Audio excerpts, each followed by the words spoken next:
Why, hello. Good morning, good morning.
Alrighty. I'm ready to go. I think I'm muted because I was. It's having a breakfast of deviled eggs? Nah.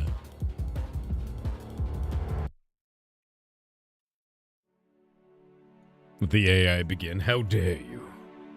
How dare you? No, I was working on some stuff. I may have been awake for a while. Maybe for a little while. May have been working on other things. Engine lights off again? Yeah, dude. I woke up and I was like, nah. It's like, there's no way, dude. Immediately reached out to the one dev we had for Pirate Indie Game Show and helped them reschedule, and Forrest got on it, got to move to the last day. And then I went back to bed for like 10 hours, and I had a weird dream about a helicopter crashing on a beach, and the blade flying down the beach, and I got hit by a tiny piece of metal, and I was unharmed. And that was the dream, and then I woke up. It was a weird dream. Let us in block game, please. Oh, yeah. I did that thing where I slept and didn't turn the server on, didn't I? F. There you go. Server's coming up now. Don't worry, it'll go down in 34 minutes for the daily restart.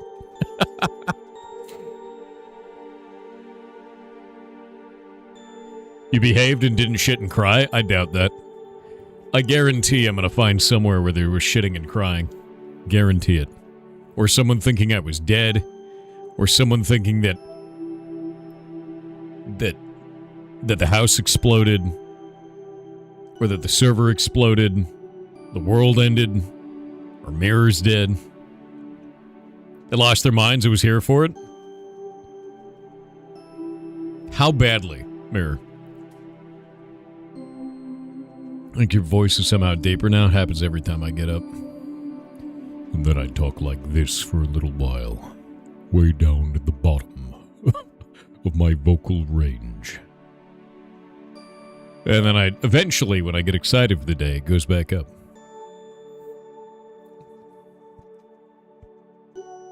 Yakuza repossessed his business? Yeah, true. You get any work done on block game yet? No, I've been working on Heartbound, man. I know the forestry shit is bork. I know. Jesse Ventura. I can't even do the voice right now, dude. Jesse Ventura. Yeah, it's Heartbound week. At the end of every month, it's mad dash to the end. All the profession mobs are borked. Oh yeah, they probably drop blocks right now, though, don't they? Not all of them, but most of them. Yeah, I can't even do the voice right now. You hear about the malicious wallpaper in Steam's wallpaper engine? Yeah, I did. You can have an application type wallpaper. It's kind of funny. I wonder if that's what's been hitting so many people.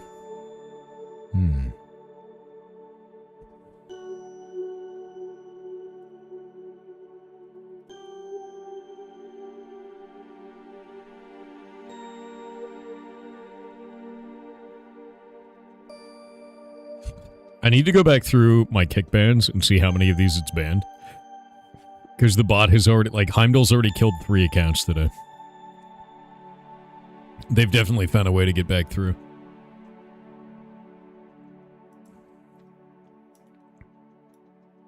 When did they all get made? Oh, today. So these are like new accounts.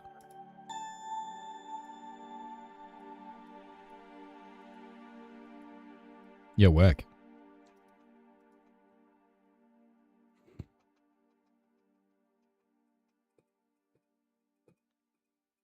Sub-anniversaries are broken? What do you mean sub-anniversaries?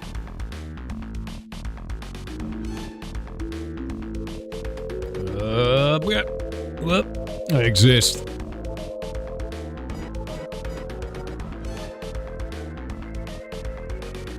Kind of awake. Not fully. But kind of. Only mostly. Not fully, though.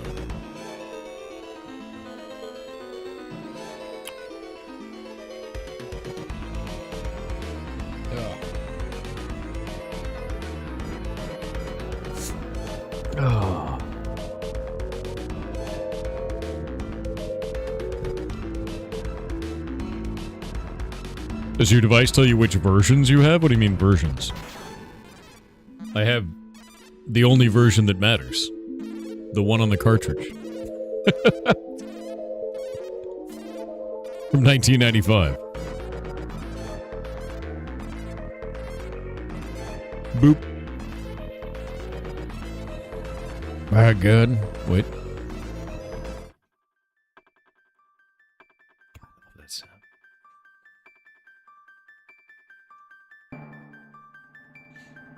Yeah, you're talking about newer carts. This is one of the originals, Zeph.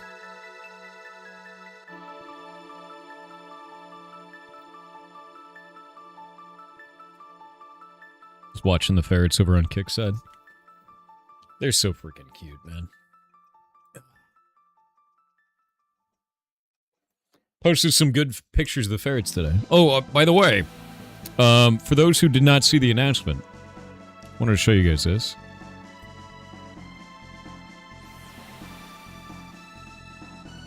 We now have the entire vac system planned out for the rescue. I pull this up.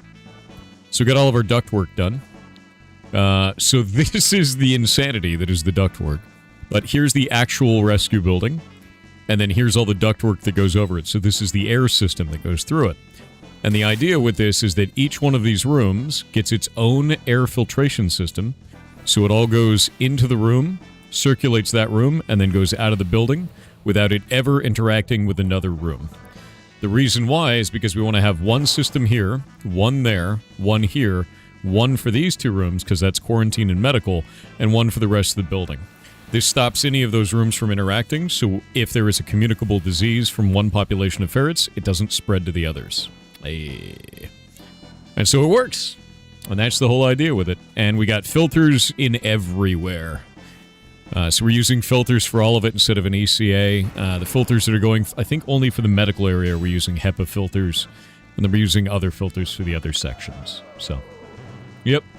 It's a whole lot. It's a lot, man. But that is the plan right now.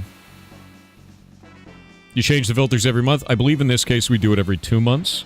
Could be up to a month based on load. We'll have to see. Yeah.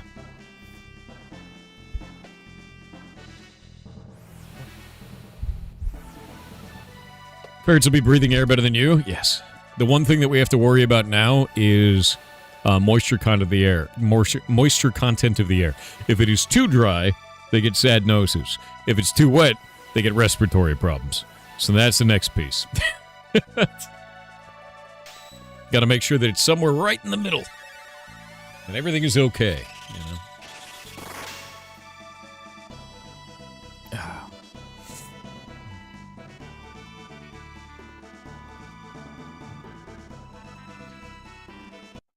Love this game, man. It's time. Yeah, not too wet, not too dry, exactly. Alright, where the hell was I? What was I even doing? I was on Break the Seal.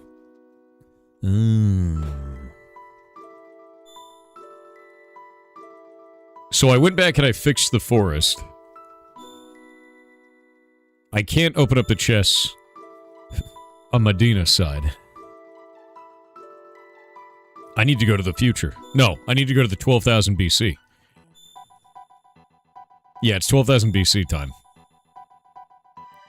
Is that the center? Dude, where is it? I don't know how to get to 12,000 BC. It's not one of these, is it? Oh, wait, no, it's the ship. It's the ship. I forgot. Board the Ligma.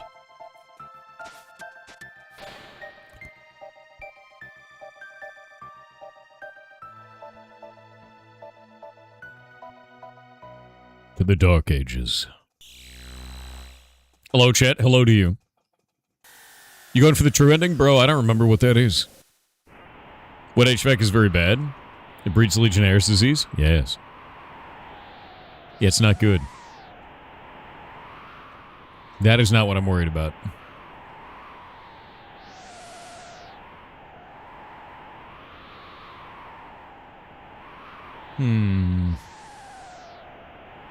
So this skyway would take us up. But I think I need to interact down here first. They tried to seal me away. Yeah, I started investigating Terror Cave. There's like 13 endings. Which one's the true one? I don't know. In fact, one of the things that's really important to me for like Heartbound is that there is no true ending. And it's one of the things that I've kind of worked on for a while, is that the ending is based on all of your interactions and the culmination of therein. So like, I don't want there to be a true ending, right? There's a you ending, not a true ending. It's difficult to pull off with that too. Yeah, the true ending's the one that you get, but I know the community is always going to be like, no, this is not true, this is the real ending, you know? Aha! Power tab. Give me that. How much power does he have? His power's at 54. Somebody said that max stat could be 35. That was a lie. You lied to me, sir. And now I have all of these tabs. Oh, actually, I have a speed tab? Hold up. Hold up. He already has... but what if we take off the speed belt? Alright. Alright.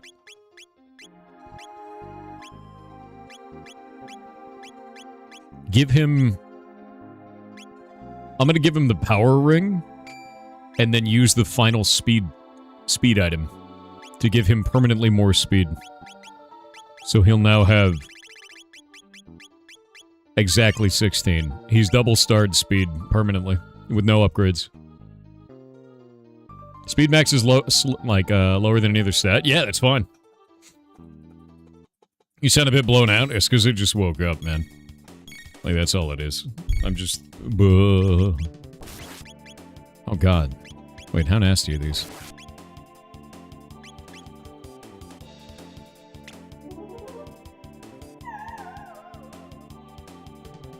A rainbow helm. Wait. Wait, isn't it, like, really good?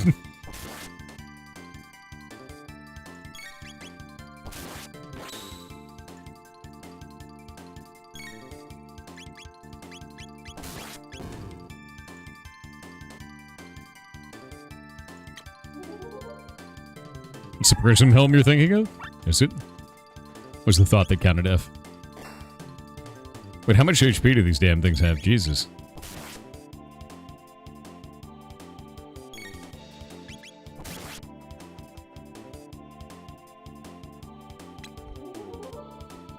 Ah, there we go. Alright. That's another rainbow helm. So yeah, now we'll see how good that is. I don't know. Painting Shay received is absolutely beautiful. Yeah, it's really nice.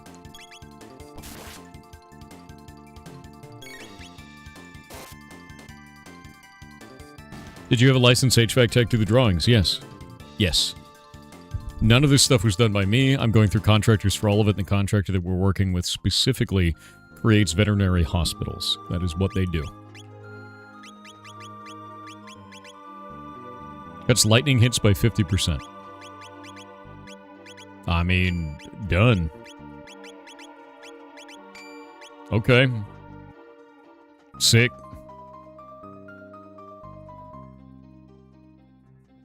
It's because the item name was too long. That's all. That's why they made it Rabo or whatever.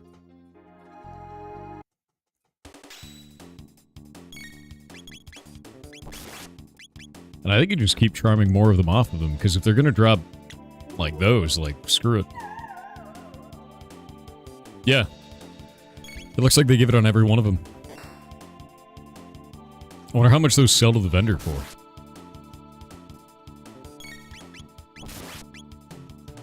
You know? Like...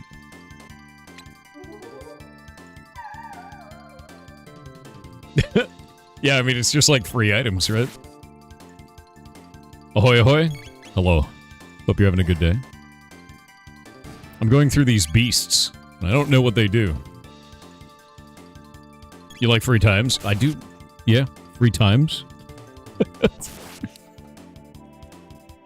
Is why you always bring Ayla? Yeah, dude. Stealing is the best. I do love stealing. I love a little bit of theft, you know? Listen, you just woke up? Fair.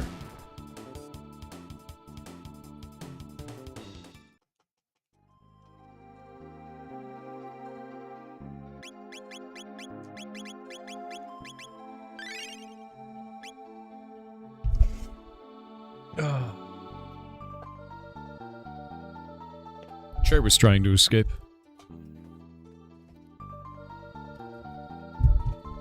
Wiki says the helms are 8K each. When sold? They're 8,000 each when sold. No shit. Alright. Oh, this shit. Oh, okay.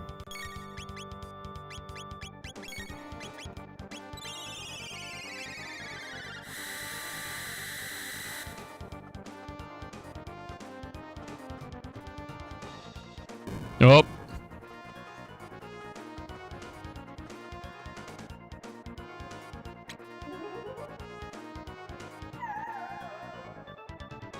A speed tab. I mean, I'm not going to say no to that. Rude. Oh, super rude, actually.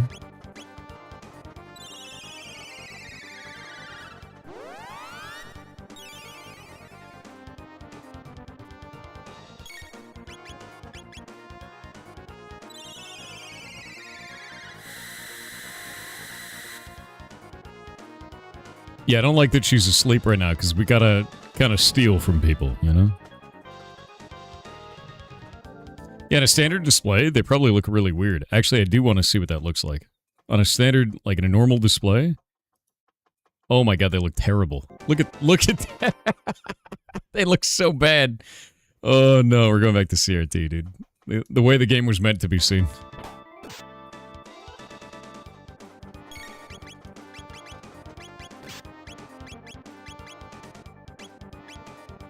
Yeah, awaken her.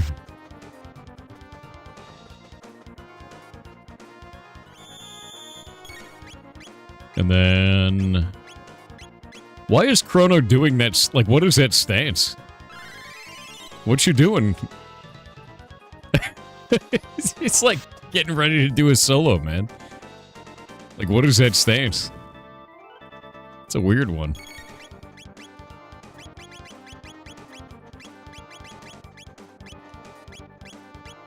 Yeah, let's do the red one.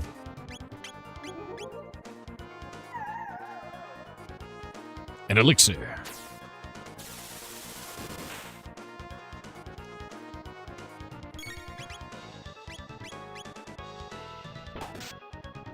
Rude.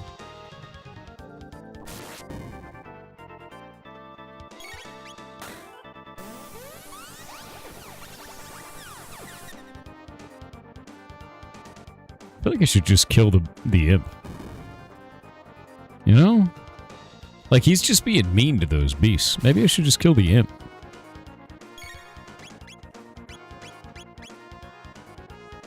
I think I'm just gonna do that.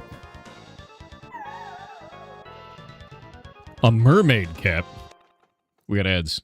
We got ads and TTS. I don't know what the hell a mermaid cap is. Oasis Moose on Kick said hello chat. Hello Thor. It isn't your birthday, but it is mine. I am unfortunately 32 years old, and so is Forrest Gump. You are welcome for that knowledge. That is unfortunate for you. Reduces water damage taken by 50%. Alright. Cool.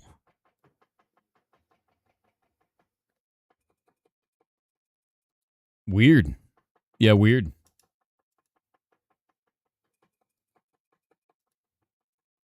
I don't think monsters can have more than one theft. I think they only get one stealable item. Yeah, I'm sorry. I'm so sorry for your age. It's upsetting, I know.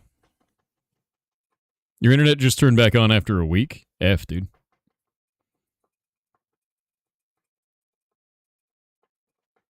You've been gone for a whole week?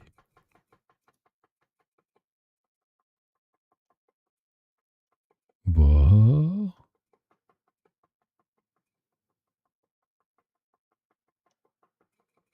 That sucks, man. Jesus. Well, welcome back from, you know, the void of no internet. 32 is still a young lad. I'm going to tell you this right now. No matter what your age is, somebody out there is going to be saying, oh, that's babies. Baby's age. You're too young to feel ways about stuff. You could be like 50 years old. You could be 100 years old. Someone somewhere is going to be like, oh, look at you whining about your age. We're all babies. Just because you're the size of a baby doesn't mean you are one, Red. It doesn't work that way. I know.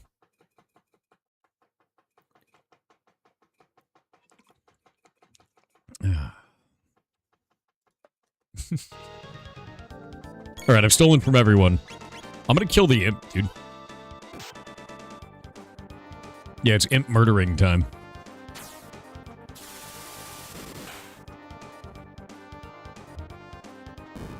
Oh god.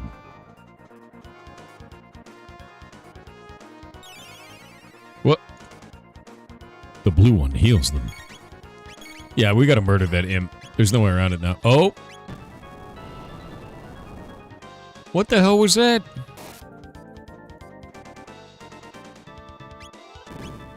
Is that how we're doing this then? Alright. I guess there's no way to just kill him directly. Not effectively, anyway.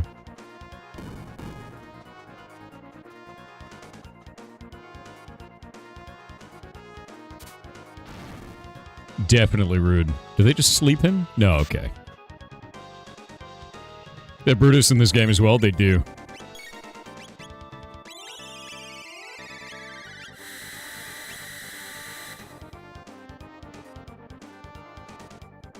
They should be coming up on no HP left soon. At least I think so. I don't know.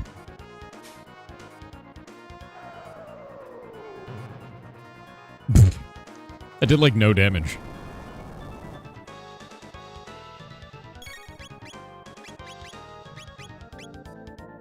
Yeah, heal everybody. Red Brutus and Blutus. It's true. I guess I just have to keep using magic. How do you make a robot sleep, dude? No. We need to get him up.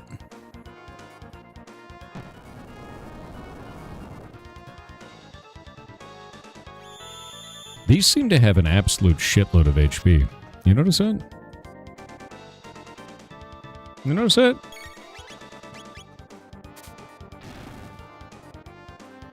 Don't tell me you put him to sleep again. God damn it.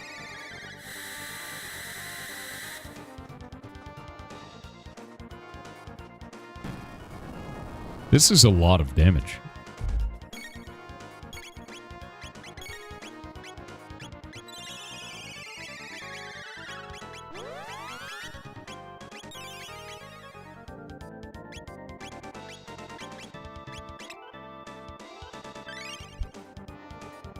I actually don't know how much HP these things have.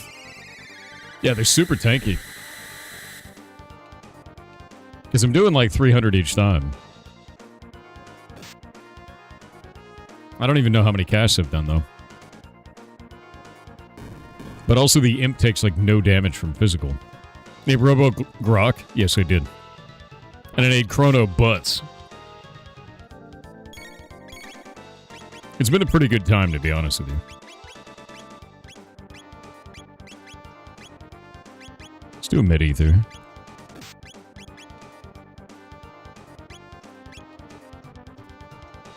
Wow.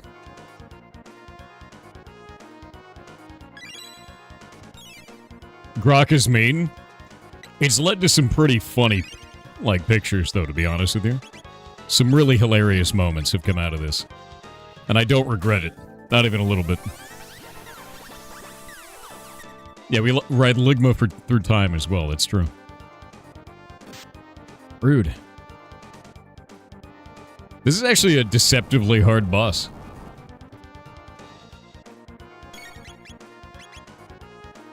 Like a disturbingly deceptively hard. Yeah, they have more than 1 HP. Oh, oh. I stand corrected. Boss killed. Easy. Let's go heal up. So each of those rainbow helmets is worth 8k, and then I got a mermaid helmet. Is he streaming on Twitch? I stream on Twitch, Kick, and YouTube at the same time.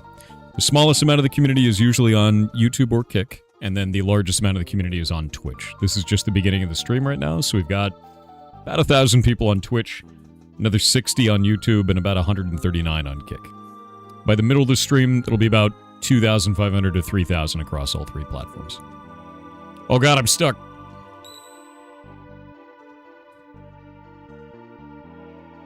See you here in the early morning, before I wake up fully, in my most scrungled form. Oh my god, Jersaw, on Kick. What is that? Did you turn my face into cheese? Why does it wiggle like that? I don't like that.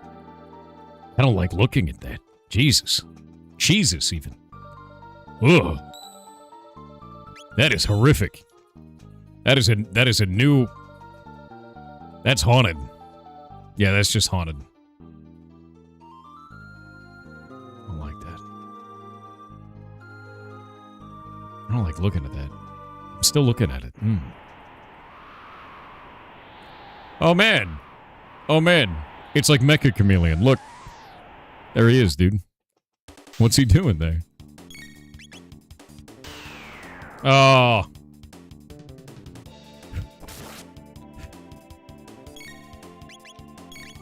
I can't use any tech. Everything misses. Get wrecked. Was the worst monster. He locks everything, dude. And then he makes every one of your attacks whiff. Except for Grok for some reason. Yeah, very chameleon, dude. Oh, hey, that actually just gave a shitload of XP. It was 1,000 XP and 100 tech points. What the hell? Is that farmable? Can I farm that? Hold up. Can I farm you? I need to know.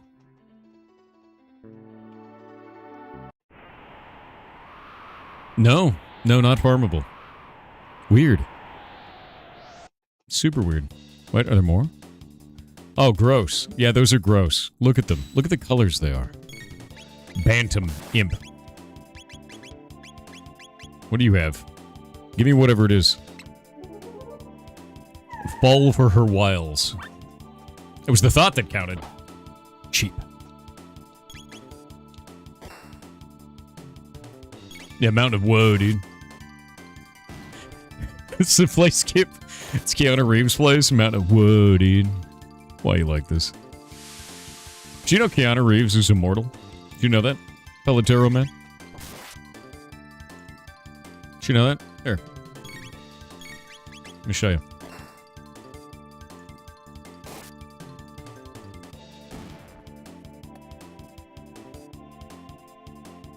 Yeah, it's not like a joke or anything. They're still trying to find out how. But yeah, Keanu Reeves is actually immortal. He's gone by a number of different names throughout the years. Well, hundreds of years, really. And you can see here, he used to go by Charlemagne back in 700. He also went by Paul Monet at one point, as you can see here. Historical footage of him. And yeah, we still don't actually know how he's lived as long as he has. But CD Projekt Red, also using a time machine, was able to confirm that he's still there in the future as well. So that's kind of comforting, you know, knowing that humanity hasn't been wiped out and Keanu Reeves is still there. It's like a fixed point in time, you know? Yeah. Good old Keanu Reeves, dude. Oh, I don't want to go that way. I want all this free stuff.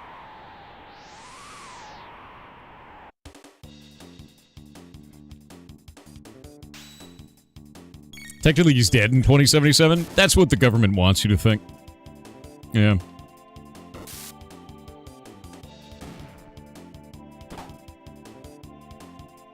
You'll be 73 in 2077? Hell yeah. I'm gonna charm it before it drops down from the bird. I love how she, like, fluffs her hair and then does it, dude. An alloy blade. What is that? Does that suck? I wonder if it sucks. We'll find out. Yeah, Batman imp. Blade made of alloy? Thanks. Golomance's art on Twitch with 300 bits said the plot thickens. So on Friday I had an hour-long discussion with the head of my department that there was absolutely no info being given about what was going on, and he agreed with me. I had also called someone out for giving blatantly incorrect info about how we were going to be manning the other department. The next day I had magically been rotated in, out on the hour, right after they stated that would not be happening through the end of overtime. The plot thickens. Munkers. Plot has thickened. Can't use text or items. No. Damn. Oh, the alloy blade is like yellow as well. Look at that.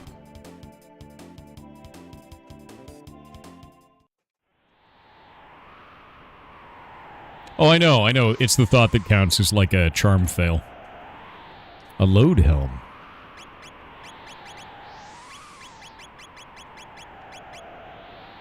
Right. Okay. I have so many weird items on my characters now.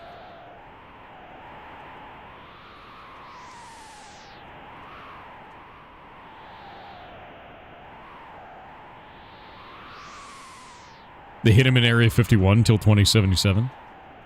Or in 2027? Probably true. Sad. Whiffed. Got him. Come on. I actually don't know what attack these things even use. They're just like free XP. Maybe they blow up if you don't hit them fast enough. Did these blow up like a nuclear bomb? God, I hope so. The second Emu War of 2077?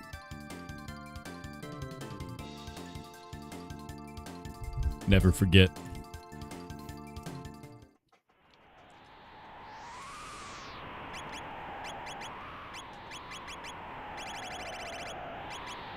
Speed tab. Make the robot fast. Grok needs an upgrade, dude. His speed is only at 9 with a speed belt. It's kind of a mess. And he's my healer, so... definitely need more. Wait. More alloy blades? Oh, what are you? You're gross. Mr. Burns. There he is, dude. 712 damage. Ain't bad. What'd you give me? A big hand. Let's give him a big hand. Fantastic.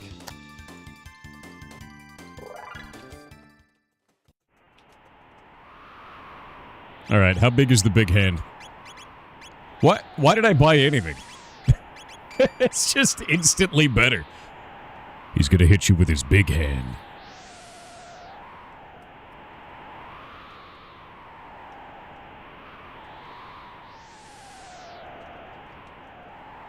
Alright.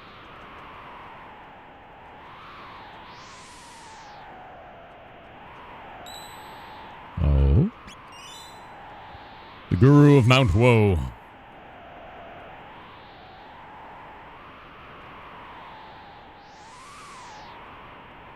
Slowly climbing all the way around to get this chest.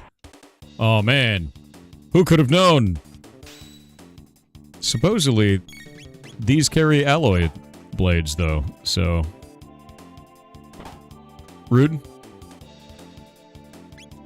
He's doing that stance again. Look at him. What is he doing?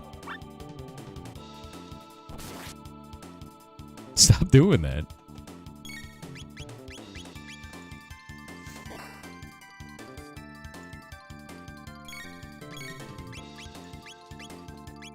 I want to see if I can get something from the Stone Imp itself. Damn it. Her charm is failing. Constantly.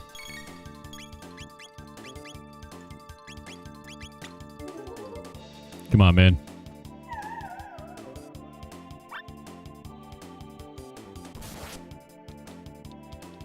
Just asserting his dominance? It's probably true. I don't really know why he's doing that, but he started doing it, so, you know. We're not even at the mid-game yet, though. So there's a lot more game in this game to go. Oh, man, there's a chest over... God damn it. What? Backup dancers. Got stone imps. We got Mr. Burns. I need to steal.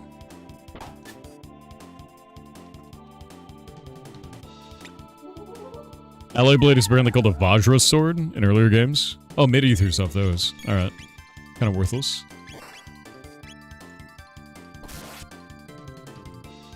Sells for 10.5k. Not bad. That's the thing is, like, this is the moneymaker. Oh, the block game server's down again? Yeah, there we go. Alright, you're good to go. It's coming back up now. How do you guys like the new changes, Masked? You guys into it? Big hand. Did I get another big hand? I wasn't looking.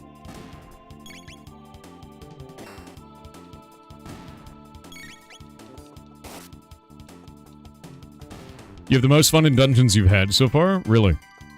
How about, exploration? Merc really stinks for gold right now. Might need a buff. Let's wait on buffing Merkheim until I have Chop Shop out, which is going to happen after I get the Heartbound update out.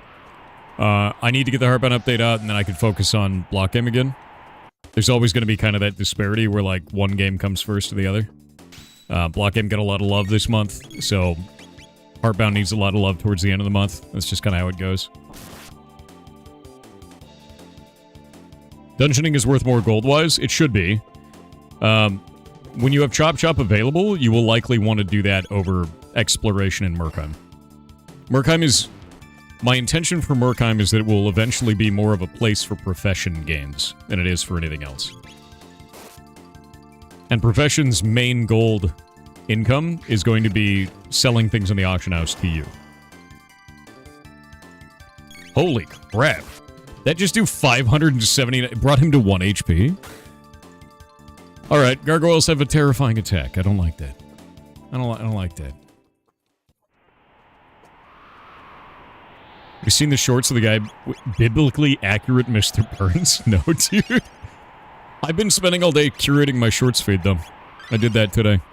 I basically went through, and every time I landed on a video that was AI generated, or used an AI voice, or was a copyrighted movie, like clip from a copyrighted movie or so on and so forth, I just clicked, do not recommend me this channel again, and my whole shorts feed is like people I've never seen before now. Great. It's actually wonderful. A load vest. It's made my experience dramatically better. You know, the white mail is really interesting, though. If I do Aeon suit, it's just better, but white mail absorbs all lightning. Which is kind of busted. You don't do shorts anymore? That sucks. I do, I mean, I release a short every day, so.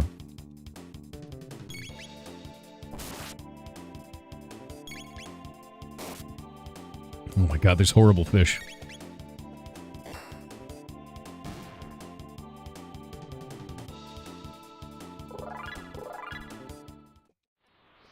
Whenever a short appears, you press go away. You don't want those. Pain. Pain. There's a bear in the ferret room. What? What did you just say to me? Is Shay wearing a bear kigurumi? Yeah, alright. It all makes sense now.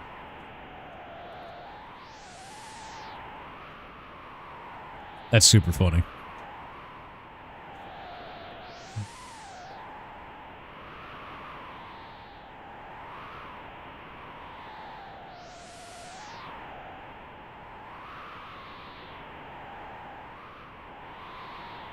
I think my favorite interaction that I've seen with something like that, Mirror, is some dude came into the ferret stream and crashed out and was like screaming and shitting that like a furry is on the stream, this is disgusting. And then Shay was like, I wear these because I'm cold.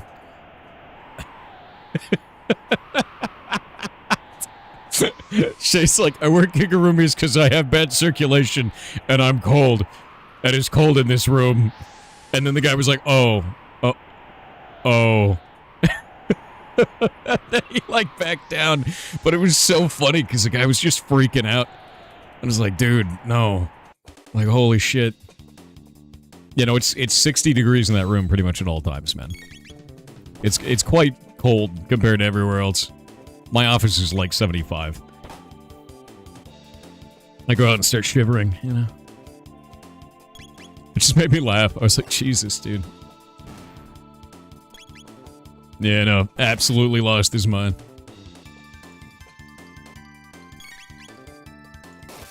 Oh, yeah, they're pajamas. Exactly. Who is following Shay around? Somebody is. What? Rude? Did he just spit on me? I think that guy just spit on me. He totally just spit on me. Nasty. I need to buy more shelters when we go back out. Random dude freaking out on the internet? That is the internet these days, my dude. Don't fall for it, you know? Don't waste your time on that shit. Spend time having a good time.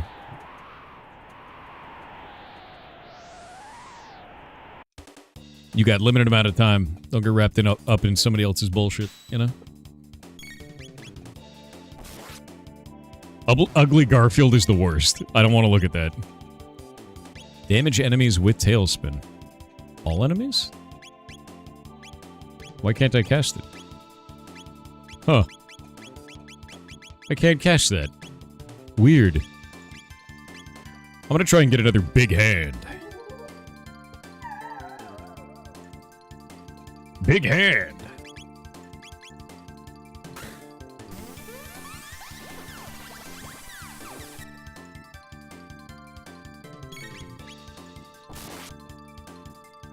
I don't know if that actually dealt any damage.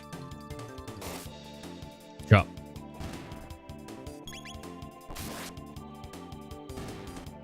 I can't believe I got a sword that's like way better. You get drowsy when it's 75? Yeah, no, I keep it kind of warmer in my office. Mostly because, like, if I have to be in here all day, I don't want my feet getting cold, and I don't like wearing stuff on my feet. I don't like having socks on.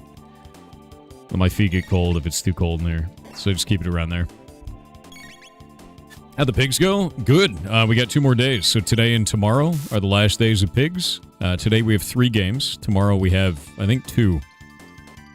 There was 1 yesterday, but I took the day off because I woke up and felt like shit. And then we contacted them and rescheduled them at the end of the month, and they were super happy with it. So they were totally fine.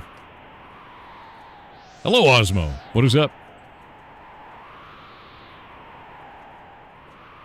We swap temperatures. It's 38 degrees here. Is that in centipedes? Are you feeling better? Dramatically so. I felt so bad, dude. Like, I literally woke up and it was like... And then I went back to sleep and I slept for 10 hours straight. Like, my body was, like, doing a long, weird reboot process. Where, like, I fell asleep for my normal 5 hours, woke up, and my body was, like, I was in, like, physical pain, and I felt kind of sweaty, and I was like, nah, something's wrong. And then I was like, I literally sent the announcements, added Forrest, I was like, hey, man, can you, like, reschedule this pigs? There's no way I'm doing the stream today. And then I sent the announcement out to you guys, and I was like, and then I went back to sleep, and then I had a dream where I was on a beach, and a helicopter crashed. I don't even know why I was on the beach. There was something that happened before that, but it's gone. Whatever it was. And the blade, like, flew past, and it didn't hit anyone, and a tiny piece of metal hit me in the arm, and did nothing. No damage, no pain, anything. And then we were, like, talking about the metal, and everyone was fine, and no one got hurt, and then I woke up. And then I was like, what year is it? And it was, like, 11:30 a.m. I was like, what? So I was like, alright, whatever, man. Suspicious. You would think this would be an enemy. You would think so. And you'd be right. Helicopter scared the shit out of you? I don't trust the helicopter. What are you doing, sir? Yeah, Charmin. What's you got? A pearl edge. Oh, shit. What? Oh, no. Oh, that's bad. Okay, they got heals, and they cast Chaos. This is only gonna go bad.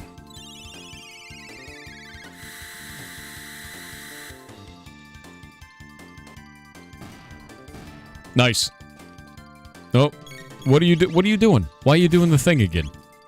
Why are you doing that? What's going on there?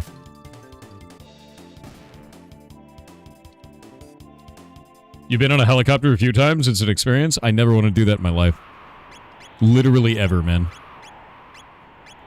So maybe this is a Moss immune replacement? It is. 1.5 times hit for magic enemies, and that means he can't use the hero medal anymore, right? Because the hero medal only increases crit chance for Moss immune.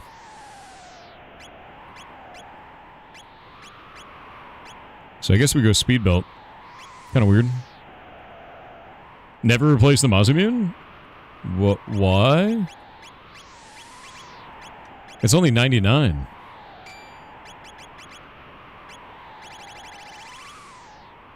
I mean, like... What is he without it? A frog with a sword? What is he with it?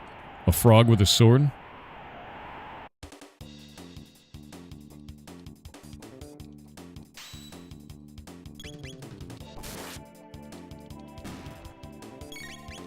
Helicopters are cool, but they're also horrifying. Dude, his stance is weird. What is he doing? I'm never gonna get over this. I don't know what the hell Chrono is doing, and he just started doing it recently. He's like having a freak out. That's the defend animation? Why, though? Why is he constantly defending? Oh, maybe it's his hat. Oh. I think it's his hat. The hat gives him automatic guard. So he takes 1/3... Yeah, it's the hat. He takes 1/3 reduced physical damage, so he's constantly guarding. Yeah, the glow does that. No, it's his stance. His stance is doing the... He's doing a weird stance. Yeah, it's the shell thing doing it. Oh, shit.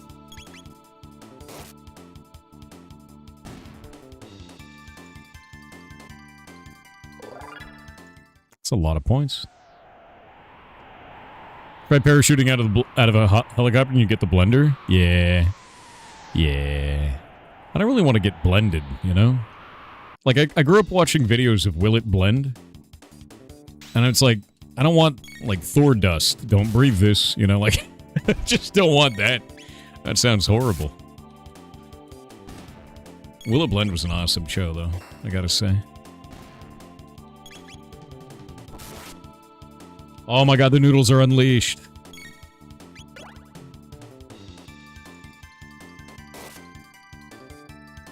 Hold up.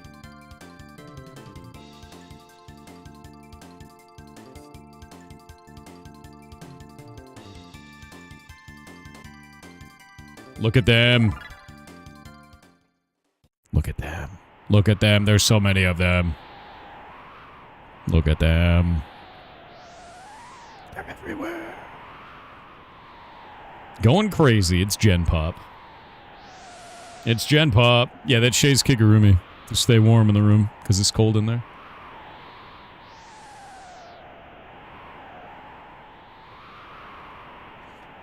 Waiting on the ads. Zafaroth on Twitch with 300 bits said, I heard that after Pigs we are playing Neopets The Darkest Fairy for the PS2. Deep cut, but I hear it's surprisingly solid. What? I don't think I've heard that.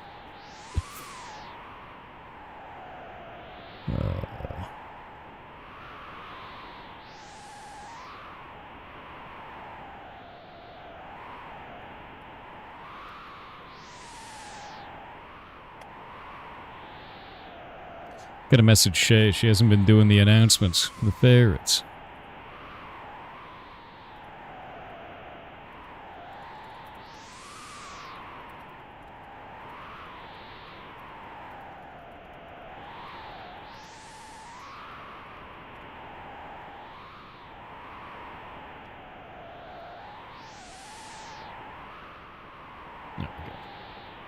Yeah, 4 out of 5 Mark Ruffalo's, exactly. Will it sausage, dude? Like I0N on Twitch with 500 bits said Yar cheer 500 hello Mr. Thorington and glorious chat.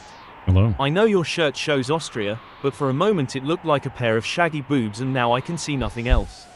So congratulations on your shaggy boobs. It's Australia and an emu. It's not even Austria. What? What's the matter with you? Rescue238 on Twitch said every word in the English language that starts with the letter Q is followed by the letter U.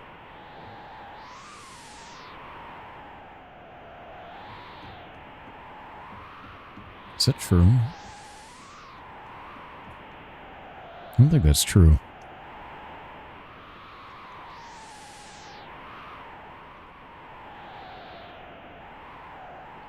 I don't think that's accurate. I don't want that to be true. English words that start with Q.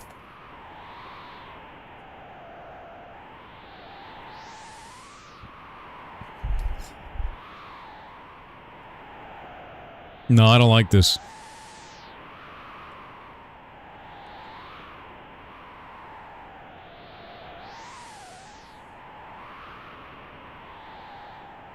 I think they might be right. Quality starts with a Q and then goes to U. QWERTY isn't a word. It's just the keyboard. Chi is not an English word.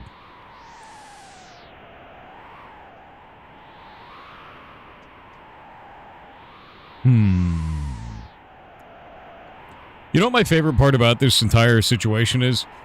The claim from the TTS was that every word in the English language that starts with Q is followed up by the letter U, and then all of you guys started posting words that were QU, like quarrel over on Kick.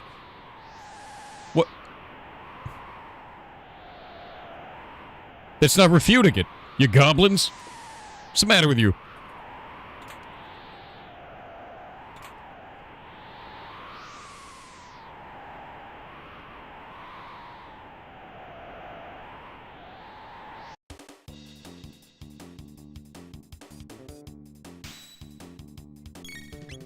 Look, you're doing it again. Cabin just did it.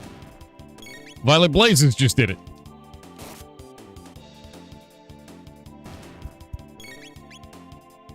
Into the toilet. Putting all the goblins in the toilet.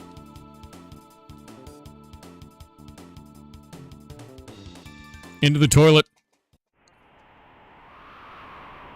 You're typing it. You should know what it has in it. I swear to God. What's the matter with you? What happened to you? Who hurt you?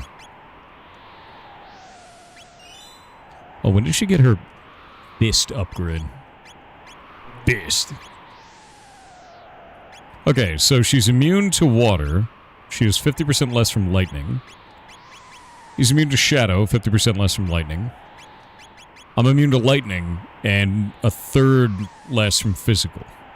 Got it.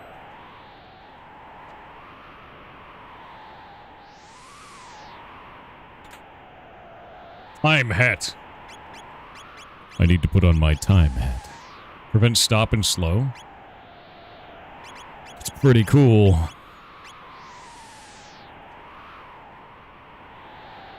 Chat, I banish you to the Ligma realm. I didn't want to do this. But you made me. No, to the Ligma realm. Ligma realm it is. I thought about it long and hard and realized that the only place for you is the Ligma realm. It's true. Yeah. It's gotta be the Ligma realm. Yeah, we're on our way there now. I'll be dropping you off there, see? Oh, look. What could this be? This big cage? What's happening?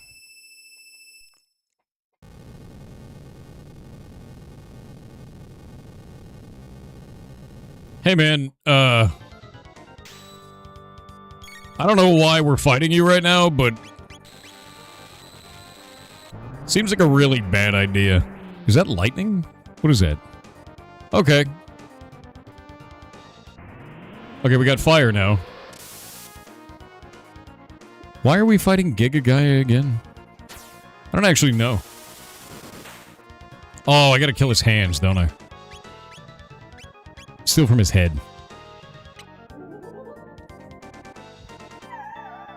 Give me that. Speed tab, hell yeah.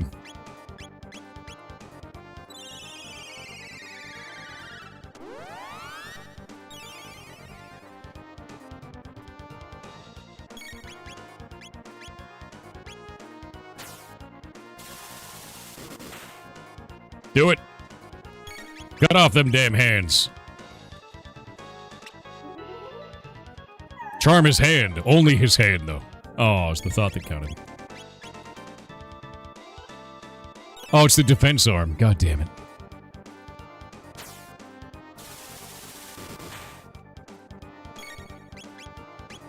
You gotta beat up the defense arm. Why is Butts fishing? He's got a very powerful stance. You don't understand. It's part of it. I don't know what it is, but it's part of it. And she's trying to charm only his right hand. So there's that too. Plasma and Shadow. Well, Grok is going to absorb that.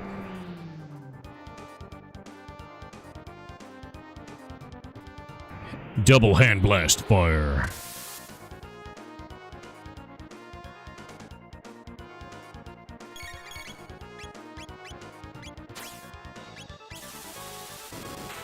I guess we could just start annihilating now. Oh man, your hand is gone. That sucks. Eat it. Whoppa. That's a pretty good hit.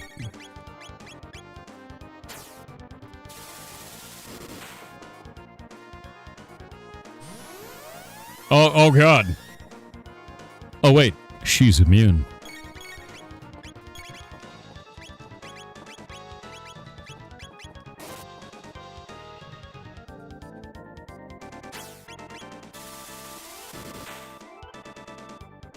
Giga Guy is getting his entire ass handed to him. Mostly because he has no hands. Handless, soggy, sad.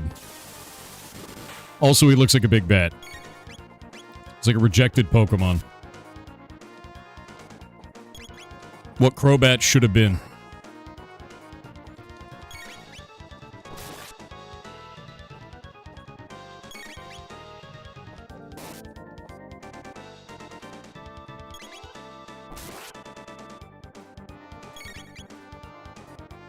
Man, he's just really getting his ass kicked, isn't he?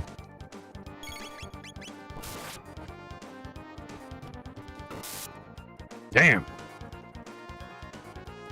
Commencing arm restoration. No, you don't. I'm just gonna chop him to death. I feel like I'm over-leveled for this, actually. Somehow. Like, he's, like, right about to die. Oh no! His hands are back.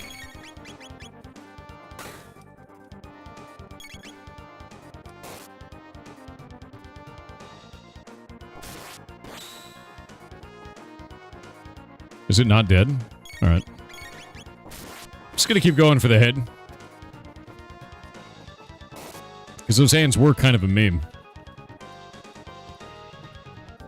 Oh no.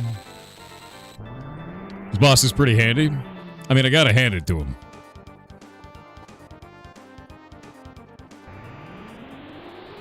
It hurts!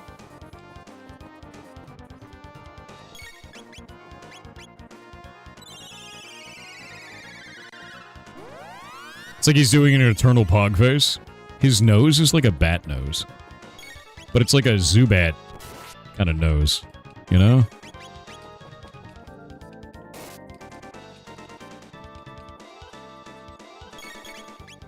I like how Chrono, like, leaps back. Don't you do it! Punch him.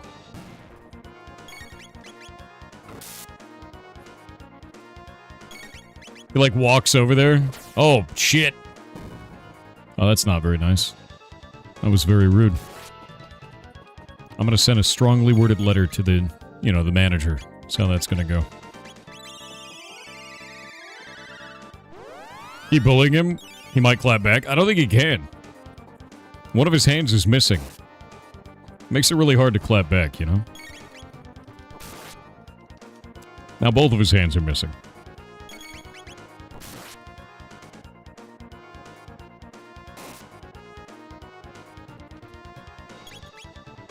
I stole a speed tab off of him as well. And I don't think he has anything else. Wait, is this a two-phase boss? I don't remember if this is a two-phase boss or not. He's got a handle on the situation? I don't think he does.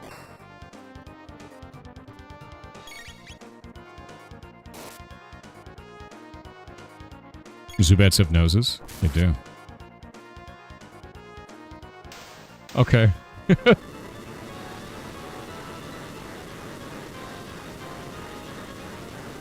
You didn't know? You didn't know about the glory of the Zubat nose, dude? There it is. That's the nose right there. What, you thought that was a mouth? Cool!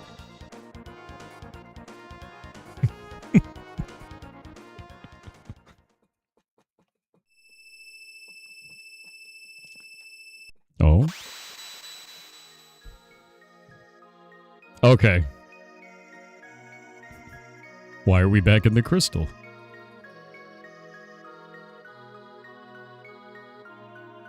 Melchior, you old dog, what are you doing in there? Indeed, I am Melchior. Have we met before? More importantly, can you tell me anything about the Ocean Palace? I see. The Queen has degenerated to that degree. The more energy the Mammon machine absorbs, the further the Queen degenerates. Her spirit has been stolen by the infamous immortal, Lavos.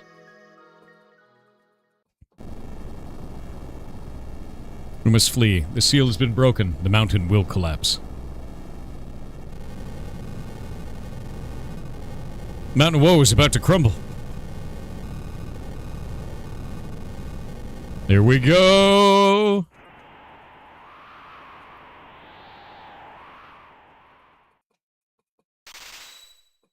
Best.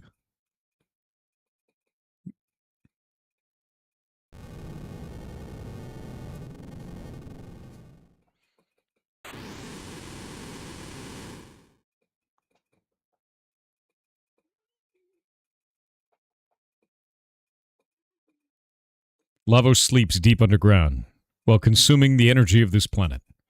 If the Mammon machine is brought closer to him, he may awaken. We must hurry before it's too late.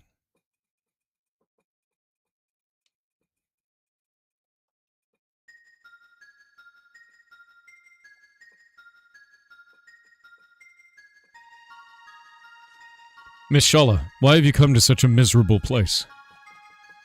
Stop degrading yourselves. We Enlightened Ones were once the same as you. The only difference is that we are under Lavos' control. What a filthy hovel. Melchior, after the Mountain of Woe fell, I thought I would find you here. Is it safe for you to leave the palace? That no longer matters. The Ocean Palace is now operational. Then all is lost. But without me, the Mammon machine won't work. I've turned my back on that evil device. I've kept the skyway open. Hurry, you must stop my mother. Why don't we keep it right there?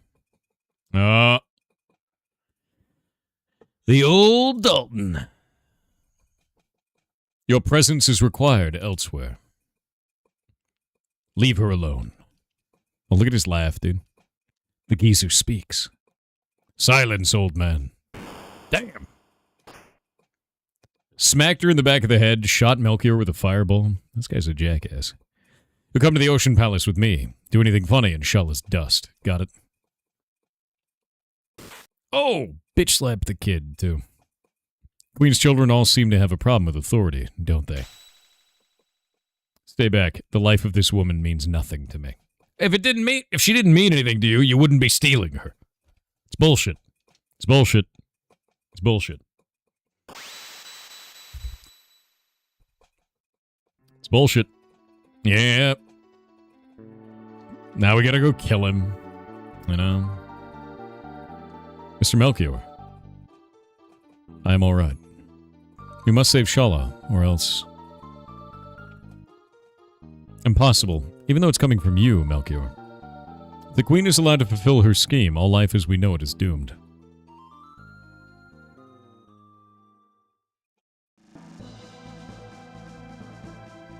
Yeah, no. Willing to challenge the Queen? Yeah. You've done so much for us. I don't even know your names. Gramps used Redstone. Help Butts. Now Boots help you. What are you talking about? Melchior traveled the long way through time, and we've been interacting with him in the future. But now that we've interacted with him in the past, maybe he'll remember us in the future. It's made from the same redstone as the Mammon machine. With it, you can destroy the machine. Ruby knife.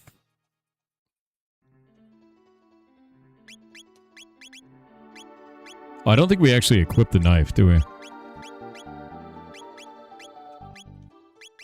No, I don't think we do. I think it's just the thing. Wait, I should go talk to him again.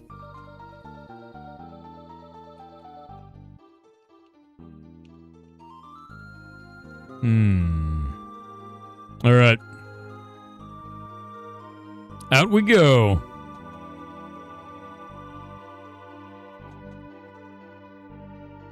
Yeah, it's the Queen, dude. Time to go kill the Queen and blow up the Mammon machine. Also, what does the mountain look like? Yeah, there we go. It's just like in the ocean. Nice.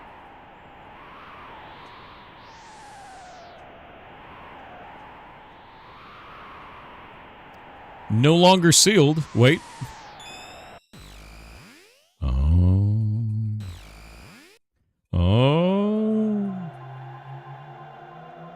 And that opens up another portal. So now we have this one over here. Where does this go? Tyrant Fortress. What? Why does it go here?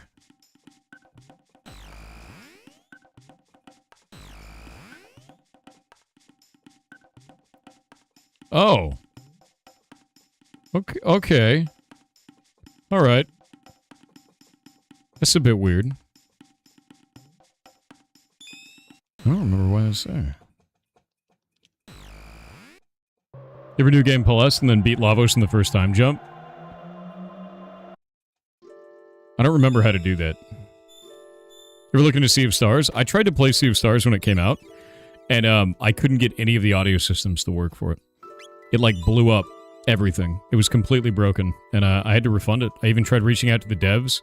I waited 72 hours after reaching out to them, never got a response, and I had to refund the game. It was completely broken for me, and I don't know why. It sucked, man, because, like, the game looked really cool.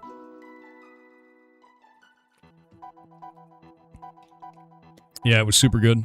I wanted to stream it to you guys, but, like, everything was broken. And I was like... He actually finished The Wings of Time.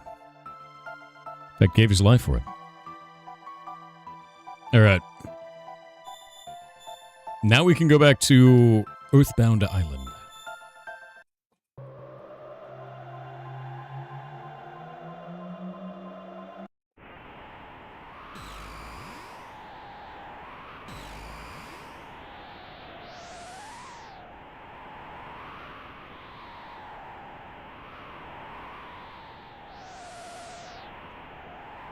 What is going on here?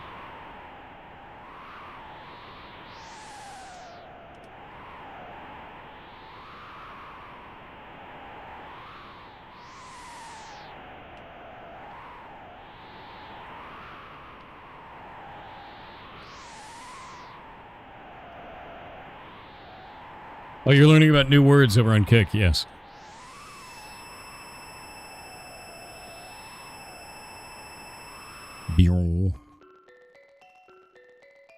It's my favorite song.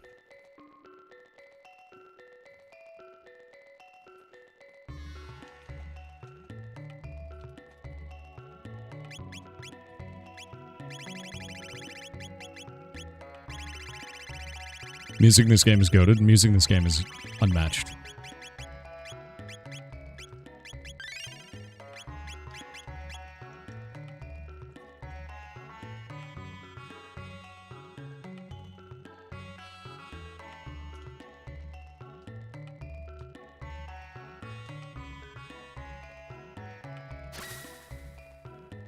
It's an interesting statement. I think his statement changed.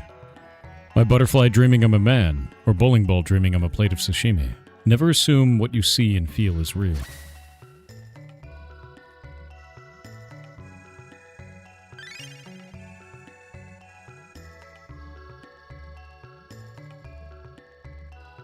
Let's actually see. No. It's water into wind into fire.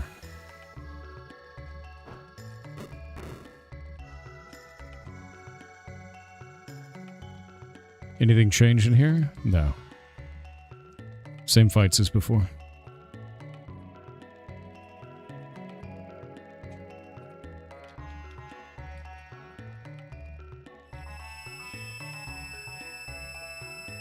Yokel Abductee on Kick said, "Hey Thor, there is a new game on Steam that is an incremental platformer, where you control a ball with legs to complete a platforming level to gain points. Then using incremental game mechanics to clone the character to gain more points, then you unlock other abilities that makes the character complete the level faster and better. Link is long, so feel free to skip it. Link in 3, 2." That sounds insane. Yeah, I'd be super down to check that out. That's weird. Here we go. The Blackbird. Let me go on this.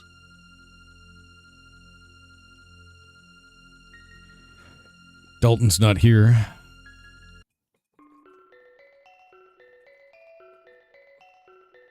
Are you my friend? This suspicious user restricted. I'm gonna say, I have no idea who you are. Why are you suspicious?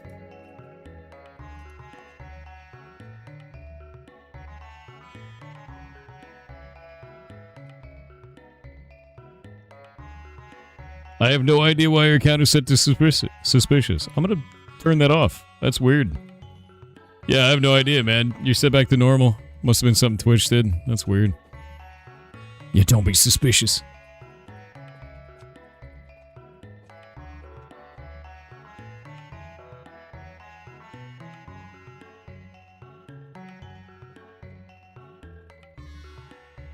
Dude, you might be suspicious.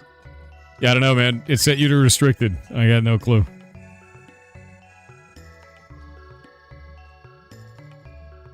Thought you asked the wrong question? No, not at all.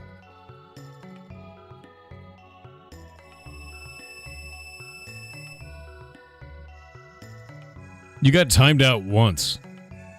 And I think that's it.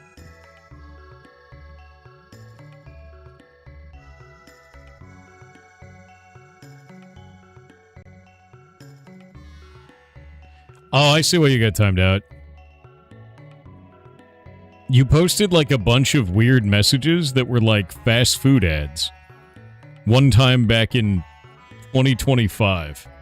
And then you got timed out for it. And I guess that's it. It was like verbatim fast food ads. Yeah, literally, dude. If I go all the way back to 2025, like that's the only time I could see you did anything weird. This is really weird. You were like Wingstop, your go-to wings. You like posted like the ad, like an ad for Wingstop, dude. It's really weird. And it was like the distance from you to the closest Wingstop. It's like, what the hell, dude? That's why I was like, alright. One of the mods timed you out for it back then. That's funny as shit. I think they just timed you out because it was weird. Because it is kind of weird, dude. That's funny as shit.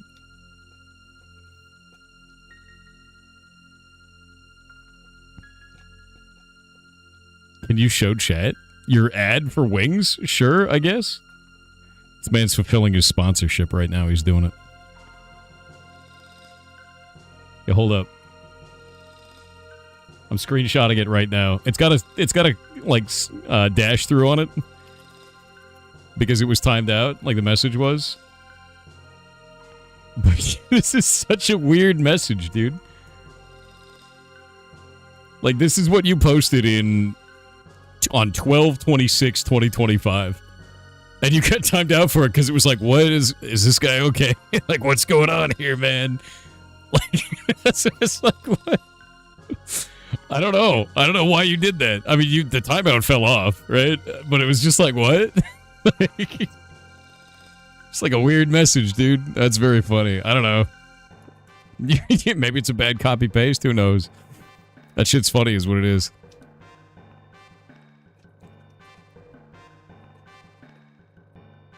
Alright. Play dumb all you want. Now I want Wingstop. Oh shit. His ad is working, man. It's over. My god. He's pulled it off. He tricked me into showing an ad for Wingstop. I'm not even sponsored. God damn it. He's too sly, chat. Now he's getting paid. He planned all of this since December 2025. It's been 6 months. Factor will remember this. I know. That's funny. Sponsored ad sellout. I know. Oh my god, it's so funny. Mammon machine was moved to the Ocean Palace to obtain the raw energy of Lavos. Oh, that sucks. Well, how are we going to get to the Ocean Palace?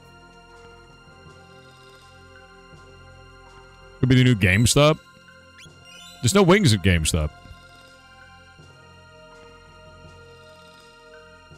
You timed out? Can anyone see this? Bro, if you're timed out, you can't talk. Why is the prophet always allowed inside? Well, I'm stuck with guard duty. Oh, it's time to kill you. It's that time of the story. That's my favorite time of the story, actually, is killing this guy.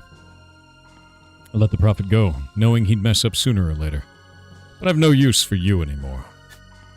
Alright, Dalton. Time to kick your ass. Everybody's got a cool hat on.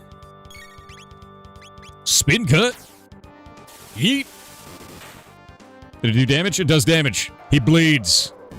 Oh, that sucks. I don't like that. Charm him. Get him to fall for your feminine wilds. Wait. Power meal. That's not super useful. God damn it. He hurts. Heal beam everybody, I guess. You're the villain? Villain? Yes, you are.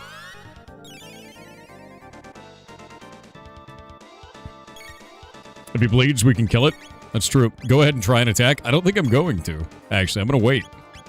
Now that you've said that, I think it's time to wait. Boogie? Oh, we got Twister. I forgot about that. You going to do something?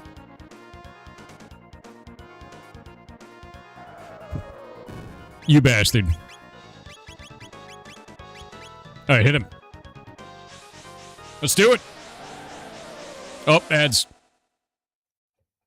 Thank God I can pull. Yeah, I meant feminine wiles. I knew someone was going to call me on it. God damn. Action_Dan on Twitch said I have been made aware of a website I should not have.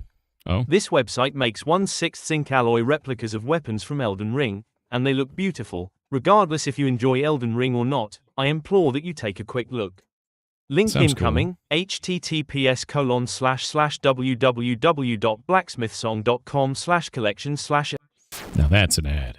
Now that's an ad, but that sounds cool as shit, actually. So, good ad. JMag00 on Twitch said another new incremental game to check out is Orb of Creation. It's definitely a big number go-up game where you play as a wizard *OK putting the universe back together from scratch.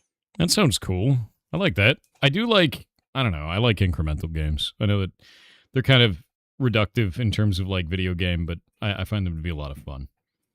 I've also been playing a lot more Monster Hunter now again. Yeah. I love Monster Hunter. I'm stuck on it. G-Scout_7777 on Kick said Kingfish it's an asymmetric co-op game. Someone plays as the king on the ground, the other is the fish doing city building, and you have to work together. It's cool looking. https://store. Wait, the other's a fish? You check this Stygian Zenogre? I've already killed him a few times. He's nasty. He's full of hate and pain. And hate. And more pain. Pain, hate. Hateful pain. Is nastier and Iceborne? Just wait, dude. I'm so excited for the Wilds update. I'm still trying to get my set for, what is her name? What is its name, rather? Oh, they changed this. Can I not get... Oh, god damn it. No, they updated it. Yeah, I tried to fight a 9-star Stygian, and it completely, absolutely annihilated me. However, there's a 6-star Stygian right here in my yard right now, and that has to die before I can continue, because it's worth a bunch of points, and I love points, you know? Yeah, now it's dead. It's already got a broken horn. Up. It's full of pain. It will die. I will kill it. Why is it so full of pain? Jesus, even 6 stars this thing is rough. It's dead. Broke both of its horns. It's dead. Monster Hunter AR? Yeah, no, it's Monster Hunter now. It was made by the same company that made Pokemon Go. And then they sold it off. But I play the shit out of it. I've been playing it for years. I really, really enjoy it. It actually taught me a lot of the moves of the monsters in Monster Hunter Wilds. It's why I ended up doing well at that game, is because I practiced all of their abilities so many times. I think it's just MHN is the command. Red. So like I learned all of their movesets through the phone game, and then they're the same movesets like on PC. And I got better at it as a result. So it taught me a lot. It's very fun. Super fun game. And I play Gunlance on the phone. The Gunlance is not the same, though. It's weird because they have this whole endgame of, like, scaling your damage up. But Gunlance doesn't scale. The blast damage on it doesn't scale with damage. So I have to swap to a different weapon. So I've got another weapon, which is a sword and shield status build for Paralyze. Did you get the kitten set from referrals? Yes. Rude. How dare you. Get him! Is that good damage? It better be good damage. Oh, shit. 2,000 damage.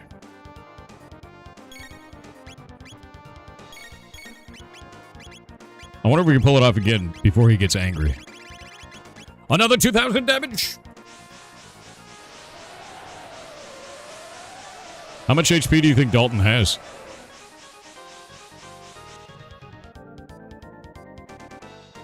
Darn, burp? What, did he just burp at me? Bro, were you burping? What the hell was it? What? Wait, what? What? I'm going to be immortal. I can't be beaten now. What's happening? What? What?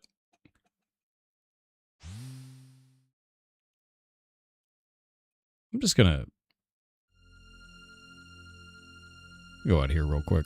I'm just gonna do one of these, you know? Yeah. He just opened a time door and went through it. After I hit him so hard that he burped and then lost. So, really know what he's doing. It's a little bit weird. Yeah. We're going to the water palace, dude. Gotta love that square wave, right? This environment's so cool. Maza and Mune. What are you guys doing here? The black energy grows. Something scary is waking up. Alright, Mune.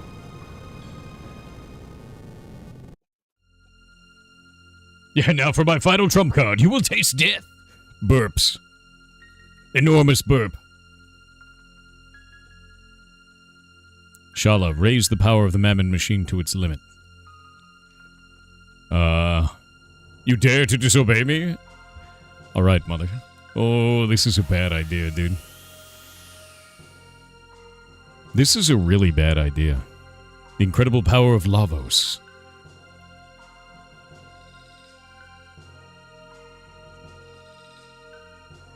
Space smells like burnt steak. I think you smell like burnt steak when you're in space. And that's your own smell backing up on you. Which is kind of the worst, to be honest with you. Alright, little guys. Chopped. Let's charm one of these and see what they have. What do you got? A lapis. Actually, that's super useful. Lightning? Okay. We got cool hats, that's fine. These guys actually have a shitload of HP and defenses. But they have lapis, which is pretty useful. It's like useful in a pinch. Lava OS, a new distro? Yes. As if we didn't have enough Linux distros. Lava OS is now here. Any cauterized flesh smells like steak? True.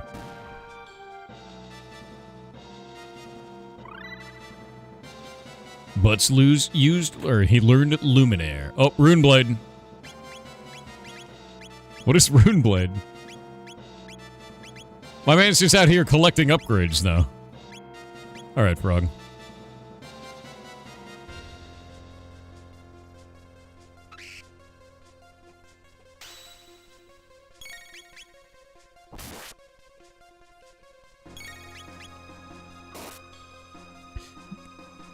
We need Grok to be even faster. Area Bomb. Damage enemy with Melt Beam. That does it costs 17 mana? We gotta put the bullshit on him, actually. I need to put the thing on him that makes it so that his stuff costs like 75% less, so he can just tank. Like, just do insane damage.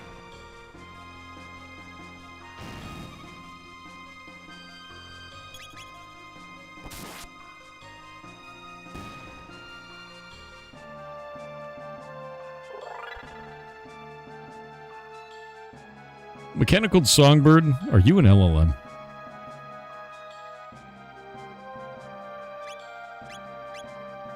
You know you have to tell me if you're an LLM, right?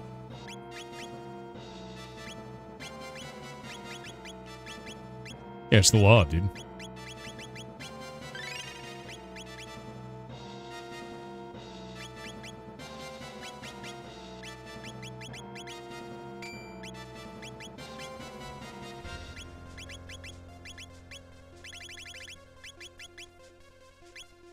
Now, where's the gold stud? Reduces mana cost by 75%. That is the way. What's this game? Chrono Trigger, one of the best RPGs ever created. Oh, the mage! Okay, let's charm the mage. What does he got?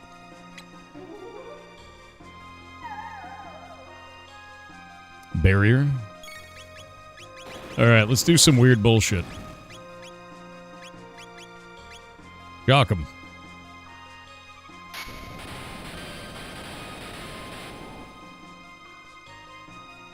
Oh, that's... They absorb magic. Not great. Yeah, mistake made.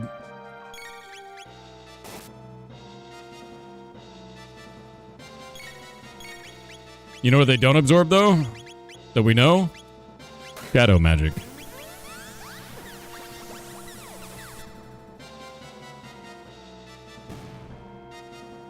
No! He got another attack off. Good having you in the actual Pirate's voice last night. Enjoyed our conspiracy theory chats, especially the one about Pluto people. I love conspiracy theories, man. And I'll hang out in that chat all the time. I'm always in that voice chat, like, pretty commonly. But, conspiracy theories are kind of my jam. Like, I will talk to you endlessly about conspiracy theories. And any one you bring me, I will one-up it. Because I love them, dude. They are my favorite.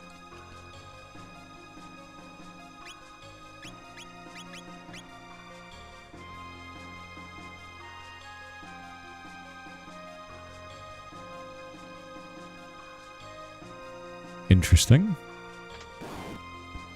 Oh, it's these. Oh. Jin and Bargast. Okay, let's charm that one. And then attack it.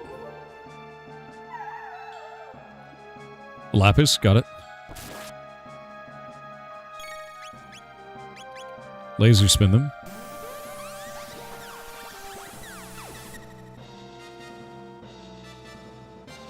Muscle fusion with nearby brothers. Oh no, muscle fusion. I don't even know what that shit does. Okay, charm that one then.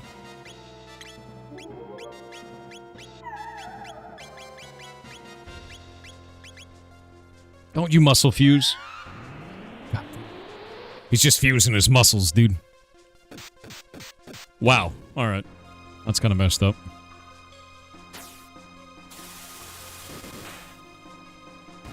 Good hit. This is not Final Fantasy. This is Chrono Trigger. One of the best RPGs ever made. It is phenomenal. Back from Super Nintendo.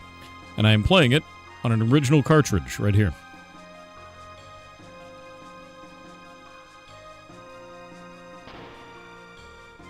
Alright, blue is finished. Gotta head out here. Already killed these off. Gotta kill these ones now.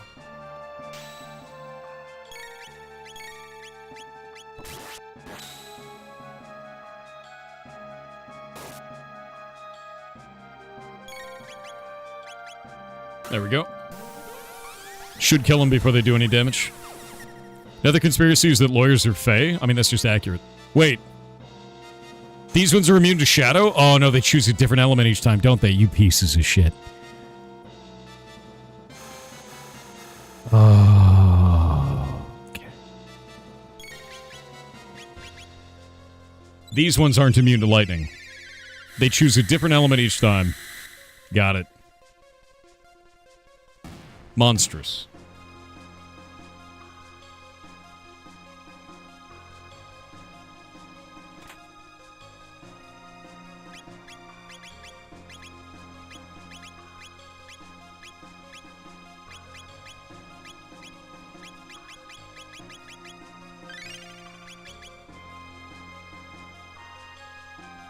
All right.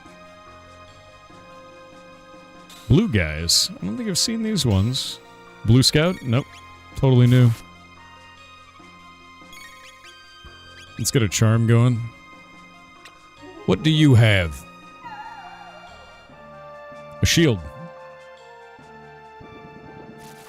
I think she's immune to water. Yeah.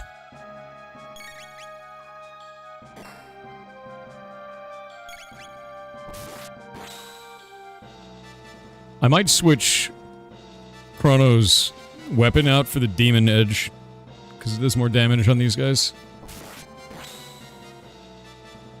Yeah. Red is fire. I was killing them with shadow, though. Like, his laser thing is shadow, so, like...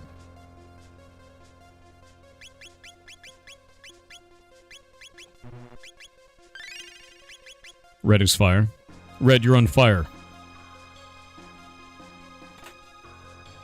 Kaiser Arm. It's time to already get rid of the big hand. That didn't take long. Alright, we got a red one, a blue one, and a mage. Did we already kill the red one? I don't think we've killed the red one yet.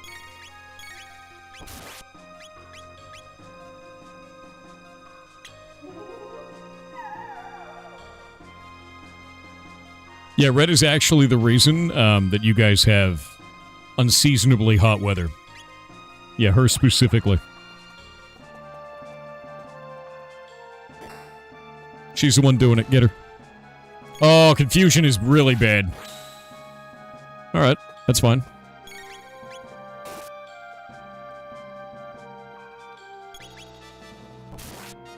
Alright.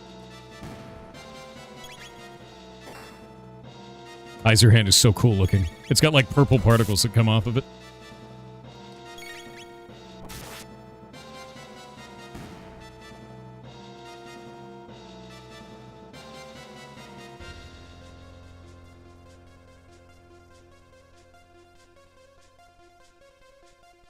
There we go.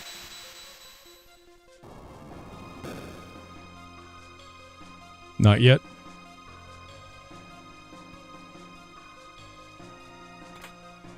Got it. Okay, that was a sonic arrow that goes to... Damn.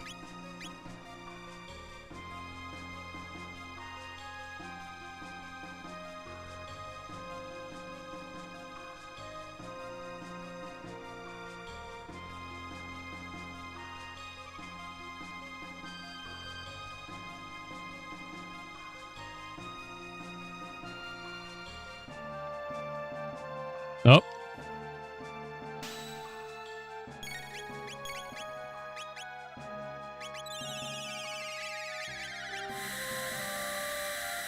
Those guys are yellow, so they should take lightning. Good.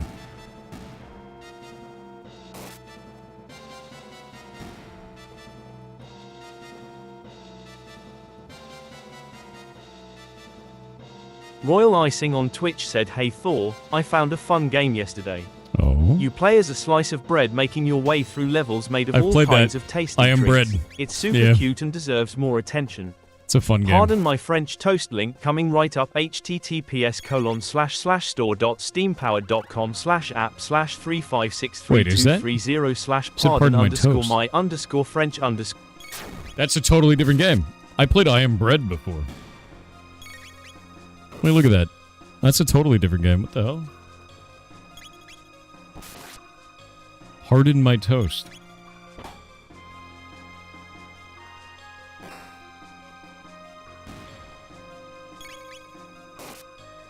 Let me see.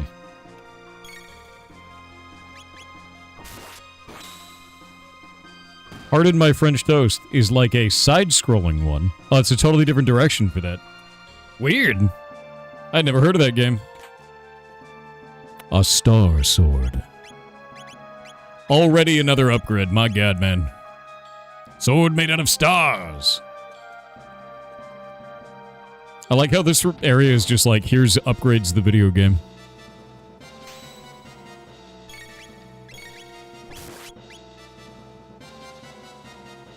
Don't you muscle fuse?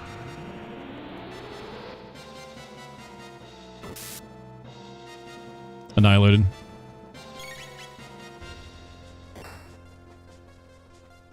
Like how Chrono's sword is like chipped looking now. When it's doing the guard. The pixel, like it's got no pixels in that one piece in the middle. Okay, that's 2 of them done. I think that's all the ones I needed. Pretty sure.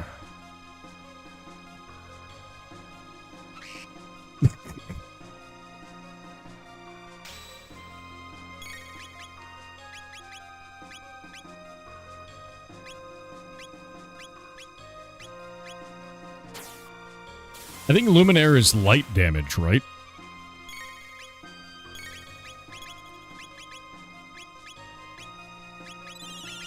Like, I'm pretty sure I could just use Luminaire and it's fine. I don't remember if that's actually lightning damage or not. We're gonna find out.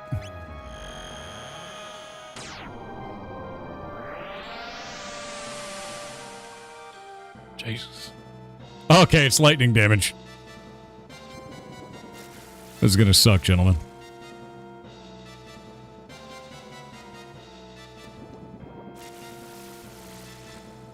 This is not good. This is not good.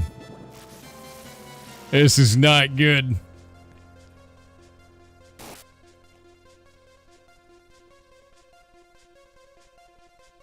I got out of it. I got out of it. That was a nasty fail. Okay, so it says ultimate damage, but what it actually means is lightning damage, which is not the same.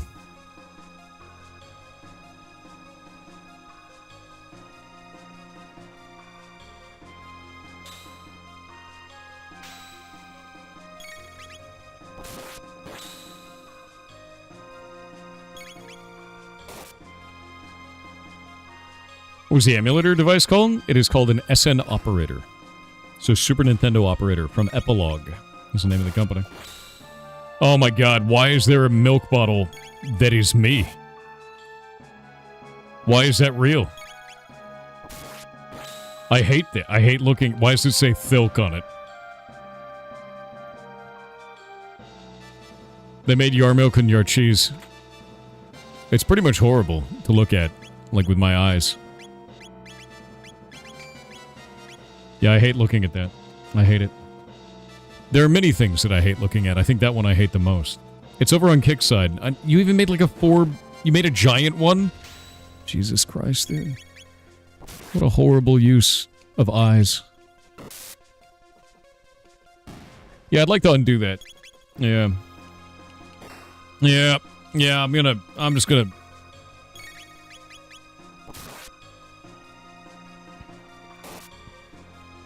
Yeah. Yeah, I'm not gonna do that. Empty, that's not a nice thing to say about yourself, bud. Yeah. Unfortunate. Guy should love himself. Favorite game from Super Nintendo was the Addams Family game? Mine is Secret of Mana. Yeah, Secret of Mana is the biggest one for me. You want Thilk on Twitch? Nice, dude.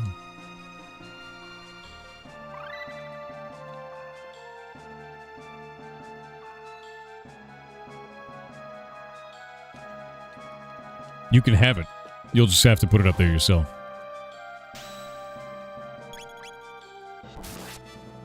Kill the fire one off first. I don't have any fire resist. Come on. Yeah, lock him, whatever. Boom. Is it not dead? Oh my god. These things have so much physical resistance, it's nuts. They really want you to do, like, the same element as them. But the problem is I just don't have water or fire on my team. I have shadow, physical, and lightning. So my team is not really built for that. Would you be interested in Pokemon for retro gaming? I have no qualms about that. I'd love to. I have, right here, a device where I can play any Game Boy or Game Boy Advance game. And then here, I have the device that we're playing on right now, which is any Super Nintendo or Famicom game. Yeah. Now can we go in? Yeah, we can. Yeah, we can. Which way is it, though? I think that's for the other room, isn't it? Hey, Calrus, thanks for the rating party at 10. Hope you're having a good day, man. What were you streaming today, man?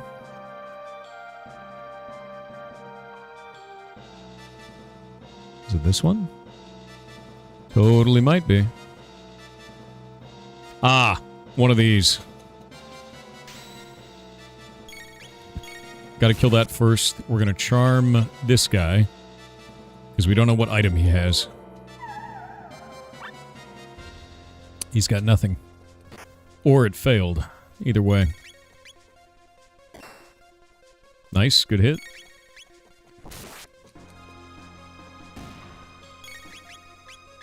Oh, charmed the wrong one. Great. You got laid off, so you're streaming a lot more while you look for another job? Nice, dude. What days are you streaming and how long are you streaming for? And I'm sorry you lost your job. That's freaking awful. I'm glad that you started doing something about it, though. You know? No time to wait.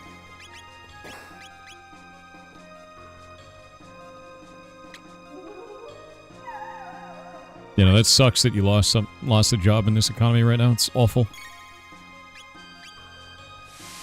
Does she keep failing at that? Or is this guy uncharmable?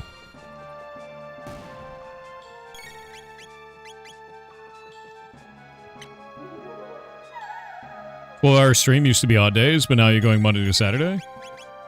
Alright, let me tell you something, Calrus. As a person who streams 7 days a week, 12 hours a day, don't choose Sunday as your day off. Choose Tuesday. Or Wednesday. I'm giving you the secrets. The deep, dark secrets of streaming. And that's because platform-wide viewership lowers on Tuesdays and Wednesdays. You're going to choose a day to be off, and you're going to stream full-time. That's the day to choose. Weekends, that's the most. You have Pathfinder on Tuesdays? There you go. Perfect.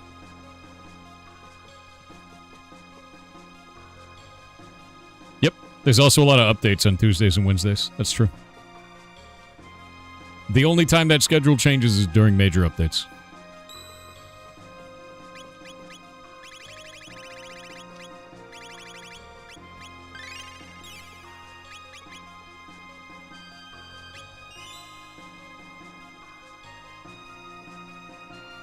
One sec.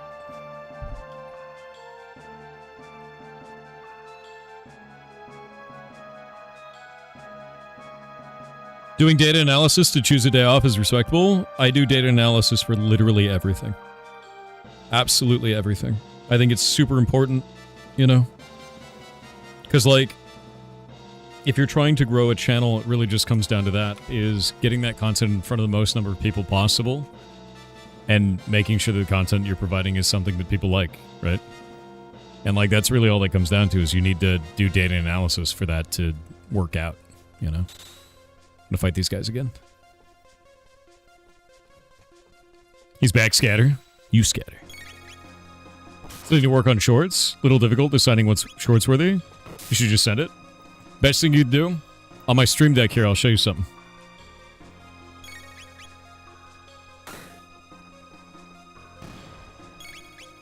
Grab this real quick. So this is my stream deck and everything that's running on it at all times. Right here I have a button that clips the stuff that I'm doing right now. So if you press that button, it'll clip the stream. Anytime you do something you think is cool, clip it. Just press the button in your stream deck. And if you don't have a stream deck, you can get a software equivalent for your phone. Run it as one. You're like, oh, that was cool. Clip. Go back and edit it later. Makes your life infinitely better. Ooh. I saw that. You see that? You see it? Oh! See it over there. See it. Did you see it? You have a Stream Deck Mini? Nice. Yeah, Stream Deck's awesome. You have a Loop Deck? Basically the same shit, yeah. Aha! Angry. Chop them up. There's a shiny in that room on the wall. Oh. Guy hit me with mage orbs, dude.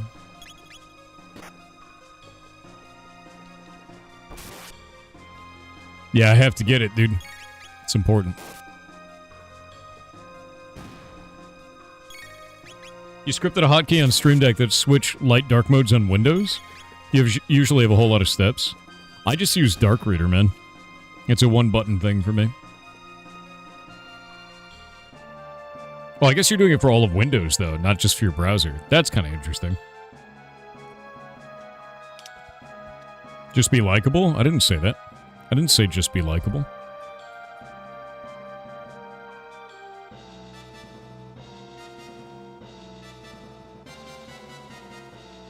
And to be honest with you, likable's subjective, man. Some people are going to hate you. Some people are going to like you. Just be you. And if you don't think that you are good, you got to work on that. Twitch markers are super useful too. Yeah, they are. You can actually use a button on Stream Deck to make a marker as well.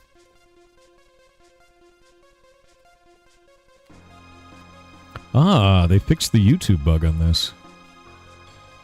And they fixed the kick bug. Hey.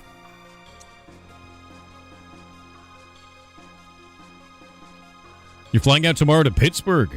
Wow. I'm flying out in like 2 weeks to Open Sauce. I'm going to be gone for like 3 days, chat. What are you going to do without me? How are you going to survive? You also use an SNES controller? No, I'm using an 8-bit though. It feels good in my hands. SNES controllers are kind of hard to hold.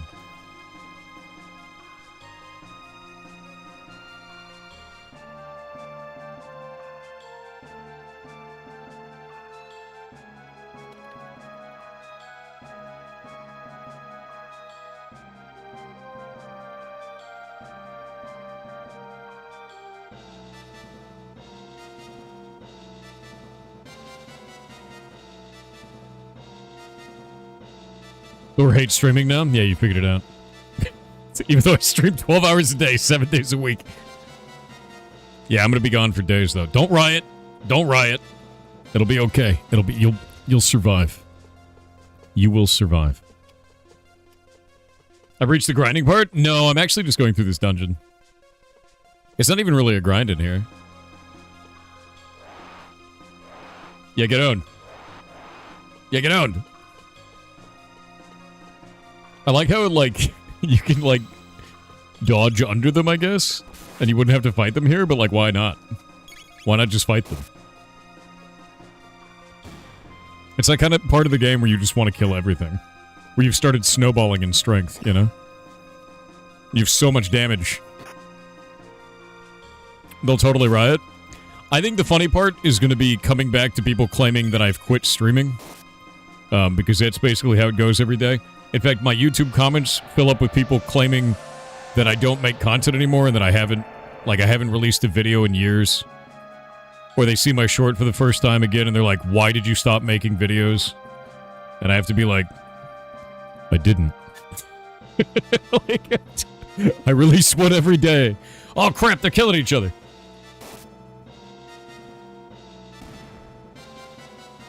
Good. Nope. Whiff.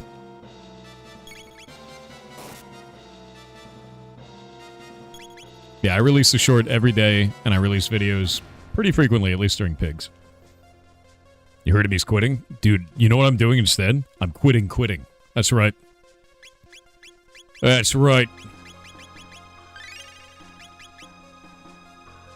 I'm here forever now. I can't believe Pirate Software is dead. What are these? Wow, okay. Okay, fine. I won't do it then. I won't. It got mad that I was trying to get around it. Wait, what are these? Lashers? Oh, those are new. Hold up.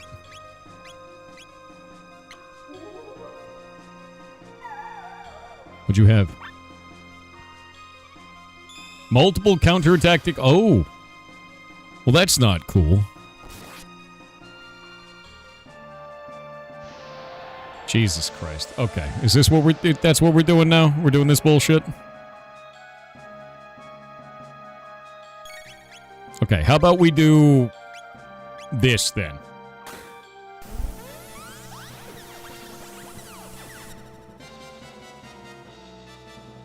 Oh god, they're all mad now. I made a huge mistake. Pirate Software turned 50 and died.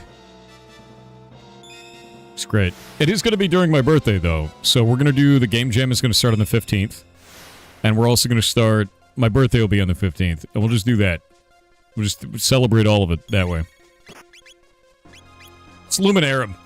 I'm over it. Hit him with the old exploding bullshit.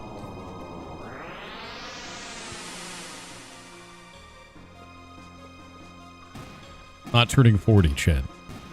I'm not turning 50 either. Oh my god. They've turned into goblins. It's over. Stop it. Stop shooting shit at me. Oh my god. Oh, it's you. Of course. Why would I think anything else was going on? Why is it gotta be these guys? Just luminaire them. It's fine.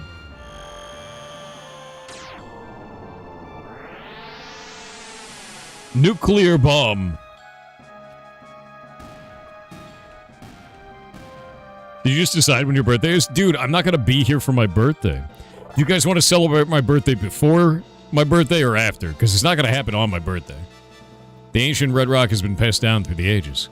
From it, a magic pendant and a knife were made. Both? You want to do it both times? What if I get sick at the convention? And I come back and I'm like one of those, dude. Embody Melchior's dreams, sealed within the knife. Now hurry. If you plan to confront the queen, we're counting on you.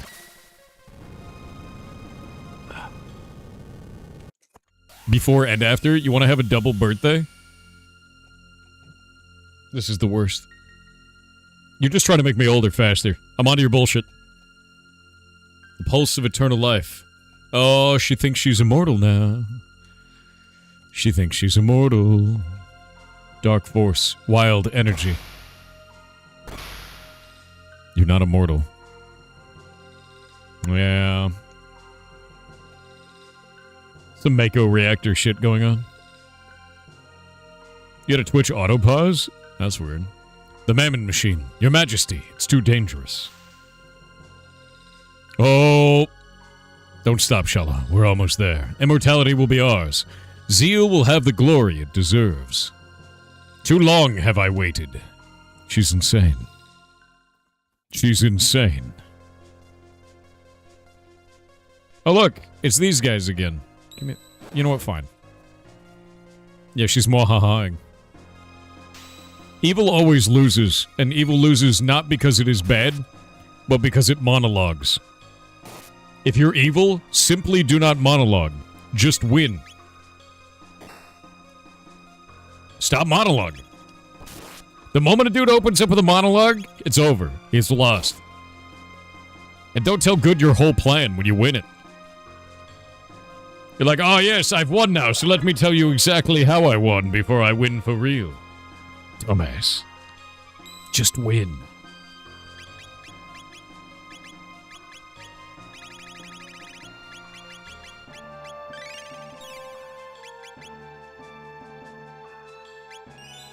Read monologues before she takes chat's livers. True. Need to check if you're the real Thor. You'll never know.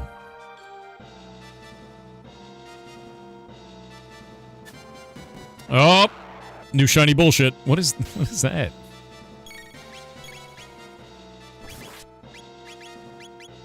Kill it. Kill it. Alright, now we got a problem. We gotta kill the blue one. I'm gonna have him do lightning on the yellow one, so it kills that. That one should just die. Boots can kill this one. I don't know if that kills it. I don't think it does.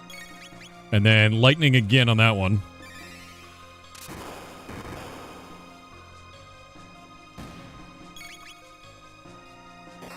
Robot punch, dude.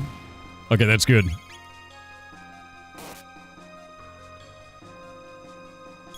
Say Ozymandias is a perfect example of a proper villain. I don't know, man. I like Kefka. I think Kefka's cool. Where's the real Thor? Don't worry about it. Is Thor immortal? I think immortality is a curse. I want to die a natural death. A long death, you know? I think the idea of being immortal is the worst thing you could do.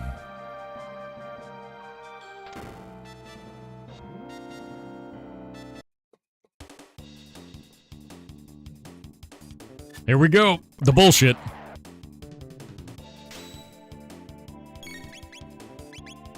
Lightning 2.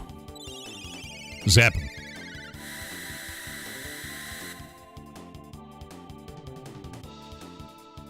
Oh, that didn't kill him. Great.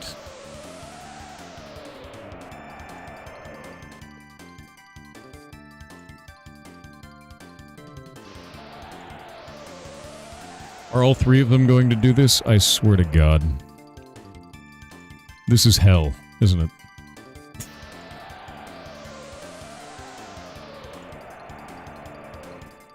The nightmare is real, chat. Oh, wrong one.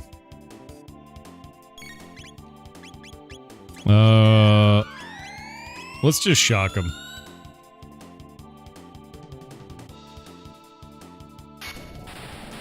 Love it. That should kill all of them. Good. Okay, we'll just use Robo. I've got the golden stud on him, so should be fine. Okay, this is all lightning. Yeah. Shock him again. There. There we go. So the golden stud reduces his mana cost by 75%, so he can just slam this out.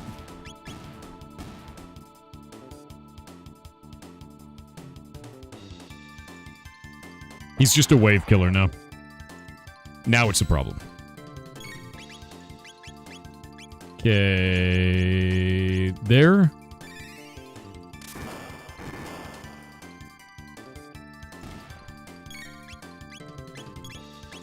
There, and then we can do... That's not going to work.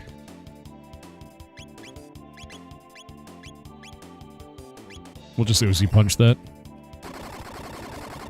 Will that kill it? No. Maybe. Yes. Then lightning on that one. These guys are nasty. How goes the Tomaxing? 83.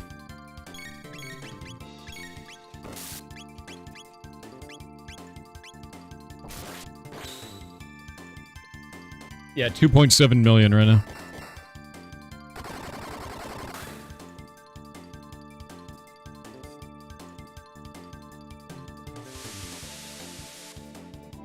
Yeah, keep healing her. That's great. Fine with me. Ow. Maxing, should I ask? I'm playing old school RuneScape with my right foot on a foot pedal. I'm jumping back and forth over a trap in Brimhaven Arena, gaining 26.4 agility each time.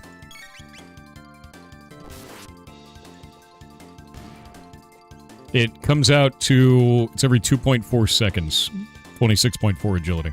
Without the Karamja 2 gloves, it'd be only 24 XP each time. So I'd only be getting... I wouldn't be getting as much. Yep. It's actually... It's normally 24, so it increases to 26.4. It's actually... This method, doing it this way, with the gloves, reduces the total time I have to do it by 3.5 days. At 12 hours a day. You're not getting a Tomaxing, Cam. Look, I'm a giant nerd. That's basically what it comes down to, alright?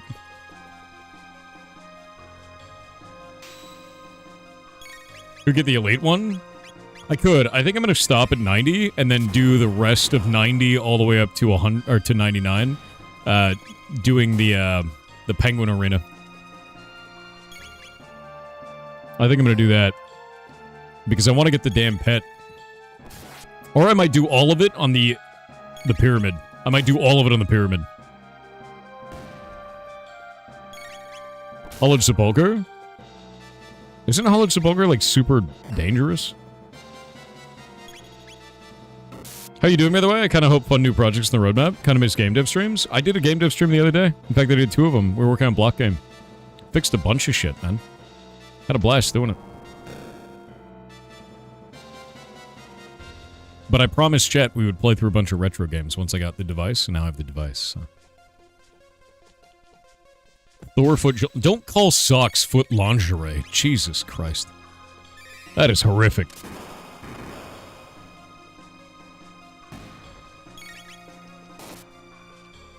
Yeah, I spent...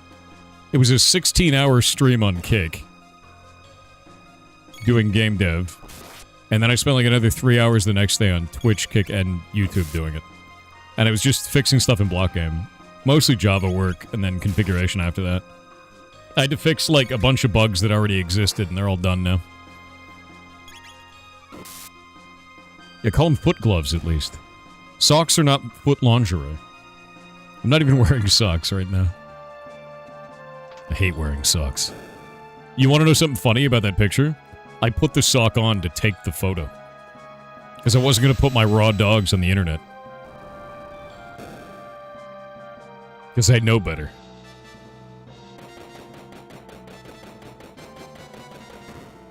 It is not lingerie. I did not slip into something more comfortable. I swear to God.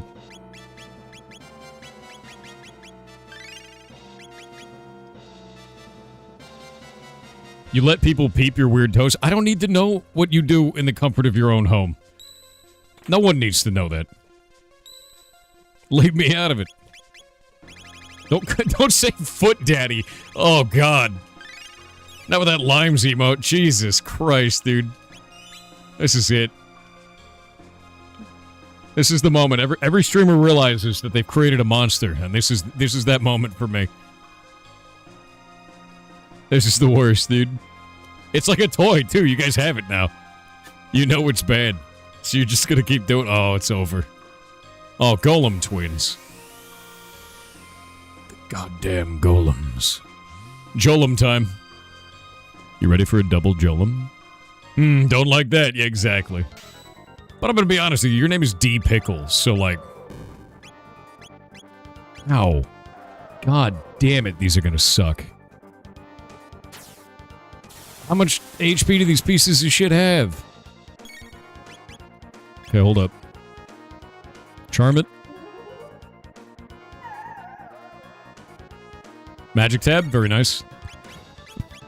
That does area bomb, that's a shock. Alright.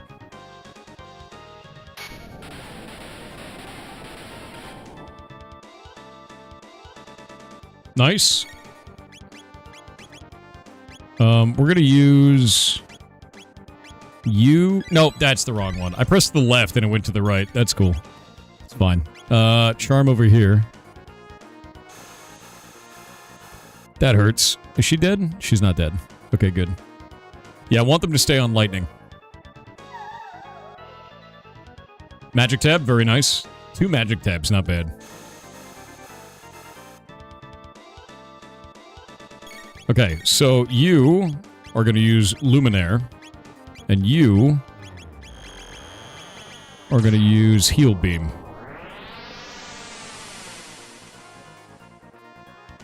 There's the damage. And then they stay on lightning. Butts absorbs lightning. And then Boots and Grok take half damage from lightning. So now they keep doing lightning, and I keep not giving a shit.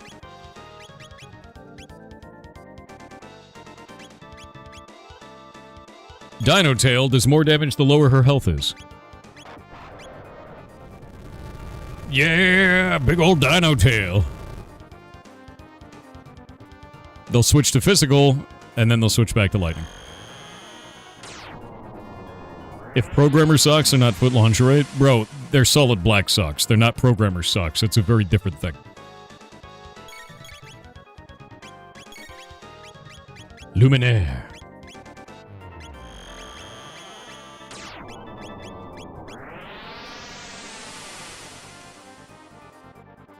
Get zapped. Nice.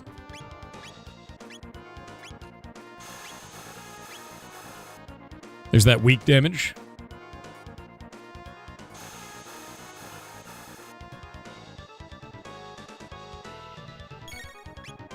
Okay, he doesn't have Luminaire anymore, but he's got Lightning too.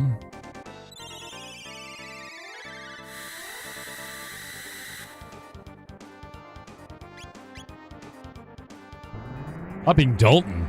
Oh, I think they just died.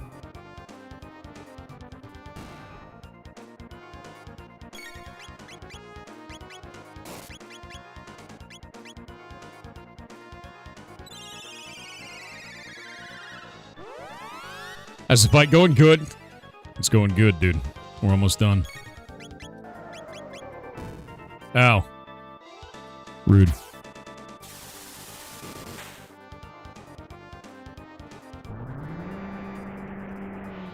I've killed both of them.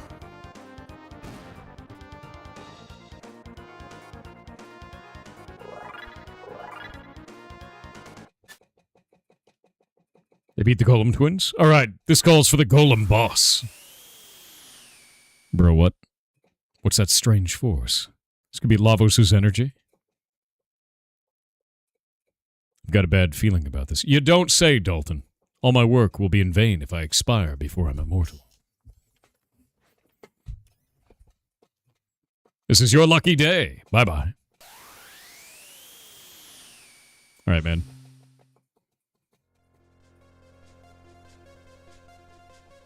I'm gonna use another shelter. I really gotta buy more shelters. I'm down to 6 of them.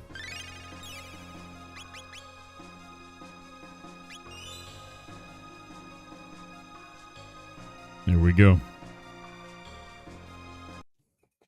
We're not even at the mid-game yet. We're almost there. This is the hull of the Mammon Machine. Now is the time to turn back. Bye.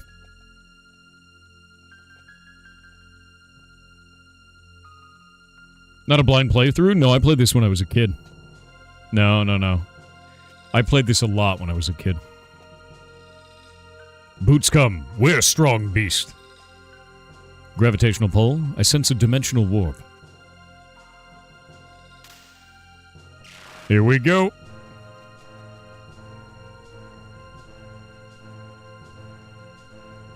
What are you doing, Shala? I need your help here. I'm pretty sure she's overwhelmed by the power of, you know, the Mammon Machine and Lavos. Use a knife from Melchior to stop the Mammon Machine. Do it! Here we go, Mune. Ready, big brother. Go, go, go, go, go. I've seen that sword before. The knife used the machine's power to become a sword. It's all coming together, Chad. We've seen that sword before.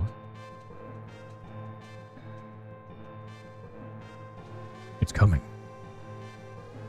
No, stop. That sword alone can't stop it.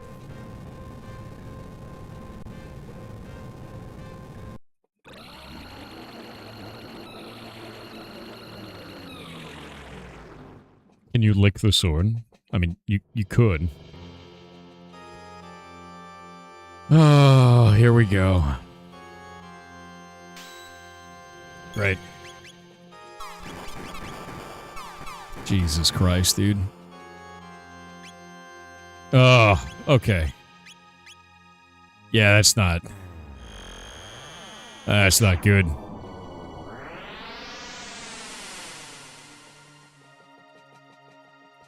What's up, bro?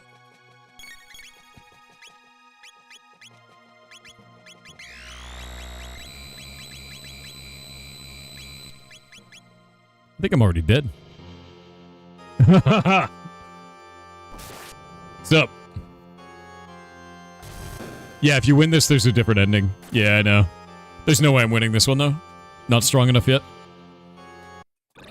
There is an ending, a special ending, if you win that fight.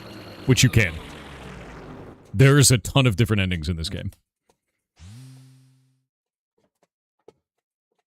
I've waited for this. Sup, dude? He's here. I've been waiting for you, Lavos. I swore long ago that I'd destroy you, no matter what the price. It's time to fulfill that vow. Feel my wrath, Lavos. What do you think you can do?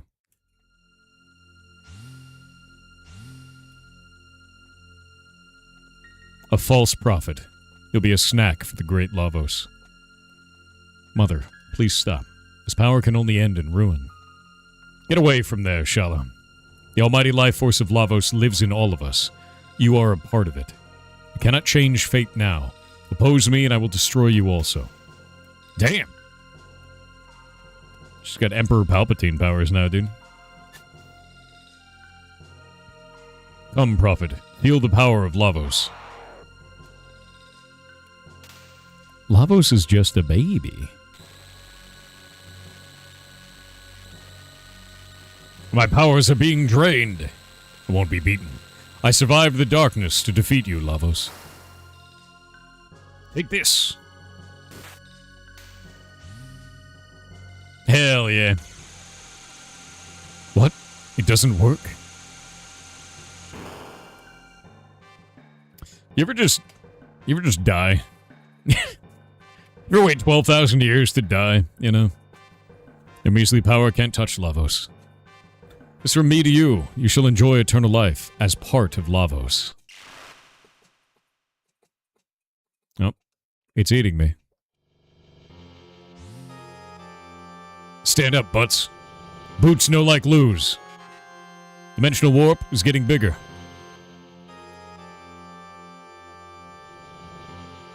Why don't you do as Shala says and run away yelping in terror? Isn't your life precious to you? Shala, are you alright?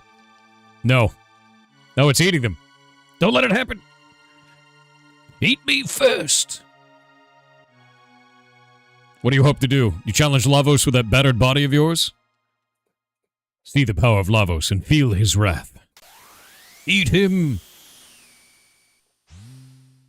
Let's go. Oh. Shiny flim-flam power. Here it goes. Butts.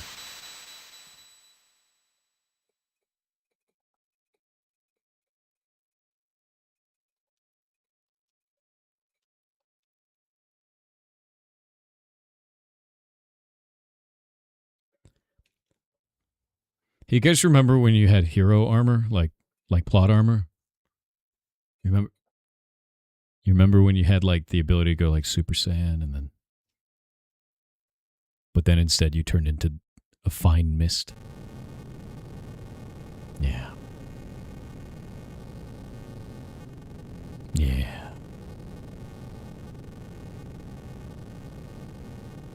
Palace is collapsing. We must escape now. The bottom of ocean. What can do?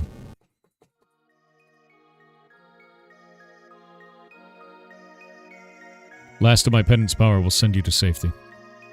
I know you can't forgive her, but please don't hate Mother or our kingdom. I'm so sorry. Now off you go.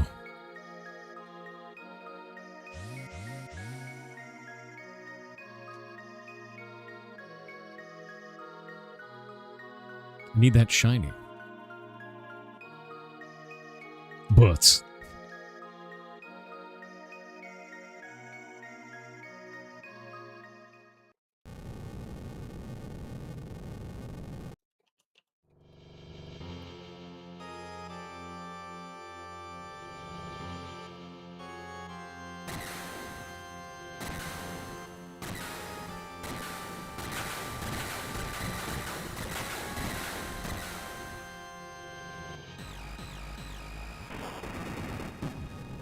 Such a cool scene, dude. Yeah, you tuned in for Butts' death, dude. The end of Butts. And the end of the Kingdom of Zeal.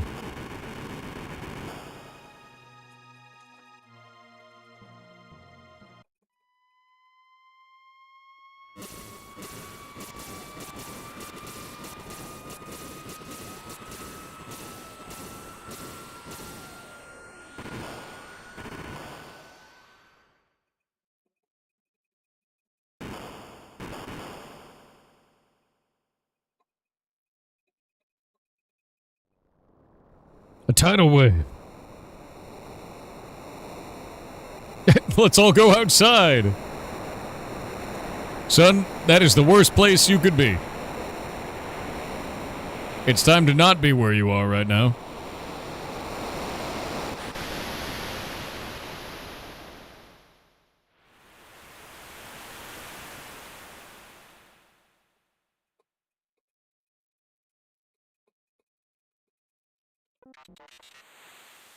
It's too dangerous. Butts. Butts, no! Just screaming about butts now. That's what we're doing.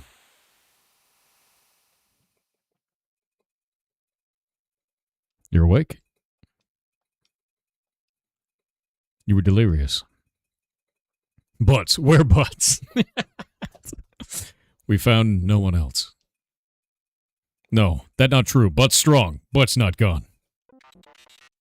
Is this the Earthbound village? This island was the only refuge left after the Ocean Palace disaster. Metal bird, place that float in sky, all gone? Is Sir Melchior here? When the disaster struck, an eerie black portal materialized. Melchior tried to save Janus, but he was also dragged in. A black portal. No doubt a gate made by Lavos. Where's Shulla? What happened? I don't know. No one has seen her since. Ligma, is it intact? This is the best possible thing that could happen right here. Grok saying, Ligma, is it intact? Dear God.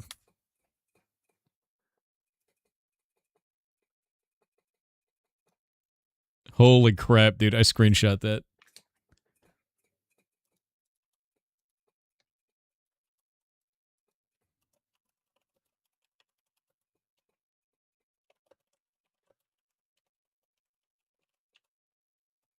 I just put it up on Twitter and I said a valid question.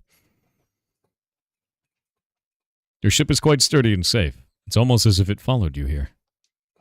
Oh, this must be yours. Oh, the pendant. It was at your side, like a guardian. Take all the time you need to rest.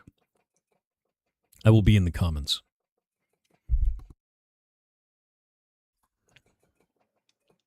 I knew you were going to post that. I couldn't stop myself from posting that. It's so funny, dude. All right, Frog. You're the leader now. Or we could take Dumpy. Dumpy's pretty goddamn strong as well. I think it's a really good combo with Dumpy, Grok, and Boots. Pretty sure. Still my favorite song.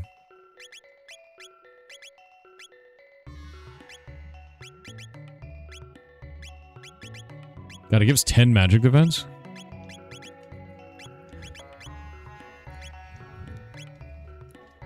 Hmm.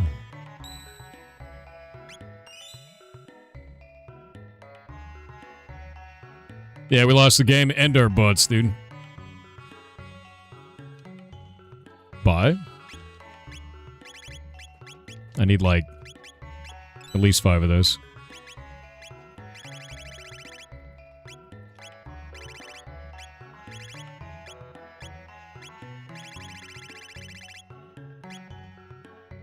Oh.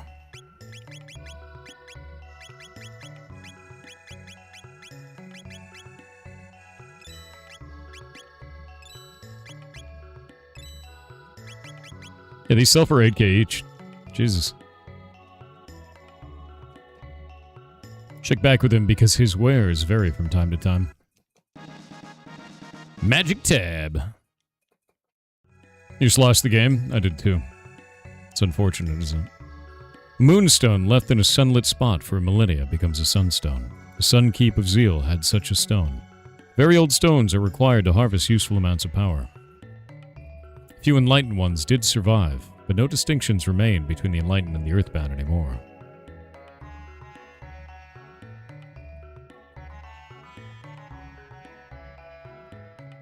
North Cape.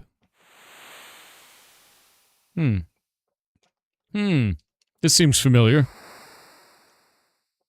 A place that exists in all times. Well, that is unfortunate.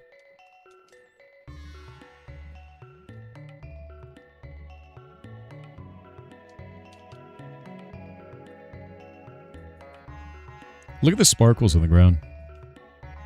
We grew too dependent on a dangerous force. How can I survive in this land without my magic? You don't need magic to survive. Besides, you're not alone. You're absolutely right. We're alive, and there's always hope. Everything and everyone sank to the bottom. The sea of clouds has parted, and a blizzard is finally abated. Could the long winter finally be over? Must have cried himself to sleep. Let him be. All rested up? Bow and pay homage to our new liege, King Dalton. I can't pause it. I can't pause it. I'm gonna do this. Wait. I'm gonna do that.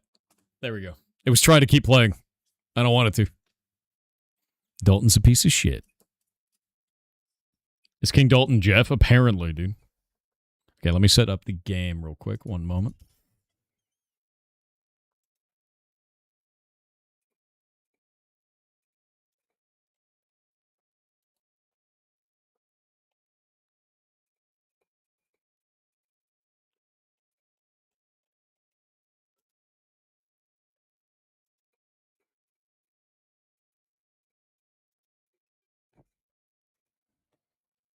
Let me see. Let me get all these games set up real quick. I don't have these up on the calendar yet. Or I have them up on the calendar. I don't have them in this.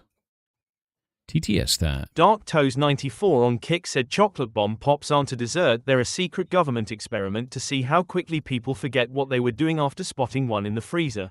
What? That's why they disappear so fast and why nobody questions where the last one went. Is that like a like a candy or is it something else? I don't know what the hell that is. I've never heard of these. Ari McBrown on Kick said Thor, listen, I found Meowdoku through a mobile ad, and I'm now severely addicted. Send help. I will look this up.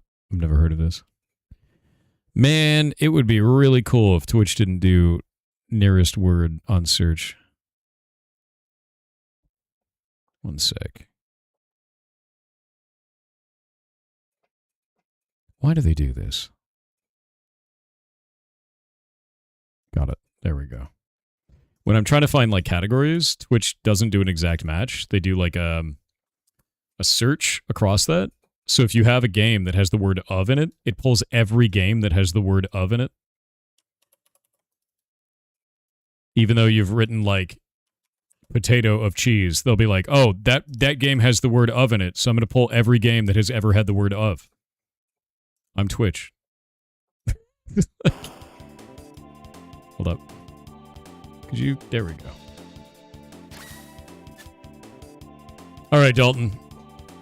You there, what's wrong? You're lucky to be alive. The old crone and the pesky gurus are gone. I now rename Zeal the Kingdom of Dalton. You're alive. Ah, that vehicle outside must be yours. Just like the one Balthazar was building. I've decided you don't deserve such a splendid toy. Henceforth, it shall be my personal chariot. You've got to be joking. You have to come with me. You might start a rebellion or something. And now, as a token of my esteem for you, take this. Wow, wrecked, dude.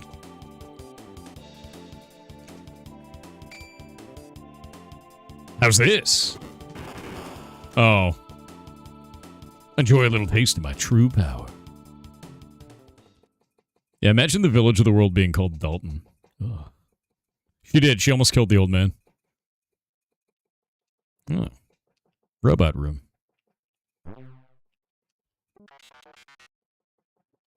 Unfamiliar scenery. Weapons all gone. Items are missing too. Even the money. Must think of a way to escape. Get all weapons back. Destroy Batman. Man, that would be really cool if we had weapons. You know?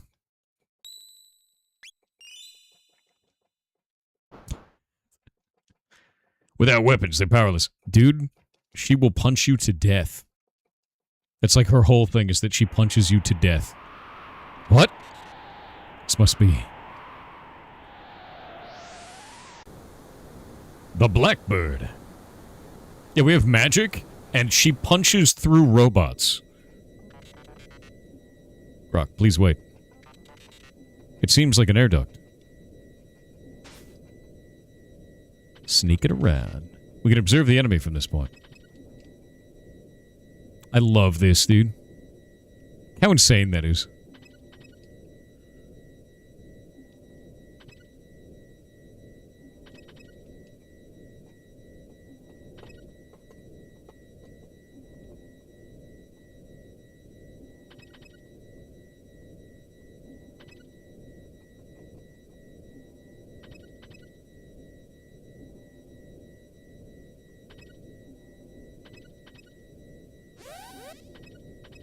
What's going on there?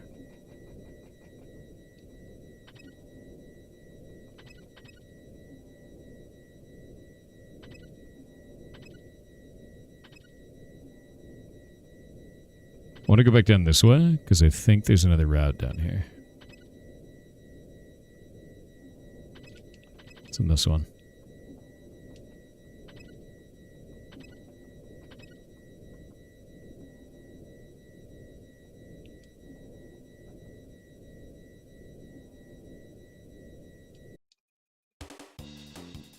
I think we can kick their ass. Yeah, because she could just annihilate still. That's really funny.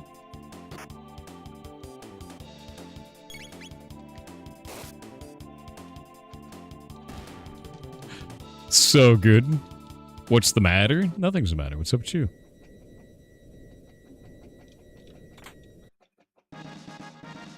Got boots as equipment. Hell yeah.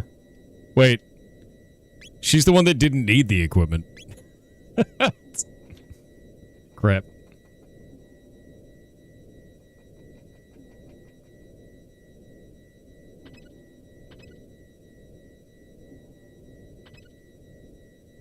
You say you're chilling like a violin? That doesn't make any sense. What do you mean? Oh. What? Victory.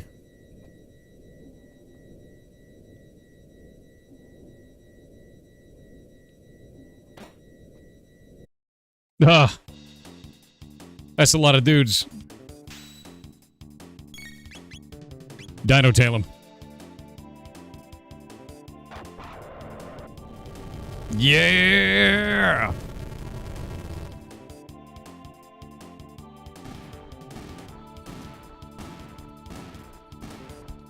Sick.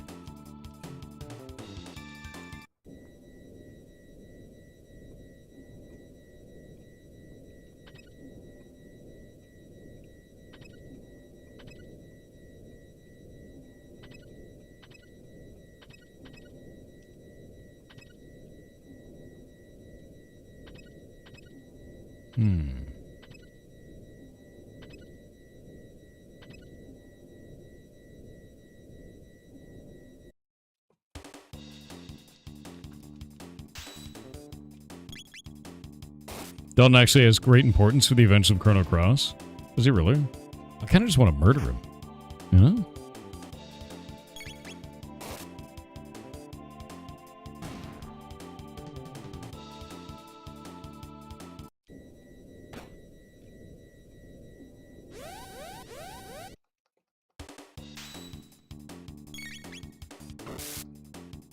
She does so much damage.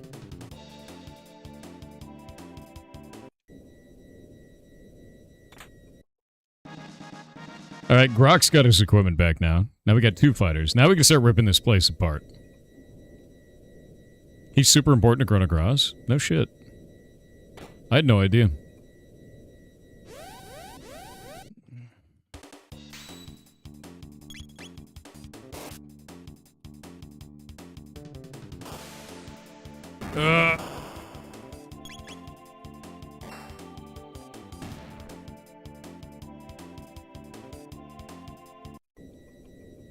He looks like a clan NPC, but he's a vicious killer.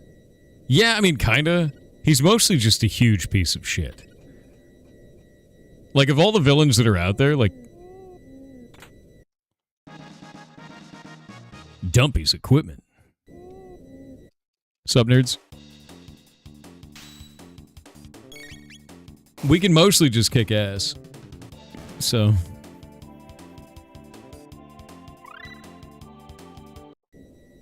I think we have a triple shot on these. I don't remember if we do. We gotta get all of our items back now.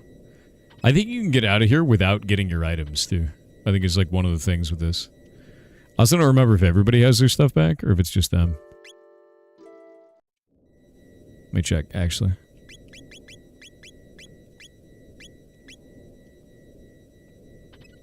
Yeah, I can't remember. Kefka's really cool. We're gonna swap content in just a moment, though. Hey, guys.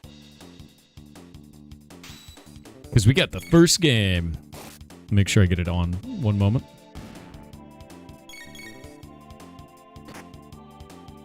Okay, that's fine. Go to here.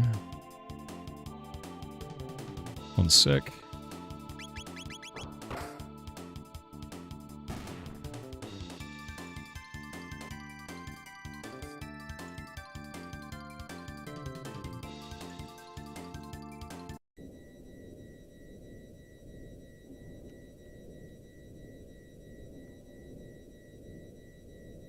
I'm really excited for this, actually. This game is cool as hell.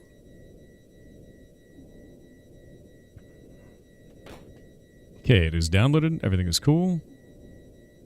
Let the pigs out in just a moment.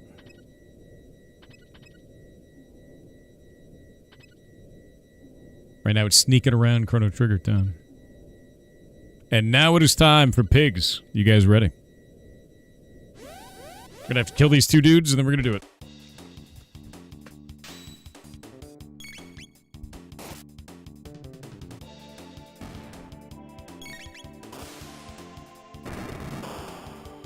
Rude. Her damage is not very high. I might have to stop. Let's swap for Frog. I think that's the biggest thing right now. Oh, I can't do that. Alright. We are going to pause this. Get that there. And swap the content over. Switch this to here. There we go. Pin that. Pin this. in that. It is pig's time.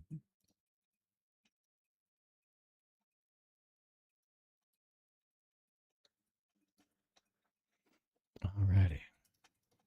So the first game for the Pirate Indie Game Show today is called End of End. I'm going to make sure that we get all set up. It's going to be just a second. But the graphics on this, awesome.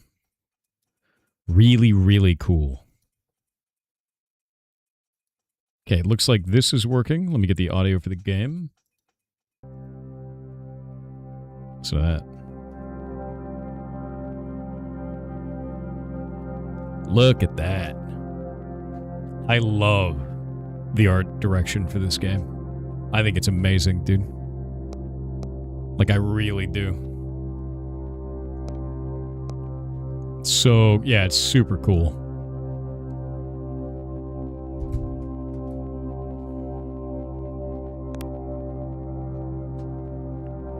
Somewhere near the last village in End. Another day, another empty ruin. Or is it? Cries for help from below. Look at that, dude. Say less, wish listing? I know, dude. Your touch is out. Or your torch is out. Enemies are more dangerous in the dark.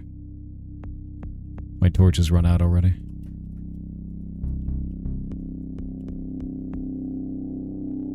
How do I activate my torch? Oh. I saw something there. There was something in the dark. There's money here. There we go.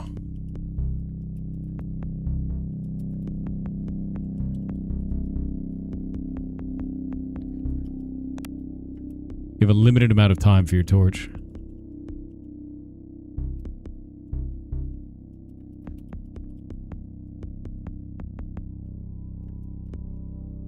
What's this? You found a basic key. But now my torch is running out again.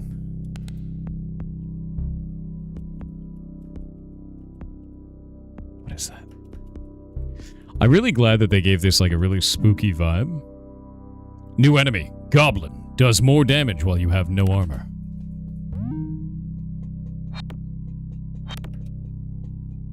Look at that. This UI is so freaking cool, dude. Easy pickings.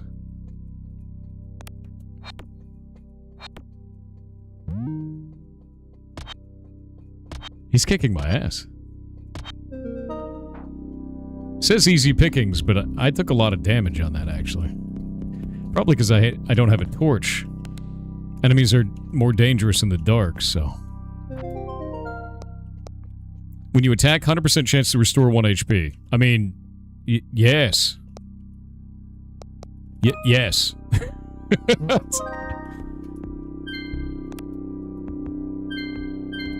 That's always going to be a yes, a lifesteal of anything.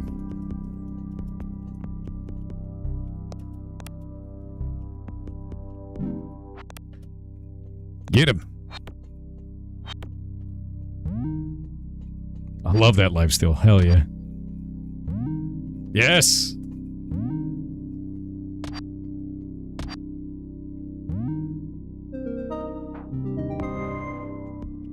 I think easy pickings is actually a buff that he gets.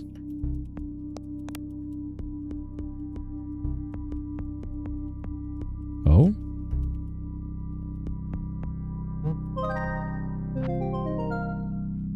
When you're reduced to half HP for the first time, 50% chance to restore 5 health.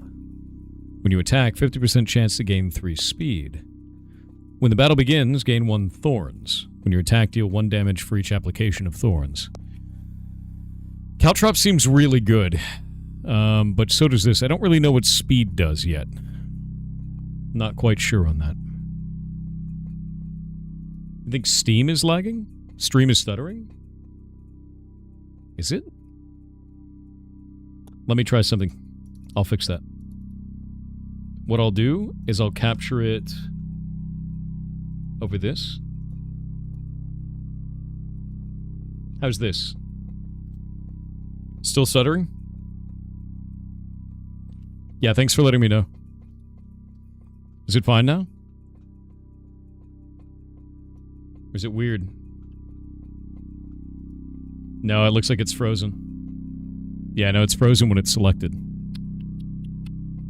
Yeah, see, it's not moving for you guys right now? Alright, so it's a capture issue. I'm going to capture desktop. How does that look? Oh. It is not able to do that. So, is there a way to change it to windowed mode? Okay, now it's in windowed mode. And let me stop capturing this. We're going to start capturing the window again.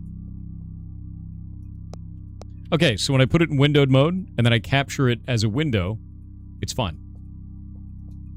You guys are having proper stuff now. Good? Alright. Yeah, always going to be some weirdness. We can always tell the devs about it. Seems fine for the moment. Good. Perfect. I think I'm going to take the thorns. I like the idea of thorns, especially because I'm taking damage and I have lifesteal so far. Alright.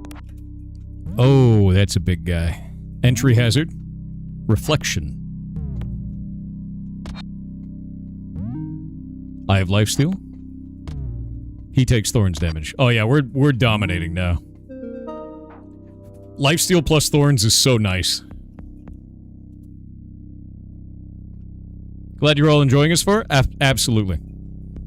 No, I really think this is quite cool, dude. You rescued a villager. You won't believe what I found down here. Return to the village. Do I get to keep everything? Earn buffs and rewards during your run. Continue your journey. I kept it. An extra torch, huh? Oh. That's cool.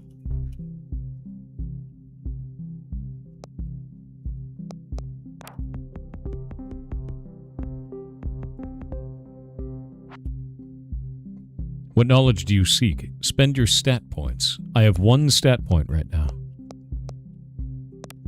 Let's get speed. More attacks per attack seems pretty good. Yeah, I'll take all those. Down with quests.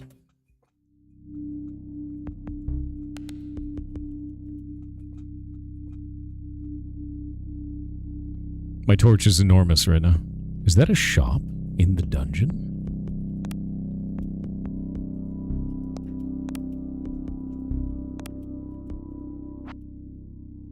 Teleports you back to the village.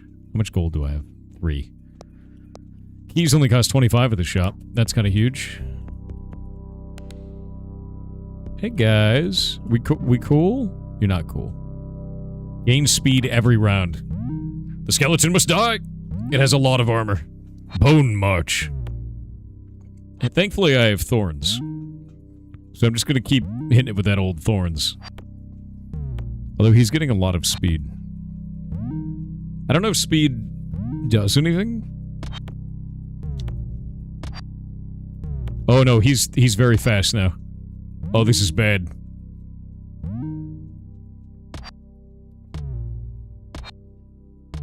He's getting owned by thorns, but I am dying. I need to get away from these other skeletons. Those are really scary. I don't know if I can fight skeletons, man. Those are horrific. Those are nasty dudes. Oh, they're everywhere. Oh god. I'm gonna die down here. Thorns did the trick against speed, yeah, but I can't fight him again. And I'm about to run out of torch? This is bad. Let's speed it up. 5x. There we go. Oh, I'm so dead. GG. Yeah. Yep. Die for the first time achievement. You died. Legacy of the Legend. First death title. A mysterious item. What's this?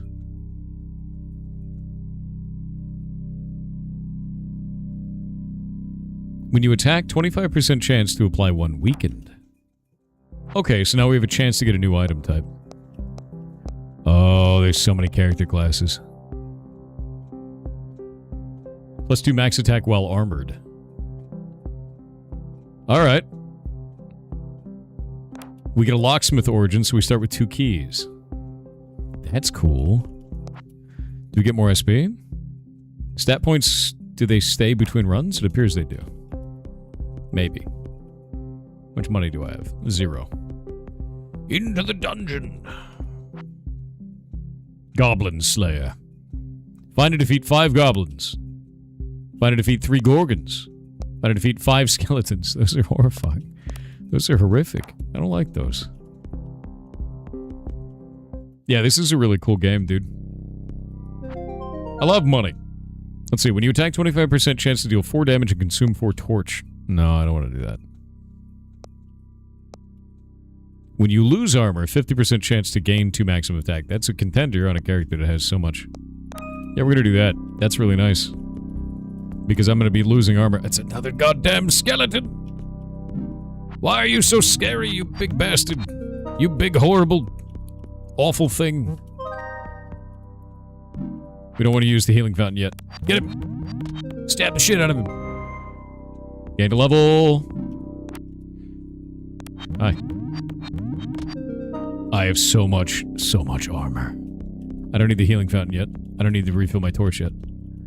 Let's not use the stairs yet. Not quite yet. I can do more killing. More killing means better, stronger power. Alright. And I can always go back. Actually, do I have a key? I do. Gain 1 armor every 3 enemies killed when your torch is out. Resets when your torch is blazing. -1 speed each time you use a torch. I'm gonna go with Shadow Armor. Shadow Armor seems cool. Based on my build. As long as I let the torch go out, you know? When your turn begins, remove 1 random negative effect. If any effect was removed, lose 2 HP. I think negative effects are more dangerous than lost health. I'm gonna do that. Because negative effects are really scary in video games, and I have a sneaking suspicion that this one is no different. You know?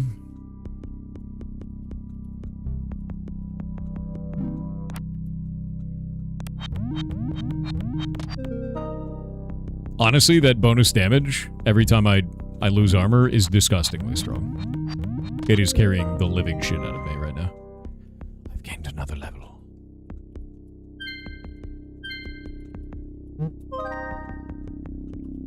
Okay, grab this one now.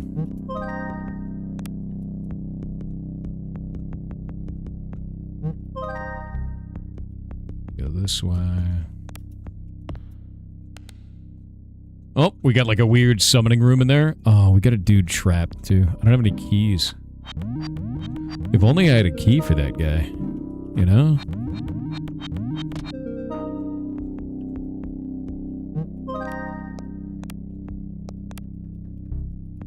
I got nothing for him. No key.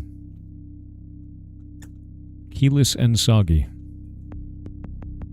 But I have 2 stat points. So that's kind of nice. And I have full HP. Well, see you, dude. Unable to save that man. What this? You found a myconid. Weathered, weird. It's wet. Let's hiss at it or read it a story. Myconids are, they're like mushroom people. Why would I lose gold? I'm gonna read it a story. It makes an unpleasant sound. Thanks, Mushroom Man. I also find you unpleasant.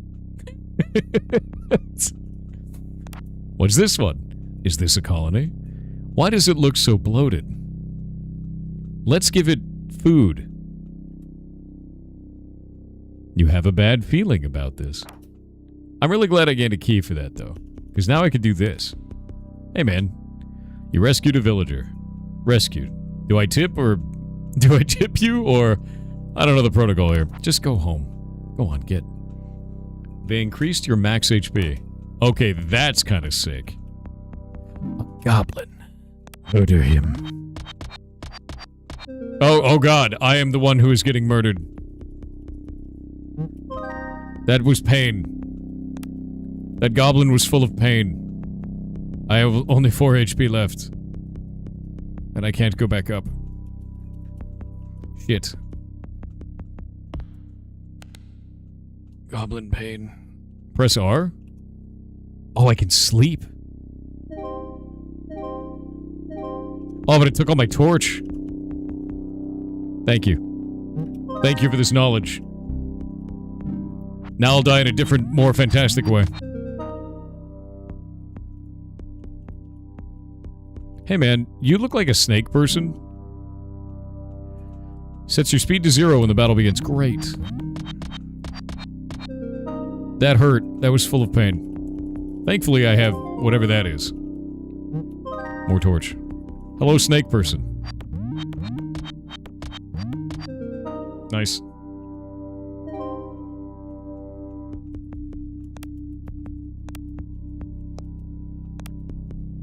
Those are all worth like 1 gold randomly. What is that? Is that like a zergling? Look at that horrible looking thing. I don't like that. Yeah, stab him. Oh! Jesus Christ, I almost died. Oh wait, no, I gained a level. We're good.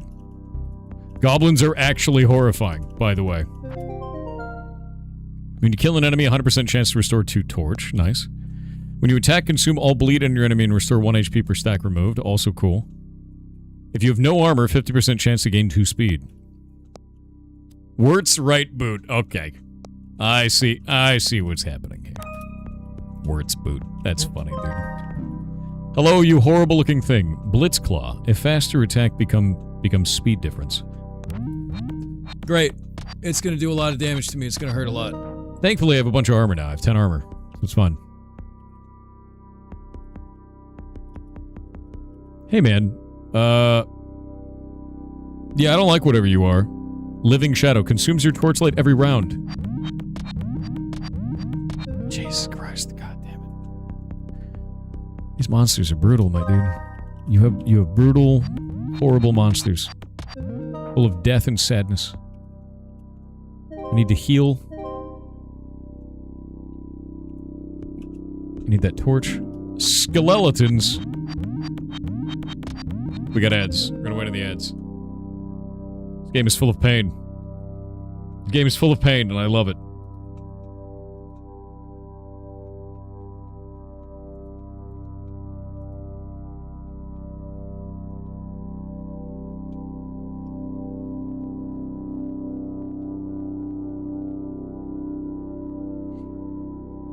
You like the sound design? I like the sound design. I like how minimalist it is. We'll talk about it after the ad break, actually. I think it's quite cool.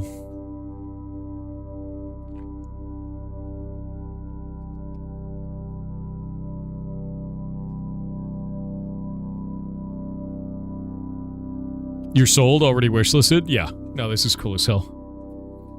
It's a really, really awesome game, man.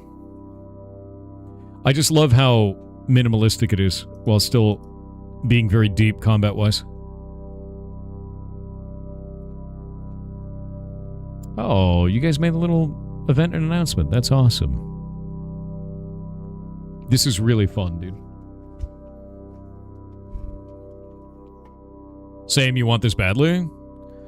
Well, you can go add it to your wish list, and you should. Oh, you guys don't have a demo up. Get your demo. Go put up the demo, you fool. Put up the demo. Put up the demo!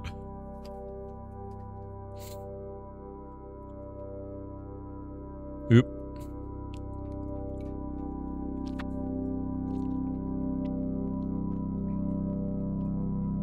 They can't.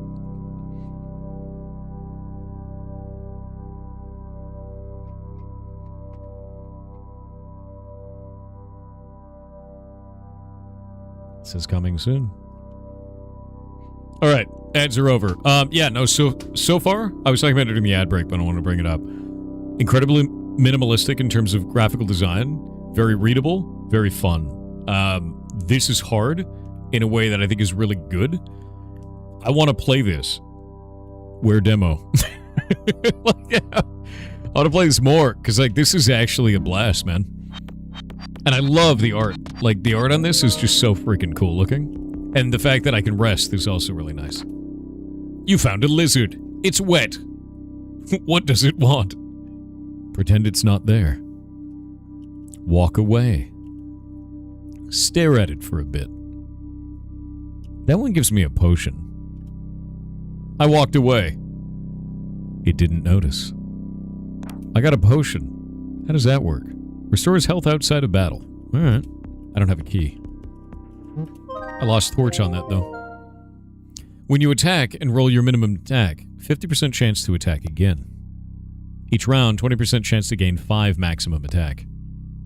When your turn begins, 50% chance to add 1 maximum attack and 50% chance to remove 1. No, we're going to say a 20% chance to get 5 maximum attack.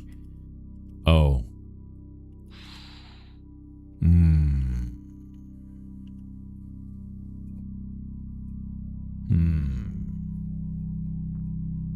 We really haven't used Shrouded Plate, have we? We kind of haven't done that. I feel like that's going to be situationally very strong, though. I'm going to do that. Behold, an eel, so damp and cursed, you ponder its existence. We can do minus money. I'm going to say minus money plus potion. Nice. That turned out fine. Hello, skeleton. You're dead now. What? Okay. Keep your secrets. I really want to get lifesteal. When you attack, consume all bleed on your opponent, restore 1 HP. Before each attack, 25% chance to deal 1 damage. That's really good. I'm going to get rid of... Oh, what am I going to get rid of? I'm going to get rid of kindling. Because I have all these torches. And I know that this is going to come back and bite me in the ass, eventually. Where suddenly I will have a very bad problem with torch and not have enough. And I will only have myself to blame. Increased your max HP. Sick.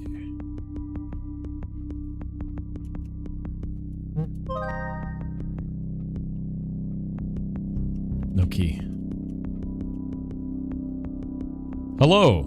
You are a skeleton. You're easy to kill for me now. Glorious. Goblins. You are not easy for me to kill. Oh, God.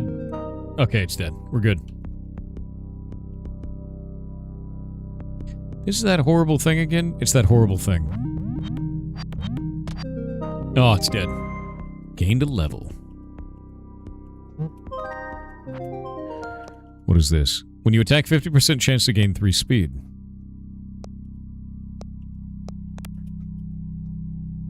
No longer getting bloodlet. Okay, now I've got a build where I just do damage. And the more damage I do, the more damage I do. And the more turns I have, the more damage I do. So I'm just going to do damage and have turns. And when I do damage, I have more turns. Any questions?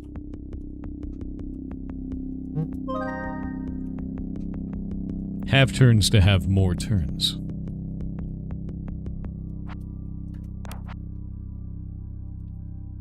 Increase my max HP again. Okay, I think I can leave this dungeon, maybe?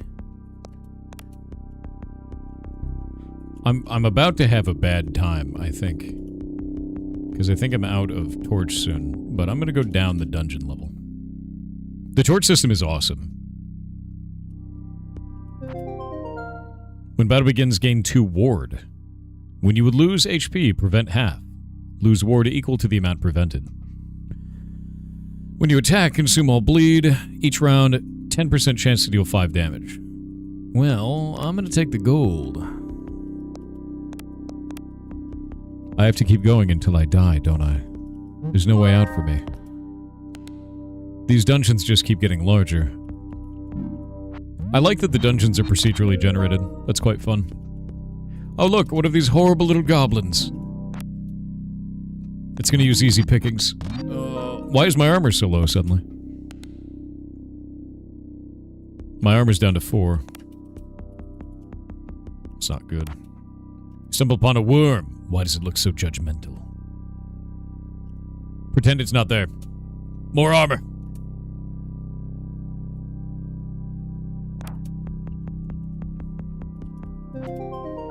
What is this? Gain 1 speed every 40 steps while your torch is not out. Resets when leaving the dungeon. That seems busted. When you lose HP, gain 1 thorns. When you attack, 50% chance to gain 3 speed. Wait, that levels it up. 50% chance to gain 5 speed. I didn't know we could double up. Oh, that's busted, dude. Oh no, that's huge. So if I get duplicates, they actually just make it better.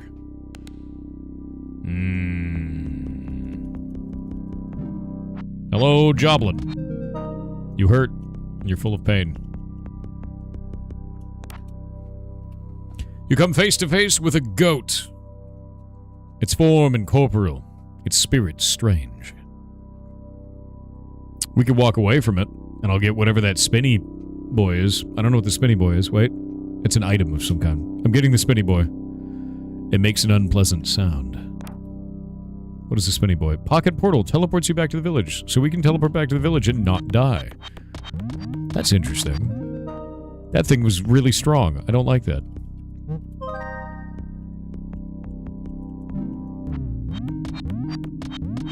Every turn I get faster, though. And when I get faster, I get faster. When you attack or roll your minimum attack? No. Gain 1 max attack when you use a torch. Resets when you kill an enemy. No. Take the gold. Meta progression? There is meta progression in the town, yes.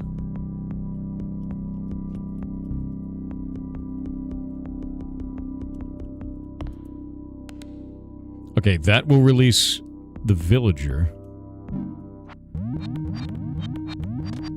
Ooh, ooh. Okay, I'm gonna health potion. Good. Because I was running into that point where, like, I didn't really want to spend my torch to heal. Increase my max armor. Didn't get that door. Oh, torch is gonna go out. It's about to get bad, gentlemen. It's about to get real bad. I can't see shit, Captain. Hello. This is fine. I'm sure nothing will go wrong in the dark. Now that my torch is completely out. Ah. Ow. Ow. Oh, healing potion. Enemy deals damage directly to your HP when the battle begins. You bastard. Horrible mimic creature. Okay, I leveled. Leveling allowed me to heal to full. I didn't have to spend a potion. Very nice.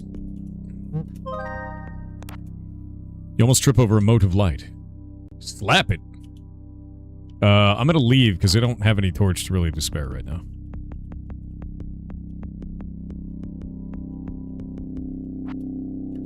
You're a lifesaver, literally. I'll make my way back to the village. They increase your speed. Alright, I'm down to my last HP potion. I've got a pocket portal, though. So I'll escape. But I don't know if escaping is a good thing. That's a mimic. I see you.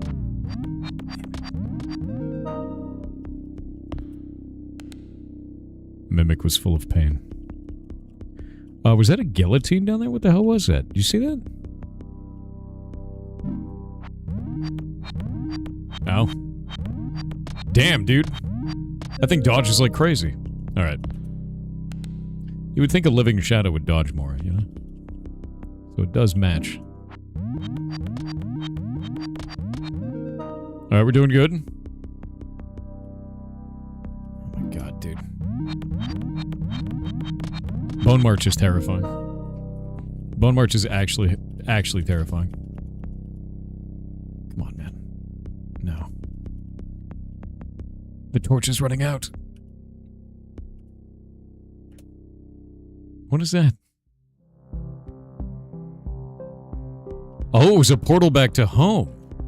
Oh, look, it's all the little guys that I've saved. Alright. I found a portal in the dungeon. I'm gonna spend my stat points on more armor, for sure. And we're gonna do that on more attack. So it's minimum attack to max. This adds to max hit, basically. There we go. I got 4 speed as base. This is actually really awesome. Refills some of your torch. Extra torch. 300 gold? My man. These are rip-off prices, sir. Oh, it gives you 1 torch for 10. Oh. Oh. Oh. Oh. What? Hmm. Hmm. I mean, I'm a gambling man. +2. +2 attack. For 1 HP, huh? +1 HP for -1 HP. I'm feeling the sun. I love nothing. Nothing is great. Oh, wait, he's taking max health.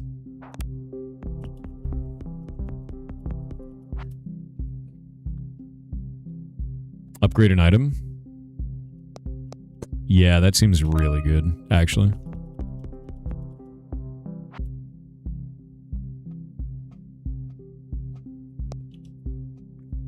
Find and defeat 5 skeletons while exploring. Yes. Rescue 3 villagers in a single run. 5 goblins. Alright, I think we're good. I think I can sleep here, yeah? Yeah, we can sleep in town. Wait. I can't sleep in town because I don't have any torch. Torch is required to sleep. Even in town. My sadness is enormous.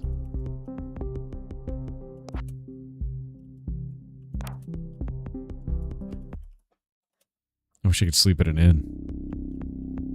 Oh, no, it sent me back. Oh, back in the dungeon in the same spot. The horror. Hey. I had a whole escape plan already. It involved a spoon and optimism. Glad you showed up. Gave you 50 gold. I love gold. I got all this jold. Wait. Okay, that's another door to a guy. It seems like every one of the switches opens up a door to a guy. So that's pretty useful, I think.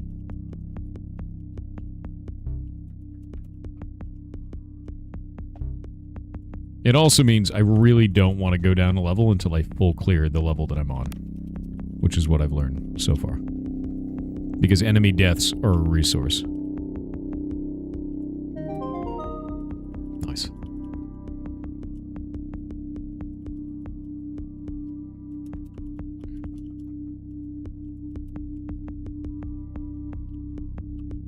Yeah, dude, I have no torches. It's cool down here, though. You know? It's probably fine. I'm sure the locals are great, you know? I'm sure they're fine. The locals are super happy to see me, as you can see. Look at that one. He just came over with a whole bunch of XP to give me, you know? What a nice neighbor. Okay, that goes deeper into the dungeon. But I'm in full night mode right now, so I'm just gonna... That opens that one up. I can go talk to that guy. That'll finish my quest, too. Ah. Jesus. Jesus. Because I just need to save, like, 3 guys. As one of my quests. And my damage is way up there now, so... Nice. They increase my speed? Yeah, no. Save every villager. All that XP, but I suspect You would give your kingdom for the torch right now? I'm gonna be honest with you. I felt like I needed the torch, but now I'm like Rambo, torchless and horrifying. Like I could just go through this place and annihilate in the dark. I thought it opened up this door. There's a guy in there, by the way. I guess not. I thought I was torchless and soggy, but instead, I'm a silent killer in the dark. I should have held on to that one item that gave me more armor. The longer I'd been in the dark. Absurd build. My build feels really good. It's the build where I get to have more turns the more turns I have. I fear nothing now.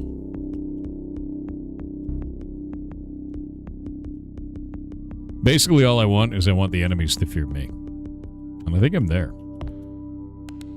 Okay, already been in there. They're just walking experience. Hubris? No, couldn't be hubris. Definitely couldn't be hubris.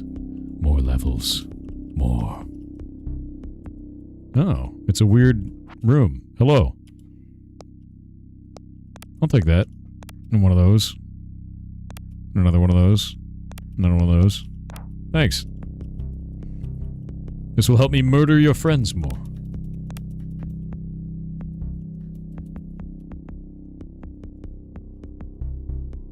Is there a guy in there? I can't tell because it says use key. I don't want to use the key in there.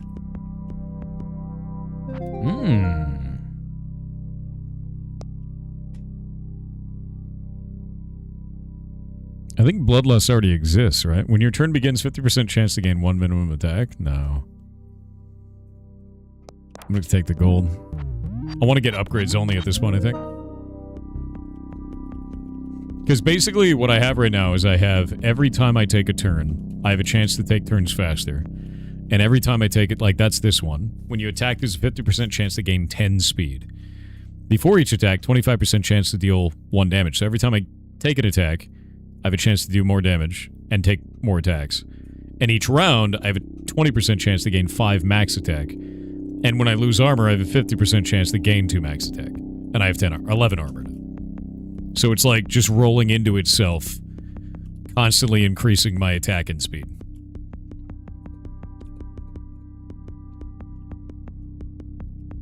Juggernaut. The Juggernaut. We build it. Slowly ramping up the machine. Alright, man. I'm using the key to save you. I'll head back to the village. See you there. They gave you 1 gold? Can I unsave that guy? I'd like to unsave him, please. Yeah, we're putting him back in the dungeon. Yeah. Back in the dungeon. He doesn't deserve it.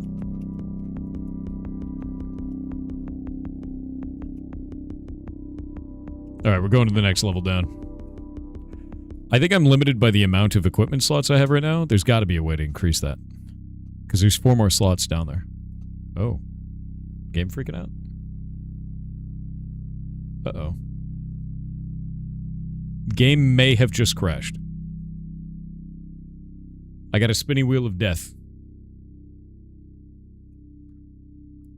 Is it on World Gen?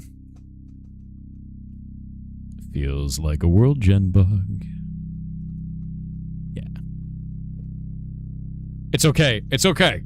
This happens. This is why their demo's not out yet. Oh, wait. It solved itself. I think it was World Gen. I think it got hung up, generating the world, and then finally resolved. This level's probably enormous. Wow. That is a scary monster. Goblins are really rough now. Okay, they're breaking through my armor now. That's not good. Man. That sucked using that key for that. Shit. Okay, that one died.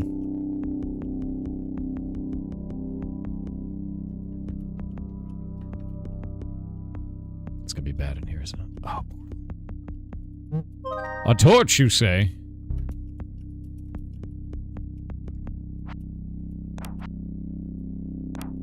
Thanks, man. We're just gonna sleep. Waste all this torch real quick. And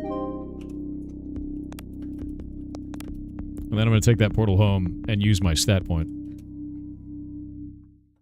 I don't know what I'll use the stat point for.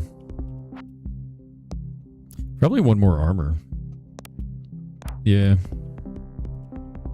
Look at all the dudes I've saved, though. Nah, we're not gonna waste that this time. I have 101 gold. Okay. 50% chance to gain 2 maximum attack. Now it's a 50%, 75% chance to gain 4 max attack.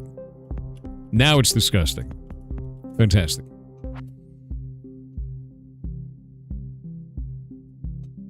Yeah, when you have the torch, you can make notes of what room has what. Yeah. Deal a total of 100 damage to enemies this run. Yoink. 3 Blitz Claws. 3 Gorgons. Okay, we're gonna kill goblins. I think this is starting to work. I'm down to 51 gold.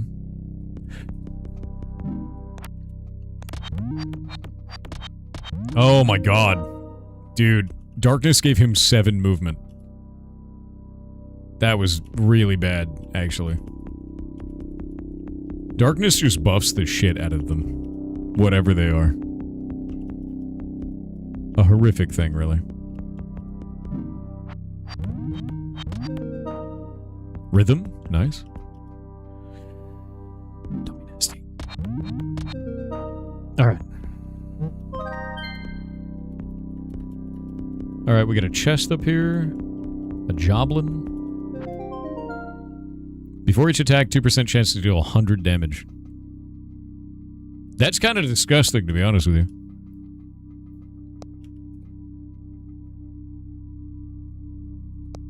But I think I'm going to do this. So we can upgrade the book. Now it's a 30% chance of just wrecking house. And I have so many extra turns, you know? When the battle begins, if you are faster, 50% chance to apply 2 bleed. No. No. I'm gonna sleep off the last of these. There we go. No. Weakened. Reduces damage done by attacking by 1. So we can apply weakened to the enemy. Applying weakened seems like a really good idea. Yeah, I need more slots, like real bad. I don't know what I would get rid of for that, though.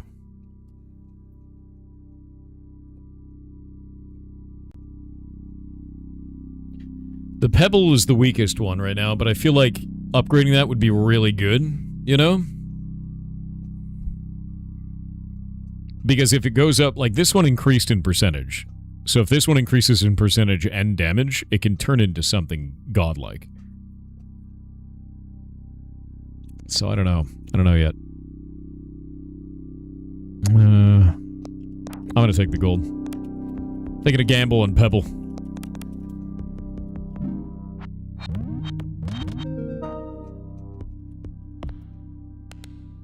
Nice.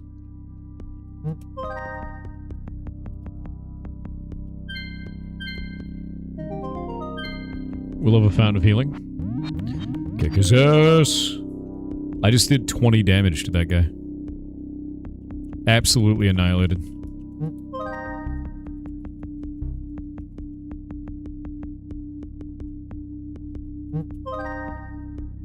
This torch is great. Alright.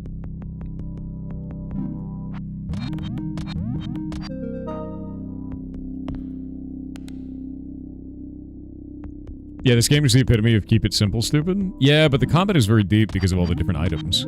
Like, the items are really adding to that, and I've definitely made a build around a general idea of go fast, do damage, go fast. You know what I mean?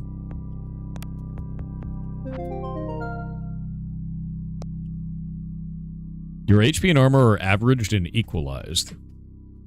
That's really interesting. That would give me a lot of armor, which would play into the rest of my build, but it would take up a slot. Gain 1 HP when you kill an enemy while your torch is low. Okay, so... if my torch is low, is that the same as my torch being gone?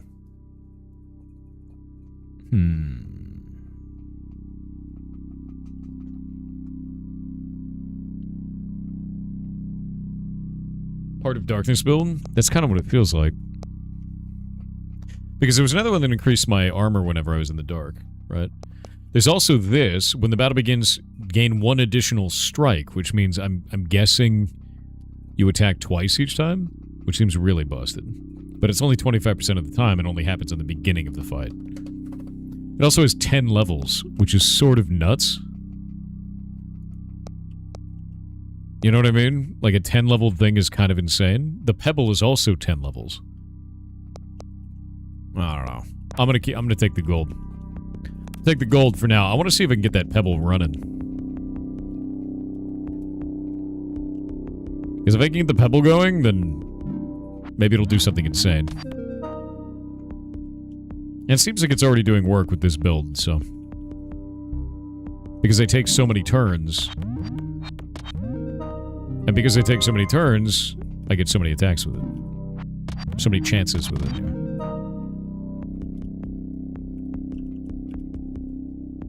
Turn that Pebble into a boulder? Exactly. Now you're getting it.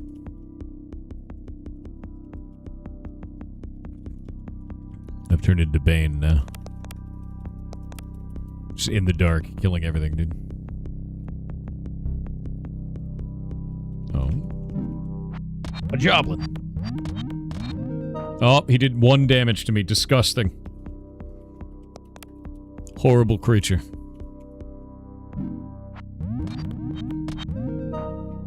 He got 4 attack for the darkness. Jesus. Ah!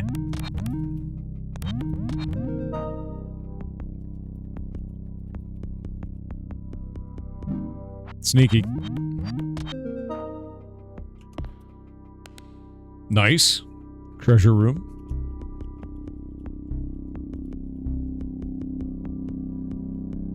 It's a weird room in here.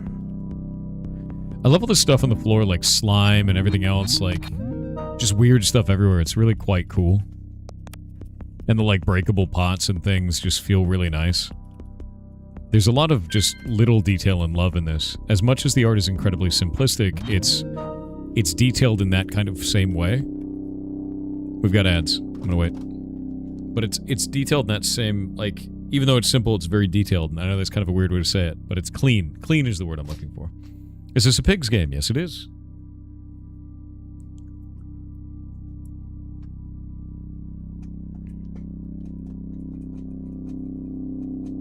Is this Godot? Maybe. Don't know. We're going to find out from the devs in about 10 minutes.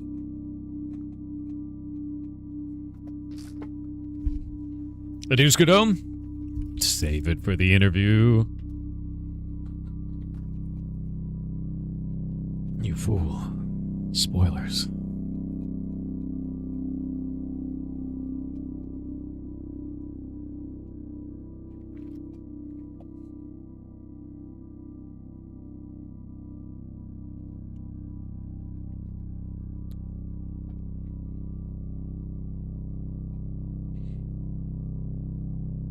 Chat, pretend we didn't read it. I know, right?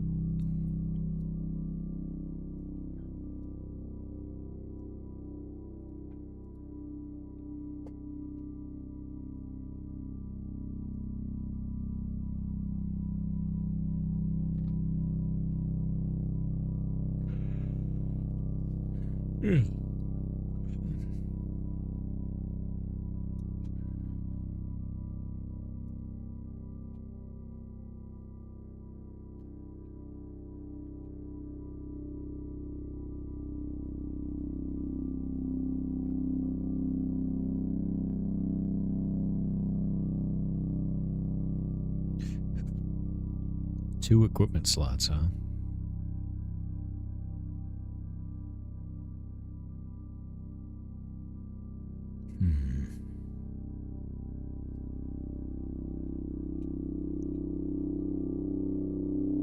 All right, ads are over. But yeah, I think the thing that I feel about the art in this the most is that it's clean.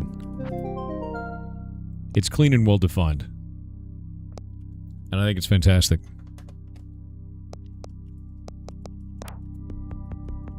It just feels really good overall.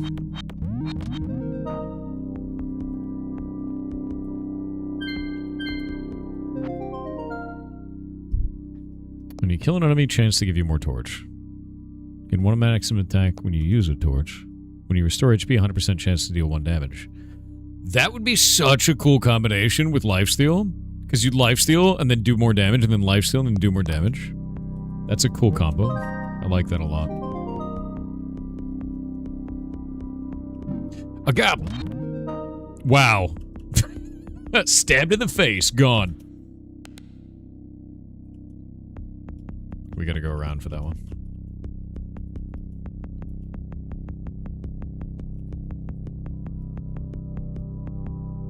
Oh, hi. I think I might be outmatching these monsters now. They increase my max HP. Damn. Get stabbed. Okay, none of these are unlocked yet. That's fine. Almost level 9, so I don't have to worry too badly.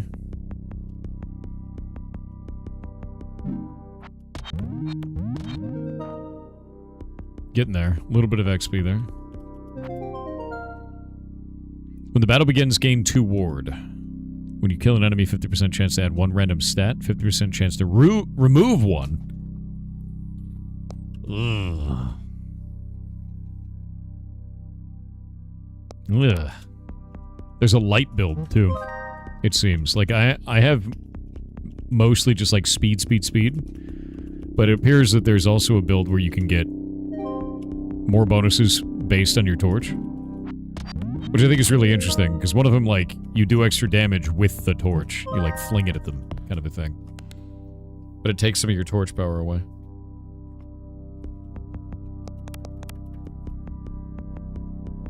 Hello, goblin. Yeah, I'm liking the way I built this, I think, at this point.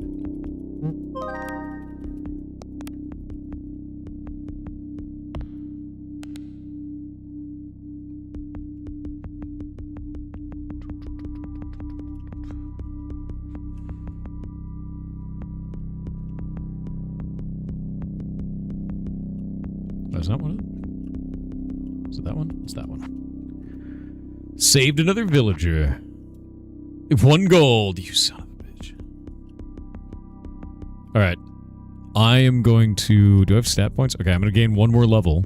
And then I'm pocket portaling. Because I have 734 gold. Which is insane. I have just a ridiculous amount of gold right now. And I need to go spend that, I think. Ow. There we go. Alright. Pocket portal. Let's go. What are we upgrading? The glove. Glove is now, when you lose armor, 100% chance to gain 6 max attack.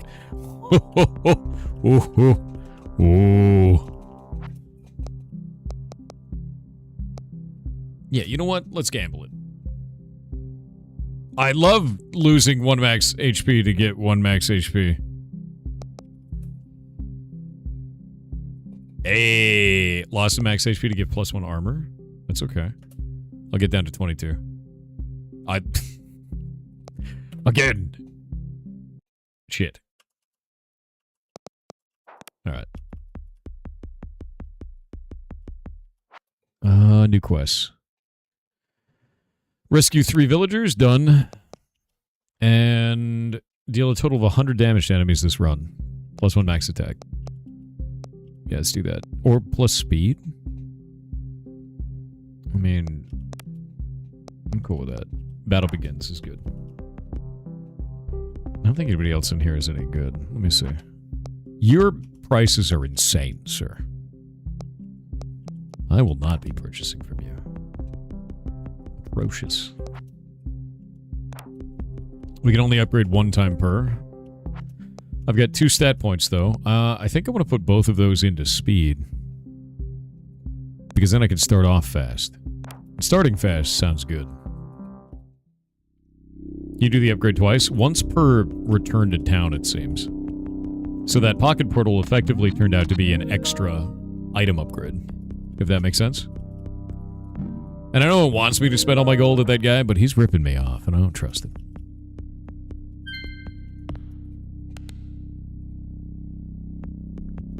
You're like 8 out of 10 sold? I'm pretty sold on this.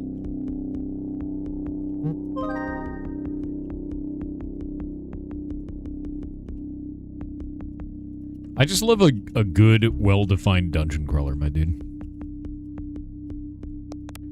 Especially, you know, it's the fact that it's procedurally generated levels.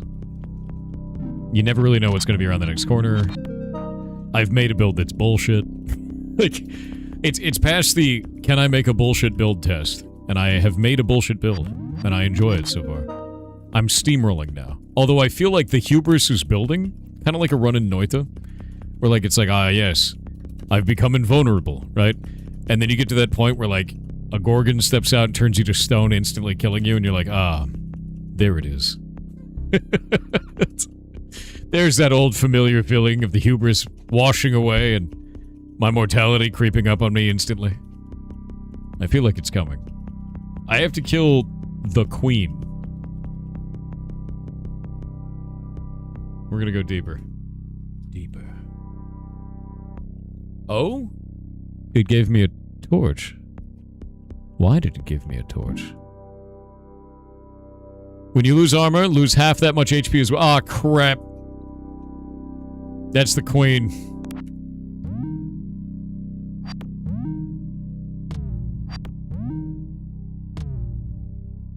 She's kicking my ass. Wait, she's dead. I kept losing armor and it's fine. The hubris did not kill me. Glorious. Glorious, glorious. This is the one. Gain 1 armor for every 3 enemies killed while your torch is blazing. Resets when your torch is low. So that's the light side version of the same item. And then there's the dark side version of the same item as well. Oh, we can return to town. Give me more. More. Yes. I wish to level this. Each round, 40% chance to gain 5 maximum attack. More. More points. Dev time? In 2 minutes. Yeah, it's a pirate indie game show. That's what Pigs is. Oh. It's doing world gen. I understand. World gen is one of the scariest things you can do. It's thinking. It's thinking about world gen. One of the hardest things to optimize when you're doing a procedurally generated environment like that. It's very tough. Yeah.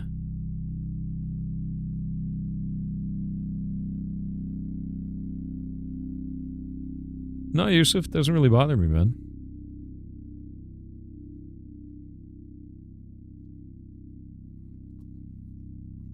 Oh.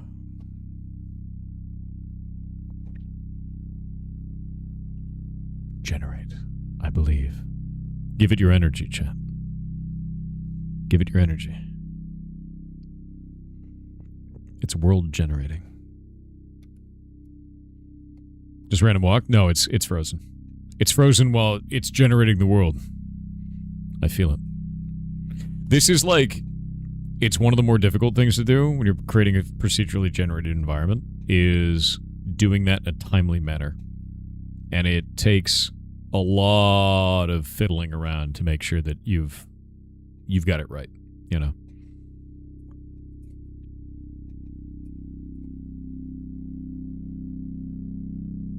Yeah, the text box said I reached the end of the demo. But it also said I could keep going. And it's white screened out for me. It's just world gen. It was world genning before, too. And I gained 2 equipment slots. That's true. So now I have more. Let's get the devs on. And don't worry, devs. Don't worry. Everything explodes. Is how it should be.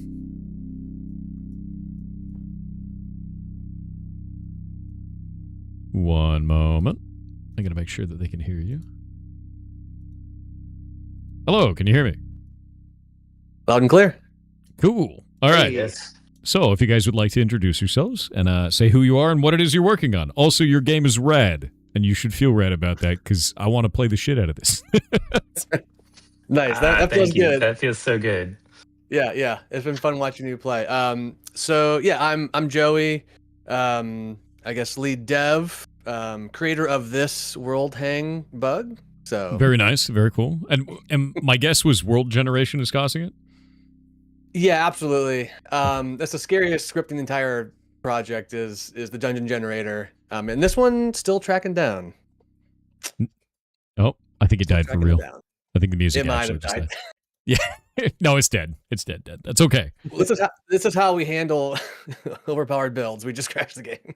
This is the way. I mean, like, the player's too strong. Might as well just kill him off. But no, that's pretty normal. And like, I don't feel like you guys should be ashamed of that or feel bad. I don't think anyone in the audience is going to feel bad about the game in any way because of that. You don't even have a demo out yet. This is normal. So this is the time where you want to know that this stuff is happening anyway. Yep, for sure. So that's me. And then who else is here? Hi, my name's Justin. Yeah, I used to be dev, and now I'm mostly marketing and stuff. So that's my role, and play tester. So Heck yeah. Yeah, and I'm Thomas. I do all of the art and the front end UI work and the music, and I've done most of the items in the game. I'm very proud of all the items that I've been building in there. Everything you love, Tom did it. It's fantastic. No, I'm going to be real. The itemization was really cool. I quickly felt attached to like a build of go fast, do damage. So it felt good. And I could see that there was a lot of different items that would work together. Like there was one in there, like a bunch of them that would buff me up when I was in complete darkness, even though the enemies are buffed in that. Another one would buff me up when I was using the torch. The idea of items that would actually increase my damage while I had torch and then expend some of the torch. It's very interesting. Like so many different weird ideas for builds in that they could scale. I thought that was quite cool. So you've done a good job on that for sure. And the art is also really interesting. Like I like this kind of minimalist sort of like visuals on these things, but I also come back from like a time when Dwarf Fortress looked like a potato. So that's why I'm into that, So like, no, this looks really cool. It's really cool overall. I'm interested, like, why this game from you guys? Did you make games before this? Was this your first game? Like how did this happen? Yeah, no. So it's our first game together. We've all worked professionally in various, design or dev positions. To keep it short, some web dev. I used to work on some lower level stuff. But no, it's basically all three of us. It's kind of been in the ether, I think, for a long time. Just it'd be cool to make a game, right? Everyone thinks that. And all of our combined skills just came together. Justin and I started probably a couple years ago getting serious about it. We're like, let's just learn everything we need to learn about making a game. Like let's finally actually do it for real. And so we spent probably a year just learning, making little clones, learning Godot. And then we brought Tom on for music. Like, hey, we can't do music. We don't want to use, AI or anything. We know you make really cool music with physical synth machines. Can you make some music for us?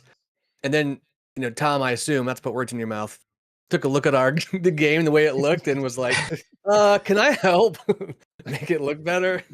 It's one of those things where it's like, if I can help to make something cooler or better, then I'm gonna try and do it. And I think with this game specifically, it's been really fun because it's kind of just been like lots of iteration on the concept. We started out just trying to build a simple thing, and as we kept building it, we kept making it better and cooler, and it just keeps getting better and cooler. And that's kind of just been our philosophy of like, well, let's just keep doing it, keep trying to make it better and cooler.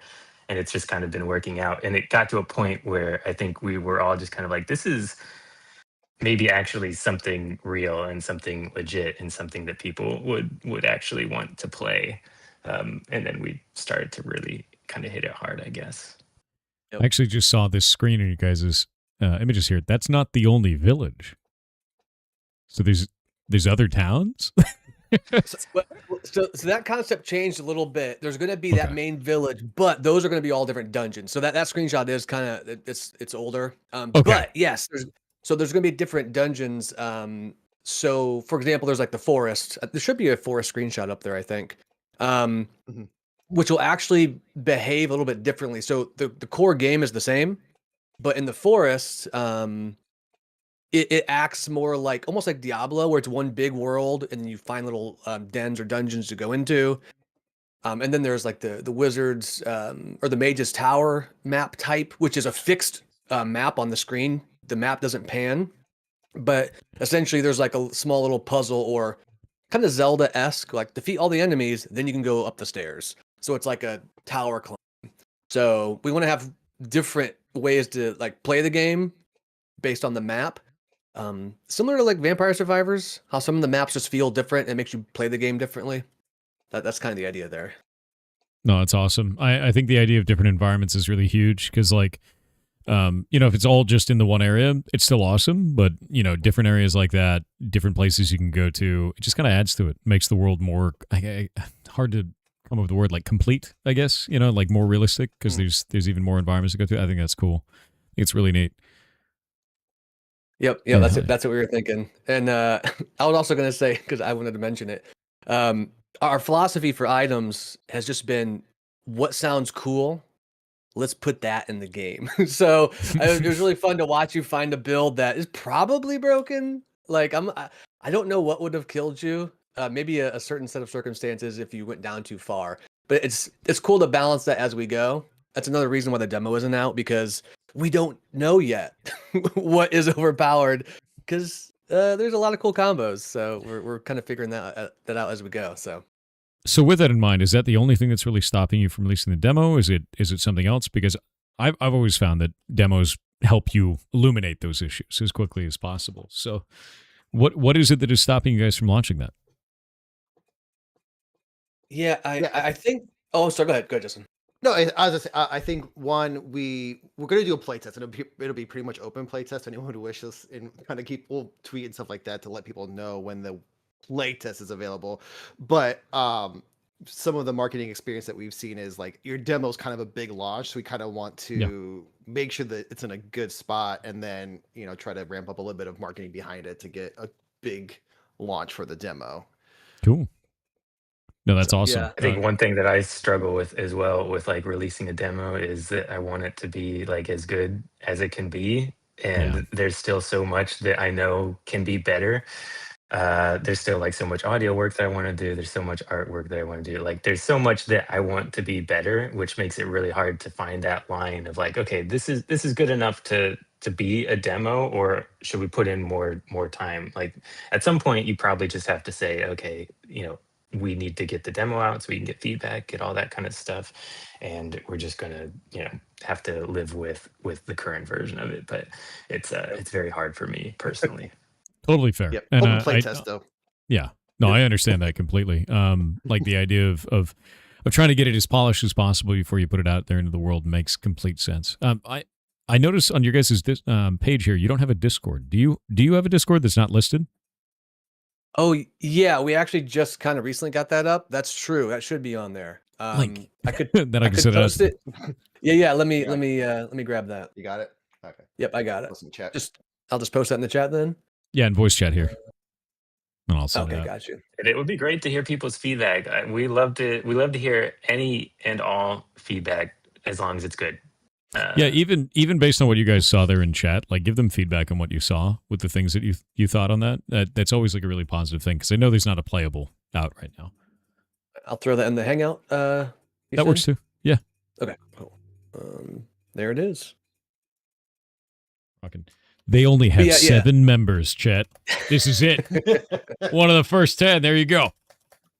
Nice. Single-digit members. And yeah, because that's really what was the most helpful is because again, and as I'm sure you've experienced, it's impossible to play your own game, and it's impossible to play it enough.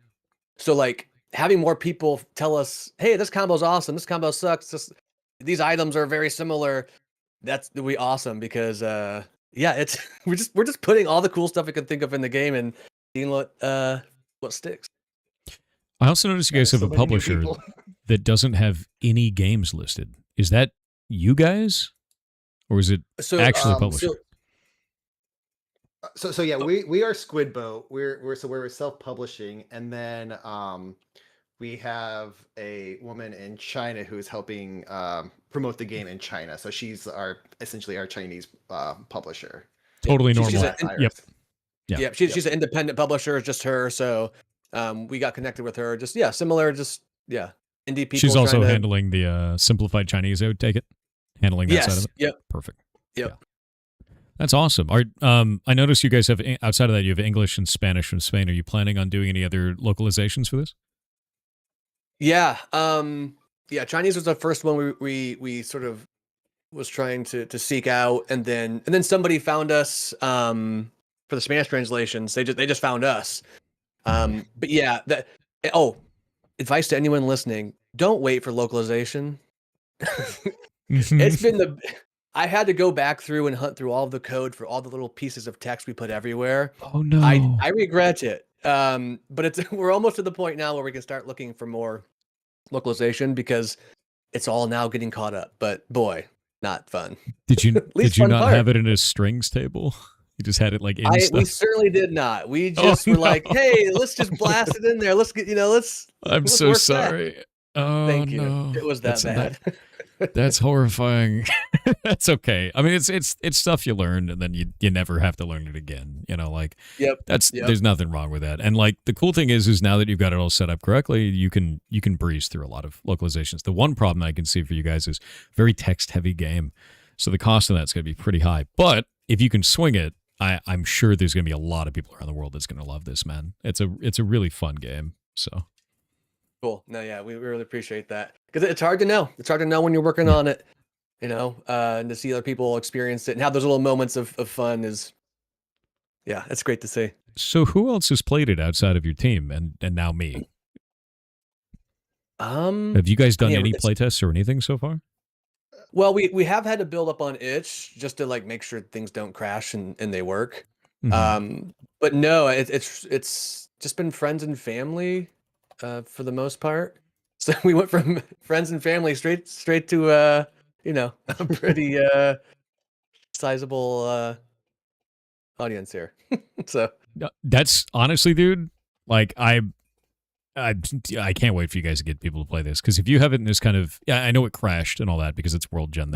That's rough to get around, but like if you guys have it in this state where it's got this many items, this kind of cool gameplay. What I experienced there, and you haven't had any playtests, you're going to be kicking ass once you guys have a demo out. You really are.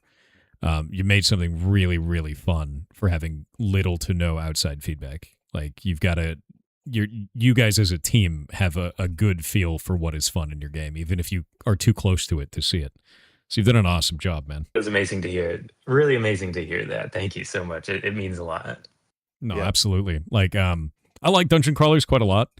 And the one thing that I really like about roguelikes is the bullshit build. You make something that snowballs until you die. And like, even though I was snowballing there, like there was a couple of times where, a goblin would just pop out and be like, actually, no. And then I'd get down to like 10 HP and I was like, oh God. So it does cool. Hubris check you still, even when you're like snowballing super, super hard. So like, no, this is rad, man. Like you guys have done a really cool one. And I can't wait to see like, how the builds go crazy. Like at the end there, I was able to unlock the extra 2 equipment slots. The idea of going to the different environments is really interesting. So like, what are some of the things that you guys have in store before you release a demo? Like where is your finish line on that? Like, what do you want to have polished? Because you said you had a bunch of stuff you wanted to do first. Yeah. As far as gameplay, I mean, honestly, especially again, after seeing you play it, and again, realizing how much is there, because sometimes we feel like, oh, there's nothing in here. There's no game here, but when you see someone play it for the first time, there is. But I think it's just some polish, making sure like the quote unquote end of the demo makes sense. I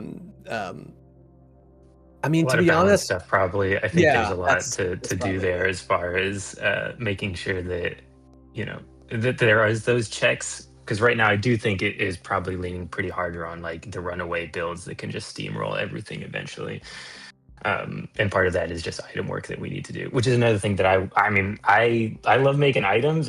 Would love to have hundreds of items in this game. They're obviously not going to all be in there for the demo, but to me, the more items we have, the more fun and more interest and more playability we kind of have. So that's one thing that I want to get in there personally. Dude, that's awesome. Like, no, I really enjoyed that. Like, I'm already trying to start up another run, and I did lose my 2 equipment slots. No, when you die, do you lose all of your progress? Like, what is it that you lose? Everything except the village progress. So yeah, you'll reset your item slots, and all of your gold and level and all that kind of stuff. There is class select, right? So you would be selecting a new class. We just have the one unlocked at the moment, but yeah, all the villagers that you've unlocked and the things that you've gotten from unlocking those villagers. We saw that you rescued tons of villagers. So the first time you came back to the village, everything was like already unlocked. That's kind of how we're gating the additional vendors and things in the village right now. But those all stay, so you'll still have the ability to buy the torch and gamble a little bit and upgrade items and all that kind of stuff. So that kind of meta progression sticks around. No, it's really good. And I think the other big thing is we are like for the demo, of course, we unlock like a lot of items. But the meta progression too will be there's a lot more achievements to unlock items that will show up in the game. So that's, and then the classes too. Like there's just going to be all kinds of cool unlockables that are like meta progression. Do you guys anticipate only having the one character class for like a demo, or do you want to do more than that? I think so. Maybe just the one for the demo. That's kind of been in my head, but I'm not sure. Yeah, I mean that makes sense to be honest with you, because like the way I always feel about it is, do you give too much away for a demo? Like, do you want to give enough where it's like interesting? And I think I'm at that point where like I want to play the other classes, which means it did a good job, right? That's kind of how it feels like to me. So like I think you guys are doing it right. That's cool. Yeah, and then then each classes right now there's only the they have basically unique abilities. So the knight, if you hover over the character panel in the top left, it should show you the details. But like the knight, like at level 5, you get +2 max attack while you're armored. Yeah, so I saw that and the bonus armor per level, and that's why I was like, oh, I got to base around his armor thing. And then I found that item, and it was like, oh, okay, here we go. Oh, and I'm realizing something's missing there. That should say 2x armor while your torch is blazing. So that's why sometimes you had a ton of armor, because when your torch is blazing, your armor's just doubled. So we want to make the classes, really have strong themes, and you can build around them. So, but for the demo, probably just the knight, No, that makes complete sense, because I was like, why is his armor so low now? Oh, it's quite funny. No, this is actually really neat. So this is going to be kind of a tougher question, but I'm interested, what is the biggest challenge each of you has faced while building this, and what did you learn from that?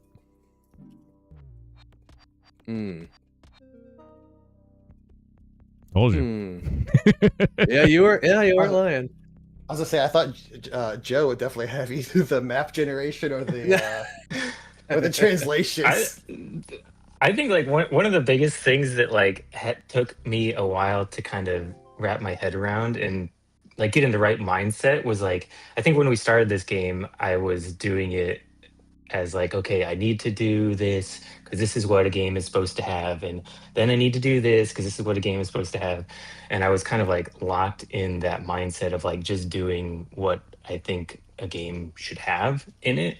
But then you get to a point where you kind of realize that you can do whatever you want, right? And it's like, wait a minute, I could just do whatever I want, and if that's cool, I can just put it in the game and then it's cool. To like get to that point where you realize that you can do anything was like kind of a breakthrough moment, and one of the things that I kind of had to learn to kind of wrap my head around. A lot of the stuff from like just like the combat animations, right? Like the combat animations, when I first did them, I was like, okay, I'm going to keep this really simple. I'm going to keep it really basic, whatever, and just get it in there because a game has to have combat animations. And then as I started to keep doing that and keep iterating on it, I got to the point where it's like, I'm just gonna make this look really fucking cool. Pardon my language. No, you're I'm just good. gonna try and make this look as cool as I can. I'm gonna try and make really cool stuff instead of just making something to get in there, right? So actually attempting and putting in the effort to like actually make something really cool was yeah, the biggest thing that I think I had to learn, which is interesting. I just got annihilated by a single goblin. But no, that makes sense completely. Like, free will is a hell of a drug, and like once you realize you have it, like you have it. I tried to go like a darkness build, and then I got humbled by a goblin in the dark. Perfect. As you do. As we know from Dwarf Fortress, losing is fun. Yeah, it's losing true. Is fun. I'm 100%. You get to try a new build. You get to try something. I get all these new Great. items. Yeah, look at this. Oh yeah, you can see some of that fun localization stuff on the top there with the localization keys. I noticed the tokens. Yeah, it's funny. But no, that's good. It's good that you guys switched over to like a strings table system and a token system. Oh yeah, that's great. Yeah, I guess mine. But also real quick, I'm glad you hit that point, Dom, because yeah, all the items are just so cool. But mine is also, I wouldn't say anything in the code because I can always figure it out. You know, that's never something that ever feels like a blocker to me. But I'll also give sort of like a meta answer, and that's just consistency and discipline.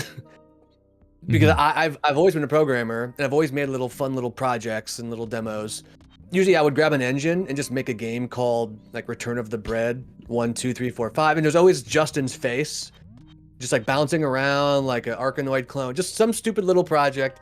But I never some actually fun and silly. was able to it was always actually I would always ask him for sound effects. So it's just his face and the sound effects. But I was never actually able to like make something big or cool that but yeah, this project has really been about you. Again, it's so simple and so cliche, but if you just keep working on it and then know that I'm going to work on it today when someone else probably gave up. So they didn't get to make the thing they wanted to make because they stopped. And it's not a competition thing, but just the fact that if you just keep working on it, it will get better. It'll get larger. There'll be more there. There'll be more to work with. There's just no secret other than you just keep doing it. And it just keeps working. And it's the first time I've ever got to, you know, to make a project of this size.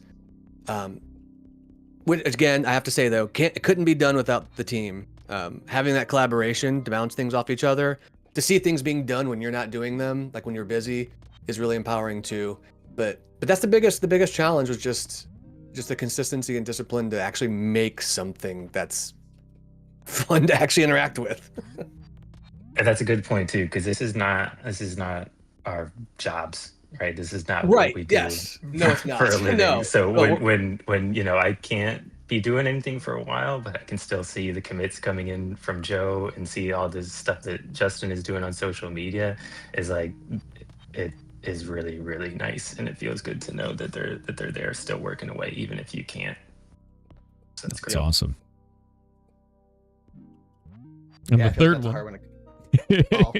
Yeah, good luck. By the way, hard to follow. Good luck on the follow up. You know, I think my main role has been like marketing, but also like play testing, and so it's been really interesting, like trying to think of it as like the player playing it, like what is fun, but also what is challenging, because like as a player, you kind of just like, oh, give me more torch, give me more benefits, but like you have to remember to balance it with the hard stuff. So I think just coming in with that point of view, just to make sure the game is fun and not just easy mode, has been like a good challenge. Yeah, no. Justin's done oh, sorry. I was going to say Justin's done a good job of like, because Tom and I, we're just throwing stuff in there. Like, oh, this sounds cool, get it in there. And Justin does a good job of you know, making sure that he's kind of like that check, you know, and it's been, like I said, the collaboration, none of us could have made this. Well, obviously, you know, the art's one thing, but none of us could have come up with these ideas. We all get together, we talk, and what comes out at the end could never have been conceived from one of us. It has to go through that process of us collaborating, which has been just so cool. Yeah, the whole time, I think almost a year and a half, I think, so far, in just this one project. Maybe not year and a half, but we're we're probably getting somewhere close up there. But Yeah, I think a little over a year. Yeah. yeah, probably over a year on this one. Oh, that's awesome. And to be real, you guys are doing a fantastic job on it. So like I'm having a blast with it. I'm trying different ways to build my character. Like everything on this feels really good. So good. Heck yeah. Thank you. Cool. Well, it sounds like Justin, you just opened the playtest up. It said. I don't know. I'm trying this.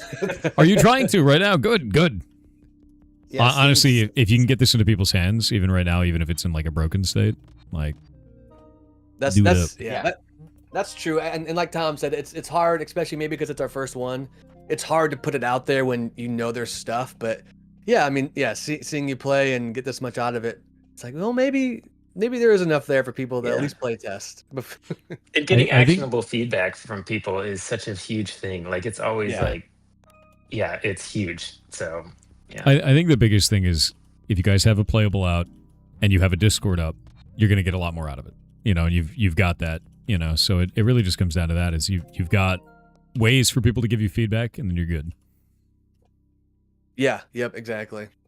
And that's like Tom said, just the more feedback, just the better. The more it gets refined, the more it gets sharpened, and just the more fun. I mean, we listen. That's the thing too. It's like you tell us something's busted or something isn't right or something is wrong. I'll just go change it right now. We'll just go fucking fix it. So just let me know. Yeah. And again, it doesn't feel early, but I feel like, like if you have a good idea, there's a good chance we're gonna throw it in there. Give them all the ideas, chat. Do it. Oops, I saw a question. We all know each other just personally. Justin's my cousin, and then Tom just a friend growing up. So we've all kind of known each other. Oh, Did not meet in a dungeon. I mean, kind of. I mean, I don't know. That's where a friendship was born, though. I mean, we've had LAN parties in yeah. basements that felt like dungeons. That's fun, dude. We've got ads starting in just a minute here. I always pause for ads. I don't want people to miss stuff just because they didn't pay me money. That sucks, so I'm just going to wait. Right. Best time to go get water. They can still hear us, but I'm not going to ask any questions. We're just going to chill out for a minute. I'm just going to pause everything. Cool. And there they are. Ads. The nightmare. Cool. Ask my questions, Thor. Yours Ultralord. The answer is no.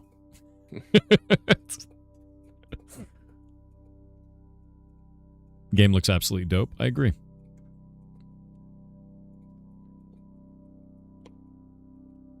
See, Steamworks dashboard is just intimidating. It is. The back end of Steam is intimidating. Yeah, I guess if anybody is able to access the play tests, let us know and we'll know what's working. If you have any questions about the back end for Steam, just let me know. I've launched stuff on there, done the whole deal. Cool. Yeah. It's a lot. It's terrifying, especially before your game's released. Like you don't want to accidentally release the game somehow. Yeah. Yeah.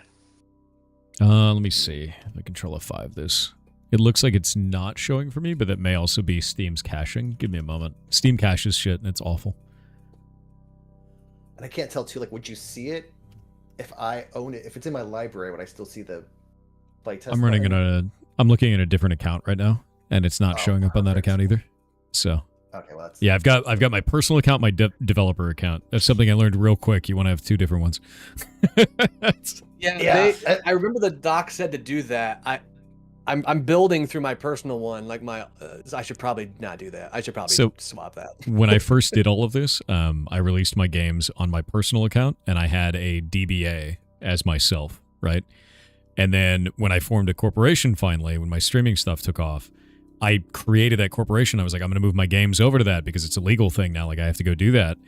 And Steam's response was, you can't.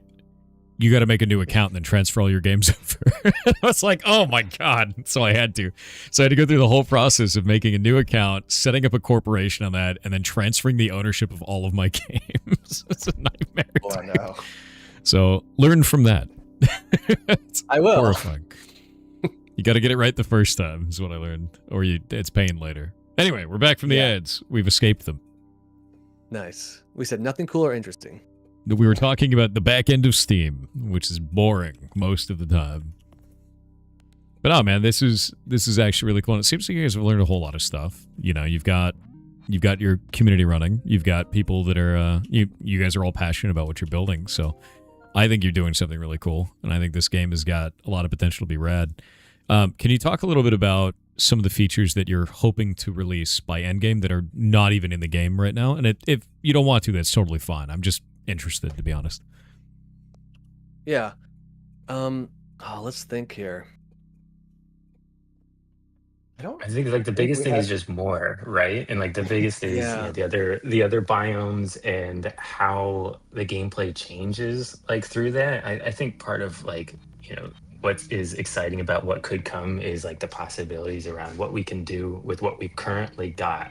Because we've been trying to put together like foundations and kind of systems that we can adapt to different like play patterns and things like that. So the forest is going to be a very different play pattern. The archipelago is going to be a different play pattern built on that foundations.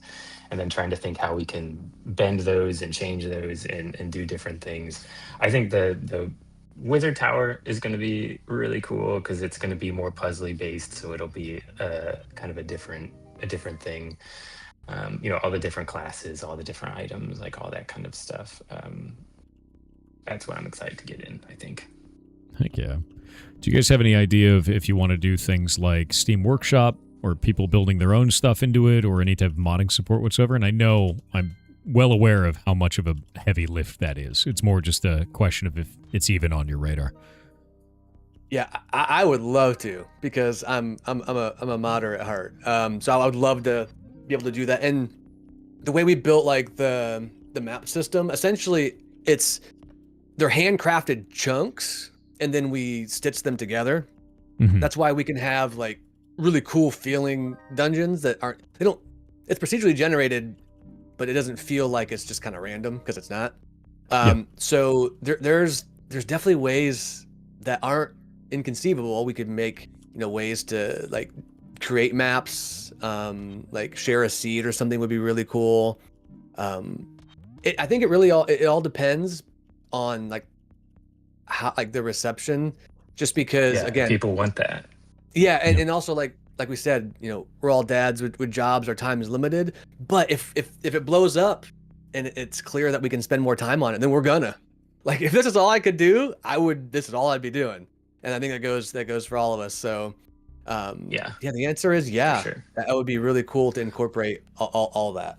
I think like the systems that we've built really lends itself, like it could work really well as kind of a Mario Maker type thing, right, where people can build their own maps that have different flavors and different different things like that and share them. I always thought that could be a really, really cool thing to do.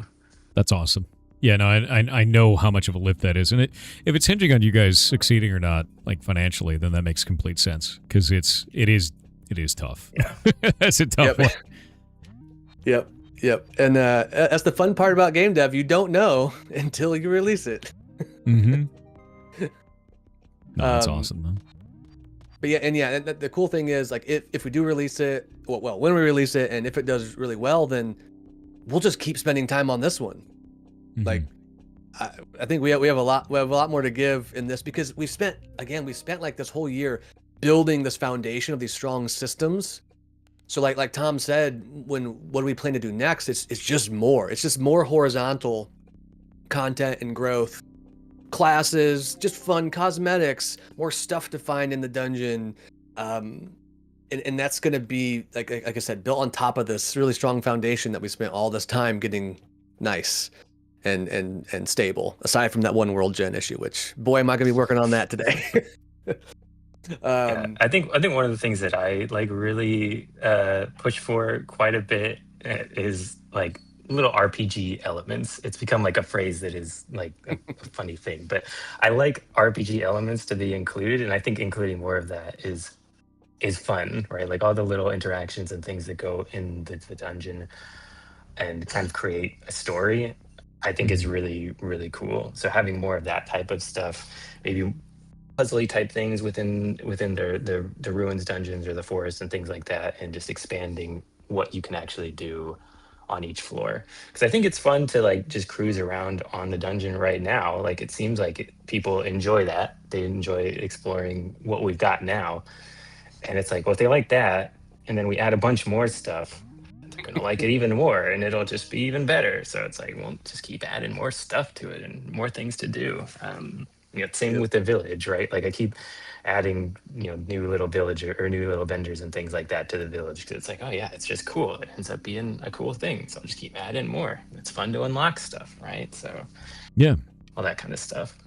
No, I love that idea, and I love the idea of like upgrading stuff with villagers. Like having the villagers go and move into the village. And I saw there was like a bunch of silhouettes in the background after I saved a couple of people that were all out there, and I thought that was cool. Like even just the sense of minor progression like that, of like the villages coming back to life, is very interesting, and it feels nice. Just cosmetic stuff. Their little houses get rebuilt as you rescue villagers. If you notice that when you first got there, all their houses are kind of in ruins and destroyed, things like that. And then as you rescue the villagers, they rebuild them. And that's just a cosmetic thing, but it's kind of cool. It's kind of fun. So yeah, that's the kind of stuff that I enjoy. Yeah, it reminds me of Deep Cut, but the logical journey of the Zumbinis. For anybody who played that. Dude, I don't know what that is at all. Oh, what dude, is that? People who know, they just got hit with a massive psychic blast. Holy moly, this is ancient. This is the old days. Journey of the Zumbinis. Maybe that game is why I became a programmer. But when you would get through the game, like the village would rebuild. So I just love it's fun. It's fun to watch something be restored. This is like Day of the Tentacle. Ancient. No, that's awesome. Look at this.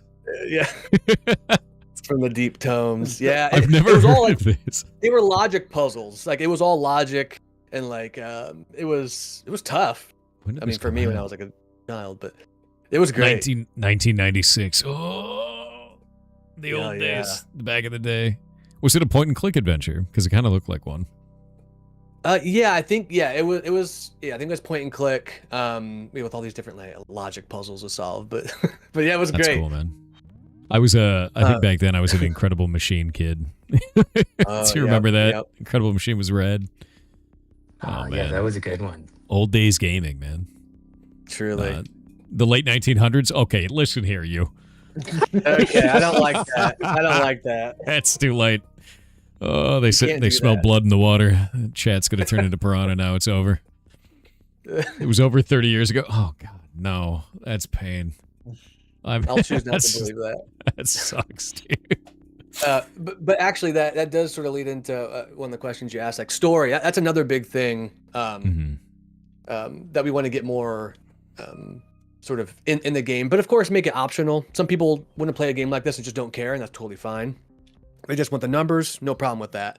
But we want to make sure that for people that like that kind of stuff, that it's in there, because we really enjoyed watching you enjoy the random events, because those are also built procedurally. Like we built this system. We have like these templates of verbs and adjectives, and we build those events from this huge table. So it's really fun finding really weird or funny or just dumb situations. Yeah, so yeah, more fun flavor and story we're going to be packing in there for sure. Oh, that's awesome. What about platforms? Are you guys going to be launching on Linux, Mac, Steam Deck? Yes. Yeah. Yeah. All of that stuff. Yeah. So we very intentionally. Oh, you're going to say something, Justin? Sorry. I was just gonna say all three of us, like I'm on Windows, Tom's on Mac, and then Joe's on Linux. So like that makes it easy for so real easy to make sure it works on all of them. So but yeah, nice. Joe can go into the rest of the stuff, but I just that's super good benefit. One guy in chat asking for ARM support. I'm pretty sure I can do that easily in Godot, so I got you. And also like the whole game is made to make sure that you can play purely with a keyboard. So if you notice in all the windows, there's like 1, 2, 3. You can navigate the entire game without a mouse. You can play only with a mouse. Well, I'll take that back. Not movement. I'm playing with a controller right now. So. Oh, perfect. Nice. Yeah. I tried on a mouse and keyboard for the rest of it. Yeah, that just kind of works, right? Oh, yeah. It does, yeah. Unfortunately, it won't work for like the activating health potions or things, but that will come. But yeah, it's actually really fun with controller, actually. It feels really nice. but Steam Deck, oh yeah, it will be 100% optimized for Steam Deck for sure. It's definitely a Steam Deck game. Yeah, no, I think that's one of the things is there's a lot of games that I play only on Steam Deck, and like I wake up in the morning, I'm like, and then I like play a Steam Deck game for like 20 minutes. This is one of those games where like I would just wake up, play on Steam Deck, and then be late for stream, and everyone would be mad. So it feels fantastic. Like, to be honest with you, and it feels like it would do really, really well on Steam Deck. Like, it just feels, I guess, right. You know, it's just kind of the way that it's formatted. Yep. Yeah, I think part of it, like I kind of view it as a Game Boy game, like in my head when I'm doing like UI work and the art style and color palette and stuff like that. So the limited color palette is kind of a throwback to that kind of Game Boy Color kind of thing. But like that idea in my head is like, oh yeah, it should work as essentially a Game Boy game, and if it does, then it just works everywhere. We might have to that's kind of like. Right, I was like, we will explain Game Boy games to the chat. True.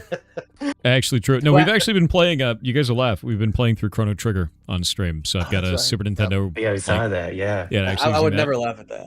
And then I've also got nice. the Game Boy one right here, so that's playing an original. It's got Boktai in it right now, but it just plays them, and then we can like play them all locally and everything like that. So we've been going through and playing retros, the old greats, you know. Heck yeah. I think I just found the most broken combo I've seen in your guys' games. Oh, what do so you got? So I've got a fork. So the fork says you can only deal 1 damage per strike. Your attack roll determines how many times you attack, but this gives me 1 HP every time I attack. And this gives me a 50% chance every time I attack for 3 speed. Does that mean that I have up to 5 chances to get both of these on my turn because I have 5 attack? Yeah, each individual strike is a strike. So yeah. The fork changes the game. That's going to be pretty cool. It's pretty broken. That's something we're gonna do. Like there's right now every item is on the same tier. We do need common, rare, and like legendary. The fork would be like a legendary, like something that actually changes the way you interact with the game. So that's probably something that needs to happen. I noticed it was overpowered because it's shiny. It's got like an animation on it, and it is level 1 of 1s. You can't upgrade it. I was like, oh, okay, that's the one then. Yeah. But that's cool. It's cool because that's kind of our design strategy has been, like I said, put cool things in that sound awesome. If they're broken, cool. Then we'll go in and trim it. But we just fix it, or maybe it's cool that it's broken. Maybe it's fun if something is busted and you can blast through it for this run. Who knows? Yep. I did also really like some of the economy related items, like ones where you kill an enemy and then you get torch, or every 10 kills you get a random consumable. Like econ stuff like that is really interesting. And I also noticed that one that was whenever you, like for every 200 gold you have, it increases your damage by 1. So stuff like that is really interesting because it's like, oh, I can make an econ build. Like I actually just go build an econ build in this. And that's like, once you get down that route where you have options like that, the game gets really interesting, like complexity wise. So like, yeah, no, I dig that direction. I think it's fun. I think it's really cool. Nice. Yeah, it's one thing that I love. I love the idea of acquiring an item that changes the way that you play the game or how you think about the game, right? Like the one that gives you attack when you have gold is a great one because then you have to make new decisions. You're thinking about the game in a totally different way. Like, should I be spending my gold? I'm not going to spend my gold. I'm hoarding my gold now because that's giving me something. Like my power level is now based on my gold. And then there's other items that can help with that as well. So there's it's just a really interesting dynamic when it changes the way that you kind of navigate through the world and make your decisions. Yeah, no, I'd super agree with that. How is this going to change gameplay-wise for another character? Because I saw you had like a dude with a staff, you had a dude with no weapons, it seemed like. He was just maybe a monk. Do these items express in a different way there, or is it, like, how does that work? Yes, so... I think potentially, yeah, you go ahead, Joe. I was just going to say, there's not like a main item, you know, so like it's your quote-unquote... And that's actually a design choice. When we first started the game, we had shields and like swords. But instead, we really want your build. Like we want you to build the engine. So that's why the classes, they really are they're just unique abilities that you get as you level up. That's kind of why all the items are they do one thing. right?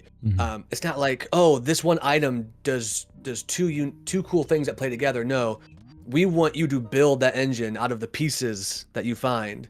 And that's kind of why the enemy or the classes, that they're an attack is just an attack. It's going to be that way for probably every class, unless we come up with a cool idea or someone gives us one.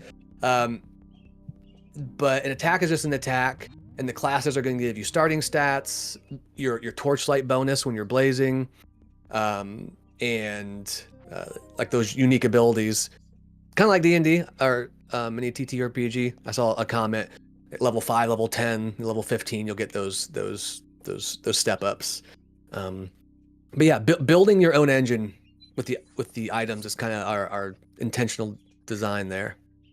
I think it's working. Yeah, and that that naked guy that you saw there, no armor on him, that's essentially hard mode guy, right? Where you don't get anything from leveling up, you don't do anything. So if you want to play that way, I fully support the idea of if you want to play it on hard mode, then you can. So I think it's important to give players that option.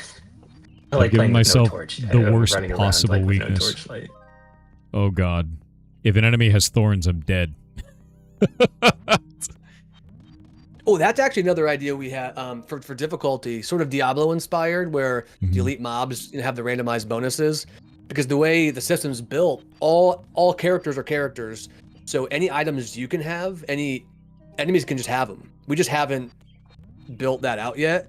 So something we want to have for difficulty as you descend, or maybe different modes where, maybe you're going to find a goblin with the fort. So that's a whole nother level of difficulty. Because, we don't want to just do vertical, like, it has more health, it's more difficult.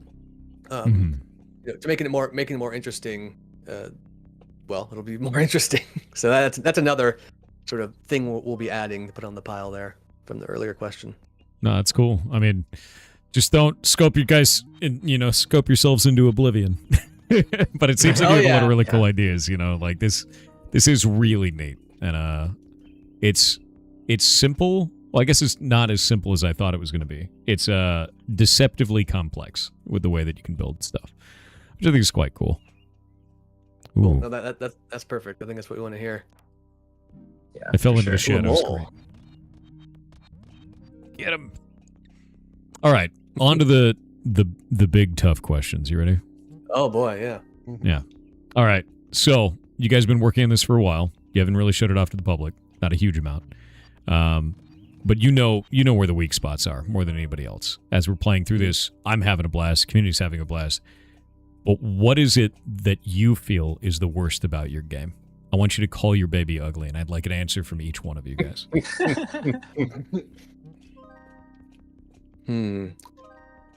I think I got something that comes to mind right away, so it's probably a good answer.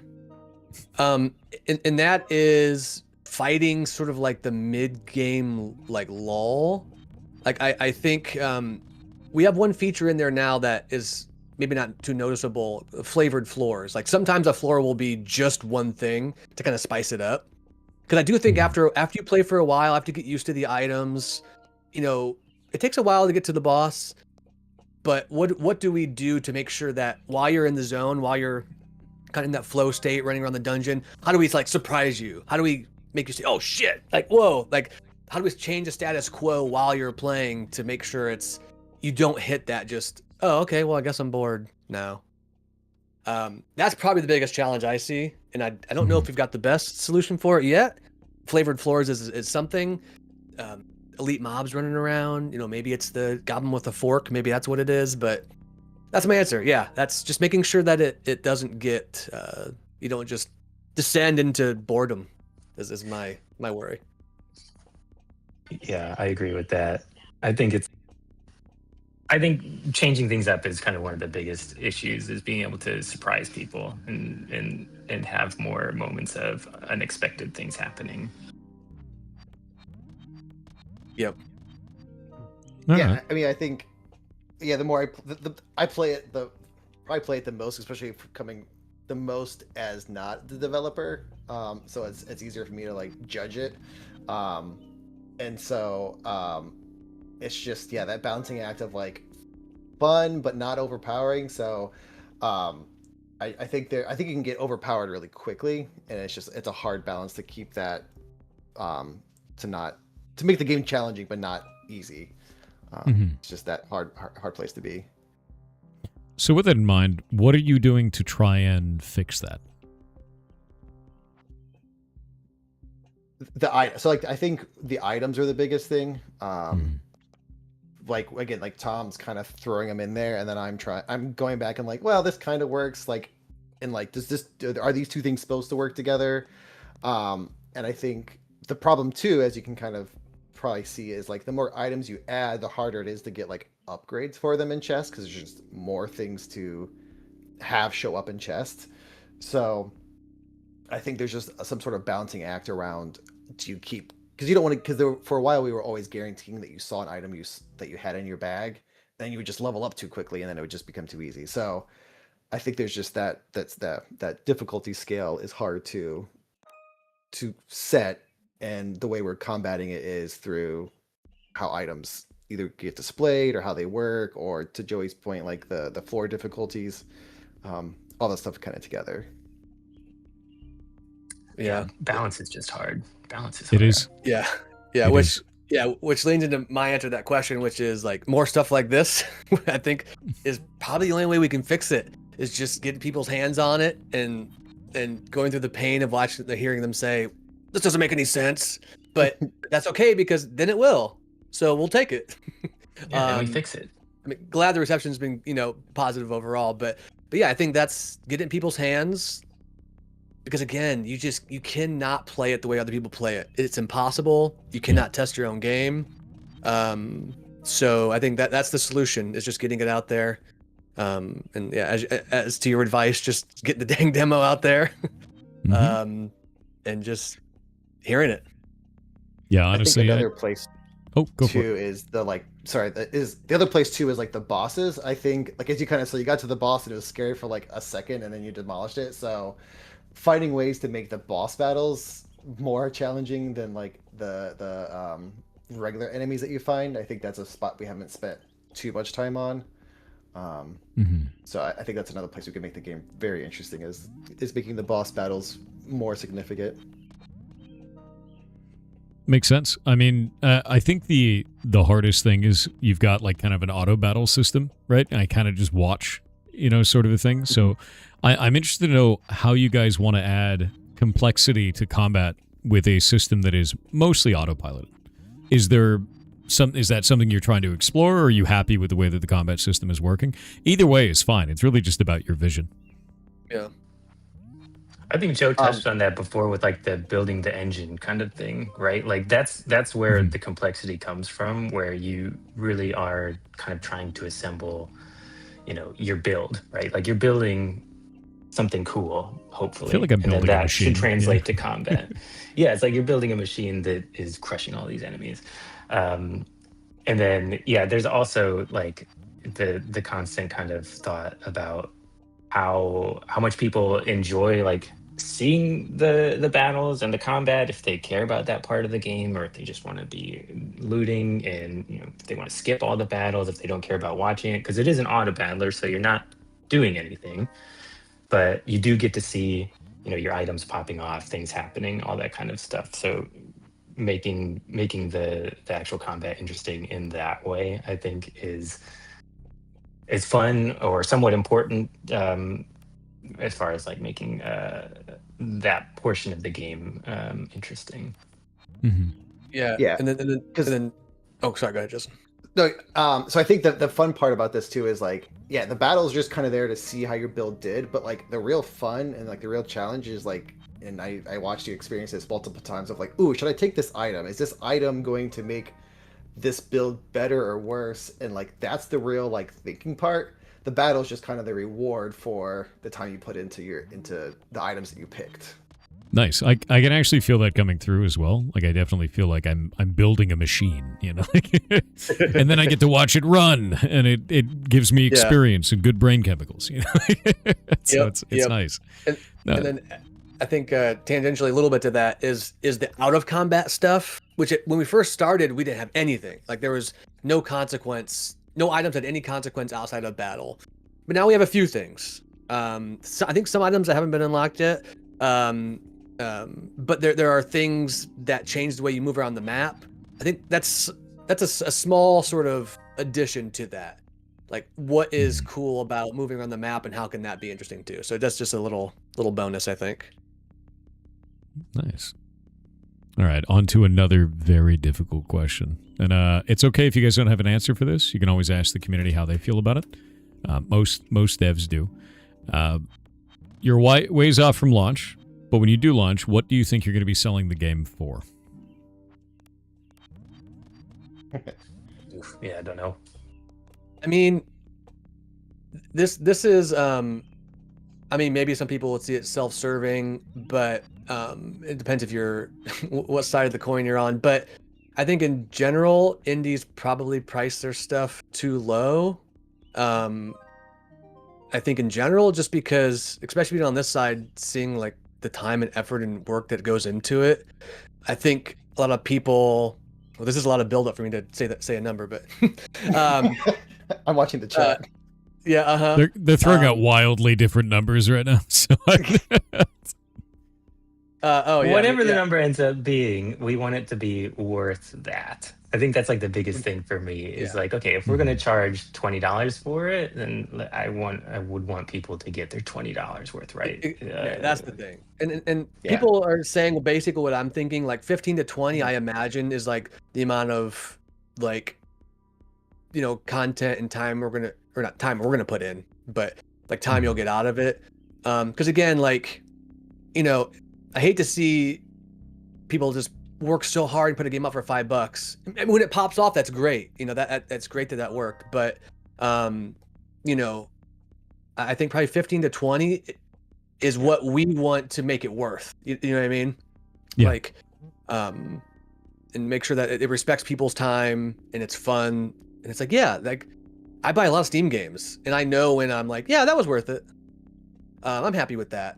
So that's what we want to make sure we hit. Like whatever, like Tom said, whatever we price it, we want people to feel like it was worth it. So I think it's one of the most difficult things because you're so close to your own project. And then you're like, what is this worth to a person instead of what is this worth based on the time that I spent on it, And that's right. Such a hard choice, which is why I always ask this question, because it's always interesting to like see people's idea, of like how do you approach that problem? Because there's not a wrong answer there. There really isn't. And there's no solve for that. Like nobody knows.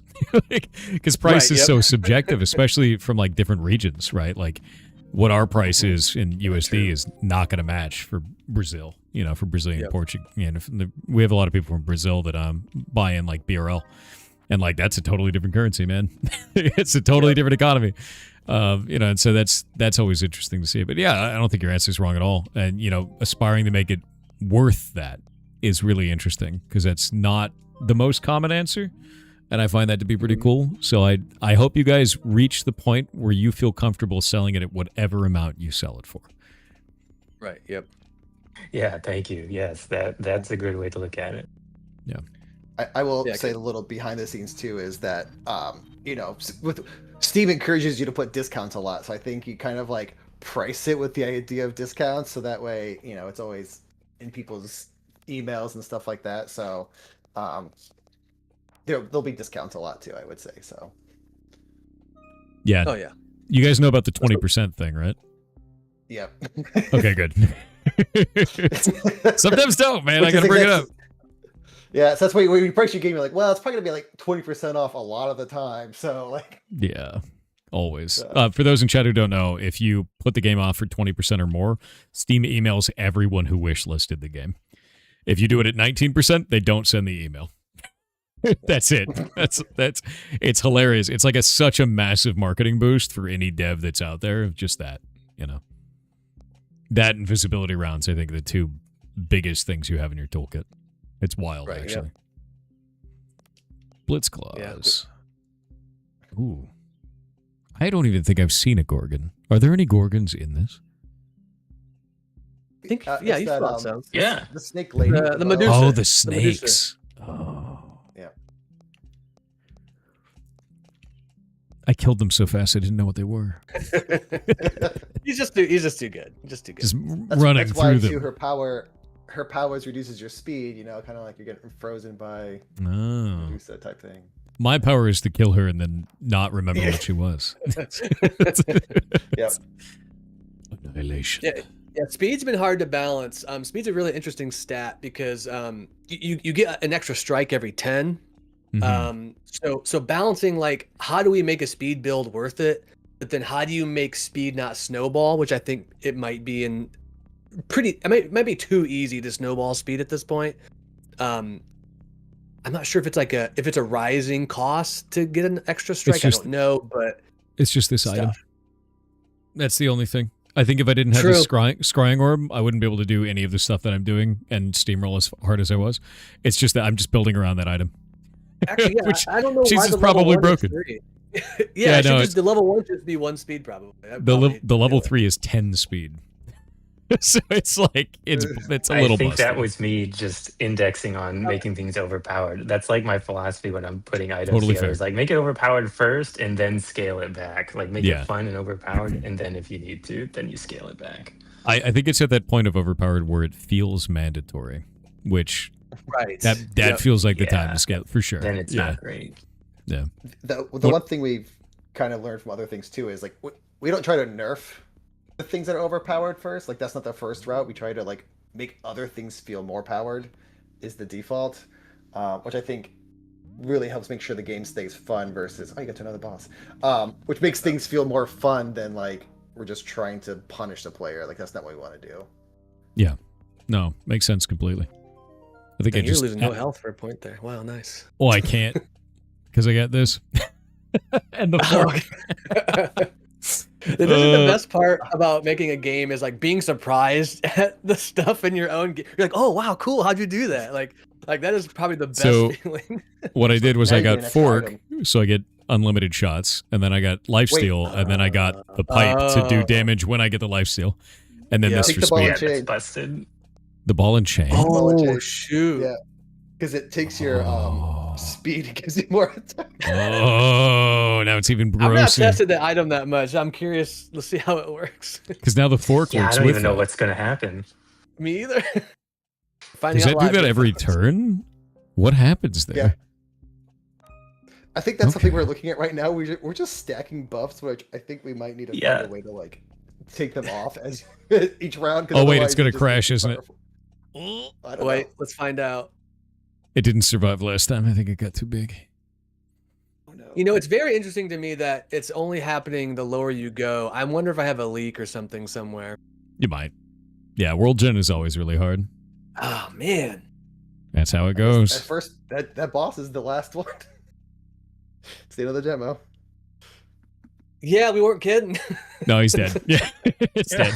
That's okay. Oh, man. That's such a bummer. It's okay. It's funny too because it's like right as the build opens up, you're like, oh, I've got it online, and yeah, and it's fun to see how low you can go as well, right? To see like what your max floor, because it will eventually outpace you, and you will just die. But it's cool to see how far you can get. We got hit with the ads it'll go again. Forever. Oh, perfect. Okay, perfect timing. Yeah, we'll talk about it after the ads. But yeah, no, I really want to talk about like scaling and how deep the dungeon goes. Cool. Yeah, I actually have to run. I do want to say thank you, though. It's been really, really cool, and I appreciate it. Totally fine. I gotta go. Not a worry at all, dude. Bye, guys. Dude. Yeah, Justin. Any luck on the playtest being open? You figure it out? No, I swear everything says it's on my back end open. I would hate to just drop a bunch of keys and then people just randomly trying them. I don't know a good way to like give out keys individually. So one of the things about putting out the build like that, did you guys go through the Steam approval process? Because there is one. And that may be why it's being held. It's approved. The playtest is approved. Yeah, because people can access it with keys. So that works. Did you publish the playtest? Because there's a publish button for that too. That's what I thought I did. Again. So if you go to the God, I'm trying to remember. I can open it up. Oh, actually. Is there a giant publish button? There is. I found another publish button. Yeah, there's another one. Okay. If we keep pushing publish button. Oh yeah. And then again, it's terrifying because we have our other games. I don't want to publish the game. Well, there's no build. There's no depot setup. So I don't think it will. So I think we're safe. I think it might be there now. I found another publish button. This is the behind the scenes stuff, folks. You only get here. You only get this here. Damn it! I got to sign in using my Steam app. So I've got the I'm going into my partner account. On here. Where is it? I don't know if playtests show up when you're not logged in. Oh, they do. Recent apps playtest. It says released. We're back from ads. We're back. Sometimes takes a moment to go through. Okay. I am refreshing frantically for you to see. They're trying to get their build out. It should be there. Or at least the preview says it's there. Oh, really? The preview being changed to preview changes in store is working. So did you guys do I know this is another weird publish. If you go to apps and packages, if you go into there, like the all application section, the apps and packages, and for your actual game, the Steamworks admin page, on the very right side, there's one that says publish. And you have to click prepare for publishing and then publish it there too. Oh yeah, see, I kept doing that one. I think you did that problem, and then I found another spot which I think it should be there now. Publish for real. Yeah, for real. Keep reloading. But for real this time. Come on. In the preview, it was there. I'm doing it on the Steam page on my secondary account, so we'll see if it comes through. Yeah, you guys keep talking now. I'm gonna keep. Chat, can you guys see it? Can you see the page? Can you see the video game? Yeah, did you Our goal here is for you to see the video game. Did you publish the publishing? Is that yeah, this is the other account for this. Oh yes, people are saying yes. Yes, you can see it. Can you play game? Play game? I don't see. You see coming soon. Maybe. Yeah, who published the publishers, dude? What does it does cache hard.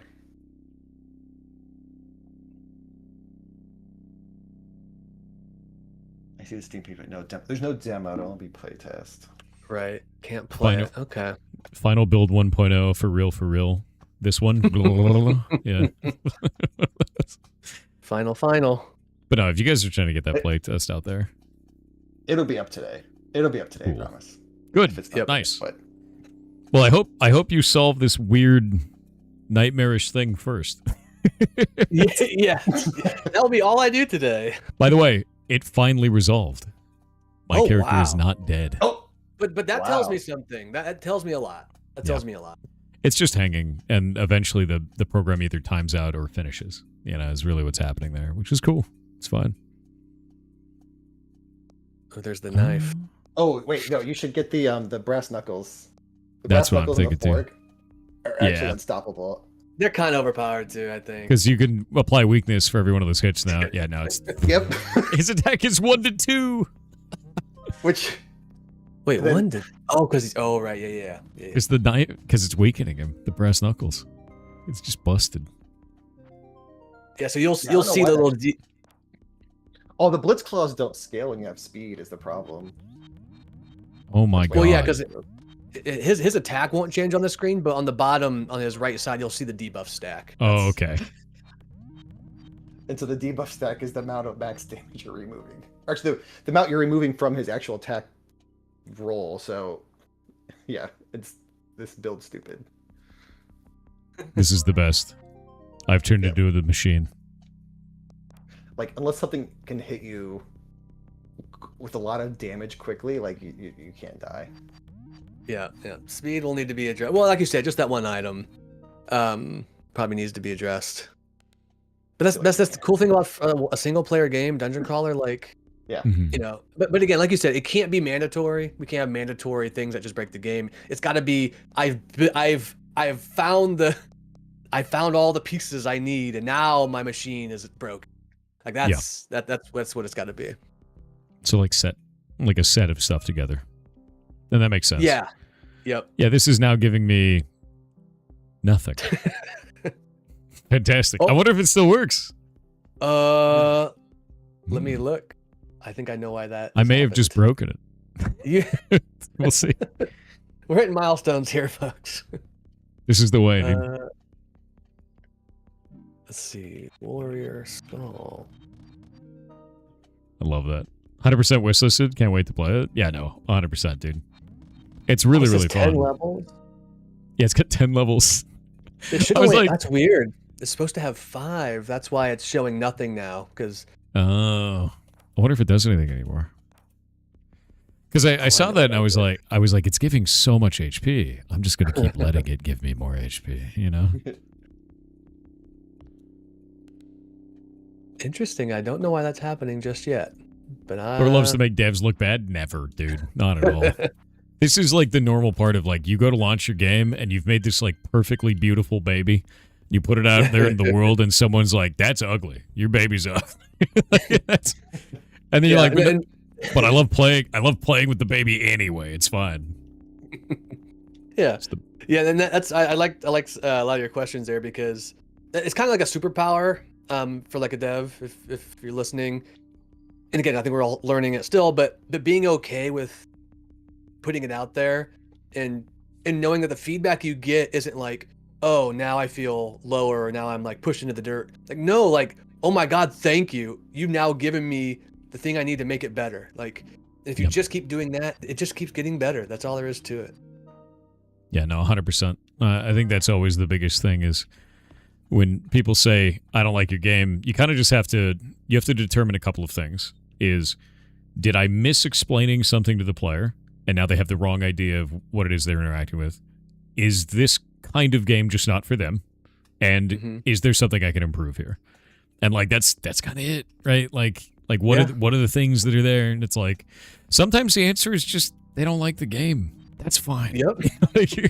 And sometimes the answer is like, oh shit, you're right. That sucks. Yep, exactly.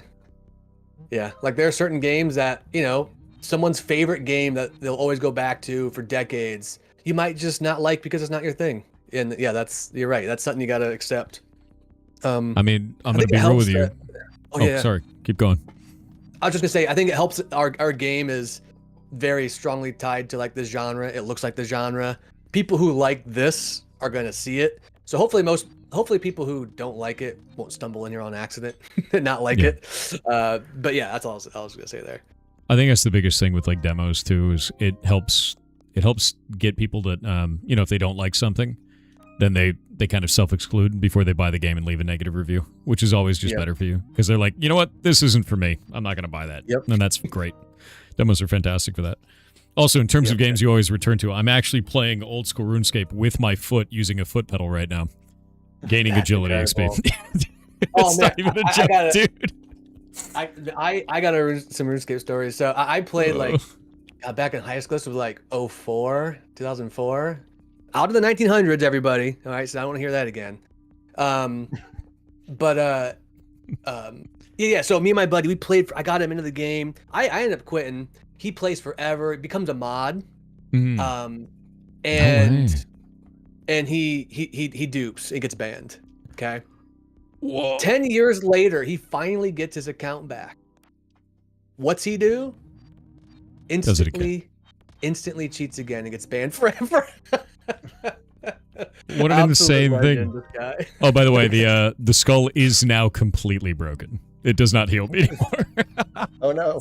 Oh, because it's looking for an index that's not there. Okay. Yeah, it's giving me a lifesteal of 0. It's even popping it up over my character. It's really funny. That's called balance. Okay, now it's been It automatically became balanced. so powerful that I'm going to die. You gotta wait to level 10, then it gets really good again. The weight of my own hubris. it's over, dude. But that is actually leads into another design sort of choice is items that are good right away or items that are like an investment. Like some of those coins you've been seeing that maybe give a stat, maybe take a stat.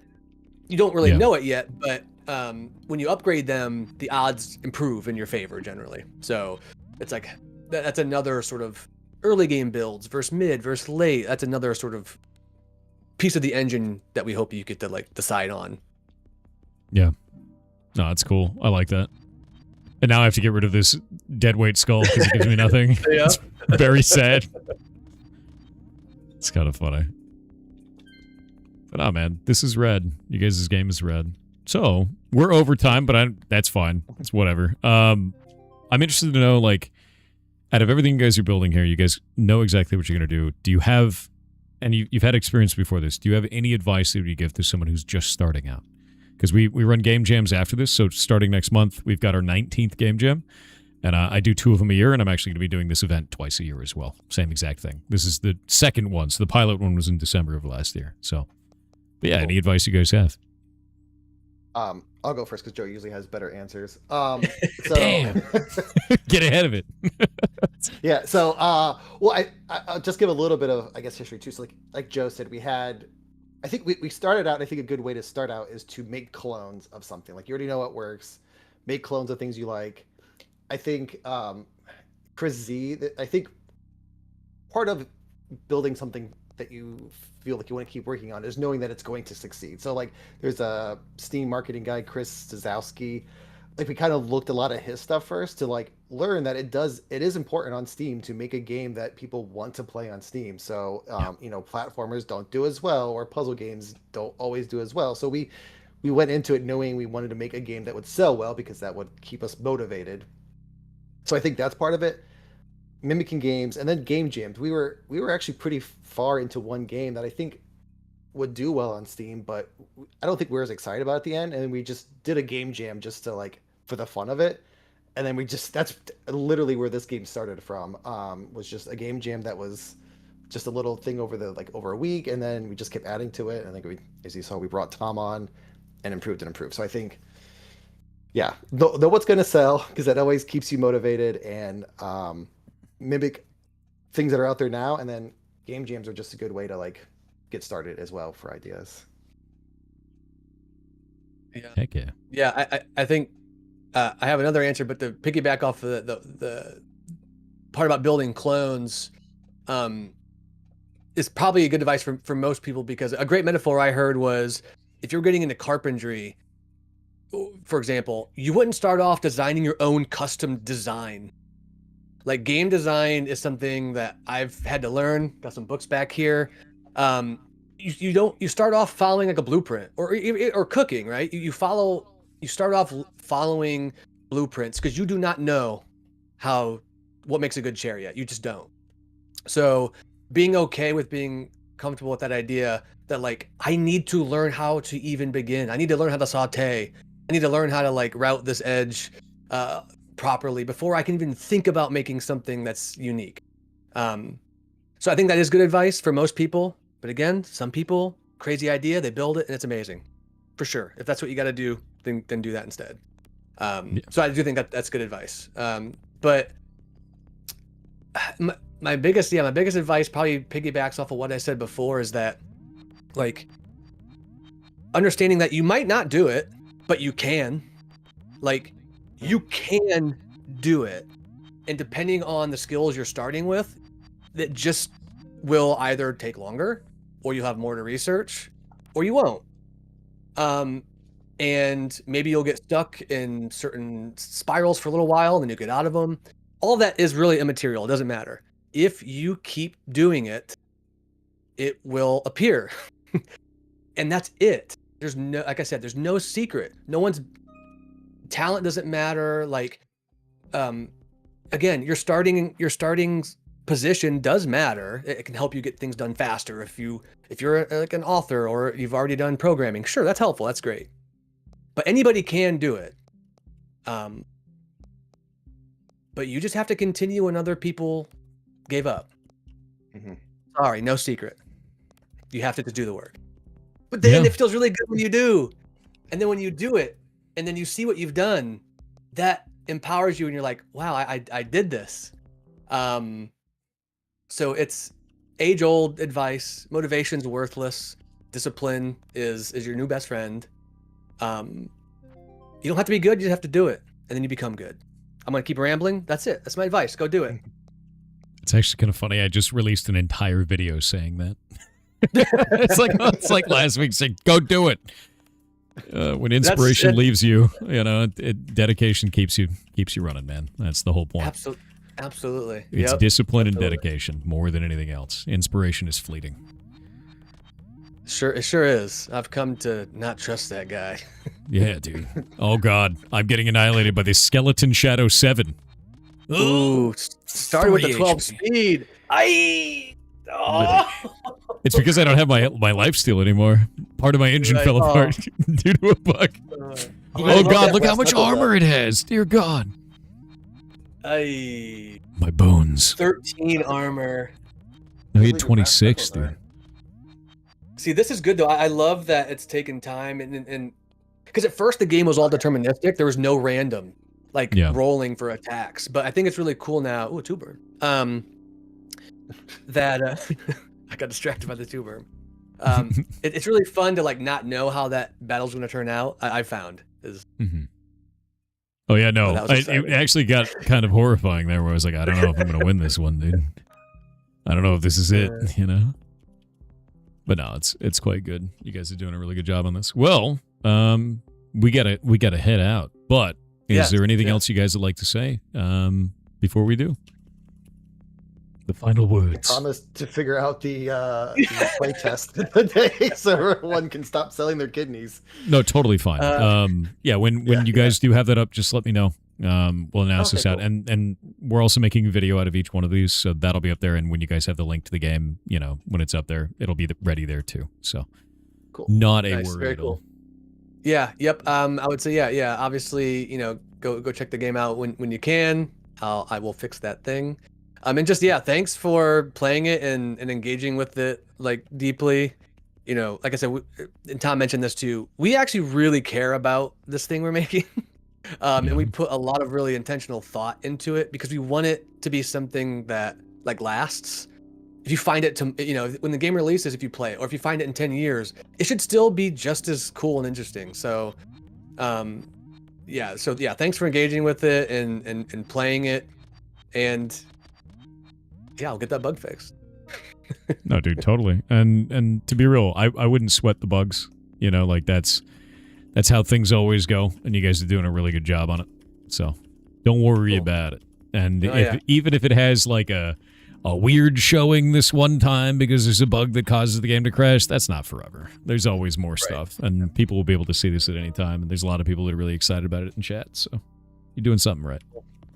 Appreciate it. Awesome. Thank you. And I want to play it, so we got that going for us. All right. Hell yeah. I'm going to die to this living shadow, I think. Oh God. 29 speed. Whoa. Yeah, we did make the darkness get pretty difficult because we want it to be scary in the dark. It's very scary in the dark. I had 62 speed at the end of that. Wow. Oh my God. It's just terrifying. Maximum attack for each 200 gold. That actually sounds busted. Cool. All right, so I guess we'll just hop out of here then. Yeah, all right. So I got distracted by your video game, which is probably a good sign, to be honest with you. No, I didn't have to kick us out. I'm like, no, you guys are cool. Honestly, it's been really nice having you here. Thank you for showing me your game. I'm gonna get addicted to this once you have it up on Steam Deck. So do keep that in mind. Like this, you're making something really cool, and you should keep building it. So I hope you guys have a wonderful day, and thanks for coming on and showing us your game. And I will talk to you Thanks later. a lot. Yeah, absolutely. Bye. See you around. See ya. It's good enough that I got distracted playing it. I have to close it. I have to close the video game. If I don't close the video game, I'll never stop playing the video game. That gameplay loop is great, by the way. The gameplay loop is really good. Yeah, no, I enjoyed that a lot, actually. Very, very cool. So here is the video game. Oh, they got a little announcement on the page too for Pirate Indie Game Show. That's rad. That's super cool. I love that. Heck yeah. That was a lot of fun. The game is really, really good. I just like how there's a lot of games out there that kind of get into the weeds trying to provide everything, right? And they've really kind of carved this off of like, here's the directed experience. You go in the dungeon, you get overpowered, you die to some bullshit, you do it again, right? And like, it feels really nice in that respect. And then like, you get out of the dungeon, you upgrade some stuff, and you go for it. And I'm looking forward to the other environments. I'm looking forward to seeing more stuff. But like, the light mechanic is really cool. The combat is really nice. Like, all of it just feels good. So it's cool, man. I'm really excited for this. Good title. Cool game. Rock on. Yeah, heck yeah. All right. We're going to swap out.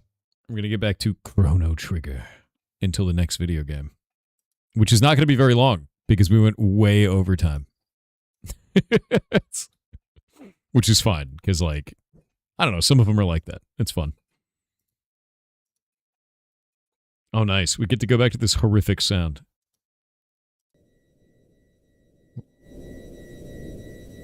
Nice. Cool devs, too. Fun game. One sec. Boop. There we go. Into the vents. The devs are super chill? Yeah. And you can tell they cared quite a lot about what they're making, you know? Dude, where? I need to find all of my items. My items are missing and sad.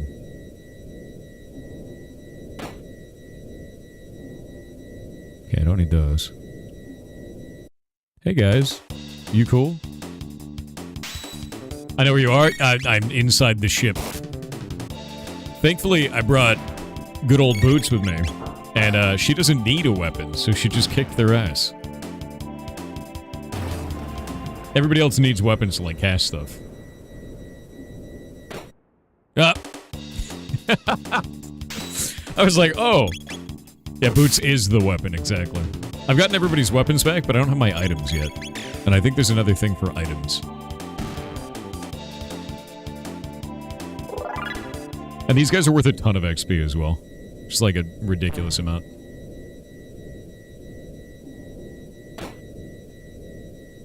Okay, there's that.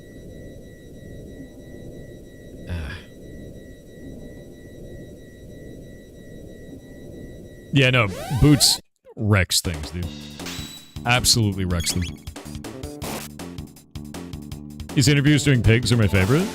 We need the devs nerd out, and the interview goes way over time. Yeah, no, I super agree.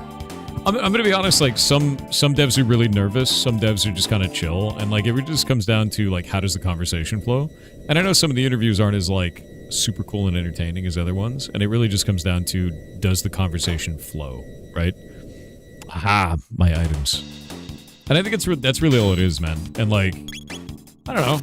Some people are really nervous. Kind of how it goes. There's some Boots. Boots is a blender of a woman? Yes, she's terrifying. She's made of death. Her body is the weapon, dude. Got my money back. That means there's items still. God damn it.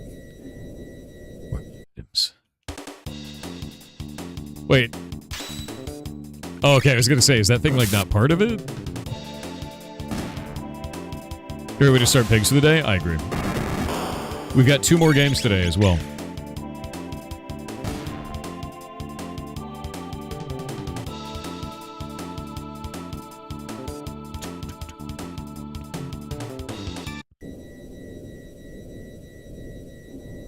The next one I have to grab off of Google Drive.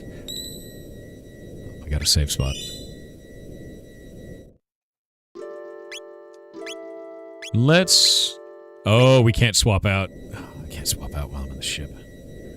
The nightmare is real.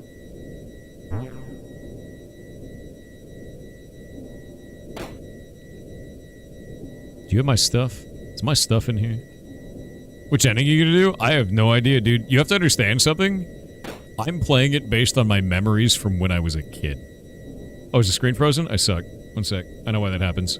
If I have it selected for whatever reason, it freezes. It's fixed. Don't worry about it. But yeah, like, I'm playing this based on my memories that I had from when I was a kid. I don't remember specific endings. There's 16 endings in the game. It's massive. Like, the game is huge, man. So, like, I don't remember any of those. I don't know how that shit works. So instead, I'm going to play it, and we're going to see what happens. It's 14? I thought it was 16. Is what we were talking about before.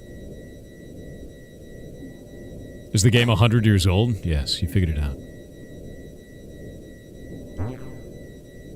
The game came out when I was born, 100 years ago. In the old days. The before times, the long, long ago. Released in the late 1900s. On the Super Nintendo Entertainment System. Long before Nintendo pissed off every gamer. Back when we loved them, unequivocally.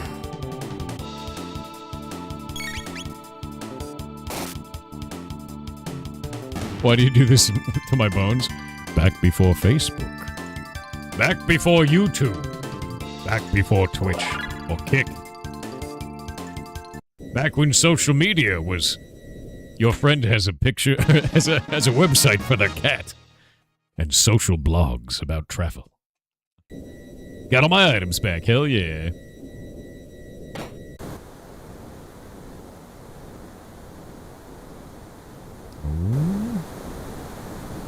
Hey man, you're like a weird robot. And I'm on a wing, and that means that as I'm running upwards... Man, that parallax is weird, right? When you walk, it goes slowly up there. When you run, it like stops. It's so weird. And it's pushing you down constantly? Oh, that sucks. Get him! No, get him for real. Oh, you missed. That sucks, actually. Oh, dear. Ah! Nice. Oh my god, that's so much XP. It's okay, you were still alive? Are you saying that I'm like old enough to maybe be dead? Is that... Is that what you're trying to get at? God damn.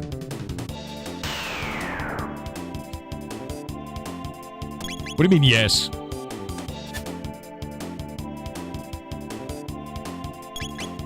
That's it, I'm activating the clones.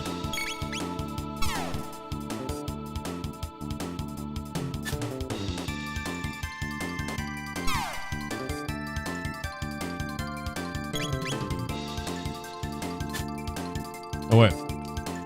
Hey, wait, Red, aren't you an AI because the real Red died? Here, wait. I have an idea.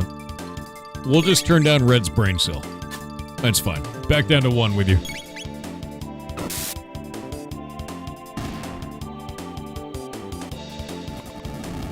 Oh. It just blew up. Alright, man.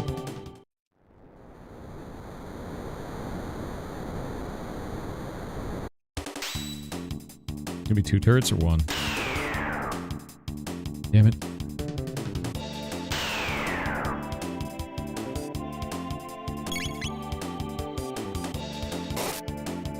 Nice, good hit.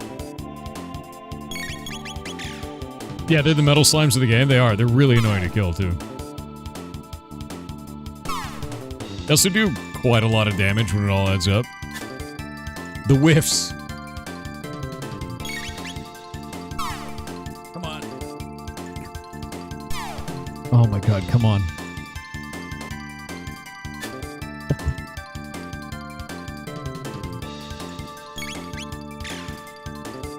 That miss is amazing. She actually just shoots in the wrong direction. It's so funny. Oh, we got ads. Grok is in one hell of a power stance. You know it, dude. He knows. Ex-winner Alex on Twitch said my current conspiracy theory has to do with controller sales. Have you ever noticed what are considered the typical gamer snacks? They tend to be sugary sodas and either Cheetos Doritos or Doritos. Because kids tend to get these snacks all the time, they either spill soda on the controller by accident or the chip dust gets into the nooks and crannies of the controllers. Yeah. This tend to make the controllers unusable in some way, shape or form, making sales for controllers go up. That's a pretty good conspiracy, actually. That's a good I like that. Yeah. Yeah, that's bullshit, but I believe it. I super believe it, to be honest with you. Yeah, I believe it.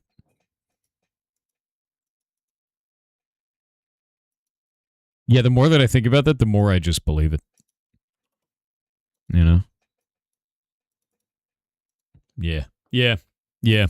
Kuyo _Blackstone_VTuber on Twitch said I haven't been streaming in months. I have lost most motivation due to not feeling seen. My 3-year stream anniversary is coming up and I don't know what to do.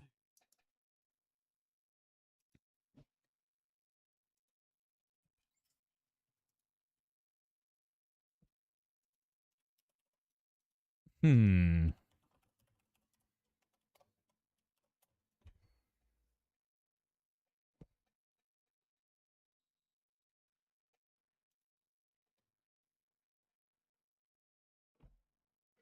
lost motivation due to not feeling seen?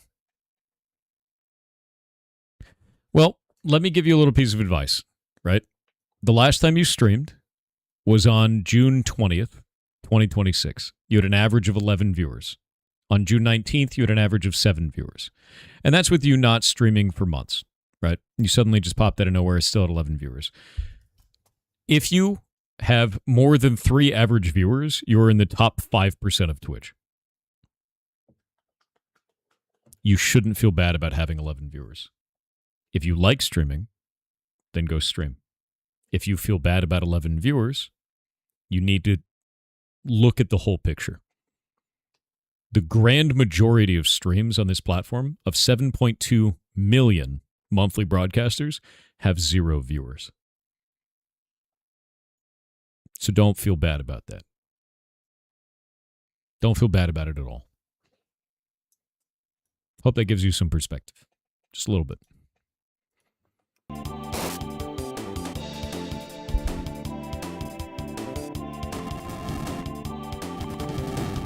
Why broadcast it all then? Because it's fun as shit. With 0 viewers? Think about it this way. If you have 0 viewers, what do? Right? You take your content, you put it up on other platforms.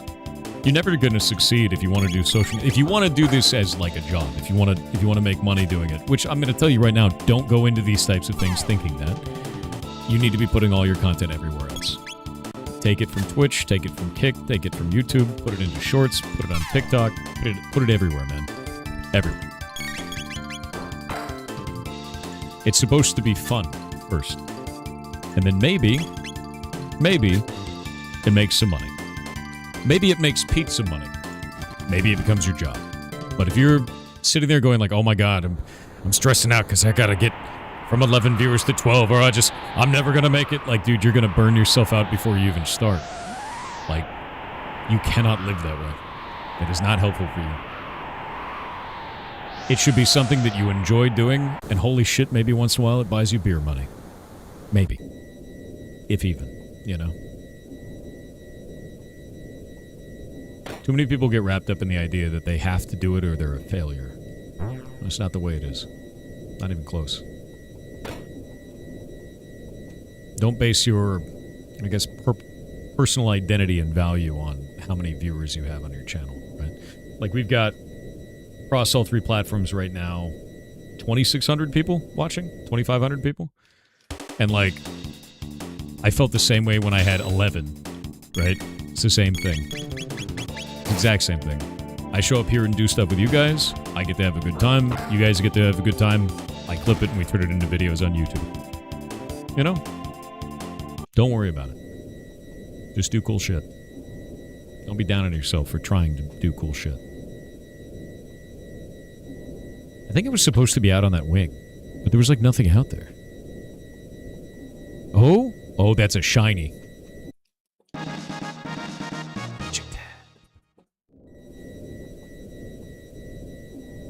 A Stella and a fat cigar. I have never had a cigar in my life, and I probably never will. I don't like smoking. I think it smells bad. But that's me. You have whatever you think you like.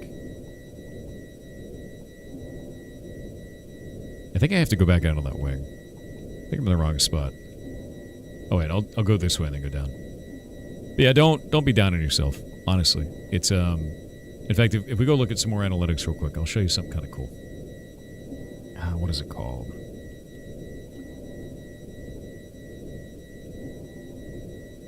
Now go to Stream Charts, and we'll go to... I love Stream Charts. It's an awesome website. Go to Platforms. Grab this real quick, and I'll show you something neat.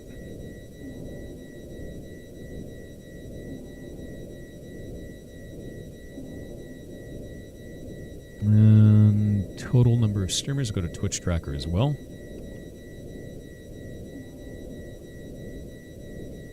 And we'll go to Stats and Channels, and then Active Streamers. Yeah, so in the last month, there has been 6.2 million active streamers. 6.2 million. It's a shitload of people out there. And if you look at these channels, concurrent channels, up to 112,000, 120,000 there. And then we go and look at the total number of viewers. Live viewers is only 1.4 million. The grand majority of people have 0 viewers. Grand majority of people. 0 viewers. Last 30-day peak was 4.4 million. Right now, as of right now, what time of the day are we at? They're at 1.3 million overall viewers on the entire platform. And as of this moment, right now, there's 60,000 concurrent channels. Grand majority have 0. If you have 3, you're in the top 5%. If you have 3. And that's what it takes to be an affiliate, by the way. So don't be down on yourself for not being, Kaisenet, XQC, etc. Just think about where you are and where you were a month ago.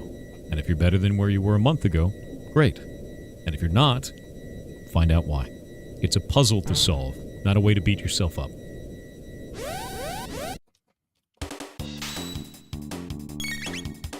Kaisenet quit? No, he's doing Streamer University right now.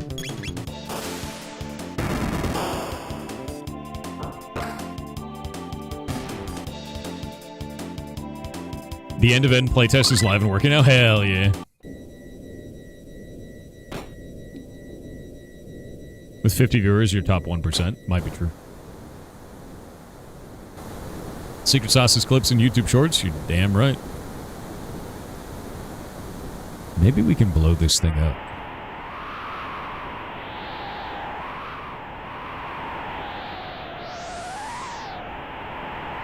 There's one more turret here.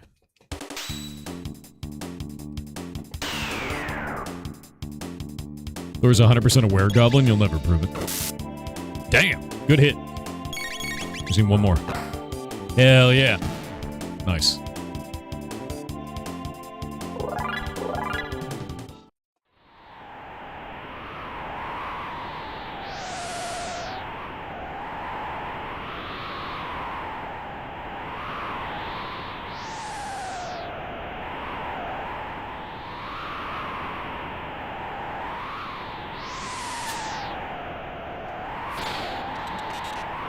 It's a massive magic energy reaction. What is that?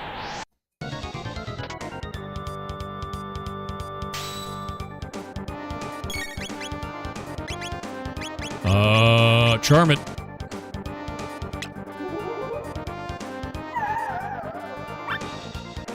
Nothing.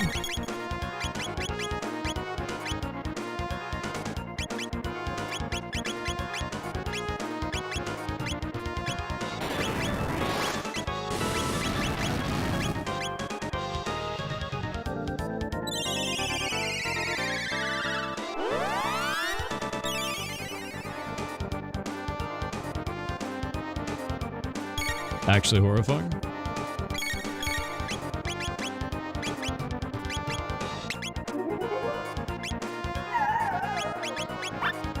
It's the thought that counted. Still nothing, huh? I wonder if it has anything to steal. I don't know if it does. Let's get him with the old Uzi punch.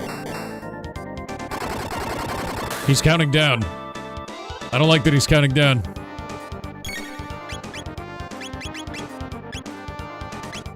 Triple kick him. Oh, nice. Oh. That damage is up there, actually.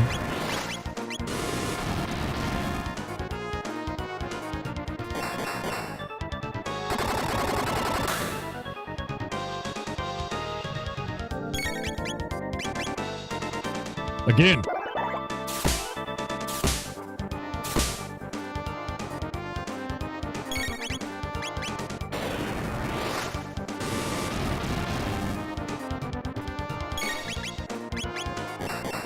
Come on, man.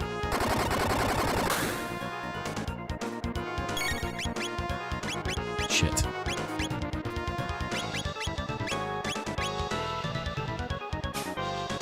Rock throw.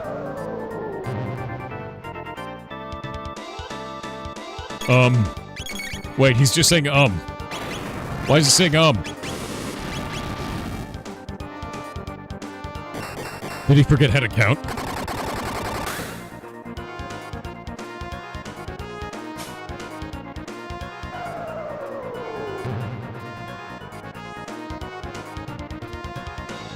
Five. He forgot. What? Wait, what?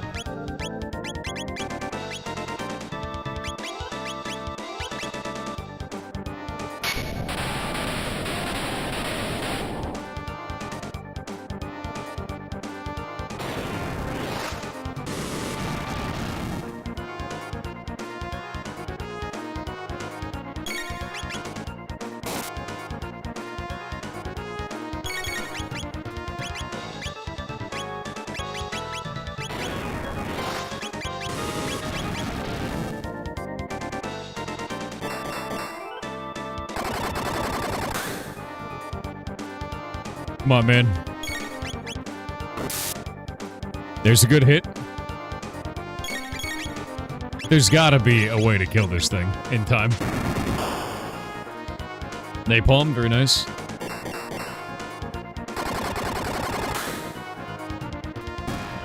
Thank God. Jesus. What a ridiculous fight, dude.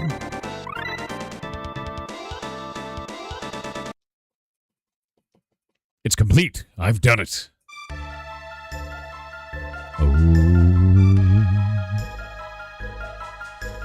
See these beautiful wings? Now this is a king's throne.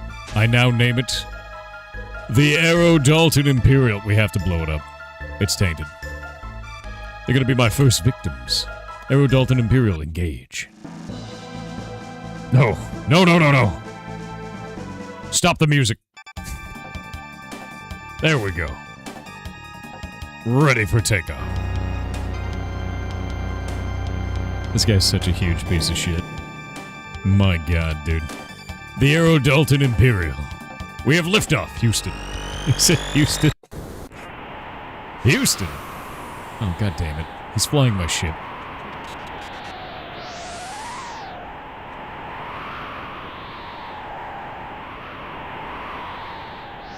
Ligma fly? It's flying? It's not Ligma. It's the Arrow Dalton Imperial. Oh!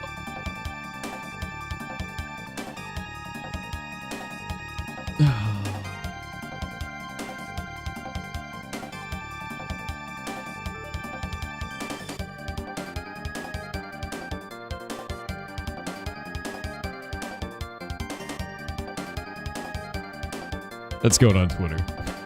It's already up.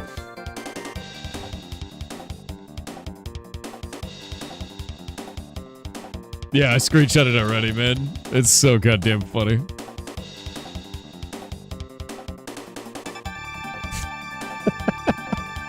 So dumb. You are excess baggage. Make like the wind and blow out of here. Oh shit, he's got lasers? God damn it, it's got lasers now. You're like insects to me. You must retrieve Ligma.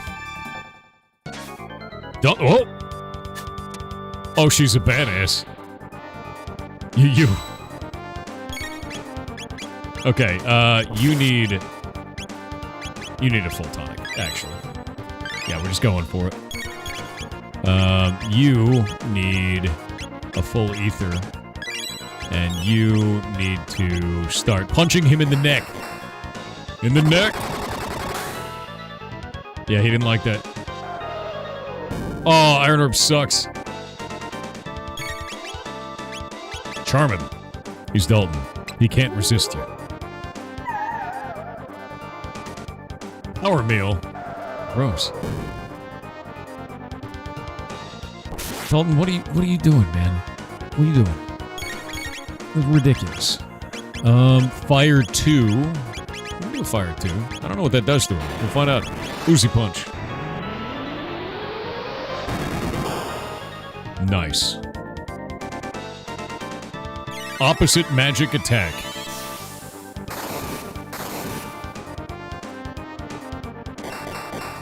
Alright.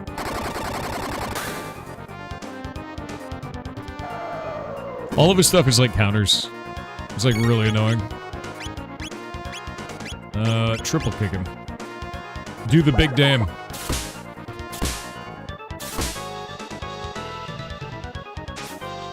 Go, Golem Boss? No, I murdered him. Golem Boss is dead, my dude.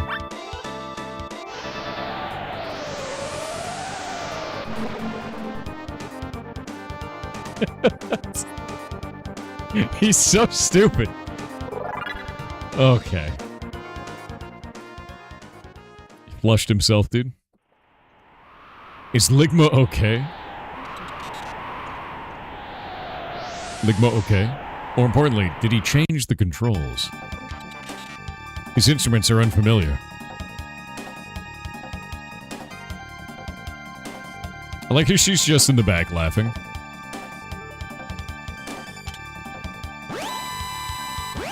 That's the wrong button.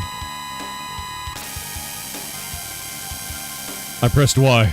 Y was a lazy. I may have blown up his ship.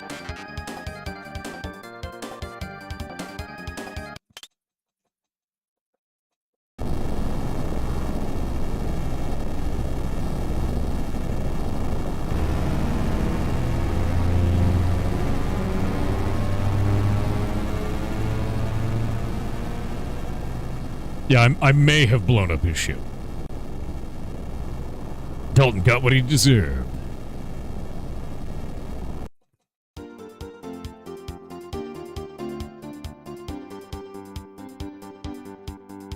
Ligma in good shape. Ligma become bird.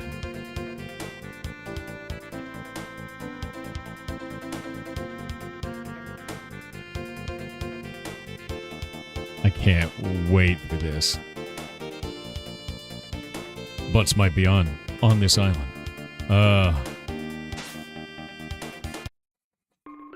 Bad news about butts there, you know. It's gonna be honest. Bad news, you know.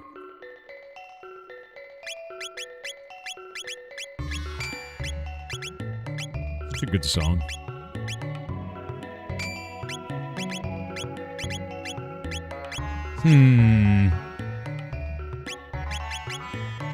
Go Aeon suit. Well, we don't need the hero medal anymore, do we? Because he's got the rune blade now, yeah? Catchy music. This music is some of the best in the game.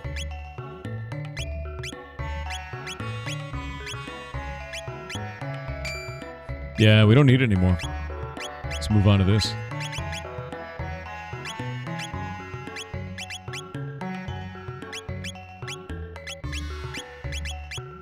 Nice. No bad song in the soundtrack? No, there isn't. Few enlightened ones did survive, but no distinctions remain between the enlightened and the earthbound anymore. Go talk to him. Oh, they have a plant. It's a mysterious sapling. Maybe someday it will help change our environment. Gotta seize the day. Seeing you has really made my day. Moonstone left in a sunlit spot for millennia. Yeah, Moonstone. There we go.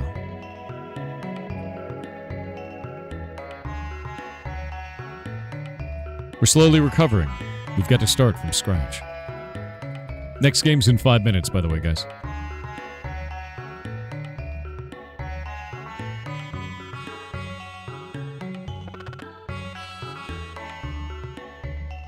Oh. We can't go yet. I don't remember if he's at the top of this mountain.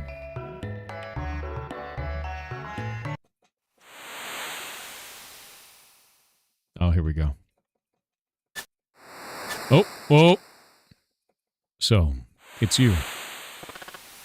Magus. Behold, everything's at the bottom of the sea.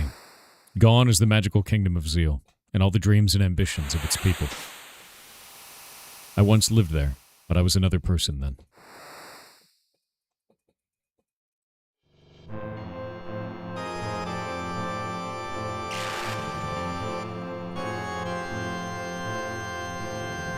Dimensional warp. It's power is beyond human control. No, we'll be dragged into the war. Shala.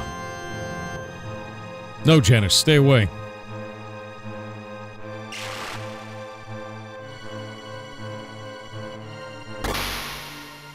Hey, Lavos, how's it going? It's a... Bye. Bye, Melchior. Gaspar. Balthazar. All of them removed from time. And Janice. Also.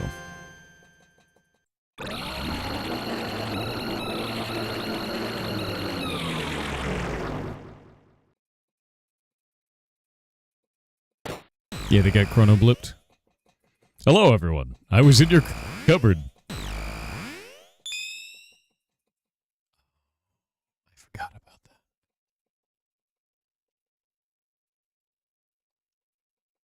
He was the one at the end of time.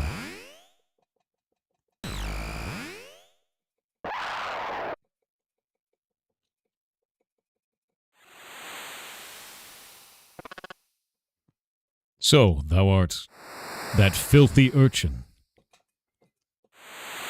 Ever since Lavos' time, portals stranded me in the Middle Ages. I have waited to even the score.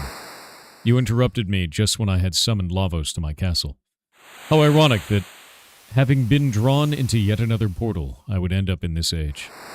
Being from the future, my knowledge of the past enabled me to convince the Queen that I was a mighty oracle.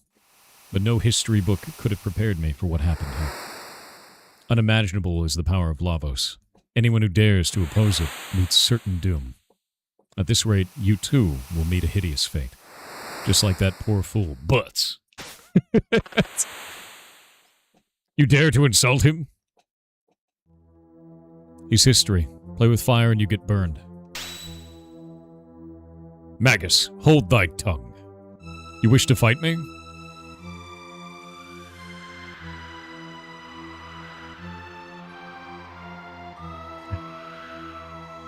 No, I don't. You're not a bad guy. Vanquishing thee will neither return Butts nor Cyrus. Ah, the music is so cool, though.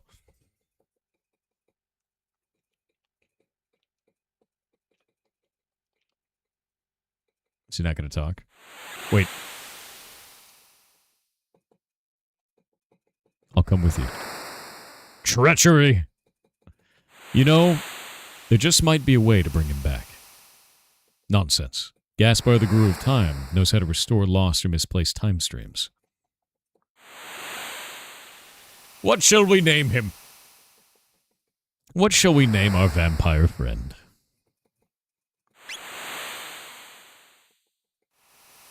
We've already got a Ligma. We could name him Sugma because that's his name backwards. Ruins him forever. Yeah, Sugma it is.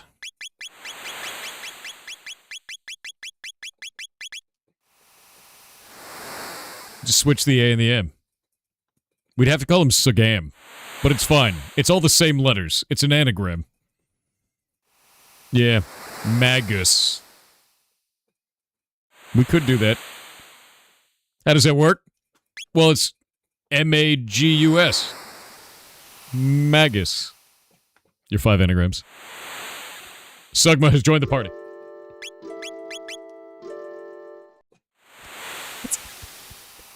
His name is an anagram for Sugma. The horror is real. Wow, his armor is not very good. Wait. What does the Doom Helm even do? Nothing. It does nothing. I'm gonna do Rainbow Helmet. What does his amulet do? Protects all status? Bro. Just protects status. Okay. Not OP as shit. Not at all. Alright. I now have Magus. It's time. It's time for the next video game. You guys ready? The next video game. Alright, give me just a minute to get all this set up.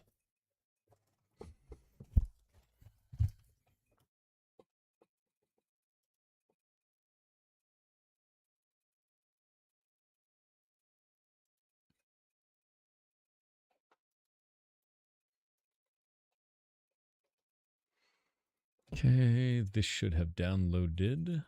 Or maybe it didn't. Maybe it's being annoying. Yes, download anyway.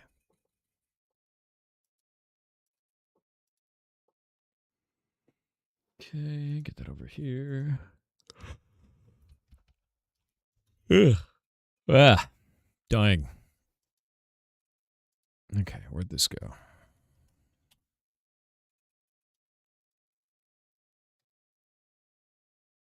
Yeah, the end-to-end playtest is up. That is correct. Did you have any snacks today? No, I didn't have any snacks. Give me a minute to set this up. I'm going to play some music while we do this. Give me a sec.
All right, almost got it working.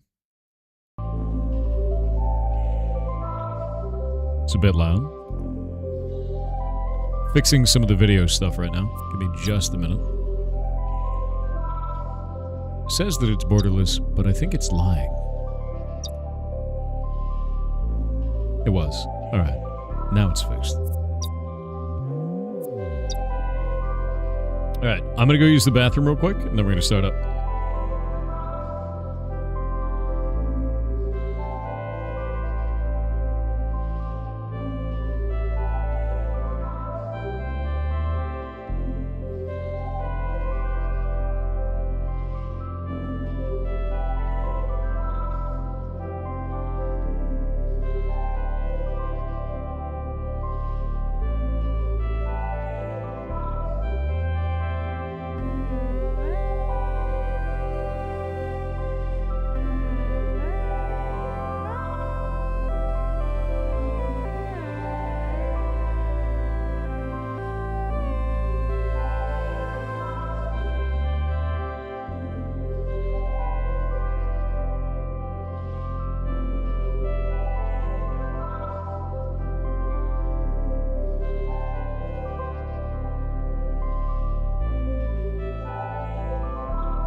All right, I'm back. All right, let me get the indie game up. One moment. Yeah, the music is great.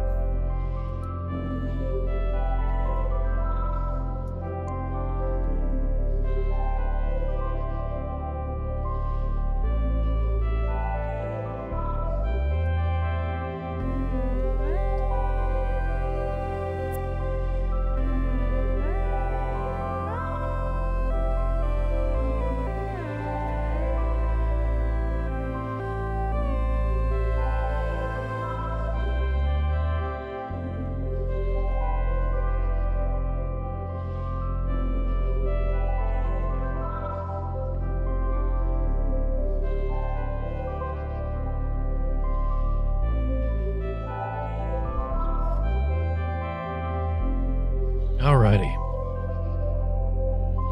Spin the wrong link, did I? No, I didn't. That's the right link. Are you sure?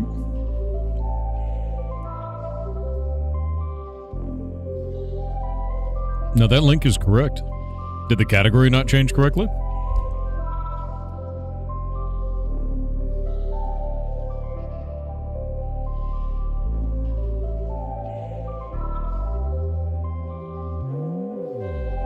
It's just Twitch being Twitch? Okay, good. Yeah, I was a little worried.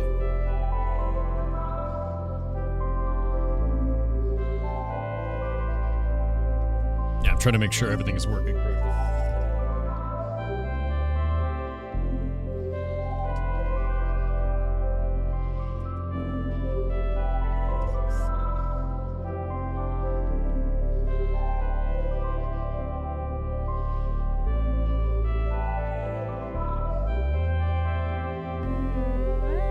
Oop. All right, exist. Let me grab this.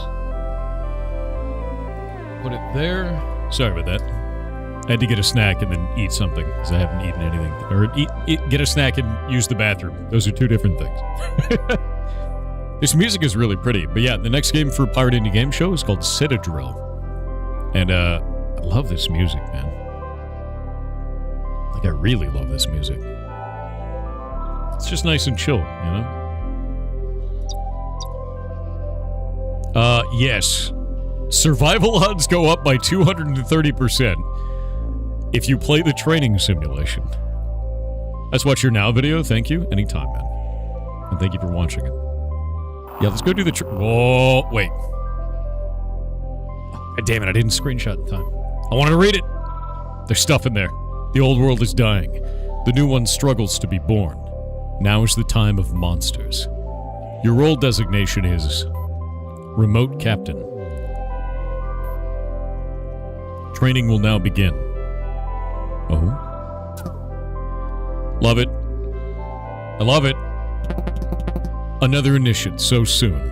HQ must be desperate. You may call me Cat. I'm redacted, obligated to guide you through alias redacted training protocol. It seems they have modified my profanity protocols. Redacted. Anyhow, that hunk of junk you see displayed on your monitor is a Citadel. This one's assigned to your command specifically. I'm the reason you're able to connect to its controls from your location. Dude, this is great. Speaking of controls, you should get this redacted drill moving. Right, I'll have to explain how. Hooray, what a joy. See, it's a cat hand. See this in the bottom left of your monitor, Captain? These are your modules. To activate one, you'll need to assign some copycats. I mean, workers. The more workers assigned to a module, the more efficient it becomes. I didn't think this was going to be a cat-based system, but here we are. Is it kind of loud? I'll turn it down a little. Left-click on a module to assign a copy worker. Yes, a worker. You can also right-click on the module at any time to unassign them instead if needed. Seeing is believing, or so it's said. In which case, assign a worker or two to your scanner module right now and watch the magic happen. Scanner. Oh, it just increases the scan size. That's cool. Oh. Thrilling stuff. I know. It's worth noting that increasing your scanning radius will also increase how far your weapons can target hostile entities. We'll get to that a bit later. No doubt, no shortage of horrors in the deep, after all. By default, you can see much further when the drill is not moving. But this was a useful demonstration for purposes. or for demonstration purposes. Alright, now let's tie this little tangent into getting your drill running. You'll need an engine module for that. Okay. Whoa. Whoa, okay. As you can see, A-List provides with a state-of-the-art city overview display. These large buildings here are your modules. The basics generally come pre-installed. This one is the scanner. It functions via a critical connection to buildings called power nodes. You're going to have to install your engine module similarly. The build icon, and then place the available tile in your city. Dude, I love that it's like a builder at the same time. Hey, where can we build this? Right in the middle. Obligatory praise statement. There. Hope you're pleased with yourself. Your engine module still lacks power, though. Can't assign anyone if it's dead as dirt. Build a power node either directly next to the module or connect it from further using power lines. The more power nodes you have connected to a module, the more workers you can assign to it. Interesting. Let's build a power node. And I kind of want to build the power node up here because that's artillery, and right now artillery only has one slot. I'd like to be able to make it have two, just in case. Have fun. Your smog status bar sensor has been tripped. Tragically, A-List drills aren't self-operated yet, and organics like your workers do require pesky amenities, such as stable oxygen levels, to support their presence. Oh god, this is gonna go deep, dude. Oh.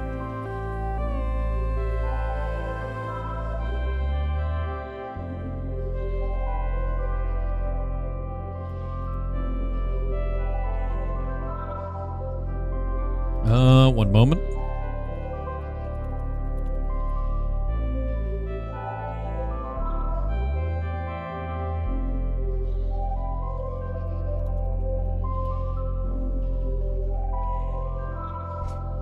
There are 4 status bars crucial to your drill crew's survival. Pressure, smog, cold, and radiation. Okay, so we can crush them, choke them out, freeze them, and melt them. Great. Fantastic. I can't wait to screw this up and have the whole crew die. Status bars are your health. Each time they reduce to a 0, you suffer an overload effect, and the number of bars will decrease by 1. That means the next overload effect will be harder to avoid. When any of your status reaches 0 bars, you will enter a critical state for the bar. If you have enough resources, you can buy back 1 bar within the limited time. If the timer reaches the end, your citadel has perished. Okay. We don't want to die. Dying is bad. Data tells me that these freaky organic entities called trees can help offset the smog caused by creating new buildings. Alright. Let's make a tree. Where can we build it? Ooh, can we actually place that in here? Oh. Okay, so we have to place it on one of these squares. We'll build it there. Your tree is helping remove smog. Don't forget you have 4 status bars. Okay, so if we add radiation, we need something to clean radiation. Cold pressure. We have to normalize that. By the by, it'd be best if we have at least 1 more worker before we set out. Just in case. Sacrifices to appease an elder entity aren't as uncommon as you'd think down there. Oh, that's terrifying. A-List unique housing model will print and sustain a worker for... Wait. Print them? Oh. What is that red thing? Alright. What is this? Monster parts. We print a cat out of monster parts. Horrifying. I can't wait. Let's put them next to the tree. I'm sure they'll like that. You can't be serious. Do they print you badly or something? How difficult can it be to follow simple instructions? I'm not a copycat, I'm moonborn. Are you always this charming? Extremely. To fix your mess, you should build a power line from the house to a power node. Okay, so that needs power as well. I didn't realize that also needed power.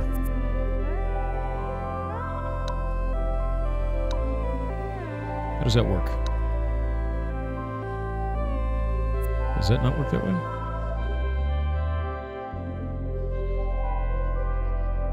Oh, do we have to build it through a thing? How does this function? Divert power from power nodes to activate buildings and modules.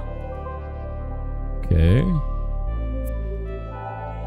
Do we build it here? Oh, that's a power line. Okay, now I got it. I was confused, and I built it on top of this, and it took my resource anyway. Now I get it. I understand now. Yeah. I realize I've never actually shown you how to build power lines. They can help connect buildings that require energy to power nodes. Got it. Now I have too many power lines. I should delete some of those.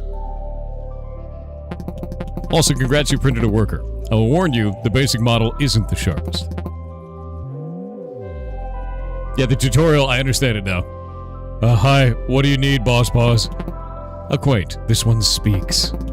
Well, Boss Paws here. We'll need to assign you to the engine module. I do that myself, but I'm no longer authorized to give workers orders after Incident 19B. Alright. Okay, let's assign one to the engine.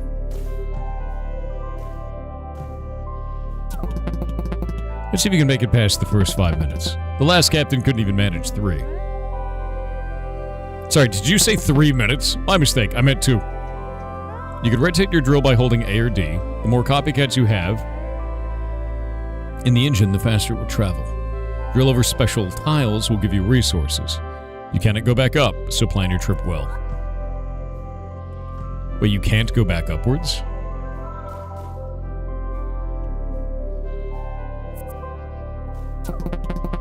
Did you observe the yellow line on your monitor? Yeah, we got more pressure. That's a depth marker. Passing one won't kill you. Well, not immediately. You should really build a pressure valve, or you can kiss this tin can goodbye. Okay, we need a pressure valve. How do we build a pressure valve? Didn't think I was going to give you another blueprint, did you? I mean, we need that. What? You'll need to find one? You should set your compass to locate a workshop. They'll have what you need. Probably, maybe. Okay, let's think about this. Compass. Okay, we gotta go towards that workshop. There's usually a few of these en route to the Abyss, so take your pick and steer. Oh, and don't forget to reassign your worker to the engine module. Current A-list protocols mandate auto-stopping the drill whenever the captain enters city overview display. Only about 78 crash reports before HQ decided to implement that one. It's not good.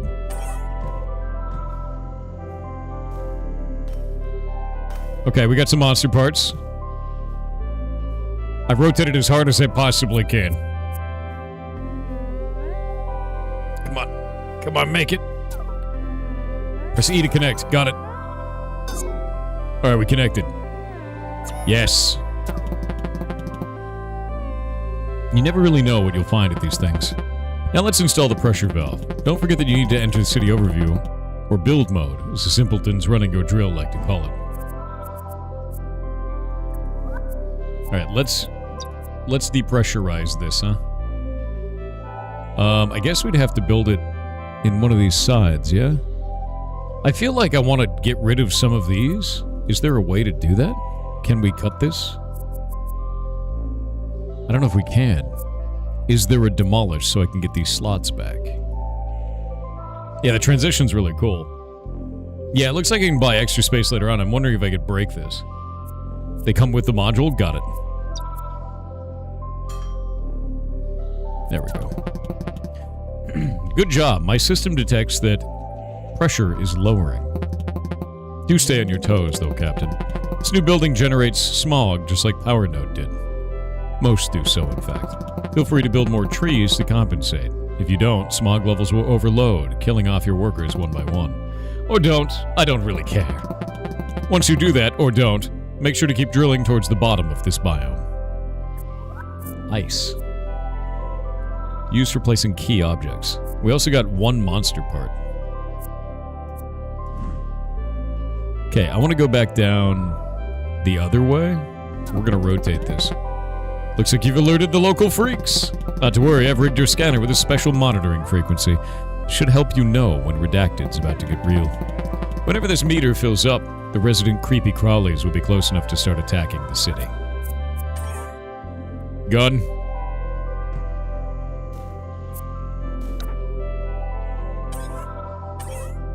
Okay, so with the scanner makes it so my range is much, much higher.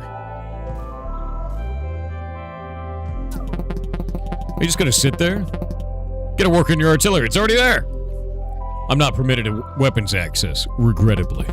Alternatively, you can simply use the drill head as a weapon itself. Just point it at whatever's coming at you from below. Don't forget that you can right-click on a module to remove a worker, making it possible to reassign them somewhere else if needed. Shoot it! I've already done it! Shoot it! Shoot it! Shoot it, dear God, shoot it! Shoot the other one! Oh God, the cannon rotates so slow. Oh God. Oh God, it's eating me.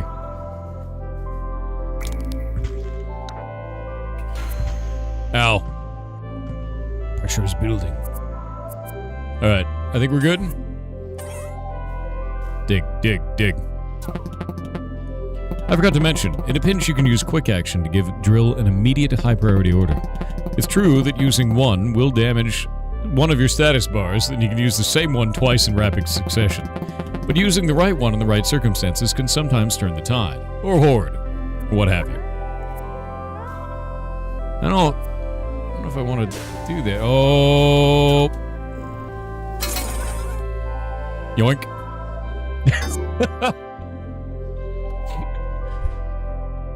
Heal 1 radiation for every 10 tiles drilled. That's kind of great, actually. Reduces smog buildup by converting water each oxygen. Okay, but that increases pressure by a lot. Minus pressure plus radiation. I think I'm going to go with the radiation engine. Because it's the only one that doesn't have a drawback on it.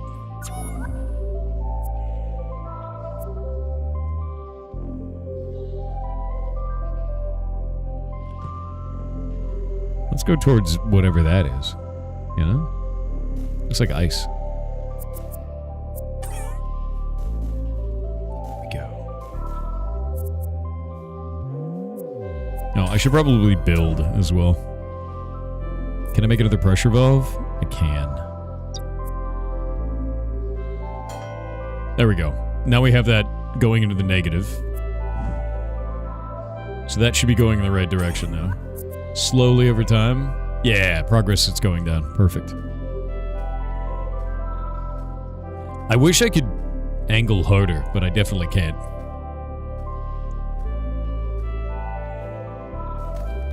I was dying? Not yet.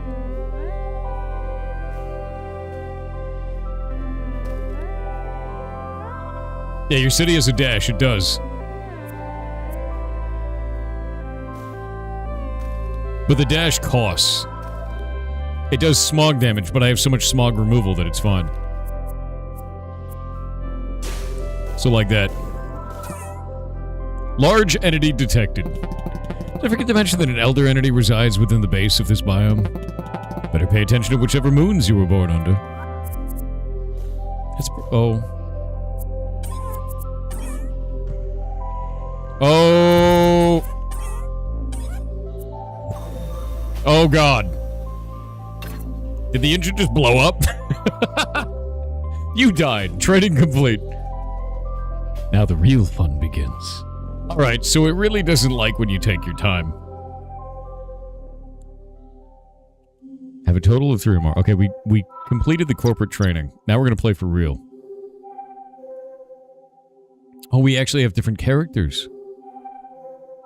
+1 smog capacity. Story events give resources, +2 houses. Each focused around radiation and gets lots of upgrades. Fast starter and goes really fast. Expert at dealing with the cold and having lots of cats. Combat and fights lots of bugs.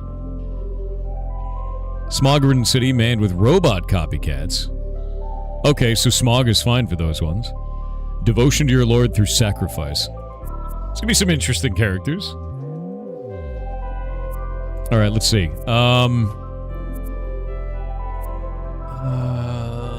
I can make 2 start buildings. Let me see how the power is going here. We've got a lot of housing right in the beginning.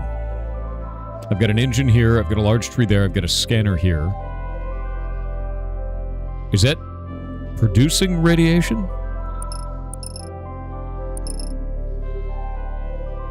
I feel like we need another power node.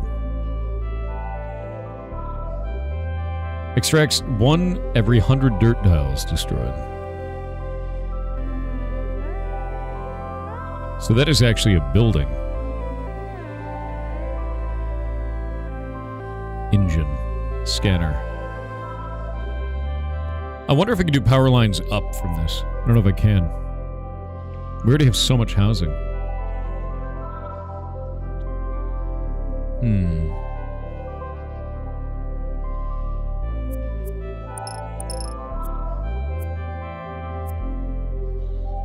More housing.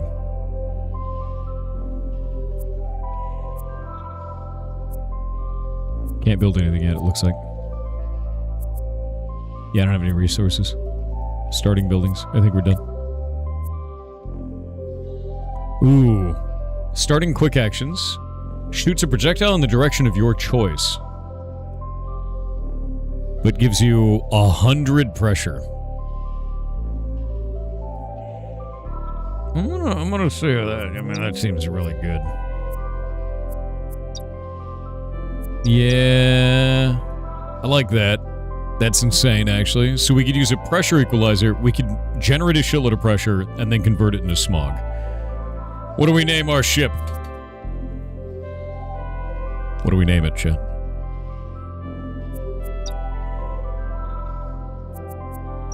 Oh, and it actually goes up in complications? That's cool. You guys have the worst names.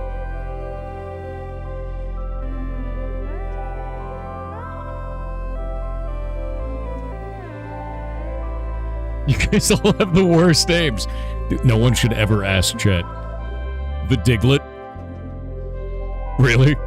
Smog Builder? The Litter Box. Okay, Litter Box is pretty good. Litter Box. Oh, is this thing that's not valid? Can I not have a space?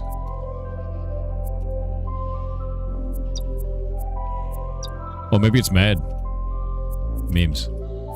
No? Oh, wait, that's why. I'm on the hard limit still. There we go. Descend! Okay. This gives radiation. This one gives smog. Oh god, this is gonna get complicated as hell. If we go down this way... I need to worry about the cold biome. We need to have something to get rid of cold. We'll go this way first. We're not prepared for radiation just yet. We have very little in the scanner, don't we? Oh, that's like a huge problem. The scanner's not very good. Scanner needs more power. We'll have to build a power station for that. Oh, there is a demolisher. Alright. And now we'll go...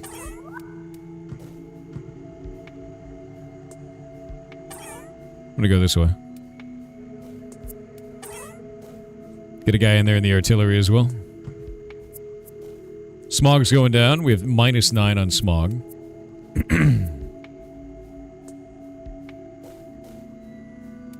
Seems like that's pretty far away. Oh, those are really close, but I really want to get whatever that is, because it's going to be a blueprint. What if blueprints remain between runs? What is that? Your drill rumbles to a stop next to the wreckage of another. Is that a mushroom? You do not yet know what lies within. Current readings indicate a single living occupant aboard, Captain. Oh god, their voice is very loud. I'm gonna turn it down a little bit. Please say we can send a team inside to investigate. I'd love to know who or what is inside.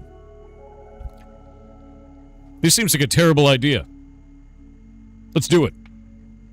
A small team departs, making their way into a massive mechanical corpse before you. The further in the workers get, the more strange details become noticeable about the drill itself. You know what this reminds me of? It reminds me of sunless seas. Or sunless skies. That's exactly what it reminds me of, and it feels really good. Their scanners had claimed it was dormant, and yet doors swish quietly open everywhere they go. Lights come alive as well, accommodating them, but always close in the wake of their passing. Always closed in the wake of their passing. The last set of doors they pass through are heavier and more ornate than the rest. Out of place. Inside, a small figure sits lazily in what looks like a makeshift throne, playing with their tail.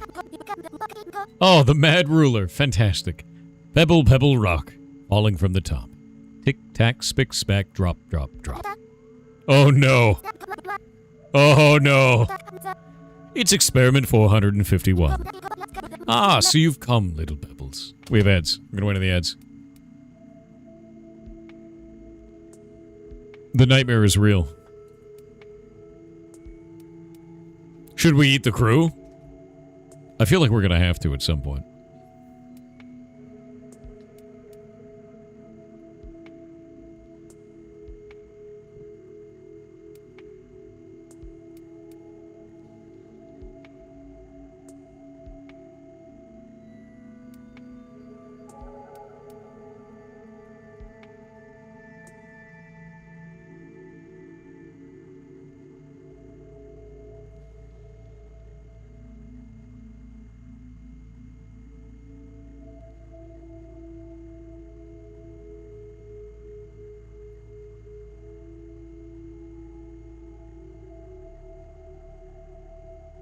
I'm really glad we have a Mad Cat King.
Alright, ads are over.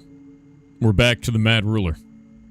We're gonna find out if they're gonna eat our crew. It's about time. Your workers shuffle nervously as if frisson of energy pulses through the room, rattling panels and flickering the lights. What are you waiting for? Bow. Yeah, I'm gonna say participate in this charade. Hopefully it calms them. How marvelous! You've pleased me, my pebbles. Now then, I have a task for you.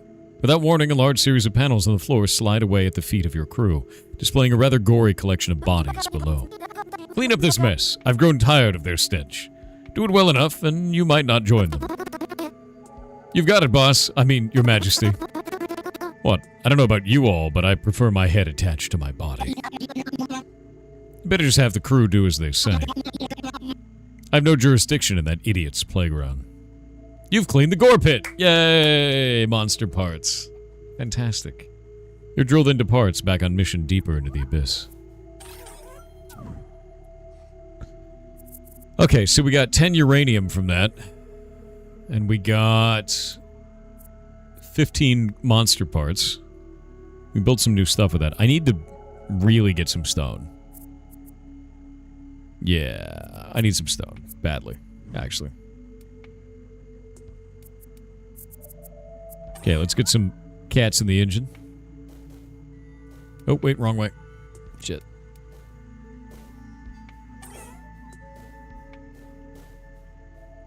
Come on.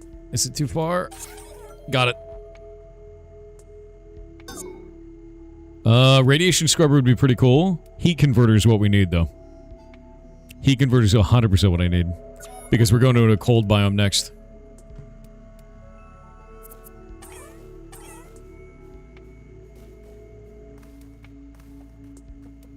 Give me all those parts. Yes.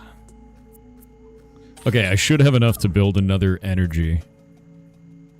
Can we build an actual power node? No, I need 50 to build a power node. F. Can we upgrade something? Interesting. Increases the rotation speed. I like that. Mine stone more efficiently. Be immune to fall damage. All biomes modifiers are displayed on the world map. +1 cat. All danger zones are revealed on the map. Increase the rotation speed of the weapon. That seems really good. That one right there seems really, really good. Yeah, I might just buy that, but I'm gonna wait to get power nodes for now.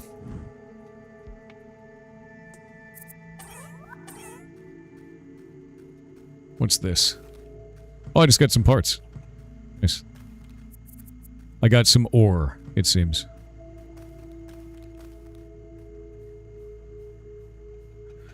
We've got some terrible things up ahead. I can see the eyeball coming.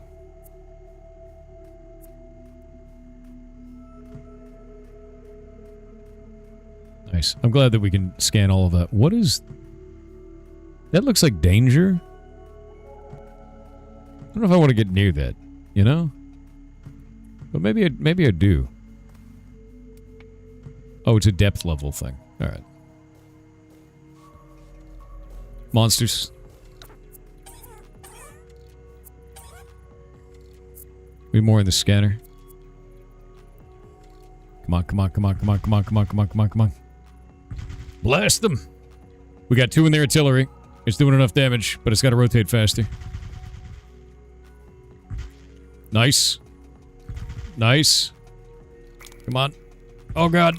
Oh god. Alright, it's eating them. Perfect. I think I want to go this way because there's some stuff over there. I really like that it punched through while we were doing that. That was actually really cool. Like it punched through all the nearby ore.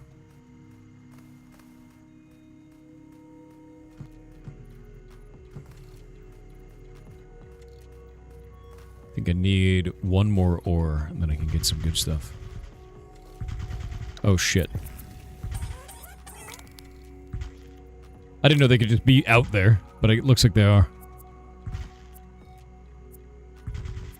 Okay, let me build something. I need 1 more ore for a power node. Oh, what can we do? I guess we could build more housing. Housing's not a bad idea.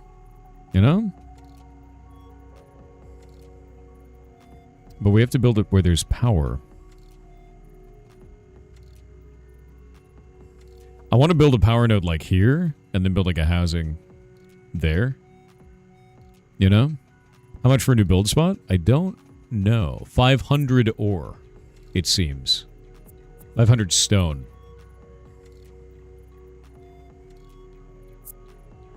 What's my smog? My smog is -8 right now. But I need to build... The heat converter has to be built eventually. So you can probably build the heat converter now. Oh, it's big. The heat converter is kind of big. Can I rotate it? I cannot. It doesn't appear I can rotate. I would love to rotate that. You know what I mean? 500 stone does not seem that bad, no. I think I'm good for right now. I just need that ore. So I feel like I can get the ore. Yeah, use the drill! Drill them!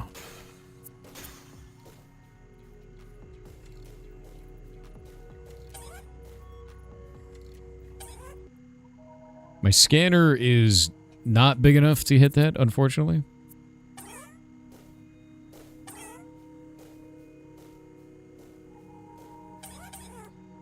Can I touch it? Can I get it? I can't get it. Okay, wait. Can we upgrade the scanner in some way? Can the scanner be upgraded? Scanner. Scout would be +1 on this. And it needs 25 green. I don't have enough. Damn. Damn. Adding a tree is cool. Adding a house is cool. But I don't think that's the right way to do it. I do need to build that heat converter, but not quite yet. Maybe it's because it doesn't have enough power, right? Maybe that makes sense. I wonder if I can run a power line from here to there. And if that actually counts towards it. From power nodes to activate buildings and modules. Does that work? I don't know. Just watching. Hello, Winky. I'm learning. I'm learning about this video game. I'm trying to think about like how I can maximize my gains in this. Because I kind of want to build another house. I'm just going to do it. So that way I don't have monster part overage. Nothing wasted. More parts. More cats. Because now I can just do that. Now I have unlimited dudes. So I can always have artillery too going.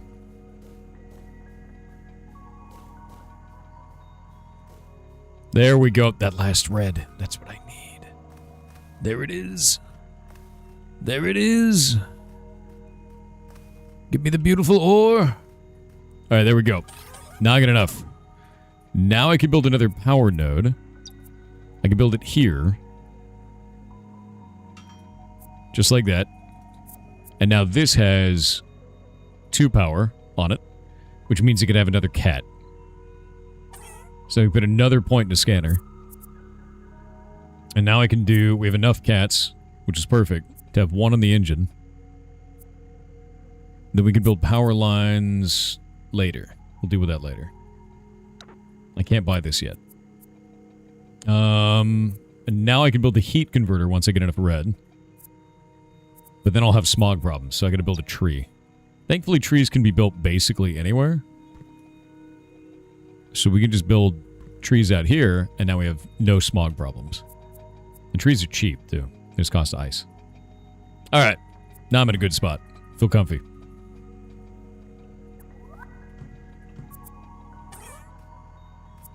I need 1 more cat, though.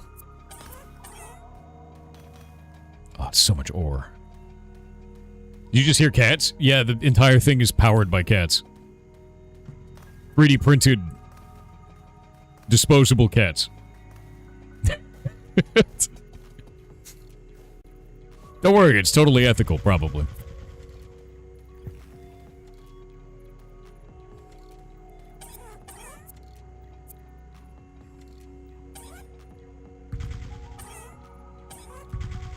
Shoot him.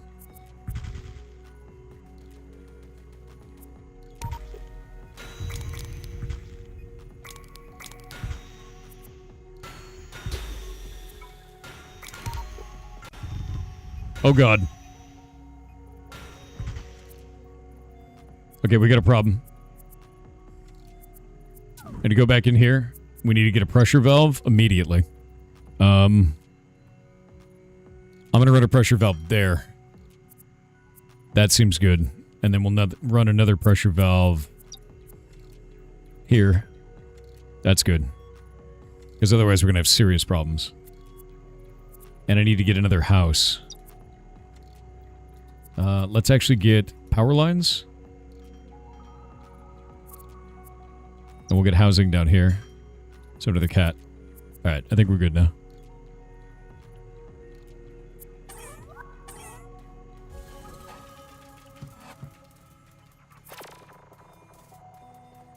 Okay.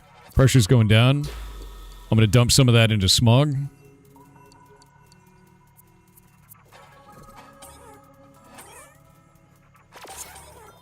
Got a transmission. Increase max storage for your resources. That's kind of cool. We've got a lot of storage space, though. A radiation scrubber. A small nuclear power plant. But it gives radiation. I'm going to get the radiation scrubber.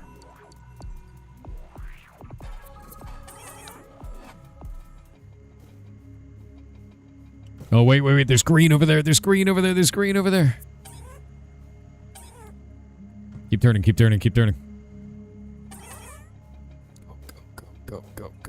Go. That's as far as I can go. I'm going to miss most of it, but that's okay. I don't know what that shit is, but it's horrifying. Oh, a little bit of green. Okay, hold up. I know what I want for the green. Upgrade. I need artillery rotation rate. Yes, please. That is exactly what I need right now. It's very, very clear that, you know, your artillery not being able to rotate is horrifying.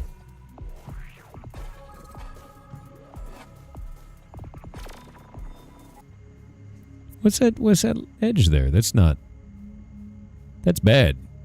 Am I gonna fall? Oh no, it's just deeper.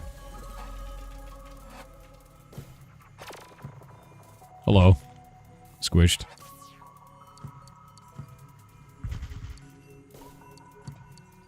We gotta shoot and scoot now.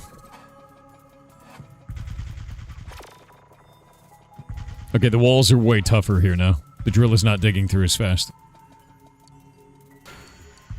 Ow. Dump that back out to smog. It looks like those bursting things fill us with pressure very quickly.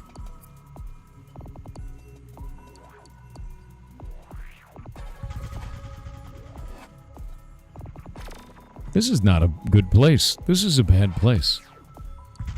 You're looking at digging. With cats. And digging. I don't like that. I don't like that. I don't like that. Shoot with a big gun. Okay, big gun good. Large entity detected. Cytopede. The hell's a cytopede? Jesus Christ, Jesus Christ, Jesus Christ, Jesus Christ. What is that? What's that horrible thing? Why are there so many of them? Shoot it. Alright, we got a problem. We gotta get out of here. I don't know what that is, but I'm shooting it. The road has been destroyed. God damn it. I don't know what a road was.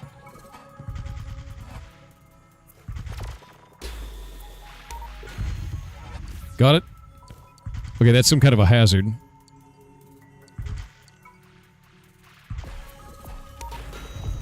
Got it? Got a problem? Oh, it's covered me in goo. The goo is bad. Pressure valve destroyed. It's all going wrong. We're radioactive. What's going on inside the ship? Oh, oh God. Oh, no. We have problems. We have a lot of problems. Okay,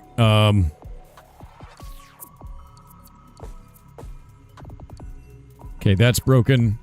Let's, what did we have there? There was something that we had there. Got a power line there. We got another cat now. Put another cat on the scanner. Was it a pressure valve? It was a pressure valve, wasn't it? Shit. We lost a pressure valve. Okay, I got enough to fix that. Fix those up. I think we're good now? Maybe? Yes? Yes. It's about as good as we can get right now. I'm gonna throw another tree out there. Radiation's bad. I should have built a heat scrubber. Hold up. I'm gonna get rid of one of these pressure valves. Or rad scrubber. I don't have any ice! Okay. It's fine. It's fine for now. It's not fine. It's bad. It's better than nothing. That's a bomb. We're staying away from that. Oh no, we can't stay away from it, can we? God damn it.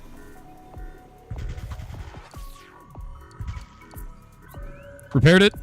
Emergency repair. It sucks. I know. Emergency. We don't have enough for emergency repair. It's over, gentlemen. It's over. There was a huge boss. I got owned. Yeah, I got owned by a giant dude. Pressure has destroyed litter box. I feel so restricted on the build. Damn. Yeah, I crossed the line. There was just too much. There's too much dudes. It was a good ride, Captain. It was. It was. We lived well. We died well. Makes me wonder, like, how many more things we can get in this. Like, I can do... If I build a power plant there, I can get 2 buildings, right? Which is kind of cool.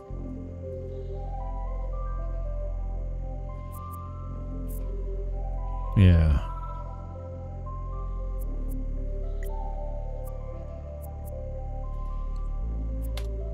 Does anything persist between runs? It looks like if you win a run, you get more stuff. Like, you can purchase this. I don't really know what the purchases take, though. Like, I don't know... Is that material?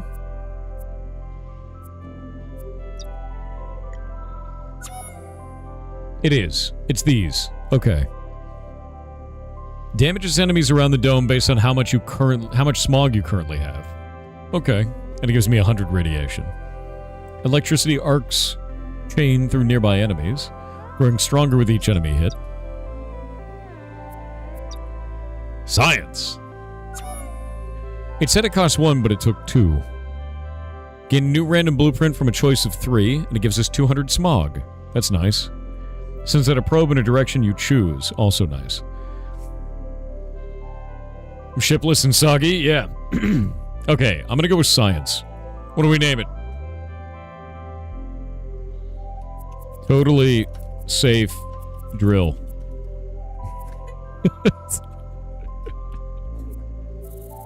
Definitely not a death trap. Oh, it almost made it.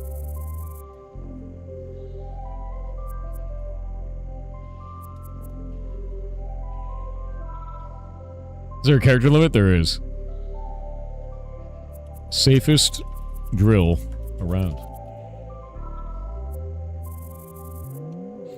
The fracking 5? I swear to God. Drillbert? I'm gonna name it Drillbert. Done. Incredible name. Radiation biome seems bad. I'm going Frost. Oh, hey. This is awesome, actually. Are we not getting points for that? Hold up. Scatter. I can't really make it over there. It's too far. So I'm gonna go... What's our smog level at? Alright, we're gonna go this way. There we go. Free ice. Ice is very good. I'm happy with that. Could name it Simon? Could. We could. Give me all those resources, man.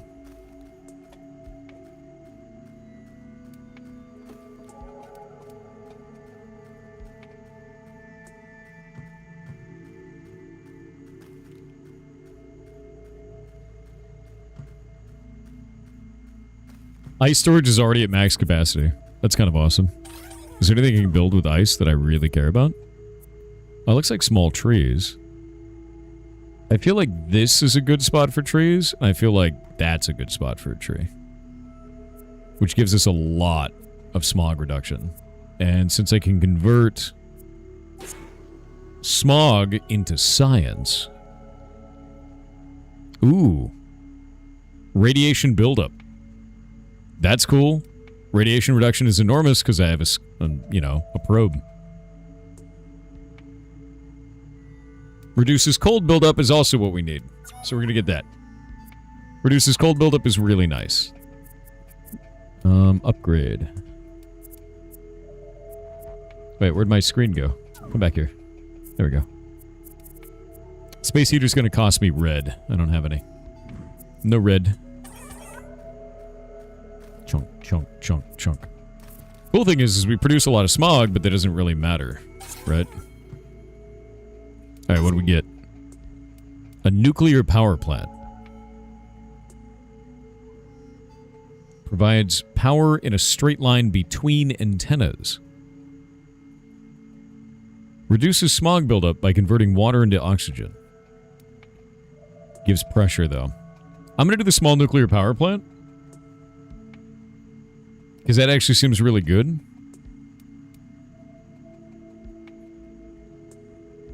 Maybe. Bluetooth. Because if that's stopping it from like costing or like from taking up space, that might be really good. Like might be really good. Can't you just spam trees and delete them later since you have so much ice at the moment? I guess I could, yeah.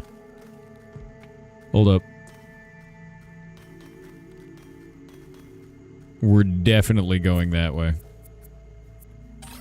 I'm going to build the Bluetooth thing. And a space heater. We're going to need the space heater later. Maybe. No, maybe the Bluetooth thing doesn't really matter. Yeah, it probably doesn't matter at all. Space heater is going to be really nice. So, cold reduction is kind of huge. And if we do a power node versus a Bluetooth antenna, power can be extended using power lines. So if I place a power thing here, is this just a transmitter? Or is it a power generator?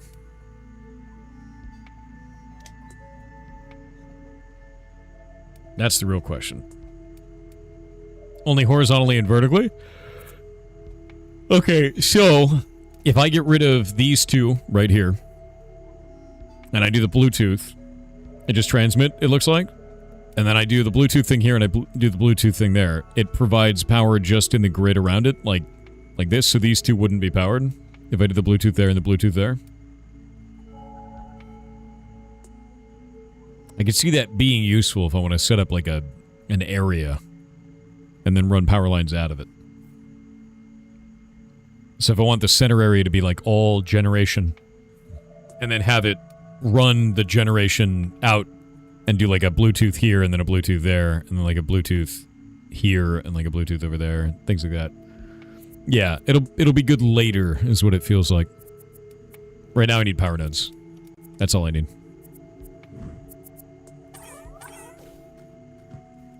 And a cat. I don't have any body parts. Let's go this way. Green, green, green, green. Green, green, green. Oh god, they're weird. Go away. Ew. Oh god, they're really gross.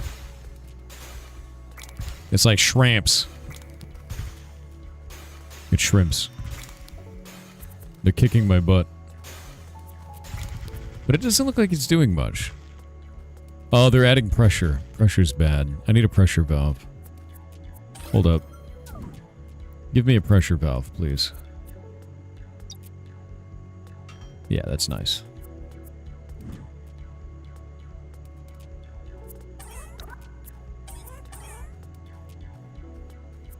Where green? No green? The green is out of my range. Appears to be anyway. What is that? What are you doing?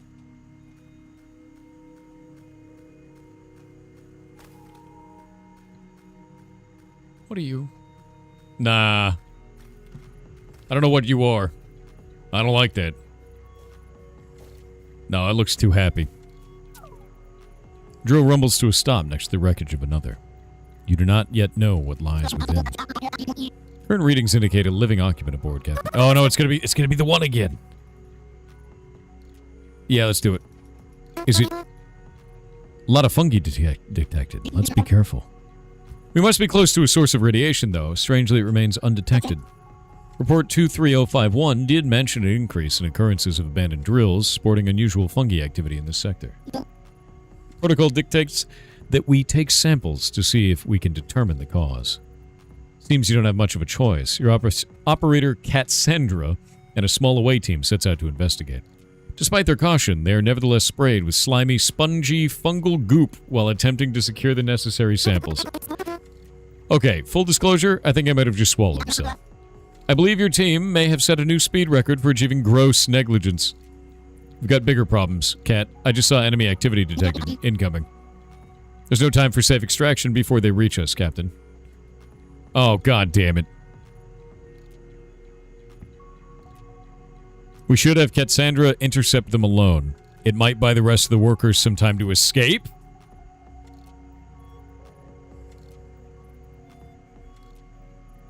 Oh no, dude. This is gonna be awful.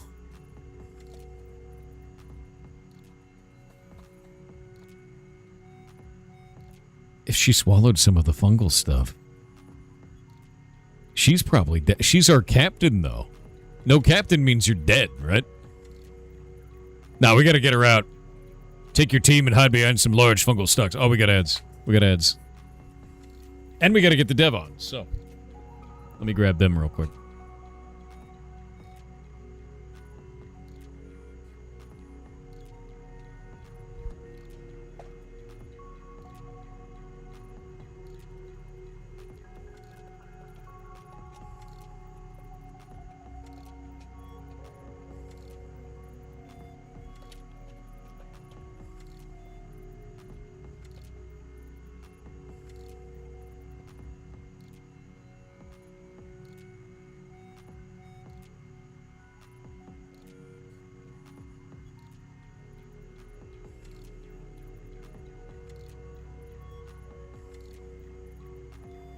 One sec.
All right. I'm going to hop on with the devs now. I was waiting for the ads to be over. Oh, developers, if you'd like to jump into the waiting room channel, get you on. Come on, Cassandra. Before your workers can even begin to hide, a small swarm of bugs spill quickly into the ravaged drill, their mandibles clicking. To your surprise, they slow their frenzy, making no move to attack your startled crew as they crawl around the space. Oh, that's bad. These bugs don't seem to be detecting us. How curious. Cassandra's incompetence likely saved the crew. Preliminary readings suggest the gooey substance produces a powerful odor. It could be these are primarily scent-based hunters. Wait, what are they doing? They're coating themselves in the fungal slime and... The bugs have now arranged themselves in a ring, surrounding a small cohort that appear to be engaging in a form of non-lethal combat. That or very aggressive hugging. Oh. Oh no. They're teaching each other important life skills. There's only one possible explanation.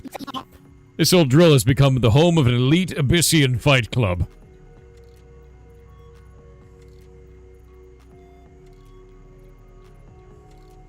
You tell your crew to grab what they can and sneak back onto the drill.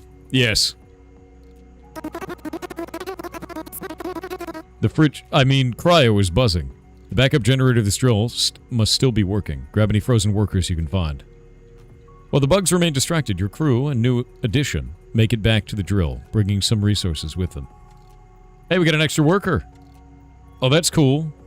I like that. With that, your drill departs, back on a mission deeper into the abyss. Alright, I'm gonna grab the dev. Hello, can you hear me? 30 minutes. Oh, hi there. Hi, Thor. Hey, how's it going? Can you hear me? Yeah, I can hear you. Alright, so, if you'd like to introduce yourself and tell me who you are and about your video game, man.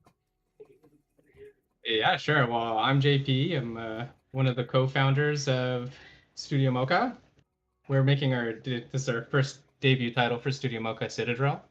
Mm-hmm. We've been working on this for close to 3 years now. And like September will be about 3 years. So we've been working hard on it. Well, before I started working on this project, I worked mostly as a teacher. So I teach how to make video games. So I teach at the college level here in Montreal. For the Canadians, Montreal, we kind of have like this kind of in between high school and university stage, like right in the middle. It's called CEGEP. I'm not actually doing CEGEP anyway. We're not going to overcomplicate things, but I teach how to make video games. We got like a video game department. That's what I do. And I've also worked a little bit in the ed tech space too, making like educational games for kids, things like that. Dude, that's awesome. And I really just wanted to make and I really just wanted to make my own game. So the first part, and like not just a hobby game, like actually make a proper game and put it out there and sell it. Yeah. And so I had this idea in mind that I was gonna just solo dev it. I'm gonna try that out. And that immediately didn't happen because I was telling my best friend at the time, well, right now, telling my best friend, like, hey, I'm going to do this. She had an idea, and then we just went from there. And we started working together. And then we've grown since then. We started 2, but over the years, we're now 10 people working on this game right now actively. That's awesome. No, that's really, really awesome. 10 people are working on it. Wow. So you formed like a full-on studio. Are some of those people working on this full time? Like how is that going? Yeah, well, like I said, right at the beginning, it was just like the solo dev dream. So we had no financing or anything like that. Mm-hmm. So everybody that's on the team, we all have the same agreement: is every hour you put into the project is 1 hour that you own of the project. So it's fully equal, no matter who you are.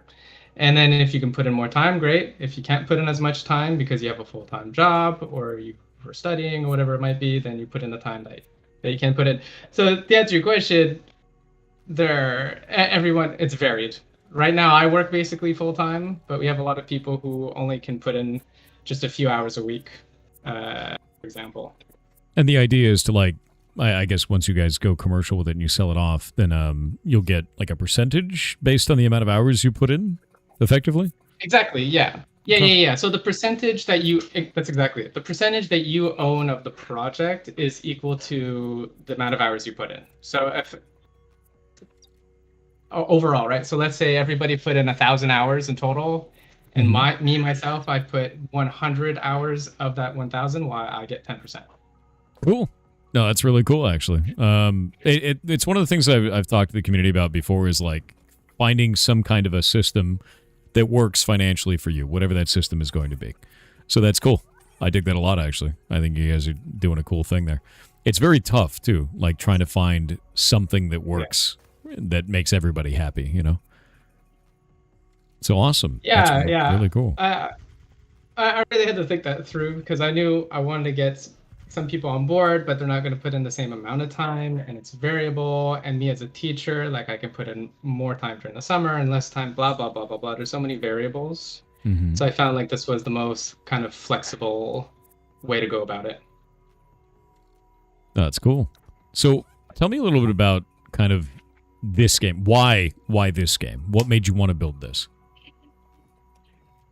So this actually started from a game jam game that my co-founder had made.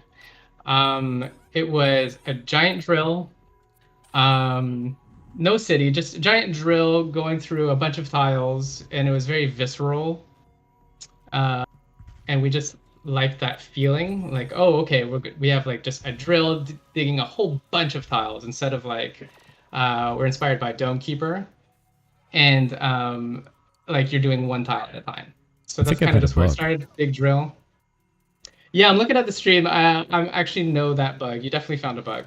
Okay. It's that particular thing that you interacted with. Unfortunately, we thought we removed it, but I guess it's still there. Is this a scuffed run now? There's no way to fix this? Yeah, it doesn't. Yeah, I'm sorry. Yeah, it looks like it's okay. That's totally fine. This happens every stream. Don't worry about it. I just wanted to know. Yeah. Yeah, we still got some bugs. Yeah. Totally fine.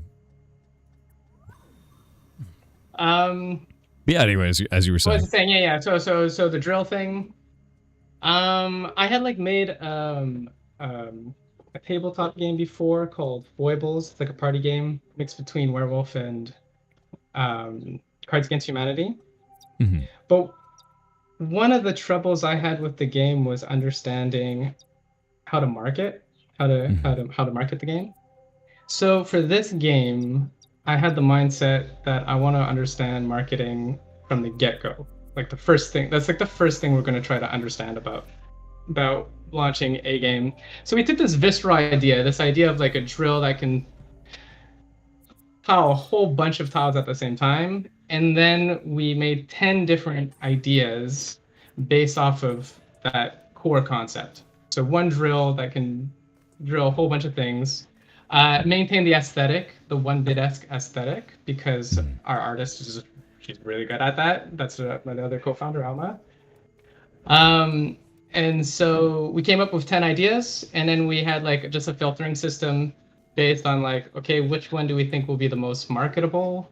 Which one do we think will be the easiest to make? And which one will we have the most fun to make? And then after all that filter, this was the winner of all our 10 games. That's awesome. I think it's a really cool way to do it, is kind of doing a game jam to discover what you guys want to build together. You know, I always think game jams are such a like positive idea in general, so I think it's cool. Do it as an incubation, basically. Nuclear power plant. Yeah. Big power plant time. See if that works. I think this is really neat, though. I feel heavily restricted when I'm trying to build things. I definitely need a lot more stone to like be able to get more space so I can expand out. But I think this is really quite fun. Very interested in seeing like what direction it goes. So right now, let me go pull this up on Steam. Grab this real quick because you guys don't have a Steam build out yet. Like nothing for that yet. We have a demo that's out. So we have a Steam demo. Okay. So if people in the chat want to play the demo, they can do that. We give kind of these playtest keys in our Discord, so we can start collecting feedback on the stuff that's not going to be in the demo. Oh, because you guys and right now you actually have a version of the game that's like much like you can unlock a lot more content than what you could otherwise unlock in the demo. That's what it was. I was like, if you have a Steam demo, why'd you have me get the the Google Drive one? I was like, oh no. That's funny. No, that's like a more updated version. So less bugs, more buildings, more leaders, just more stuff in general. Yeah, so let's talk a little bit about the design here. You've got this like really restrictive grid space in here. You've got all these different interactions. You have all these different ways of unlocking stuff. Explain to me how you balance something like this. Is that just playtesting? Because you guys have the demo out. Like, what is your process for doing this right now? It's a whole bunch of things, really. It first started with like just Excel sheets. So like trying to understand like how many resources do we need to that we can collect in a biome. What are like the percentage rates that there's going to be or whatever in a biome. And then balancing things off that. That's where it started. Although I have to admit that was probably our weakest method. Really, the thing that helped us the most was just playtesting. Like we have an internal QA, so their whole goal is for bug fixing, of course, but they're also trying to figure out like what's the right balancing of resources, like what's too expensive, what's too cheap. So that's been helping a lot. One thing which really helped was understanding that resources should have like one job as much as possible. So like the sectors right now are unlocked through stone. But before, it could have been ice, it could have been ore, it could have been uranium, like based on the layouts. And we realized it was just way easier to say, no, all sectors are just stone. And there might be different prices of stone, but that actually made it way easier to balance and figure out the right pricing instead of all these different prices. Interesting. Yeah, I actually think that's really quite interesting. And it's hard to find resources, so I could see that being beneficial. Yeah, for sure. So yeah, so like get stone to unlock your sectors. We do have other leaders with different layouts, so they might feel less restrictive or more restrictive, and we really tried to focus that each layout will have their own kind of play style. Like there's a different way to play each leader and their layouts. So this is, of course, Cassandra, the beginner one. So like we try to just give like the standard buildings, you can handle pressure, that's fine. But if you start working with Luckless, then he's about radiation and uranium and getting upgrades. So you're going to handle that a lot, but you might not get a lot of workers because of that. It'll be a little tougher to get workers. No, that's actually kind of cool. I really like the trade-offs. What are some of the inspirations you guys had for making this? Because the vibe that I get from it is kind of like sunless seas, sunless skies, deep underground, nothing's there that's on your side. Everything's kind of horrifying. Eat your crew and then die and then do it again. I actually haven't played those games, but that sounds like a good vibe. I'd like to try that. If you've never played them, you're really going to like that. The gameplay loop seems rather similar. It's very Eldritch horror, same kind of a deal as well. Our inspiration, I love Eldritch horror. I got like this big book of short stories from Lovecraft, and it looks beautiful. Yeah, here, let me show you this though. Oh, yeah. If you actually haven't seen these, it's top down. I've seen them. I just haven't. You've actually seen them. Okay. Yeah, I've seen them. You should. Yeah. You should most definitely. You're gonna dig it. If you like Eldritch horror, you're definitely gonna like that. And I get the same kind of vibes, which is a good thing, because like you guys are making something that feels established, same kind of genre area, but totally different direction for it. Yeah. For our actual references, we were very much inspired by Domekeeper and FPL. So like those are the two biggest gameplay vibes that we got for the gameplay in general, plus a little bit of city building. We used The Wandering Village as a reference for city building. But regardless, the gameplay for city building is very different. And then in terms of the visuals, we're inspired by Gato Roboto and Downwell. Downwell is amazing, so that's cool. I haven't seen Gato Roboto. Let me check that out. Yeah, it's like a Metroidvania where you are a cat piloting a suit, and then you can like play as the cat or play as the cat in the suit. Like you have the two different gameplays, and you'll see it's 1-bit. Oh, that's so cool. No, that's really neat. I'm looking at it right now, and yeah, I could see the inspiration from that, at least like in the visual direction. That's quite cool, and all the cats, of course. Of course, the cats. Yeah. Oh, cool game. Yeah, I hadn't seen anything about this. This came out in 2019. 94% positive on that. Wow. Awesome. No, really, really cool. I like that out the chat as well. So Gato Roboto, and yeah, no, Downwell's one of my favorites. It's quite good. With that in mind, are you guys planning to release this on like Steam Deck? Get this working on any other consoles? Do you just want to launch it on Steam first? Yeah, we're planning on launching on the other consoles. We're working with a publisher now that we signed a deal with, and they're helping us bring the game to console. We love that we have a partnership with a publisher that we're going to console. Honestly, when we were making this first game, we didn't think we'd actually get there. We thought, well, we're just going to self-publish, put it out there, and then, maybe we'll maybe it'll sell okay, and then we'll make a second game, and then we can start signing a publisher there. That feels realistic, but here we are, and now we're going to get it on the different consoles: Switch, We're aiming for a PlayStation, Xbox. I don't think we have plans for the Steam Deck. I'm actually not familiar with the Steam Deck flow or the workflow or how that's supposed to work.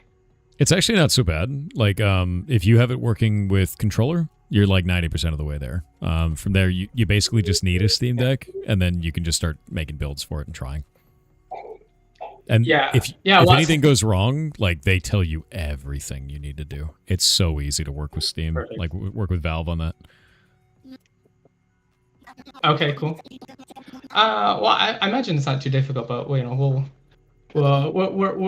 following our publisher for that kind of stuff anyway. They're going to be helping us with the porting stuff and localization.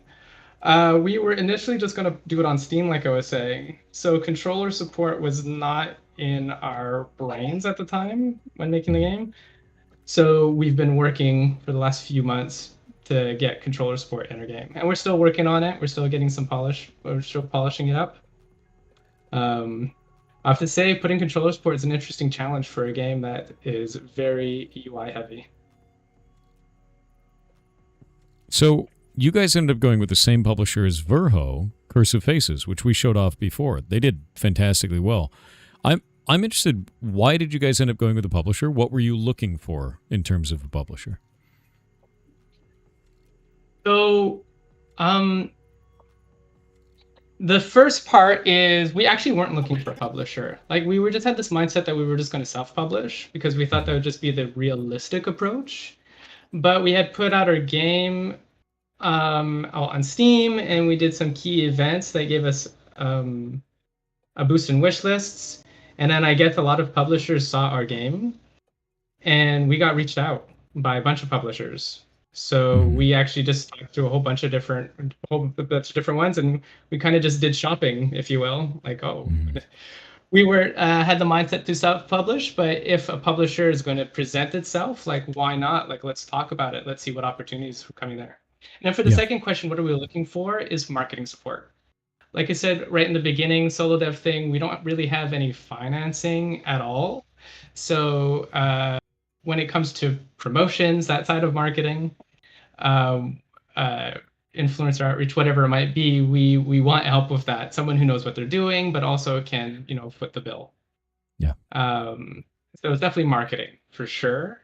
And then the fact that we can also get the game, and then localization, QA, things like that. Those are nice too. But the most important one for us was marketing for sure. And then the fact that we're also porting was just like, it's like a bonus for us. Like this helped us figure out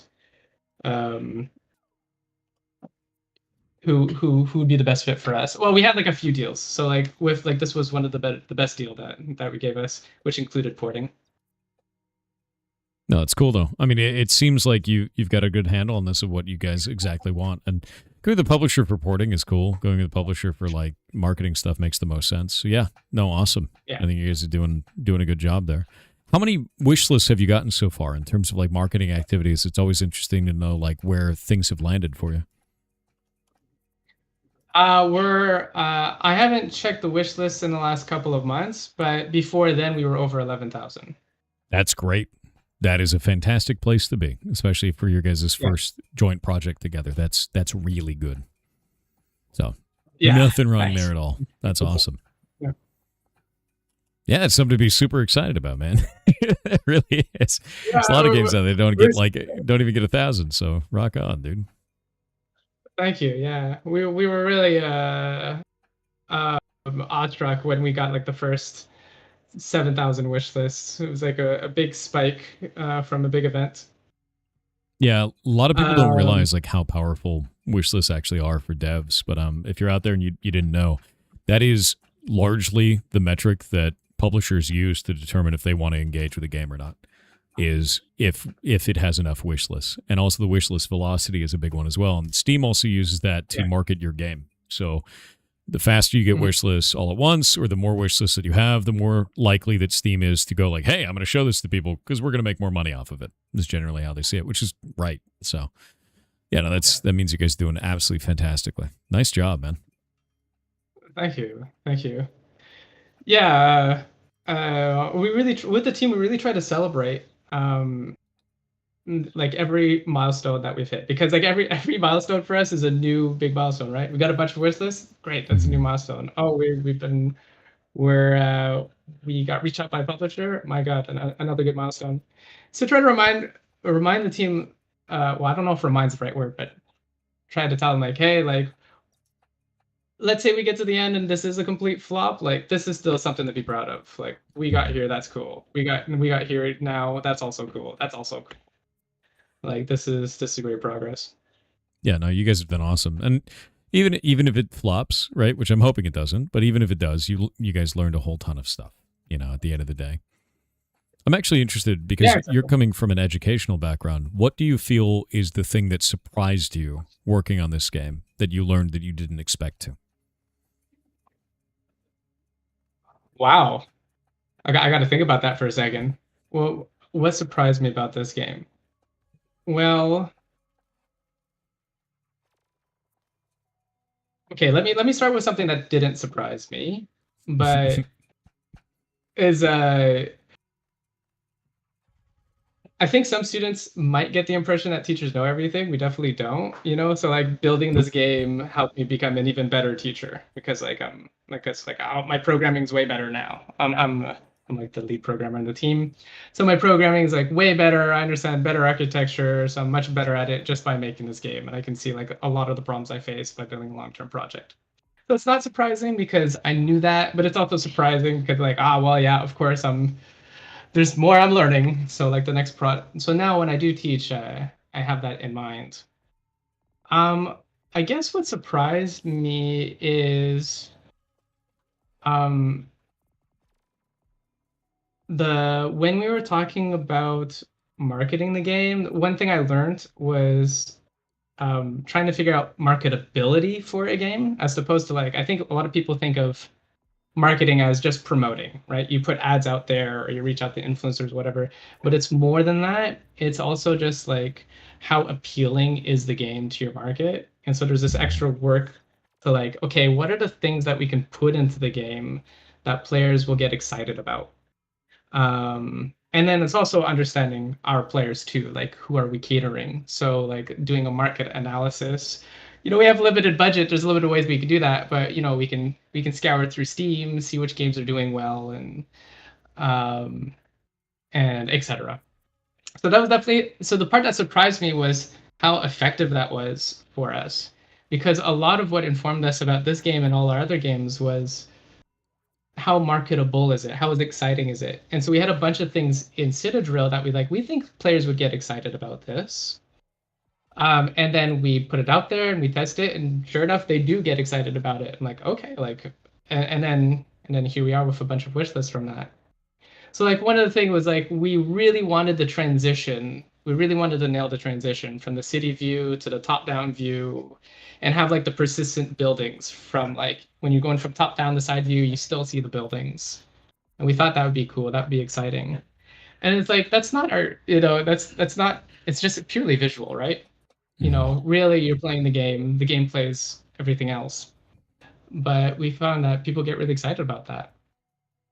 That's cool. Or another, I guess something else that really surprised me was the amount of cats that we were going to have in the game. We love cats, and actually, Studio Mocha is named after my cat, Mocha. Well, that's cool. So you can see the cat inspiration. But we definitely weren't planning on putting cats right in the beginning, but our artist made them cat art for the game, and then there you go. Now it's being piloted by a bunch of cats. That's actually kind of awesome. So yeah, no, that's all, exactly. We love cats. Exactly. No, it's super cool, man. I think it really is. And I think you guys are making something really neat. Having 10 people working on it is a sizable project. How have you felt organizing that as a business venture rather than as a classroom? Because it's a very different animal. Yeah. Oh yeah, for sure. I don't handle that as a classroom at all. Sometimes I help. We have like a technical designer, and sometimes like I'll teach them some things, sure, like training. But it feels very work, like when you're doing training. Yeah. Handling it as a business, I did not expect to have 10 people at all. I was thinking we'd be at most 4 people. But the thing is that as our scope creep kept hitting us, and we kept like, okay, we need to do that, we need help. We need more help. You know, we need help with, we need more help with art. I need more help with design. We need QA. We eventually realized that we needed to really get a good handle on the user experience, the UX, the UI. Like it was a really big weak point for us at the beginning of development. So we got somebody on board just to help. Like that's their whole job. It's just to help with the UX of the game. So it's I guess one part of it was just out of necessity. It's like, okay, we need help from people. Before then, I have to admit I had there's a reason why I want to solo dev, you know? Like if I had do things by myself, I can have kind of more control over things. But of course, I can't get as much done because I'm just by myself. And so I was definitely nervous having a bunch of other people on the team. But I think that nervousness was unwanted. Or not unwanted, but like unfounded, I think is the better word I was looking for. You know, everybody in the team is really passionate. They're really putting in the work. We have some people who have been with us since the beginning. So they've been with us working for 3 years almost. We have some people, and like even recently we had recruited a new member on our team because, okay, we really need a lot of QA done right now. So we got somebody else to help with QA. That's awesome. So, and then I guess it's just, for me, I guess it's just a very learning experience. There's a lot for me to learn here. Like, I'm seeing different dynamics. I'm seeing different groups within our team form. Like, we had the QA team, and I'm not managing it. We have somebody else on the team that's managing the QA team. Like, okay, like, this is just naturally evolving this way. This is fascinating. And then something that was really important for me is that, especially since we don't have money right now to like finance payrolls and things like that, it was really, and it's true even if we did have payroll, but especially true if we didn't have payroll, is people need to get something good in the beginning, in the middle, and the end. So it means that like when you're working on the project, you're getting something right now from the project, not maybe later, you know, like no, something right now. So I made sure to have a conversation with each member of the team to like say like, hey, what are your goals? Where do you want to go to? Like, what are the skills that you're trying to build? Like, try to understand what's important for them, and then try to fit them into the right role. Well, oftentimes we're looking for a specific role, but making sure that we can give them meaningful work. In the beginning, we had one of our team members, and he was a designer on our team. But it was clear that in the beginning that wasn't really working out, him as a designer. So I had a conversation with him, and I was like, okay, like, can we like we like you, like we've worked together, like what's going on here? So I had a really long conversation with them, saying like you just came out of studies, what were you studying, why were you doing that, blah blah blah blah blah blah blah blah blah blah. And then I said, you know what, like it sounds like maybe product manager, like a producer, sounds like a good fit for you. And he said, holy crap, that is exactly the fit for me. And then since then he's been a producer, and he's been doing it for the whole project basically. And that was the perfect fit for him. Nice. Yeah, no, super nice. I mean, like finding somebody who's, you know, fit for another role is really cool. A lot of companies won't do that, so that's great. That's a really cool way to handle that. Yeah. Yeah. Setting all these so up. So it looks like you defeated a centipede. I did. I did, because I found an upgrade that gave me like 1 billion dudes on engine, and then just ripped through them. Nice. Yeah. That worked out really nice. And I'm learning about setting up all these power management lines right now. We need more stone. Yeah, sure. Yeah. It's actually really cool. I think it's really neat the way that you guys have done power in this. I think it's actually fascinating. It ends up being the entirety of the issue, right? You got to make sure that everything's all connected to each other and it's all working, and it's actually really interesting. Yeah. It's a cool way to manage it all. There was definitely like we had changed power lines and power, I think 10 different times. Yeah. We really wanted to nail this to get this right.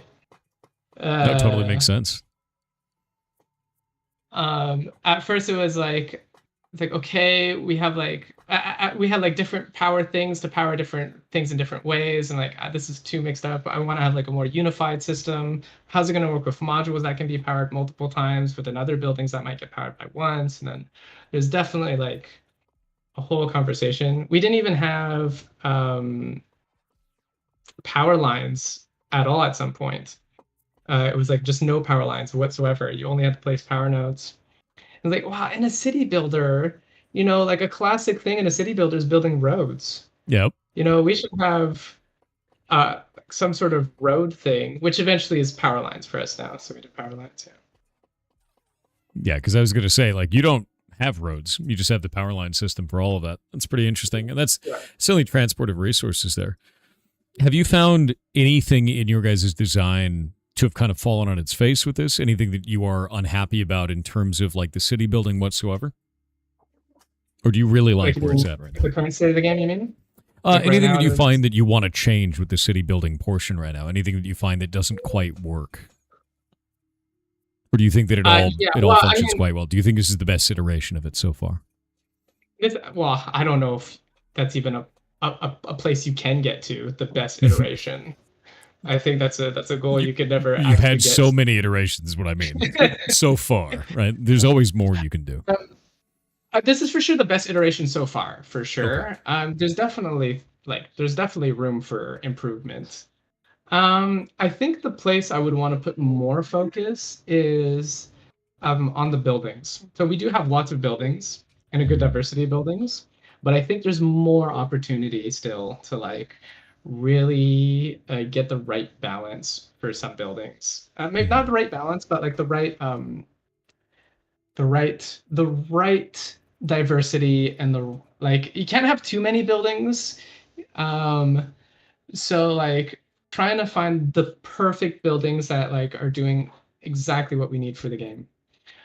We did have some buildings which was like that we've removed since then, but we've had like a junkyard, which is like whenever you remove a boulder, it will give you back resources. And it's like, well, we're finding that this isn't that interesting. And like it really depends on these boulders, which don't happen that much, and you really don't want them happening that much. So we've removed it.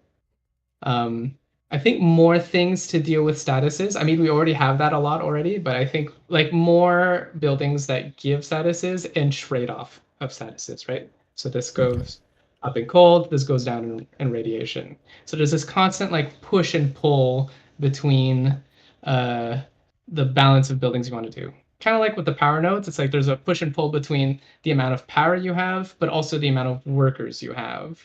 Like if you have too much power compared to your workers, well, you're not doing anything with the power, so you need to get the workers. But the same thing the other way around, you got too many workers, then you need more power. It's actually really interesting. Is like the economy of it just gets so interconnected and complicated, when you're trying to build anything on this. That's actually really fascinating. Ooh. Yeah. Trying to see if I can build even more power nodes here, because we've got another one now. Yeah. The nuclear power plant is insane. I don't have any way of getting rid of it. I think I'm slowly having problems, actually. Oh, yeah, it looks like uranium moving up. Yeah, radiation's going into the sun, but I don't really have a way of fixing that right now. Giant mushrooms find a home in your city. Yeah, I don't have any way of fixing that. Let's see if I can... Nope. Feels bad. You're gonna have to get some blueprints. Yeah, I got no blueprints. How do you resolve that kind of a thing? Actually, is the idea that you just don't have the blueprint you need, because it seems like it's really locked behind. You get lucky on the blueprint, or you don't, right? Yeah. There's still going to be some minor changes that we want to do to get that. That's some recent feedback that we got. There are some things we put in. Not sure if it's enough, But what we've been doing is the workshops, they will guarantee at the beginning of the game those important status buildings. So like it's not like a fully random.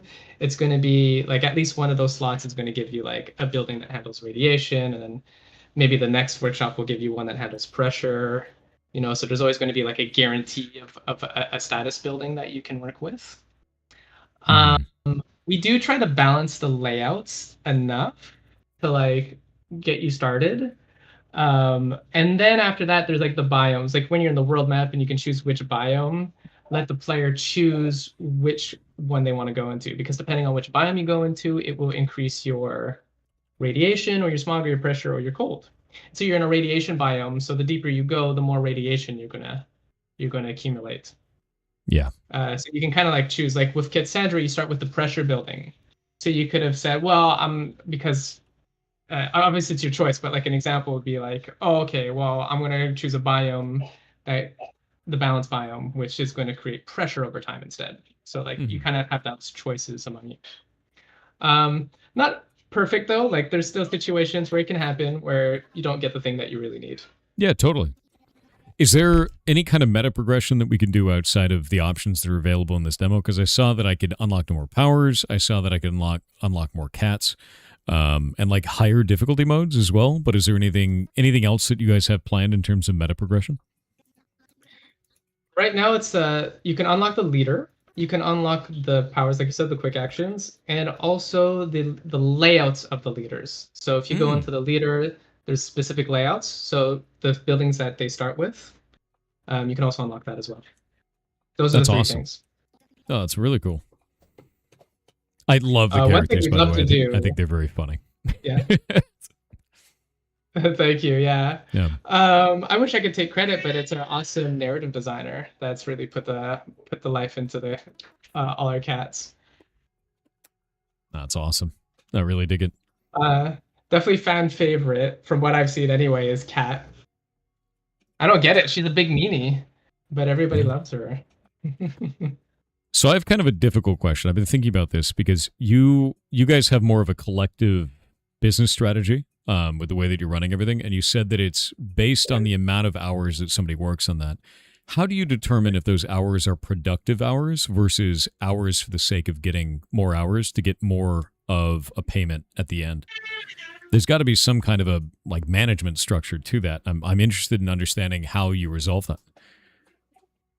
So the approach that we have is that there's obviously realistically some hours are more productive than other hours. So that's just a reality. But it's so hard to measure that. Like what do you actually do in an actual company? You base it off somebody's experience, and then if they have X experience, then they get a higher pay wage, whatever it may be. So we just don't do that. Where some people are going to have less productive hours and other people are going to have more productive hours. Even in an individual person, that's variable, right? It's like I'm probably going to be the more productive programmers on the team, but I might have a week where I'm just feeling a little slow. Like I might put in the same hours, but I might just not be in the right headspace for whatever reason. I'm just being slower for whatever reason. So we don't really manage that. For now, when we actually have like revenue coming in, the rev share is based off of the project, not the studio. So when we actually have enough money to like open up the studio, make it a proper studio, then it'll probably be a different conversation where we are hiring people, and then just a more typical structure, like people own percentage of the studio based off of their investments, things like that. We're not exactly sure how we want to do that 100%, but I'm trying to think of it like I'm not trying to forget about it. I still have it in the back of my mind. Sure. But right now, your hour is the same hour as everybody for this project. That's cool. Yeah. After that, like it's just checking up on people. Like did they actually do the hours? Are they actually doing the work? But that's actually easy to do because you see the work. You see it all. Yeah. I don't think there's any wrong answer there. It's mostly just interest, right? Because like the way that we structured ours in the beginning was, you know, our musician gets 25%, our artist gets 25%, and I get 50%, and that was it. It was just like, just split it up, whatever. And before that, it was me paying out of pocket because I had a day job, and I was just paying them for all the assets that they were creating, and it just came down to whatever anyone is happy with. You know, as long as everybody's happy and getting paid, then it doesn't really matter. And I always find it interesting to see like what ways that different teams manage through that, because it's a difficult conversation, you know, like when you talk about pay and you talk about like where the money goes, like what if the game explodes and makes $1 million, right? Like it becomes a much harder conversation if you didn't have that conversation in the beginning. You know what I mean? Yeah, for sure. That's why I wanted to have the conversation right in the beginning. That was the first thing that we had to determine. When we were just two, I was like, we're going to figure this out right away. Had it been like we were like full-timers already and we're all quitting our job to work on the game full-time, I probably would have been like, yeah, let's split it 50-50 or 30-30-30, you know? But that was not our situation. It was just so variable. So like, okay, well, we need to figure out some other situation. I got to get out of this place. I'm dying. I'm probably going to die before I get out. Yeah, no, I did. The radiation's going to get you. Yeah, I didn't get a radiation not like mode or module or whatever, so I'm just like trying to dig through this level as fast as I possibly can, knowing that I'm screwed. I'm done. It's over. Looks like it's over. Yeah, it's GG. I'm gonna wait for it. Wait for it. Wait for it. Wait for it. Don't activate that. Repair at the last second. Oh, there you go. Yeah, you're really maxing it. Yeah. Yeah, you got to max it out. I got ads. We're gonna wait on the ads. The ads just popped up. They go for about 2 minutes. Now's the best time if you want to go and get water or anything like that. Oh, is this hurting me while I'm paused? Did you find a bug? Yeah, it killed me in build mode. Even though it said press a button to unpause. Annihilated. That's very funny. And I also outran a boss, and killed the centipede. But yeah, during this, they can still hear me, they can still hear you, but it's best time to go get water. I don't like asking anything. I don't want anyone to miss something because they didn't pay me any money. Sucks, you know. Yeah, sure. I'll get some. I'll get some. I'll be back. Rock on.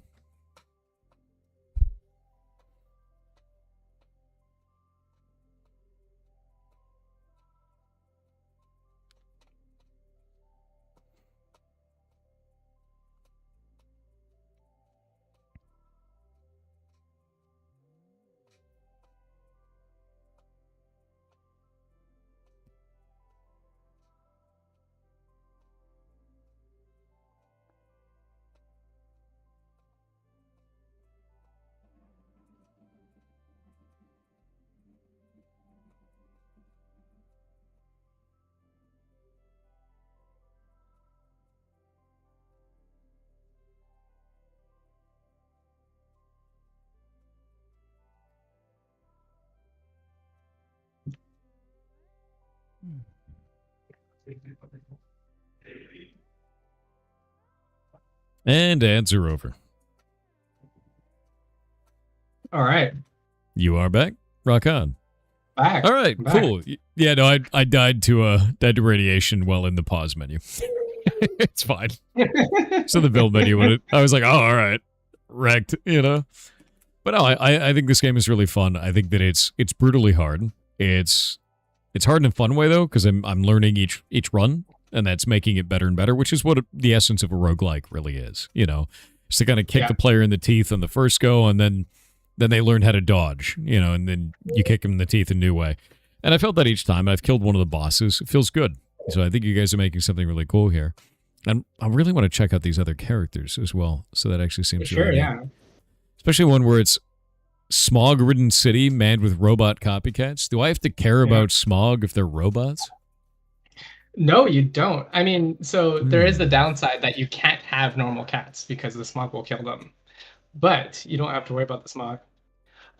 So some of these layouts, some of these leaders are still like going through some balancing. But I'd say like the ones that feel the most polished right now are Cassandra, Luckless, and Leo. So this is another one of those layouts. Yeah, so these are the layouts. Yeah.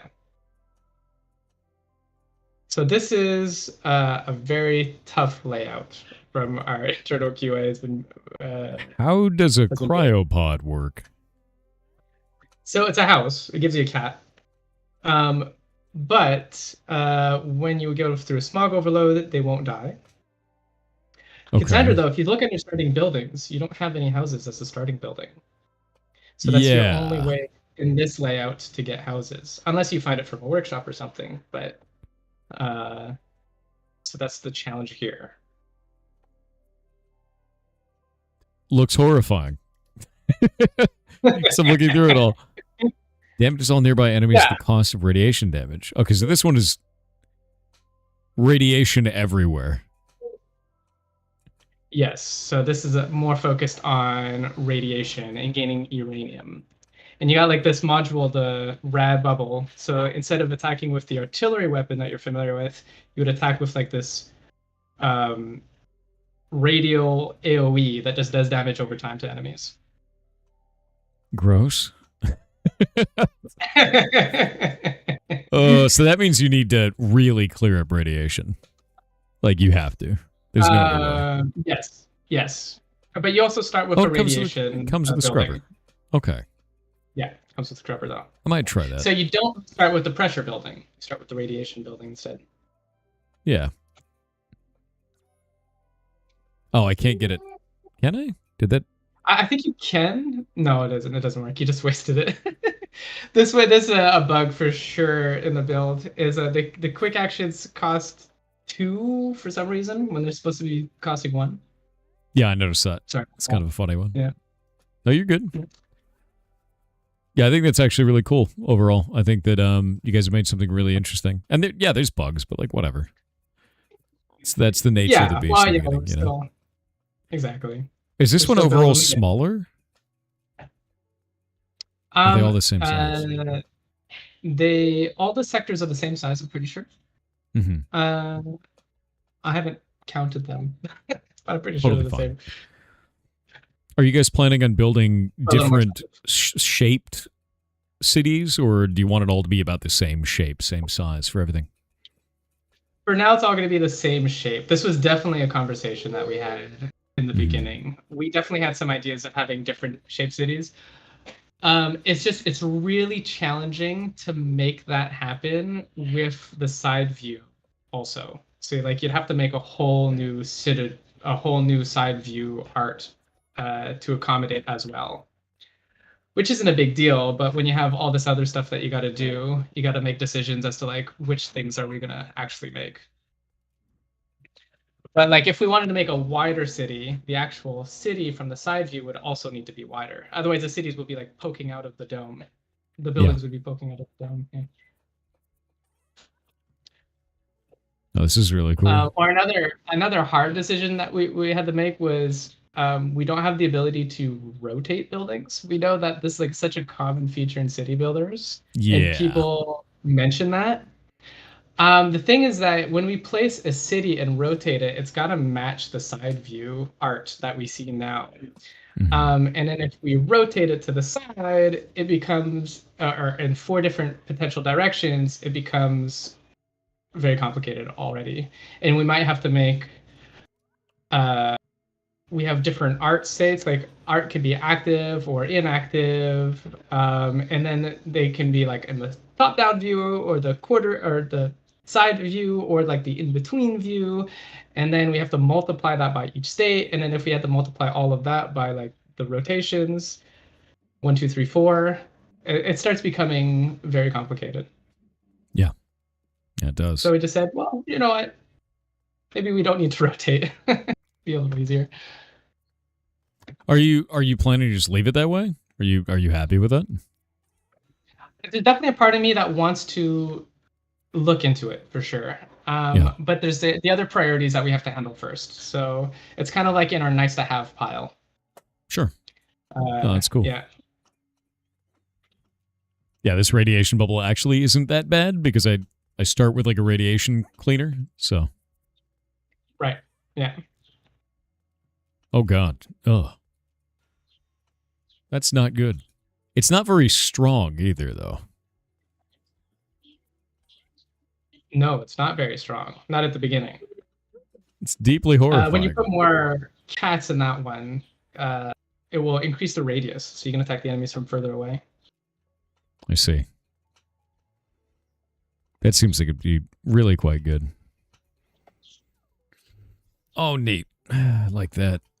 Oh, we could just hire 2 workers. I like that. Yeah. Or build a temple. Sacrifice workers at the temple to unlock powerful boons. Yeah, I'm just going to take some workers, you know? So it doesn't matter how many houses I have at this point. It just matters that I have workers. Got another bug for you there. There we go. Oh, yeah. Yeah, I see it. Yeah. You can like go into city view mode while the shop's open. It's all good. So yeah, is that the case from that? Or is it like, can I just have unlimited workers if I get them that way and then not have to worry about the amount of housing I have?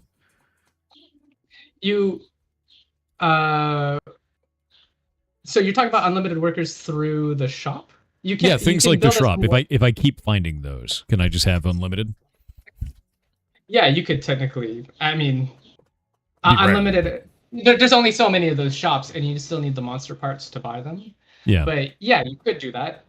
You could just get if you got lucky and you find just the workshop, the slop shops, and just buy workers that way. There is a randomization to it though, so you're not there. It's not always guaranteed that it's going to be the 2 workers as a shop item. Mm-hmm. Oh, that makes sense. I really like that you've added bonus effects for adjacents. So like, if this is adjacent to 3 houses, I get bonuses, right? You get an extra 6 minus, which is kind of cool. I think it's actually really neat. And this one here gets a bonus of +1 if it's next to 1 house. You know, all that kind of stuff is really interesting to me because I like combinations like this. We played a couple of games that are like this, and it's just neat to do that. You know, cool to see what direction that goes. Yeah, well, we want to create some dynamics here where people don't just place buildings wherever, but they have to think about where they put them. Yeah. And when you were asking before, like, what are some of the things that we'd like to make this a better version of a better iteration of the game? Is those things too, now that you remind me, is just having more interactions like that. Like, okay, if it's next to this thing, you get a bonus, or if it's next to that thing, it gets a different bonus.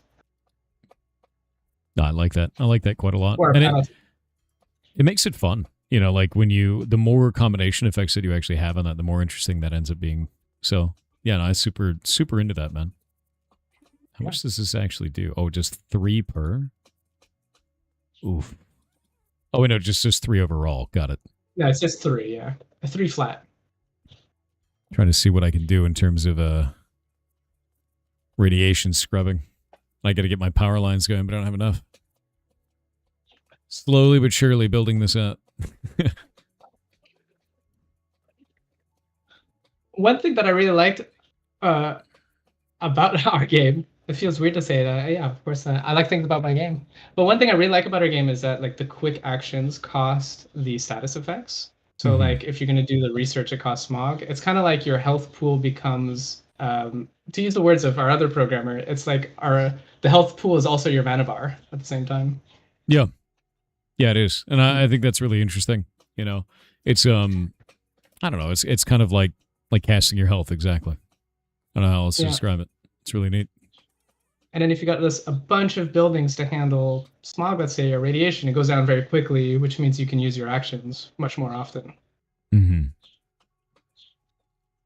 Oh, I am not finding any stone. Oh, that's going to be rough. Got it.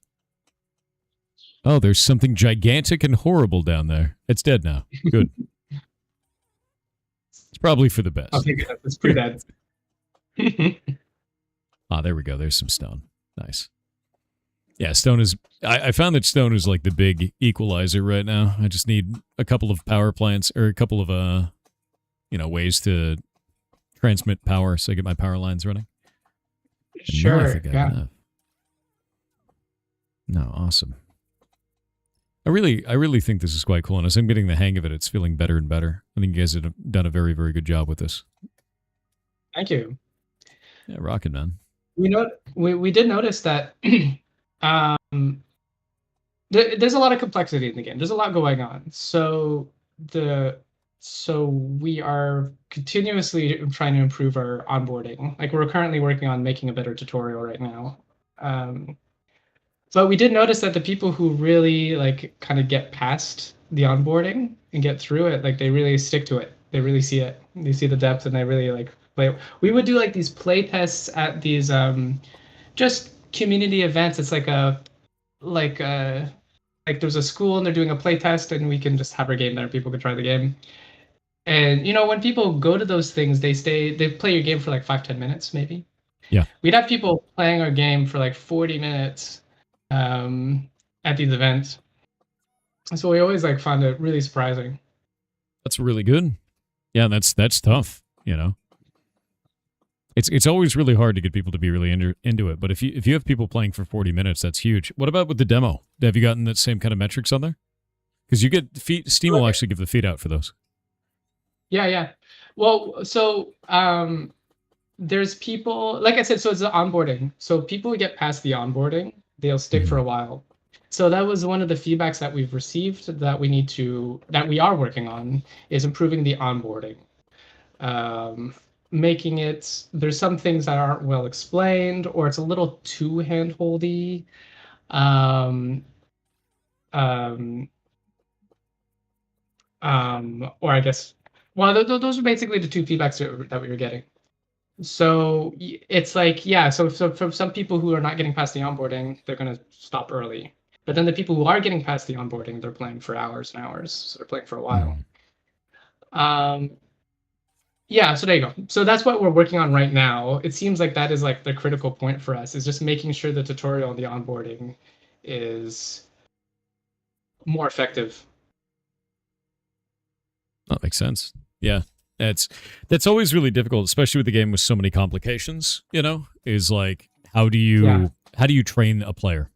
How do you train them that this is how the game works? And that's not easy. It's not easy. It's definitely the biggest challenge that we've had on this game is with all the complexity. Like, and unfortunately, like our game there's a lot of unique parts to it, so it's not as intuitive. You can't just go into an FPS game, the general rules of the FPS. Here it's like, okay, how does power work? How does that work? How does this work? There's so many different elements to figure out. Yeah. Yeah. Oh, there's another gigantic horrible thing. What is that?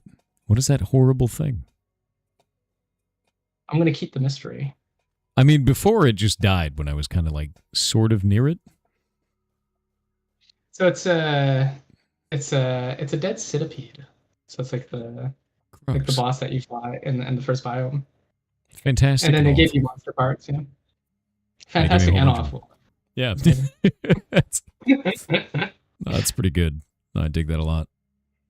Yeah, I think you guys are making something really neat here. I'm noticed now that I have all of these mushrooms here, and they're slowly just increasing across the environment. Yeah. That's right. That's the worst. that's awful. Fantastic. Yeah, so whenever you trigger, like whenever you go deeper, you trigger those depth markers. Yeah. Whatever mushrooms you already have will expand, they'll grow. So you got to monitor that. But if you build around them, like you don't give them any space to grow, then that's like a way to prevent that. Yeah, I've noticed that. I actually think it's kind of a cool way to do it. We get this because now this is going to have the +3 there. This may not have the power it needs because this thing grew there, but it won't matter because that's effectively just giving me -6 smog for nothing, which I think is really interesting. So sacrificing the utility of this piece to get the utility of that piece is a cool interaction. Stuff like that is really neat. I like that a lot. That is cool, actually. That's emergent gameplay for me. I didn't expect that. Have you guys not like how many buildings actually interact with each other with this? Oh, I don't know the exact number. Well, the buildings that interact with the trees are just all the housing buildings. So it doesn't matter the kind of housing.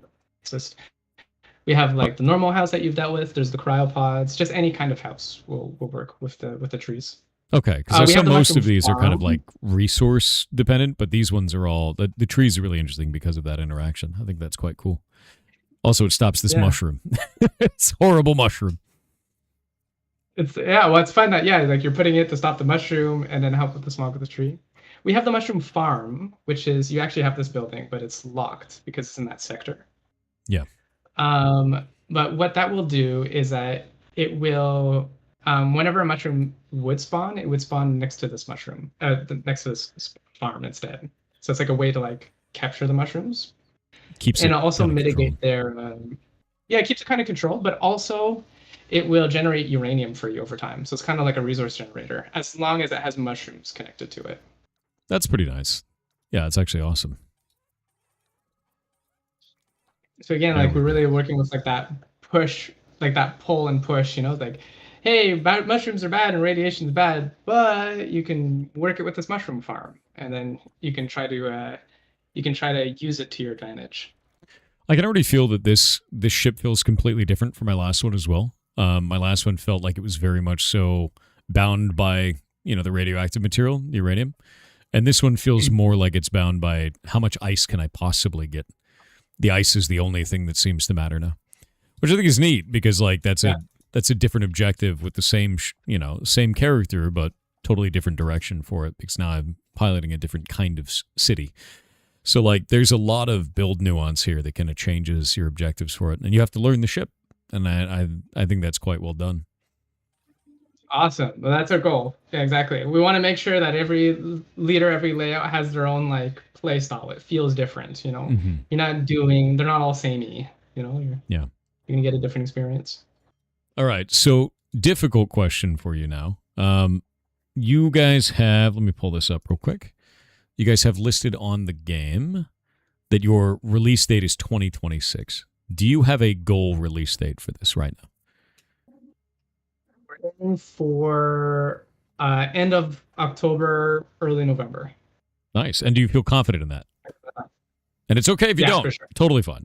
You do? Okay. Definitely. The one thing I'm not sure about, because it's less under control too, is the porting of the game. So like I know that takes time. You got to get it certified and all that stuff.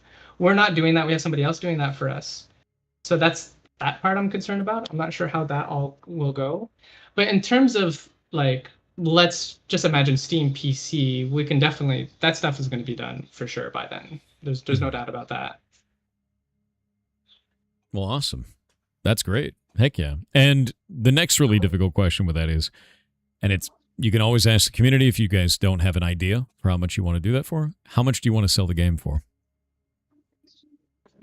I would love to hear the community. This is a question that I don't know how to get the answer to. I think what makes sense to me based off other indie games is in the like $14.99, $19.99 range. Like that seems to be like the indie price. But I would definitely be curious to see what other people think it should be priced at. What do you guys think, Chet? No, not $14.99.99, you goblin. Yeah, no, that's it. Yeah, $1,499. Yeah. Chet saying 15 to 20. Yeah. 12 to 15. $10 million. Okay, Red is buying it for $10 million. Congratulations. Well, we only need the one player if that's the case. That's yeah, fine. Exactly. 15 is pretty fair, Imo. 15 is pretty fair. 15, 20, 10-ish. 10 to 13, 10 to 20. So it seems kind of like Canadian. I am anywhere Canadian, but oh, you're thinking Canadian dollars. Canadian. I think Canadian. So if you're thinking 15 Canadian, then you're thinking like 10 US. Is kind of that same. It's more like $12.99 US. Yeah, I thought like $12.99 US, something like that. But yeah, no, that's awesome, dude. Like I don't think that's a bad price. Yeah, 15 Canadian is pretty fair. It's going to come out to like $12.99 US. That's why we always get like weird ones. Like in the US, the price of like $13 on Steam is always kind of like what currency is that converted from? Because it's not like an interval of 5, That's really all it is. It's quite funny. But no, I think that's a good price. I really do. Hell yeah, man. Great. Well, there you go. 2 pounds of enriched uranium. We're in about right range. 2 pounds of enriched uranium. How much does that go for? Yeah, I know, right? A lot more than a video game. Oh, man. Okay, so you know when you want to release your game, you know how much you want your game to be in terms of cost. You've got a lot of really cool features here. There's some bugs here and there, but you guys are working on those. I'm going to have you do the really difficult thing. Every game developer knows what's wrong with their game. Everybody does. We can all see the worst parts of the things that we're building. So I want you to flex into that for a moment and call your baby ugly and tell me what's the worst part of your game. Oh man, you're really getting all the insecurities out. You have to. I mean, that's the whole point. Yeah, for me, the worst part of the game is the number of features we have. I think it is too big and too complex. I think I would like to have something simplified. But maybe that's just me. I like seeing elegancy when things are simplified that way. No, it's fair. They call your baby ugly, yes. So with that in mind, how are you approaching this to fix that problem? Well, we aren't. not for this game anyway. Just, you know what? It sucks to have that. Let's go. You know, honestly, fair. 100% fair, man. I don't think anything's wrong with that answer at all. Yeah, thanks. It's going to be in the back of my mind for our other games. It's kind of always in the back of my mind, I guess. But, it's like a lot of these things we put in to solve one issue or the other. So they are all important. They're all necessary to the game. Yeah. Maybe this other simpler version of the game would be a completely different experience. It would be a totally other game.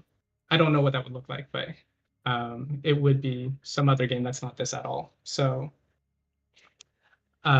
next game we can think about what's going to make it a little simpler, or who knows, maybe we'll encounter the same problem and then we have lots of features, but it works well together. Sure. So we can be okay with that too, I guess. Oh, that's awesome. You love complexity and simplicity. Yeah, I mean it's super complex. It really is, but it's fun. So it's like, this is really interesting. The higher your radiation, the deadlier the weapon becomes. Your drill is faster for each mushroom in your city. Okay, we can go that direction. Really liking these weird bonuses you have on this. It's quite fun. Yeah. Heck yeah. Well, awesome, man. Okay, so if you had any advice to give to someone who's just starting out, I feel like you're going to have quite a lot of good advice, especially considering your background in teaching. What would that be? And a lot of people in the community are just starting out. They just want to, go and build something. We actually do a game jam twice a year as well. Next one starts next month. So what would that advice be for them, the people who are just starting? Wow. So, I mean, my advice would be different depending on who I'm talking to, because everyone's like a different part in the journey. But I think something that's kind of works for everybody is to make sure to not put your present life hostage to your future life. What I mean by that is that, like, don't make a game because you think it's going to make you $1 million, but you're going to be miserable making this game. Have fun making the game now. Don't put your present in the future that. So enjoy it. Be good in the middle, good in the beginning, good in the middle, and good in the end. Make sure you're enjoying it the whole way through. Nice. Looks so good. You wishlisted it? Heck yeah. Yeah, definitely the best thing you can do for a dev is wishlist their game. It is the absolute best. Fire stored missiles towards enemies in range. Oh, missiles. Definitely makes us feel good. We get all those wish lists. It lets us know that we're actually we're doing something right. Yeah. Can you buy the demo? I'll ask Steam. I'll get them the... Oh, God. You guys are goblins, I swear. Can you buy the demo? Even more radiation. Oh. Well, it's going to be really hard to install this if I don't have any room to install this. We're just going to not install that for now, I think. Oh, that's so much ice. Oh, it's wonderful. I've been looking for ice. This is great.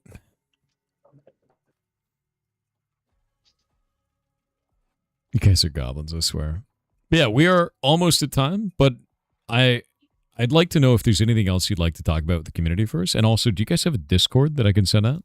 Let me see if you do on the page. You do? Yeah, we do. You grab that. Yeah, we do. How do I send it to you? Just send it. I grabbed it. Don't worry about it. Oh, you got it. I just sent that to the community now. There you guys go. Awesome. Join the Discord.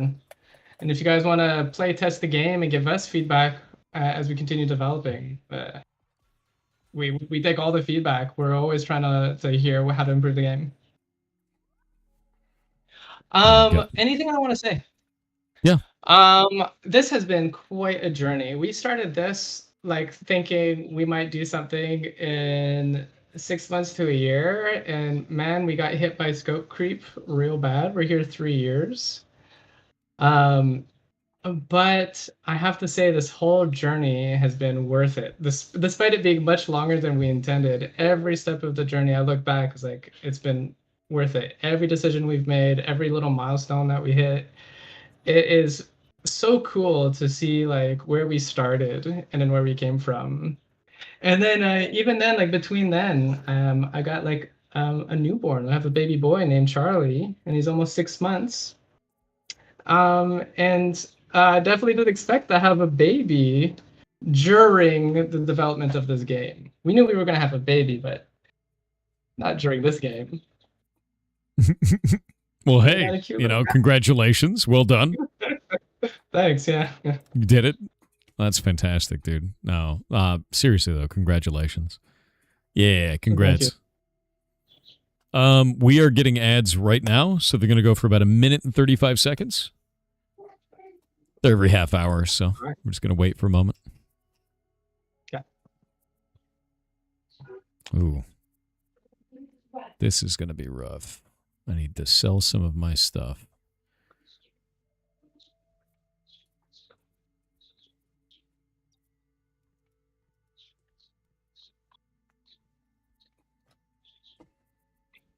What can I sell here?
All right, ads are over and we are back. So yeah, if you'd like to continue, anything else you'd like to talk about entirely, and don't worry about time. You can just keep going. Oh, okay, gotcha.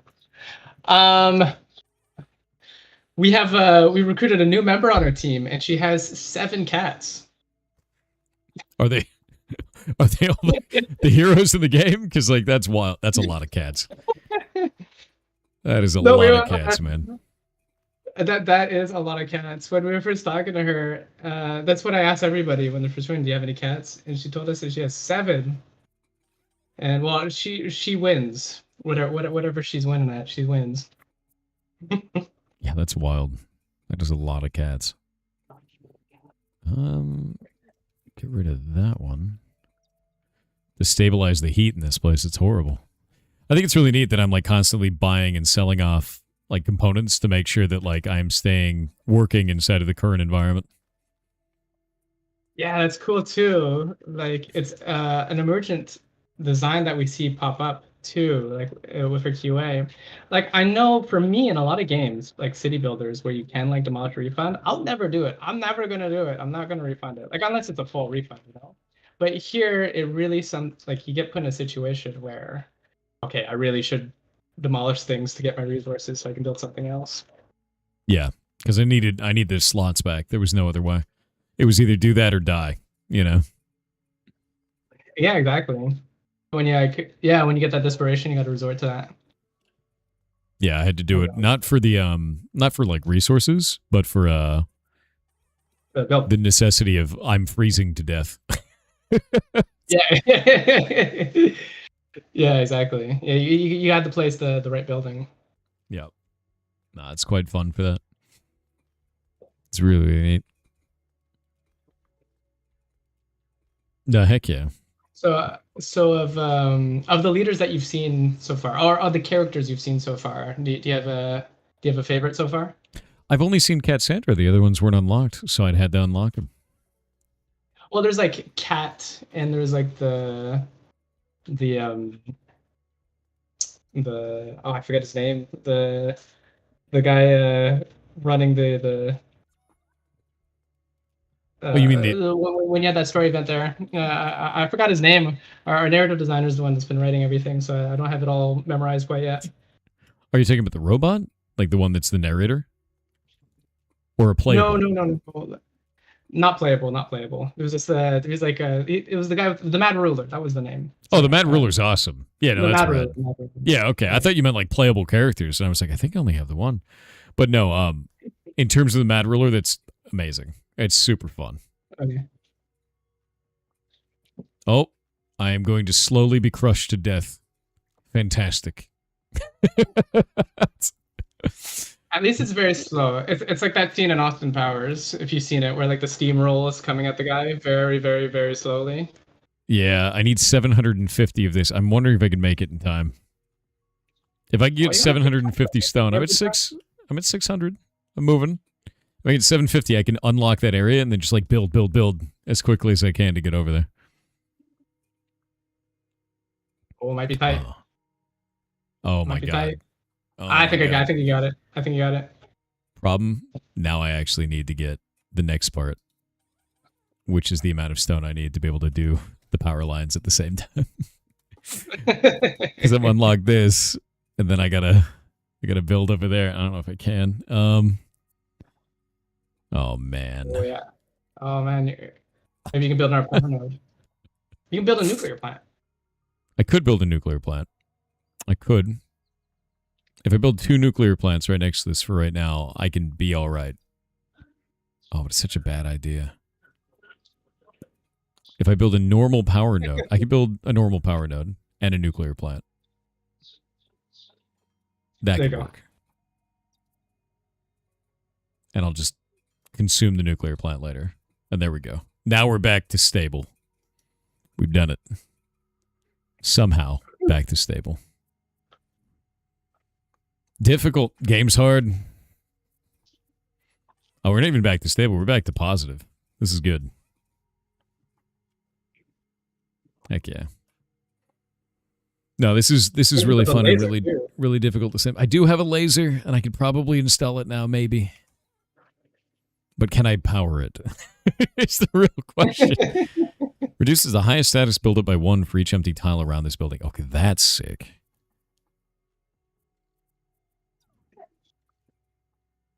Yeah, no, this is really cool, man. I think you guys have done a phenomenal job on this, and it's difficult to build a game like this. It is, very much so. So, you're doing it. You guys are doing it well. Thanks. Yeah, I definitely misjudged how much time it would take to iterate on all this stuff. Yeah. So it's quite challenging. Games are hard. Games are hard. Games are hard. People don't believe that, but they are. They're very hard. But I don't know. You guys are doing it. When you see like a game, thanks. When you see like a simple game, like I could do that. Well, sure you could maybe if you have the skills, but it's not the end point, that's the complicated part. That's not the hard part. The hard part is like all the in between, the iteration, finding out what didn't work. Yeah. Yeah. And there are so many things that get left on the cutting room floor when you're building something. People just think, oh, you just print it out of your brain, you're done. It's like, no. Yeah. There's a lot you throw away. Huge amount you throw away. Oh yeah. We've thrown out so much stuff. I feel bad for one of our designers because we've thrown out so many of his ideas that we've asked him to do. Please make these ideas. Oh, it turns out we're not using any of these ideas. Yeah, no, 100%. I think that's the biggest thing with it is you will, for those of you out there, there's going to be so much stuff that you build that you throw away. And you don't even realize it at first. You'll just be like, oh man, this is going to be such a cool idea. And then you do it and it sucks. And that's it. That's just how it goes. And that's okay. Like spending time building something and then throwing it away is fine because you learn something in the process of building that thing. You know? Absolutely. And then like we did play testing as early as possible. Like that'd be another good general feedback for any developers. Play test as early as you can. Like you did a week's work, whatever. Just test that out. Like try to. If you got something that can be vaguely played, then try it. And that's what we did. We just play tested it a ton at all the stages, and we learned a ton every single time. Yeah. It's like, okay, our UI is not working here. People can't even get into the game because people aren't absorbing the UI. Okay, like how do we change that? And okay, now the core loop isn't working as intended. You know, it's like, okay, like because people can't find resources. How can we help them find those resources, et cetera, et cetera? It wasn't about finding direction, like where to go. That was like one of the things we had early. I don't know where I'm going. I'm just going to go straight down. It's like, oh, okay, like how do we help you figure out where you want to go? Et cetera, et cetera, et cetera. But like tons of play testing help reveal all those problems so we can come up with solutions. Oh, this is really interesting. I now have auto ghettos. Nice. Yeah, so it's kind of like a replacement to normal workers. But they produce radiation. But they produce radiation, and they can't be placed. You can't reassign them. Once they're part of a module, it's part of that module. So you can't like remove them and add them to a different one. So the normal workers are more versatile. I see. That's really interesting. Oh, got pressure building too. Yeah.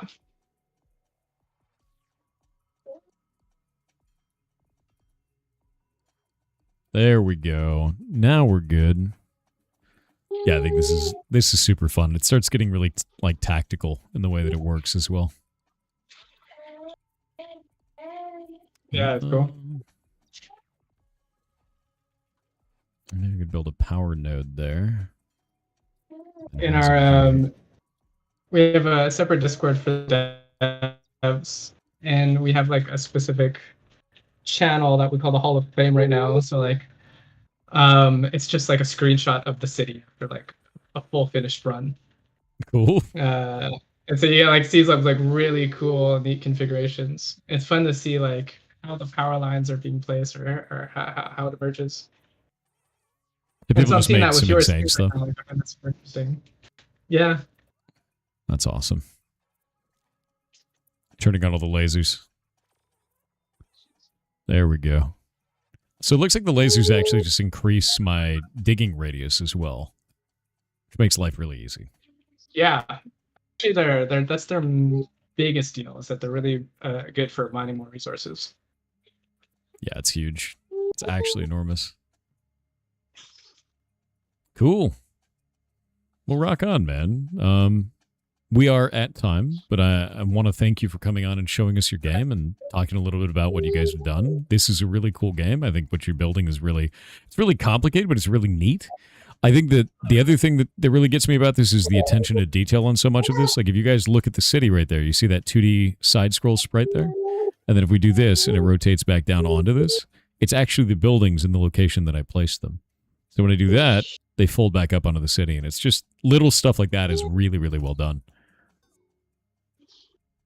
It's very cool.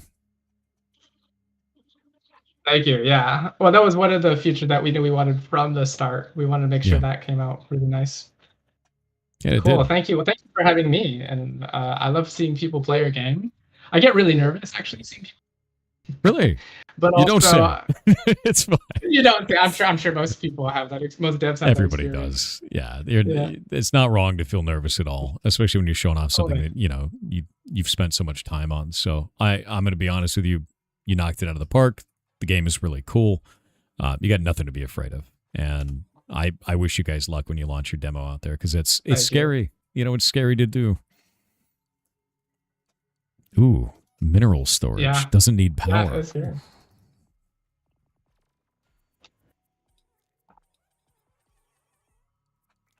Just going to put a gigantic radioactive bubble around me and then hope that everything dies. What is that horrible looking thing in the corner? It's dead. I don't have to worry about it now. I don't know what that was, but I have a gigantic stink cloud around me and that's fine. That's all I have to worry about now. I'm trying to not go down fighting. Not go down fighting. Yeah, just kill everything and not have to worry about it. Perfect. Even more. What is the yellow cat? Is that the automated cat on there? Yeah, exactly. So it's those robot cats. So it doesn't count, basically. It's basically you have like one extra worker in your scanner, 2 now. But only the scanner, like that's it, right? So you can't put those in the engine or whatever. Perfect. Okay, so I always have 2 in scanner. That's nice. Exactly. Yeah. So you never need, unless you want to for whatever reason, but you never need to go below 2. You can just put your cats in the house. Yeah. Now my engine is very, very fast because I have so many mushrooms, and the mushrooms increase the speed of the engine. Yeah. Yeah. And then one feature that I found fun and very different for a game is that you can outrun a boss. So when you get to the end of a biome and you have a boss, you can, instead of trying to like kill it and defeat it, you can just dig fast and get to the bottom. We mostly did it because you can only dig down. So it was just an interesting challenge to work around. And we didn't want to like infinitely generate terrain forever in a boss fight, potentially. Yeah. So having like the alternative of just you can outrun the boss. You're not going to get as many rewards because when you defeat the boss, you get a module. Sure. But you can survive it if you want to. You can just outrun it. And we have like a leader, Vel, who's really built around that, like about going fast. Mm-hmm. My gigantic radiation cloud killed the boss, so I'm fine. Nice. Done. Completed. Finished. Giant, horrible ball of radiation. Oh, that's awesome. It seems like you got a pretty good setup. I think you might even get to the final boss. Yeah, I think so. I think so here. I might be okay. We've started to really kind of push on it now. I have a bunch of mushrooms, so it's making the drill very fast now, too. Yeah, I have a laser on the side. I have, like, radiation aura around me. Reduce status of choice by 1 for every red cat. That's interesting. So for every sacrificed cat. Basically, yeah, exactly. Every dead cat. Let's just sacrifice some cats. It'll be fun. Nothing's weird, you know? No, not at all. I like how versatile that is, though. Oh, is this dark? Oh, we went into the darkness. All right. Let's go into probably the frost. Maybe? Each resource mine causes 1 smoke damage. No, we're getting out of there. I don't want that. I don't want that at all. Fantastic. Yeah, no, honestly, this is really cool, man. And I'm seeing, like, as it's going, it's just getting better and better. I can't wait to play this on Steam Deck. Like, honestly, it feels like it would play very well on that. I haven't personally tested, but we had some people test it apparently, and it goes like, I mean, we haven't worked specifically for the Steam Deck, but it seems like it goes relatively well already from what we've heard. Nice. So great, perfect. It's already working pretty well. Am I gambling my resources? Yes. You found the casino. I'm going all in. Oh, man. Red or black? We only have 2 colors, chat. Yeah, you're not allowed the green one. Why would I bet on red? Red is terrifying. Red's one of our community members and is horrifying. Everyone's saying red. Oh, God, I got to go with Everybody's if we saying lose, red. Yeah, you gotta go with red. if we lose on red, just remember, this is Red's fault. Oh, my God. It's just straight up roulette wheel. Oh. We lost. I can't believe it. I can't believe you've done this, Red. I can't believe you've done this, Red. You've stolen all of our money. Our uranium is gone. How are we going to feed the cat children now? Look what you've done. That's outrageous. Yeah, we spent all their uranium. That's what they feed on. Yeah, they eat the uranium, dude. It's very high caloric density. You know? It's like so many calories in that uranium. Oh, we've got aliens coming. The horror. Creatures from the depth. It's been running the radiation the entire time. It's been hilarious. Yeah, you don't even care about it anymore. Just put it on. It's just work. Yeah. Put it on. If it was hurting me, that'd be great, actually. The amount of radiation that I produce would just increase my my benefits, I guess, because like the more radiation I have, the more that it does. So like, cool. Oh, there's so much stone over there. If I can get all the stone, I can get more unlocks. If I can get more unlocks, I can bigger base. That's on you for trusting me, you know. That's the worst. That is the worst excuse. This is your fault because you trusted me. Fool. It's very funny. Oh, slop shop. No, this is cool though, man. Like, you guys as a team should be proud of this. Legitimately. And I think there's a lot in this that is very, very interesting. Ooh. Thank you. I'm definitely proud. I'm proud of the team too. Yeah. I think the team's proud, you know. We gotta ask them though. I think I'm gonna try and get to the last boss. How many levels are there? Am I almost there? So this is the last biome. Once you get to the end of this one, you go to the boss. So there's 3 biomes, 2 checkpoints in between them, and then you get the final boss. Just hit me with a ton of extra frost. Not happy about that. These cost so those 750. depth markers. Yeah, those depth markers. The further down you are, like you're in biome 3 instead of biome 1 or 2. So biome 3, those depth markers are more severe. So like instead of only causing 1 cold damage in the 3rd biome, they're going to do 3 persistent cold damage. This gives plus smoke minus ton of frost. So if I can dump, let me think. What can I dump out there? Nothing. Great. If only I could rotate. If only. Yep, sorry, no rotating. It's totally fair.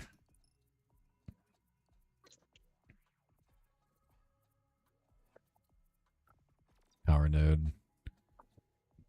Throw that there, and then give this housing there and there. Oh, don't have enough for housing though. Give that a small tree next to the housing. So those trees go wild. All right, now we're good. Now I think I'm good overall. Not dead yet. And that gives us an extra laser. Very cool. Yeah, no, it's starting to get manageable and moving in the right direction with my build. So it's been very fun. Yeah. Yeah, no, it's like a digging city, yes.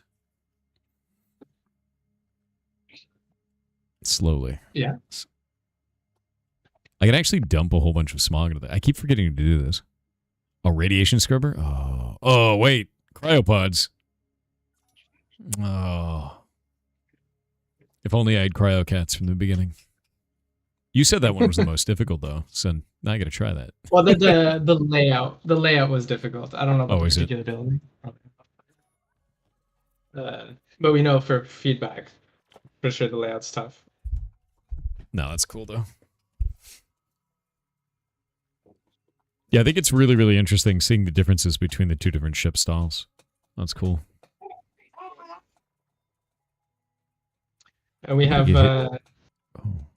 some leaders and layouts like we have the temple and we have a cult leader. So like their focus is really about sacrificing cats. That's their whole deal. It's like trying to figure out how to build cats and then sacrifice them. It's still a work in progress. We haven't nailed it, we don't think, but like we're pretty close. I was going to say, like, how do you run a city if all your cats are dead? Yeah, that's the biggest challenge, right?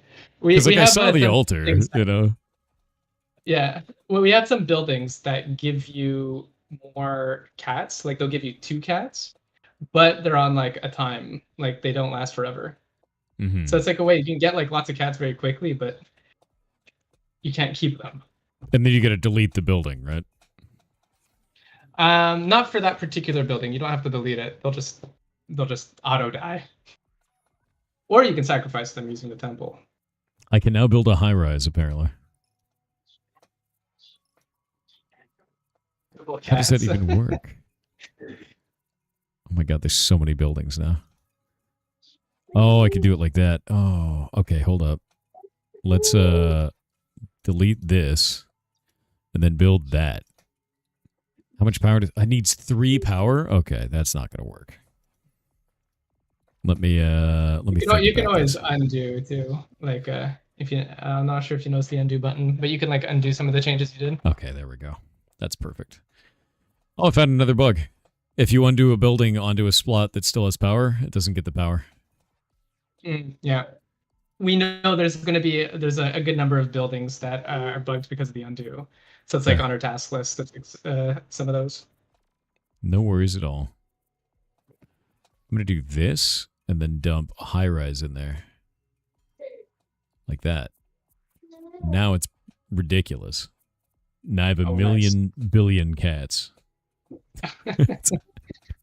I have so many cats now. And now we can put, I guess I need to get, what are they called?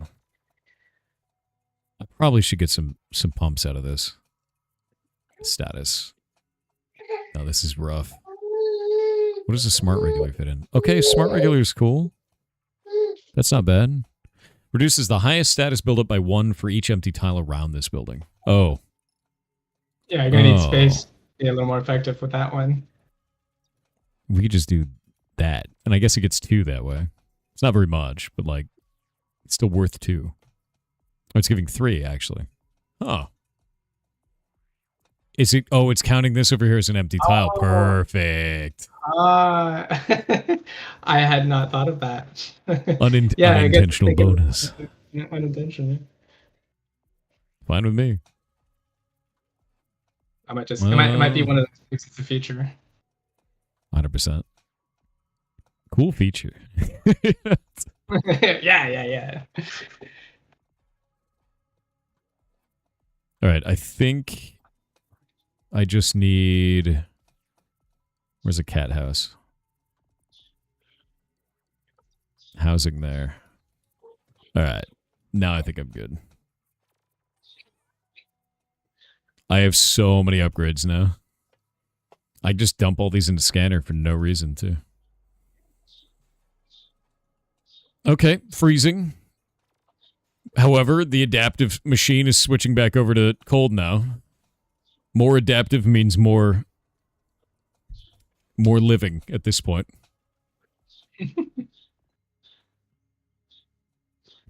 I have so many cats.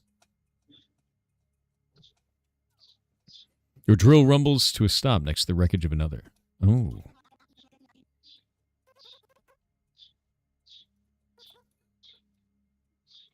We're setting the city in. Yeah, we're going to get out of there. I want to go all the way to the bottom. We'll see if I can beat the game. Yeah, if this is the experience you guys want to have for a demo, I think you're going to be doing just fine, honestly. I really do. Cool. Thanks. yeah, it's probably going to be something like this for the demo. Like we have more stuff for in this particular build that you can unlock, but most of the stuff that you've gone through is stuff we already plan on putting in the demo, minus maybe a few buildings and a few quick actions like that you probably used already. Boy, I'm really glad that I just got nuclear bomb. Because I have so much radiation capacity now. That's true. Yeah, that's a good one for your build. So now if anything gets nearby, I just blow up.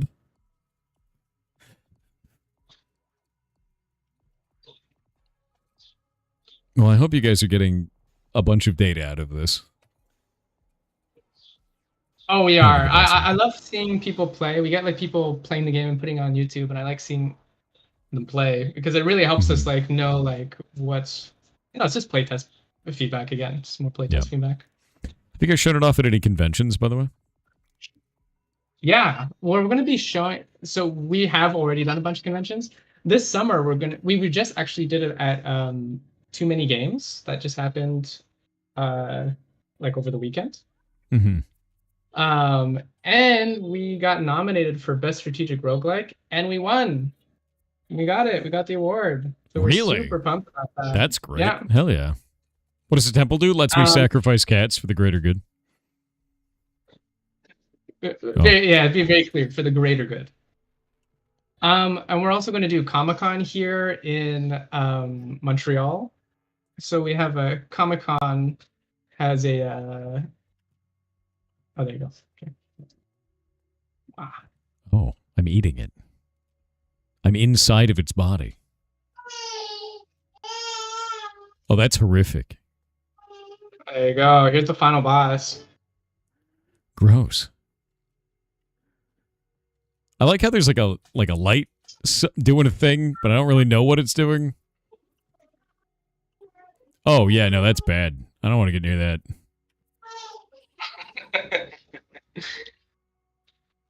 Oh, I'm stuck. Yeet. What's happening? Oh, God. I think I'm getting stuck on the ground. Oh, there we go. I think it's the organ. It was just the collider's a little too big. Got it.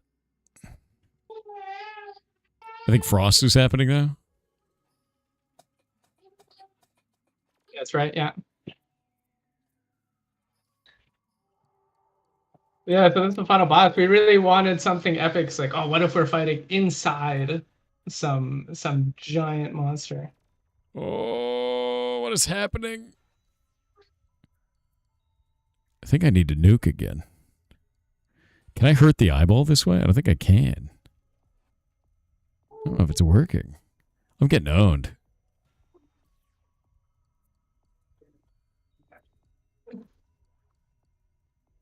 One of my cats died?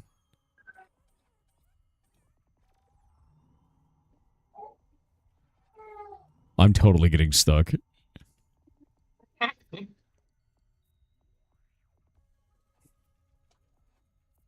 But I love how you really chose the middle path. It really is helping you to move faster. Trying to. Yeah. I see numbers going up, but I don't think he's taking very much damage. It's doing radiation damage to me. So he takes damage when you destroy tiles. Yeah. Oh, when I destroy any tiles. The organs that you found. When you destroy any tile, but also the organs. The organs are the big ones. But yeah, I was noticing the organs. Yeah. Housing's been destroyed. How dare you? Pop that up. Pop that up. I need to build. Where is that new housing? I just found a way to make new housing. It'd be like in the power section. Is it? There we go. Yeah, plus smog, but minus radiation. Yes, please. That's great, actually. So you replace every house with that real fast.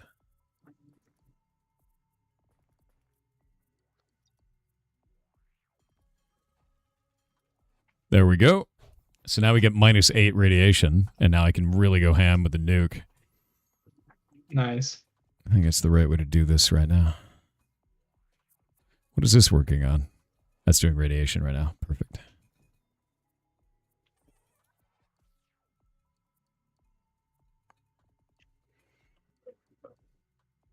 Yeah, there we go. Radiation's going down. It's going down like crazy, too. Nuclear bomb! Come on, go, go, go, go. Burn it! Kill the organs! Oh, God. It's got like a beam going.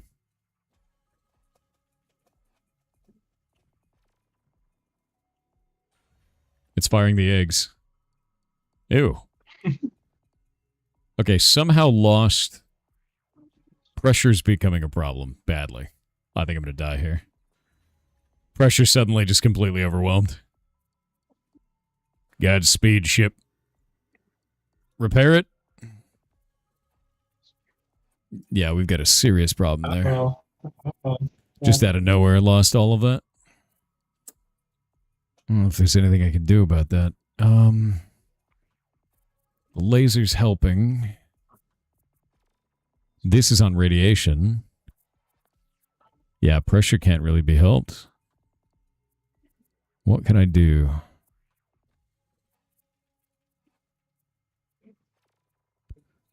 No. Rad scrubbers can technically be gotten rid of because those are redundant now. And we can switch those over to shielded housing. Because it's the same thing as a rad scrubber now. We can blow this up. Blow that up. Put another power there. That's all built back out now. Got ads for a moment.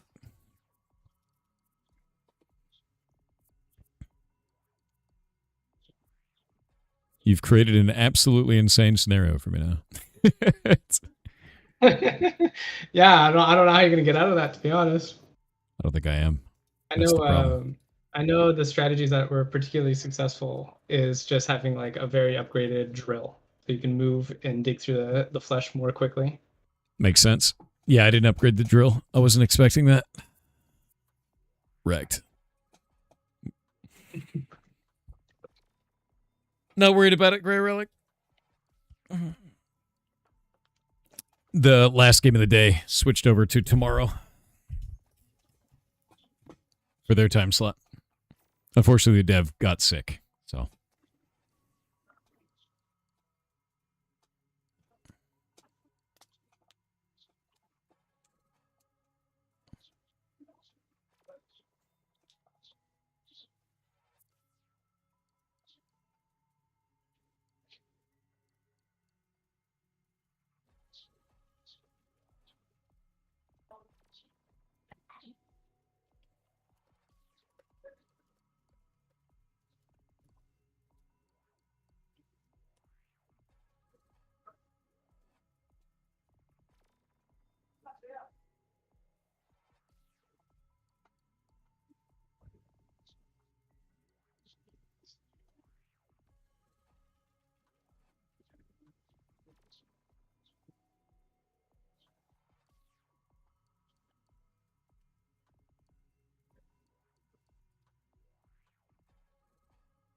All right, ads are over. Let's go back to my now most definitely scuffed run. I don't think there's any way out for me. I think this is it. Wait. I think we're just here to experience your demise. Wait. There's a gigantic, horrible... There's two organs right next to each other. Maybe this is enough? It is not? Oh my god, it's taking forever to dig. It's so over, chat. Yeah, the deeper you go into the boss, the harder the tiles get. 15 seconds. 15 seconds, I can shoot a nuke. The nuke will do damage to all the nearby organs. Or all the nearby tiles. Come on. 3, 2, 1. Killed it. Yeah. The nuclear bomb did it. Somehow survived. Flew off the screen.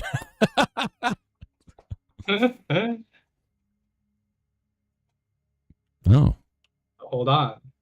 Well, what's happened? Oh, okay. Like in the final boss. Well, it's good. There's some weird thing with the background there we'll need to fix. Did I bug Here it? you go. What? No. Well, phase 2. What do you mean phase 2? Like any good boss. Like any good boss. Like any good boss, there's phase 2. Oh my god, this is hell.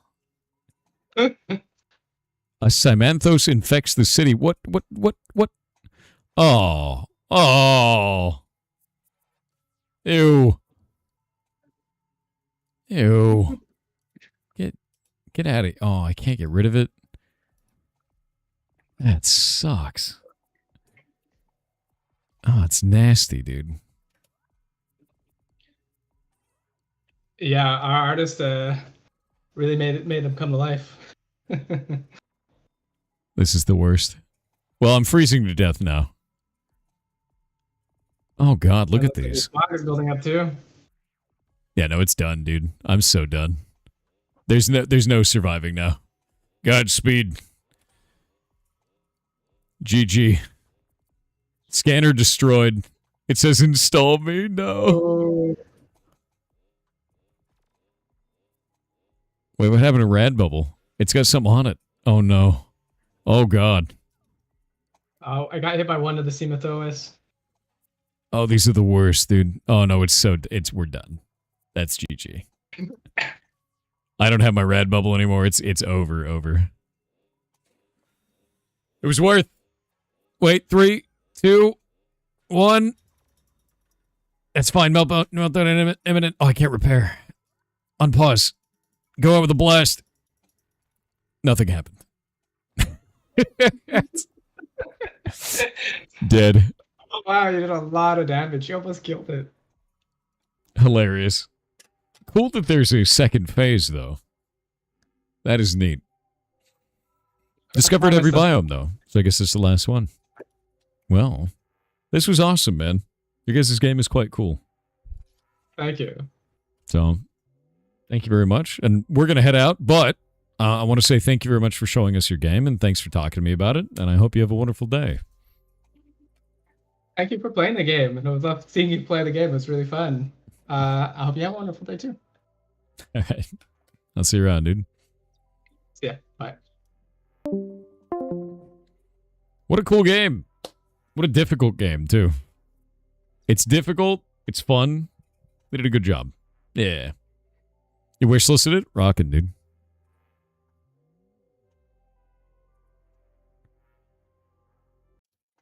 Yeah, it was really, really fun.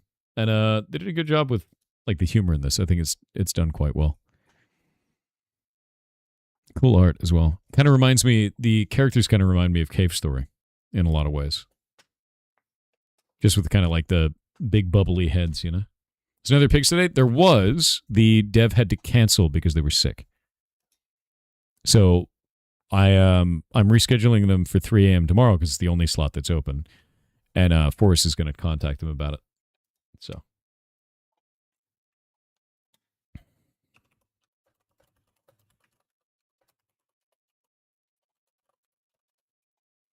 Yeah.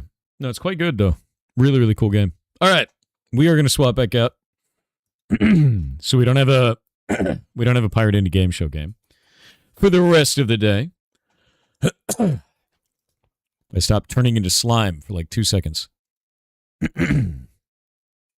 Jesus. There we go.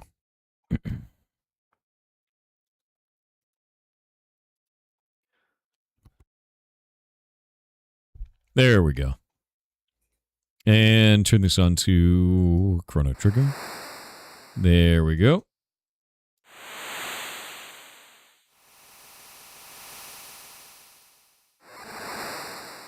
There we go for that. And we are good. And now we're going to do this.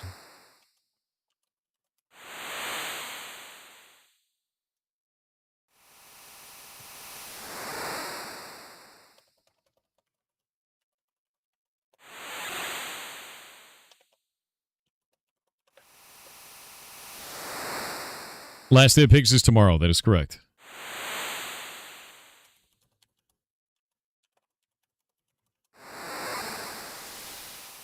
That is the case.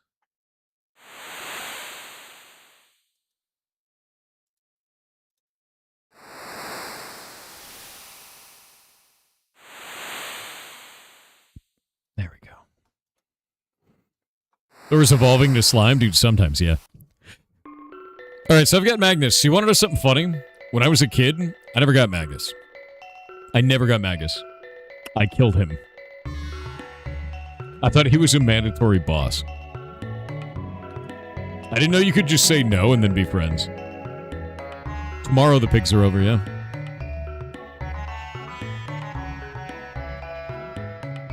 Why, poor boy? Because his music was cool. Like, that's why. You mean Sugma? Yes. As we now know, his name is Sugma because that uses all 5 of the letters from his name. M-A-G-U-S. Sugma. You would marry that? You'd marry someone named Sugma?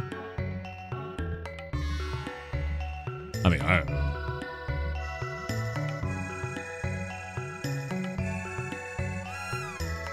Saw a suspicious-looking person up north in the Cape. You mean this suspicious-looking person?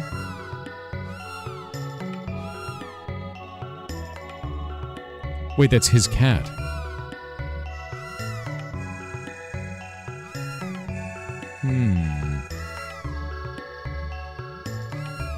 I think, isn't that his cat from the city? The fact that there's no interaction that's special between him and the cat is actually kind of a miss.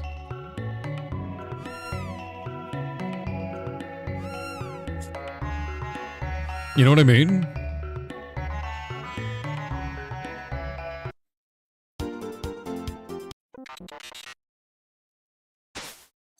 It's gone haywire. Oh? Oh, it's set to city roll? Let me fix that. Retro. There we go. Should be fixed now.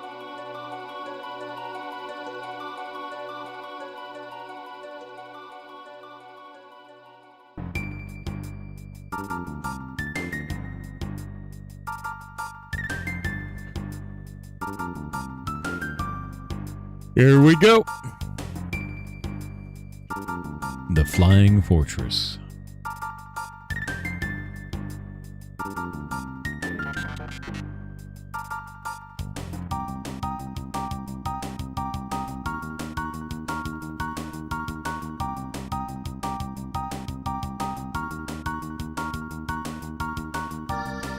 It's enormous. I'm picking a tremendous amount of spiritual power. Me hate. Boots not like boat. The Undersea Palace. This is impossible. Well, I don't think it's undersea anymore. So that's a thing. Also, we can now go into the Sun Keep. And we can't do anything about it. There's nothing here. It's all just bangers? Yes, it is.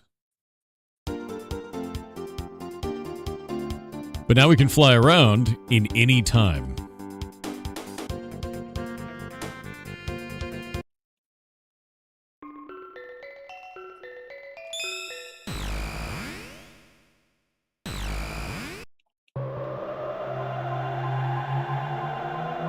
Which is really interesting, actually.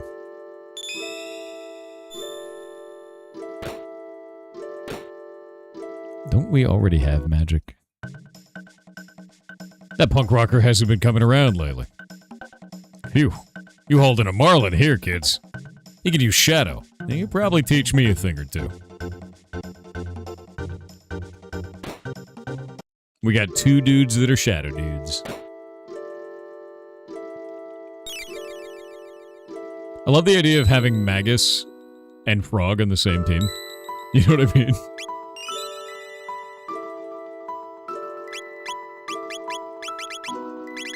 Isn't there a dark item on him? The Black Rock. Invokes Triple Tech Dark Eternal. Which I don't know what that is. What is Dark Eternal? How do I use that?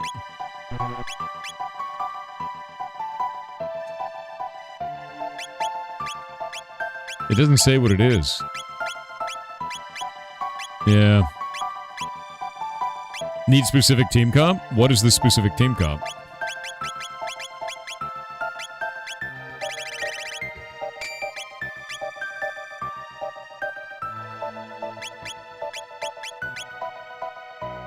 D's plus nuts? You know, honestly, I believe it. That's bullshit, but I believe it.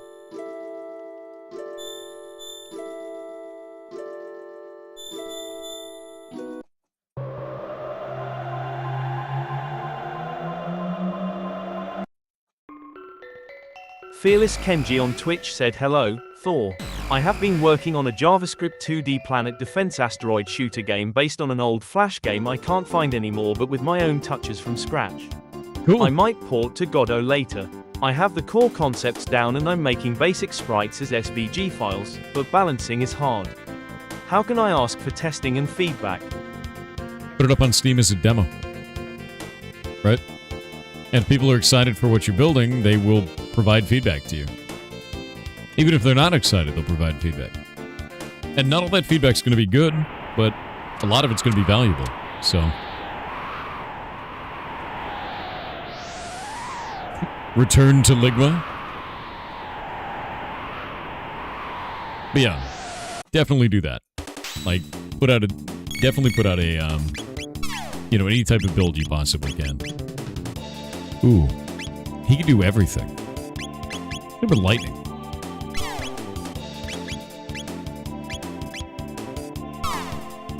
Man, maybe he's gonna get to go eventually, too. Did it just shoot itself?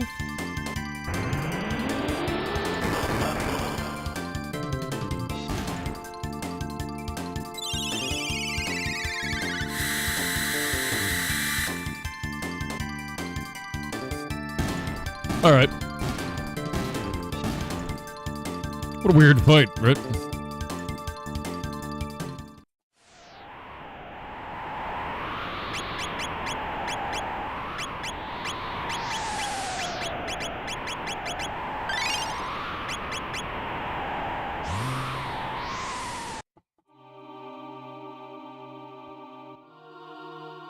Here we go. Fools, haven't you learned your lesson? We are immortal. We shall live forever with Lavos, who devours this planet even as he sleeps. Listen, lady, I've been to all possible futures. You're not in any of them. Draining this planet's power, Lavos will rule the world in a mere 14,000 years. The Black Omen is a path which leads to Lavos. It is a shrine which provides us with limitless power. As long as the Mighty One reigns, your dreams are hopeless.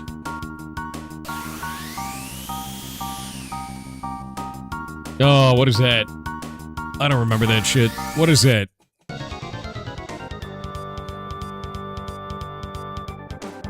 You should sacrifice yourself to the mighty Lavos. I don't think so. You should go to the future? Wait. Can I go to the future and then kill this and then come back to the past and kill this? Is that what you're saying? Can I do that?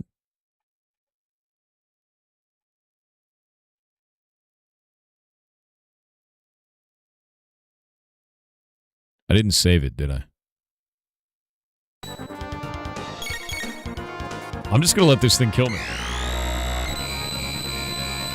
I'm just gonna let this thing kill me, and we're going back. I want to kill it in the future and then kill it in the past. I want to kill her and it in all possible timelines.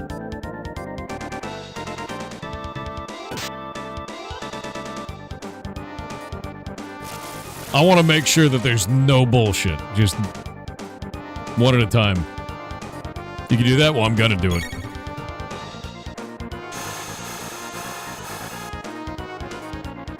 Yeah, we gotta wipe the slate clean, dude.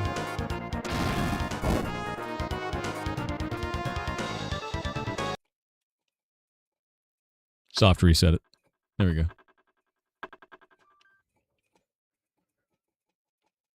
The timing. I just saved it too. Perfect. Thanks, pass me.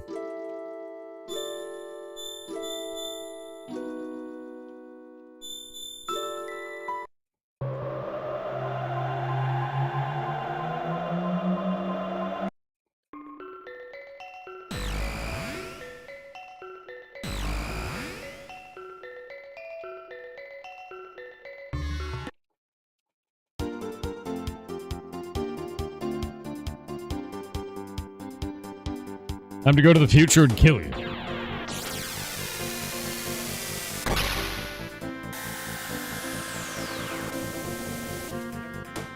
Oh my god, it's still there.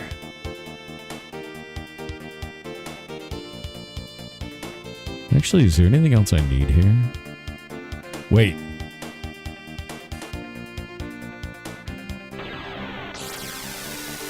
This chest. Hello, old Robo.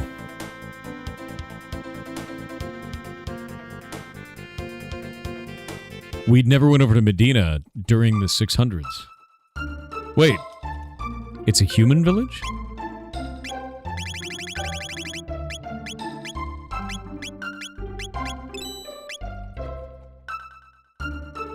Weird.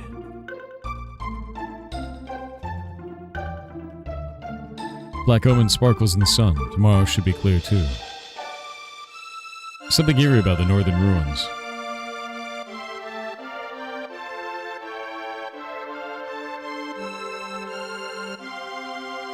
I wish Tomo would stay put for a change. I'm stuck! I'm stuck! Ah! Hey, Sugma. I finally got a lead at the Rainbow Shell. Something odd going on. Oh, can you hang on to this for me? Tomo's pop? If I don't return, come to my grave and pour this on my headstone. Gee, isn't this morbid? 10 years ago, a beast was seen carrying something into the northern ruins. Treasure, perhaps. My tools have been stolen. I can't get any work done now. Yeah, this isn't Medina. I got confused and thought it was Medina. What? Worldly trainees. Bosses at his favorite cafe. This is weird. This is haunted. That's haunted. That is a haunted room.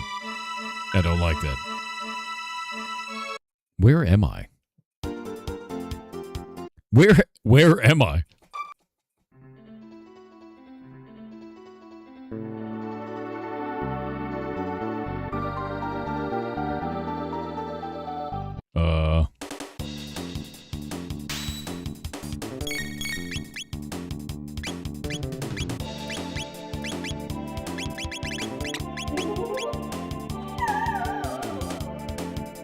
A hyper ether?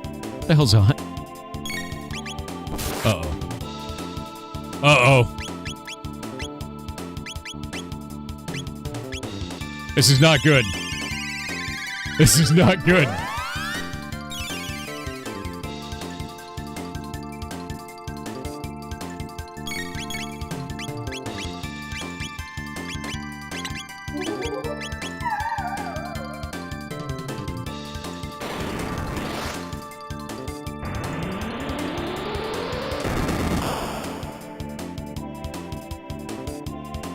Grudge? That's not good. Steals MP. Okay, fine. We're leaving. I'm fine with that. We're leaving. It's a horrible place. That is way too strong. That is way too strong.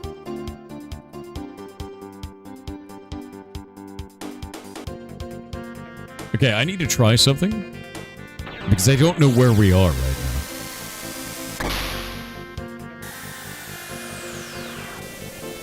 now. We gotta pour his pop on his gravestone, dude.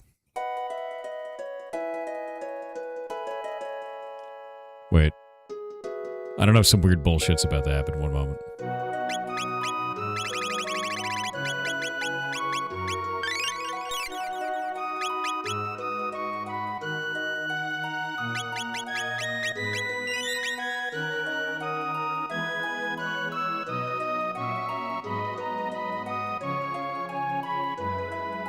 The great adventurer Toma Levine rests here. In the year of 634, he died. Pour one out for my boy.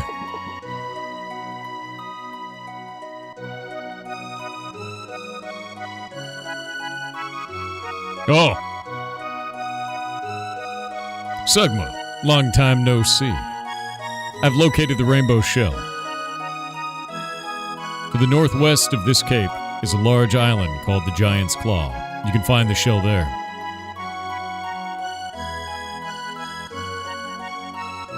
Hey, so if I steal it in the future, can I still get it in the past? But beware, there are many beasts about. Time to shove off. Oh. It flies into the sun. You guys are right a minute. See ya. Alright, thanks, man.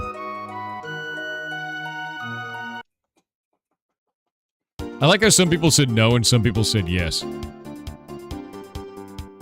Jesus. He did say to the northwest, right?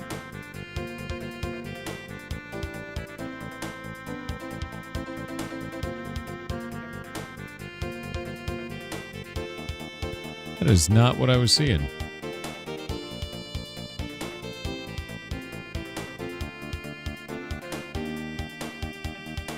Yeah, weird. It's under the omen? Oh, is it? It's this? Goddamn omen. Right over by Melchior. The black omen which floats in the sky, made by neither the mystics nor humans. What does it portend? You know, Melchior.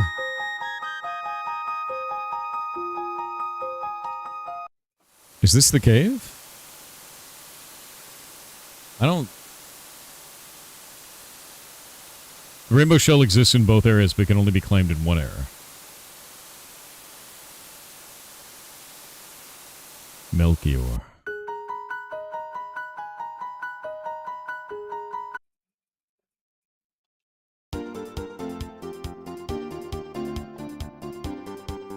Yeah, I like how Melchior's like, man, I wonder how that thing got made. Wonder what could have done that.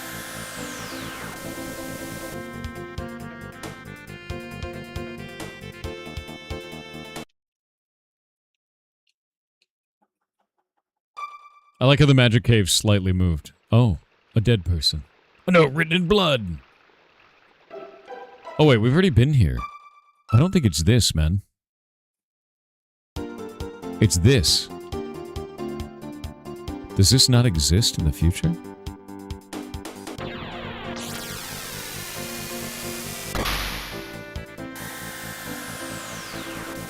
Okay, that's a big deal. That's really interesting, actually. Kablooey Krebs on Twitch said, Toe Daddy Maximus. Did you just call your toes raw dogs? Does this mean while you stream, you are raw dogging non-stop? This is why socks are foot lingerie.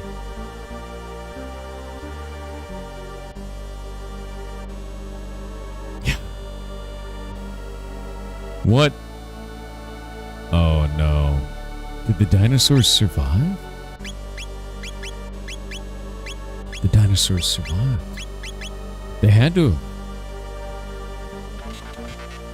Looks like the Reptide's castle. Lavos Fall and Tyranno Lair buried underground forever.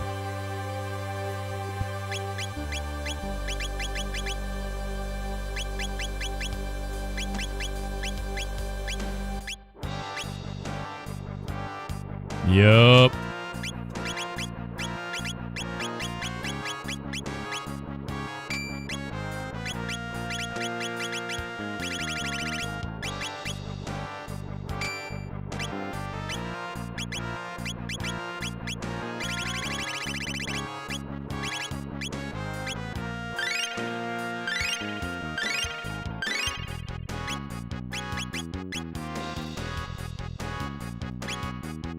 $54 magic. Hell yeah. Magus' hairline is crazy. He's like 1 billion years old, dude. Give the poor lad a break, you know?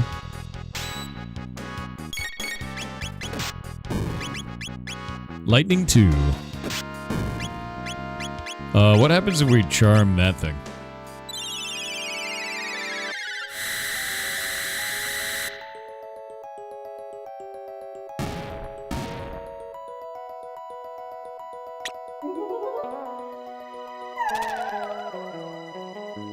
Ruby armor. All right. Wait.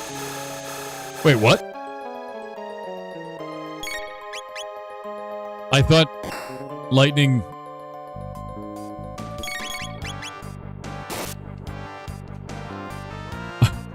I thought lightning made the dinosaurs unhappy. What just happened? Did I do too much lightning? That's bad. Yeah, get learned, nerd. Oh, shit. Got a ruby armor, though.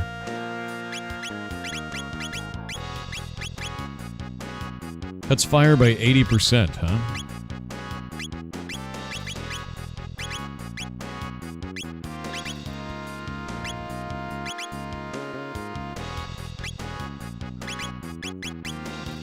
But we make that so we absorb fire, though. I'd rather do that. Sight cap.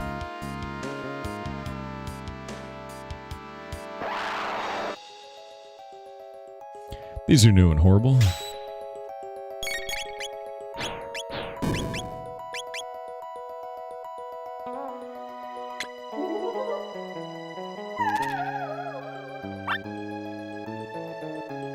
Just gained another level in agility, by the way.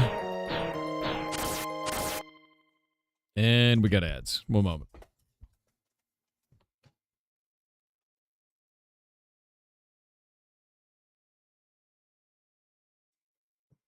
Yep, 84 agility. 84 agility.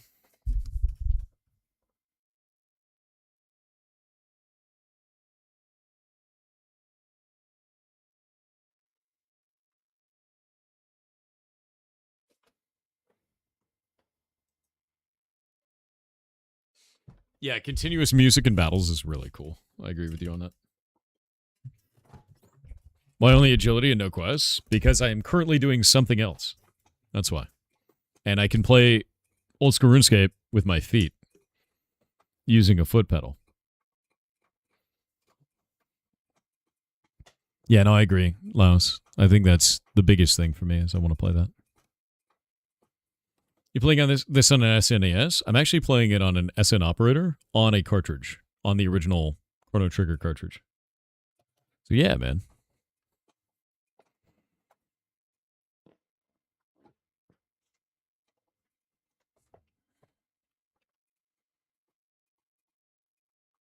All right, almost done. Squished.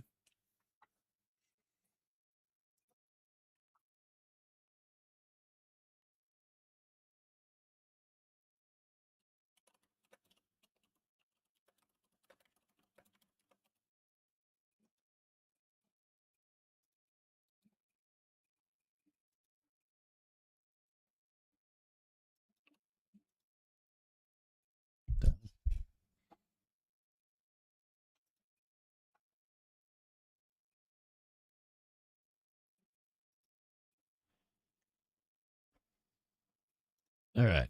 Ads are over. Will we make it through this? I want to see if this even works. Nope. Okay. What the hell? They're immune to lightning? What dark hell am I in?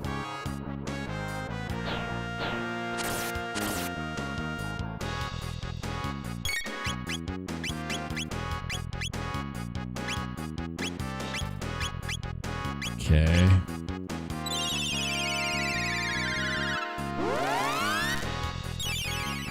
You took the amulet off Magus? Yeah, I gave him the gold stud, dude, so he could just cast magic like nobody else.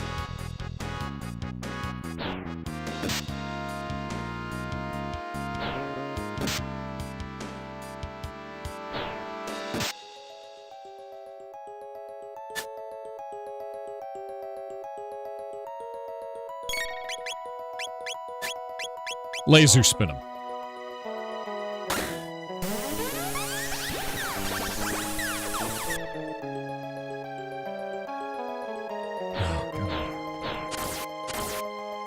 Oh god, no.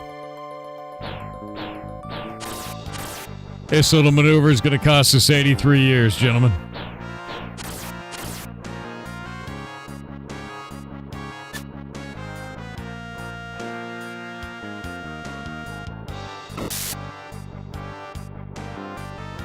I don't get to make any turns anymore.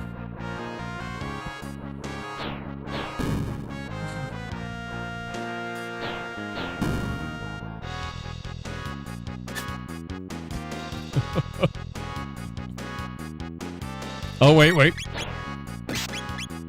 Dino tail him, dude.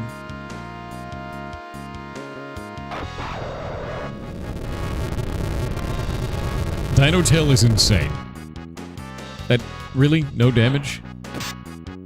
Okay. I guess use it full HP.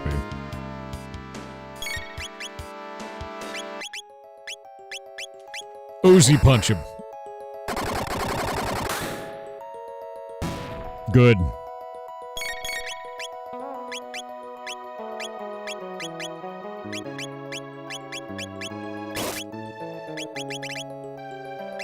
I guess we'll do fire. Maybe fire actually does damage.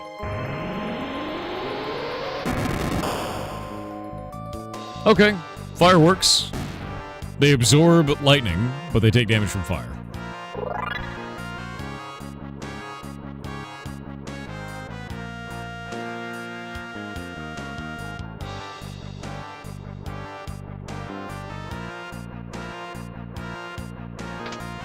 What?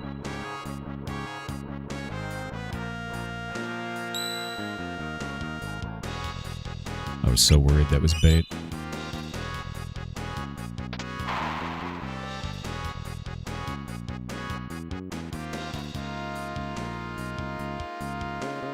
What? Wait.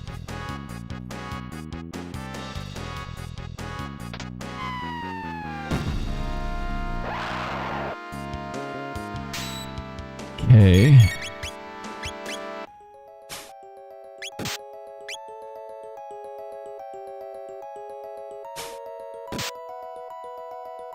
Ow.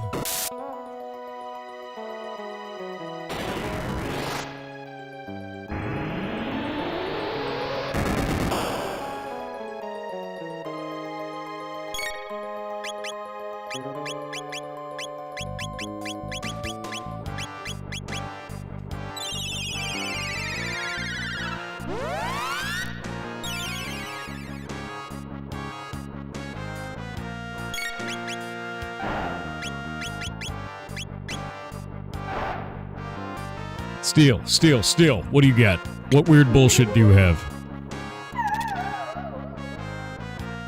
A lapis.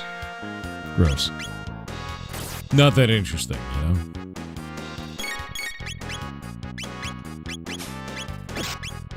I mean, I'm gonna steal them both anyway, but, you know.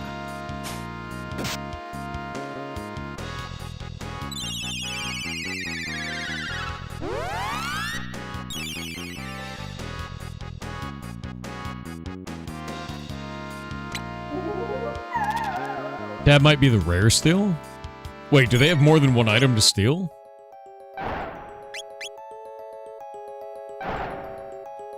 I thought all enemies only had a single item to steal.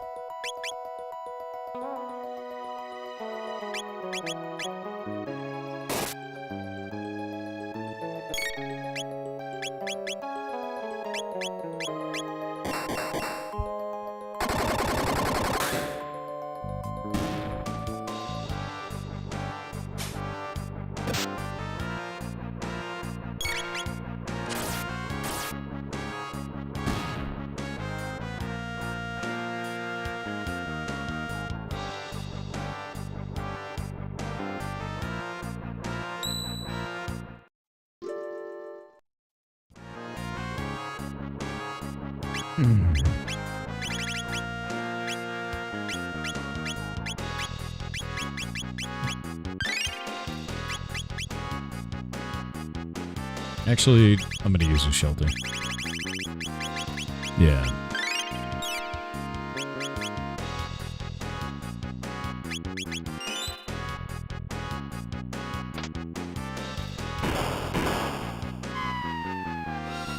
What?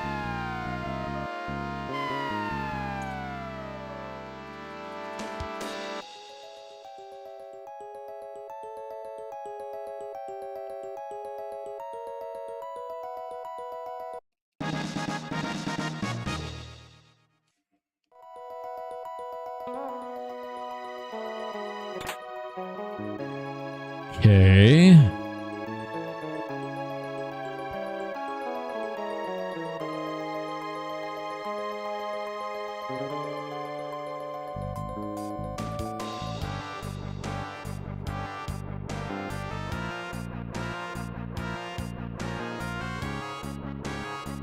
I don't actually know where I'm going.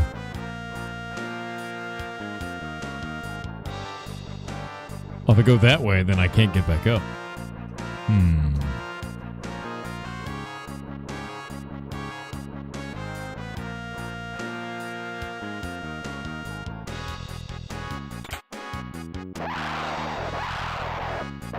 Okay.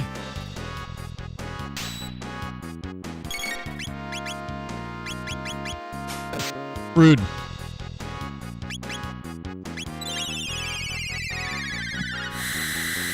Leapers have elixirs to charm.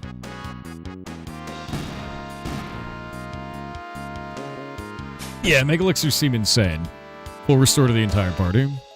I don't think there's any other way to get those, right? Yeah, Mega Elixir.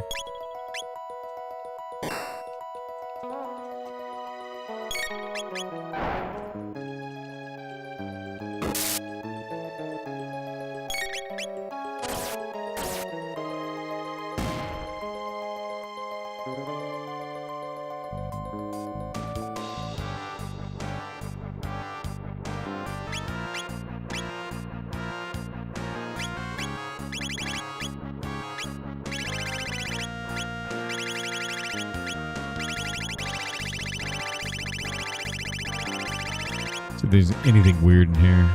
New power tabs, I guess. I feel like it's a booch thing, you know? Yeah.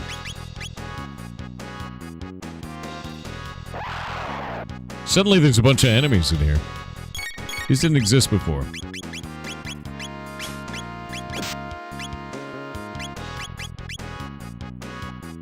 Oh, shit. He might die. Nope.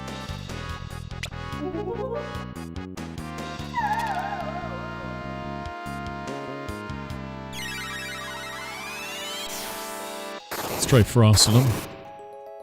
Not very strong.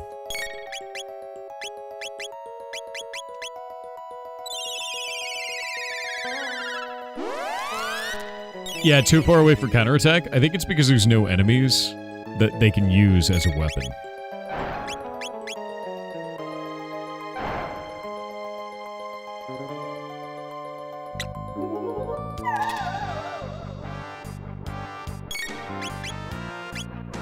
Let's try fire now, because they did 200, like almost 300 with ice. Let's see how much this does.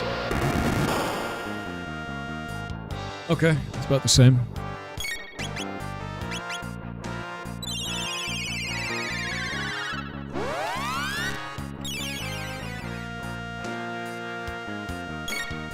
When you're boosting Robo's magic boosts his healing? I'm not sure, actually. Yeah, I'm not sure at all. It would make sense, though, you know? Master Sprite on Twitch said, "Hi Thor. I present to you the sound of chat when they found a new toy. https://www.youtube.com/shorts/in13tokepz." I will check this.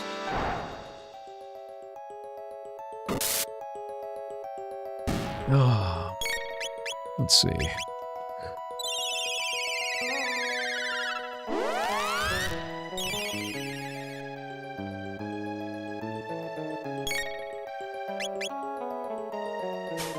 Rude. Honestly, Magus has incredibly low, like low defense, and I have to do something about that.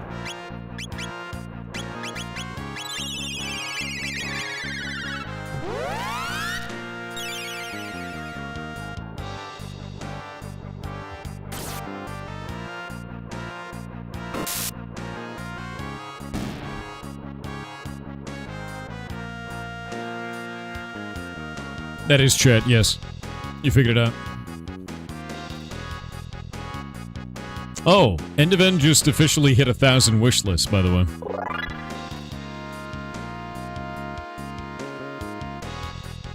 Hell yeah.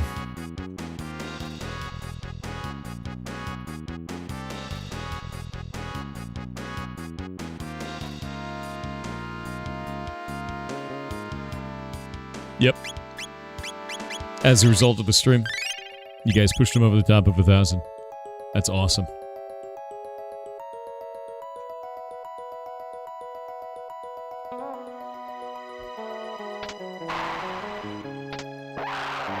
Okay.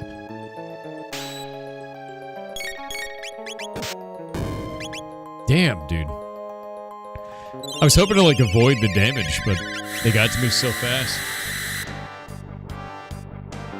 Thankfully, lightning wrecks these little guys, you know?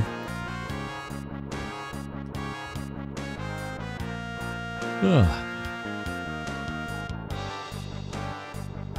Archaeatal on Twitch with 300 bits said a hellhound is usually shown as a canine with a fire and brimstone motif that chases down damned souls. Though lacking human vocal cords or opposable thumbs, they are usually sapient and able to understand language. They would therefore be able to cast spells, if it has few or no verbal components or fine detail work. If the spell requires glyphs or runes, a hellhound could scratch him out in, say, a damp beach. Therefore, under the right circumstances, yes, a hot dog is a sandwich.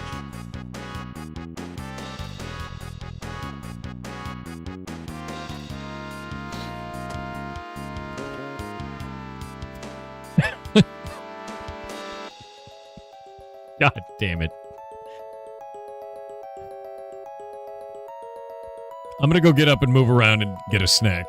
I can't. I'll be right back.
Hi. Oh, hi. Oh, man.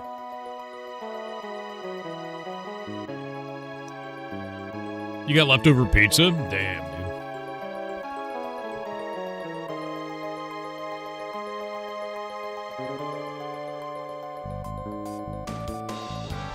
Don't you want the healer a little bit slow? No, because you can get more healing rounds in. Right? It's not really turn-based in that way. Not in the same way as you would think. You want to have him fast so he gets more turns.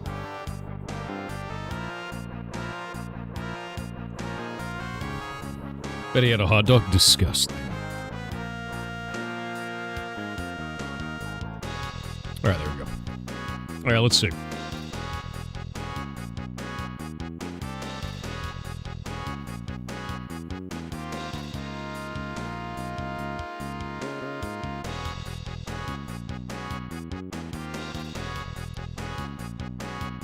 I feel like that should have unlocked something, right? Like when I did this.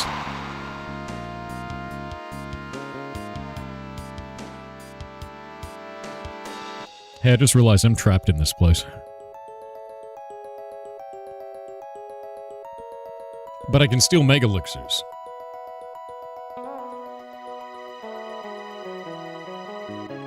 Maybe it's not all that bad.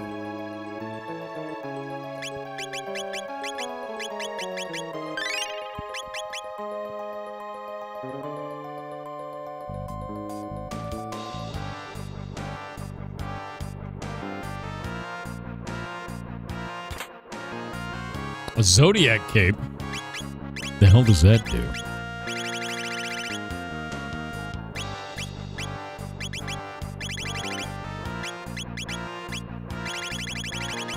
The hell is a Zodiac cape?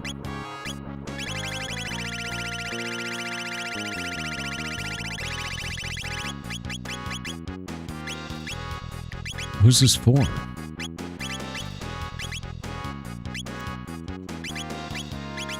Yo.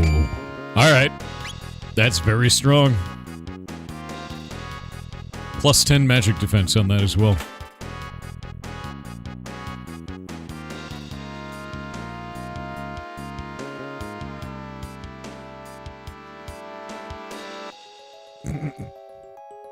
Nerds.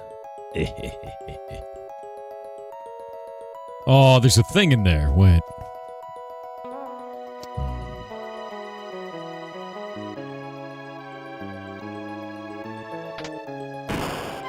Dork. Double dork.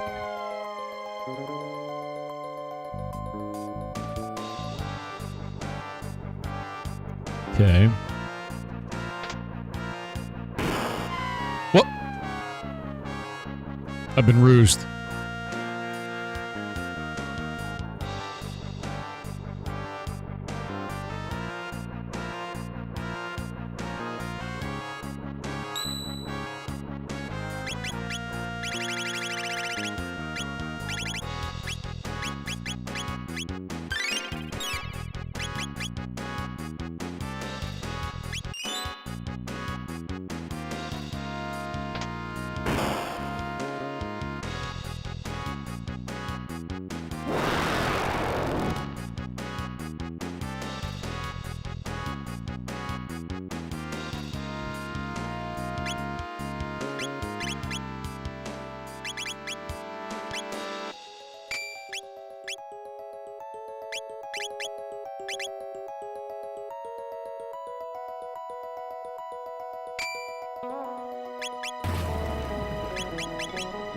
The last version of him did fire.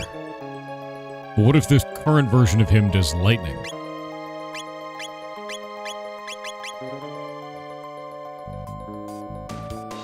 I don't know if it still does fire anymore. I'm gonna test it. I've got rainbow helms on for lightning. I've got red mail and ruby armor on. Zodiac cape I think is fine.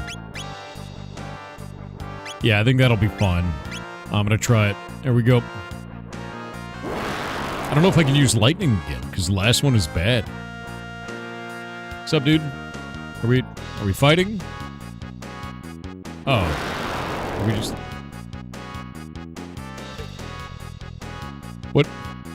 What are we doing here? Huh.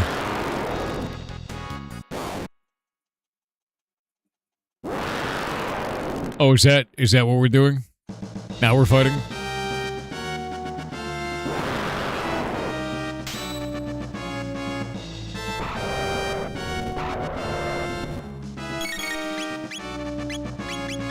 Charm it.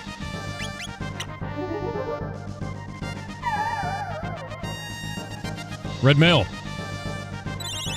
Man, that'd be useful in this fight, don't you think? Takes damage, not weak. Got it. Uzi punch it. We just gotta hit him real hard. That means triple kicks? No. Rock throw. Let's try ice. Tommy Drop Table on Kick said jingle bells, Thor smells, chat laid an egg. The Duke Mobile lost a wheel, and Shay got away. Hey. I believe it. It's bullshit, but I believe it.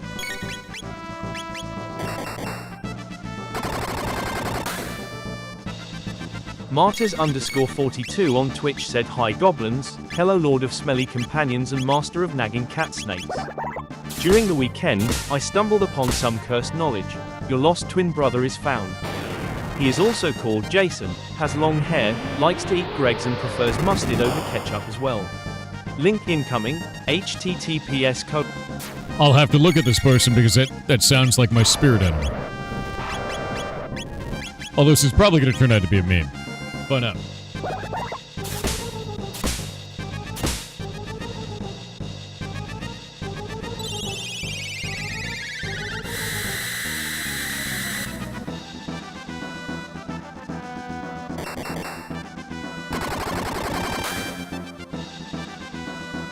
Wait.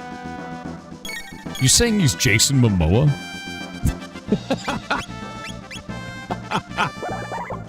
What?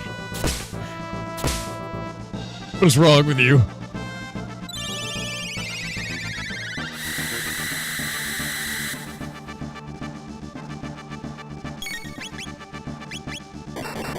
I wonder if I'm going to be able to kill this dinosaur before this dinosaur kills me.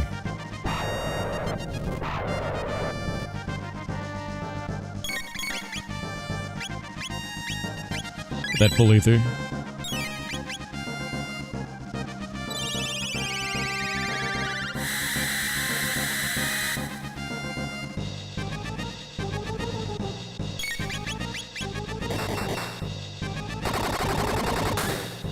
How much HP does this boss have? Because I'm doing like 3,000 a turn. 25k? Alright.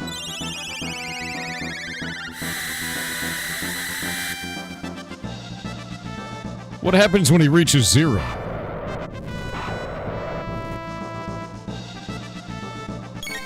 Is it death?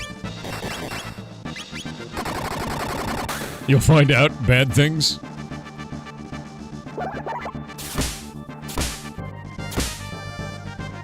You receive a gift. Oh, I love gifts. I can't wait.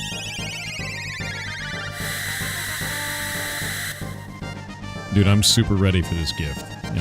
He heals you? Oh, man. It's fire-based. We're alright. At least I think so. Boots might die. That's it? That's what we were waiting for.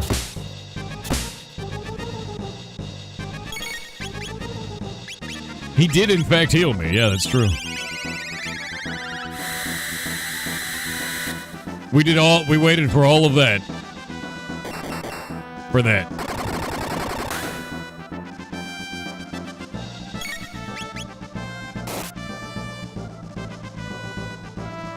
I'm kind of disappointed.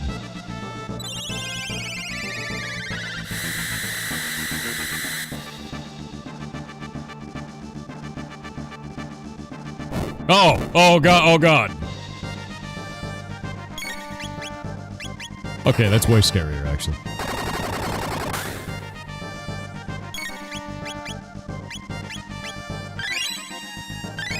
Neat. Go into the ads. Now do Dino. She didn't have any mana. She had no mana left. Not gonna work. Oh God, horrifying.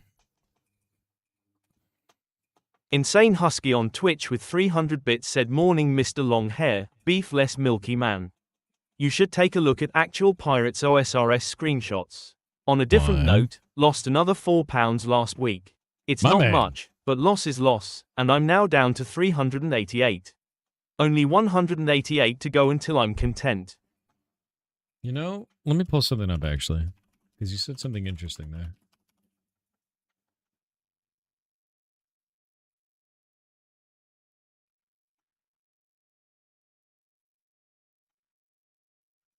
Yeah, you said something in that message. And I said this yesterday at 1:44 p.m. You said, what was that? What was that phrase? Loss is loss? That's what you said that, right? Loss is loss? Huh. Proud of you, by the way.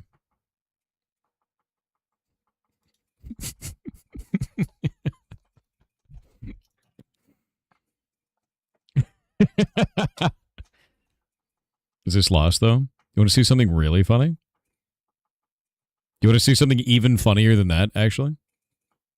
Hold up.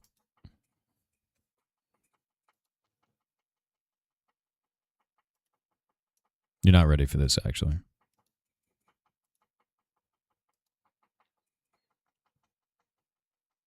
What is it called?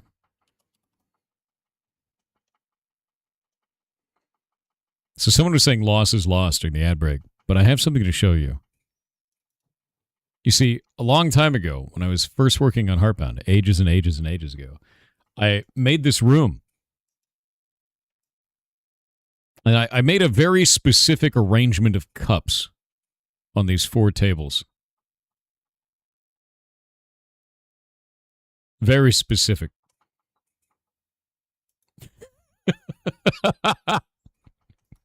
And it may have been there the whole time.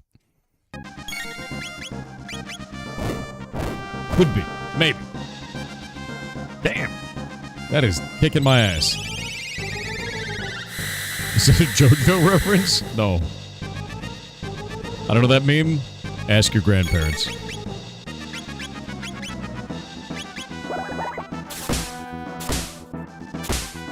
Yeah, losing weight's awesome, though, dude. Good job. Very hard to do. You're doing a great one. Oh, now he's dead. All right. Killed it. I like how he just blows out a bunch of fire and then turns into like a I'm eating your team and regaining health monster. What a horrible creature. I'm glad my instincts turned out to be correct, because that was going to be awful otherwise.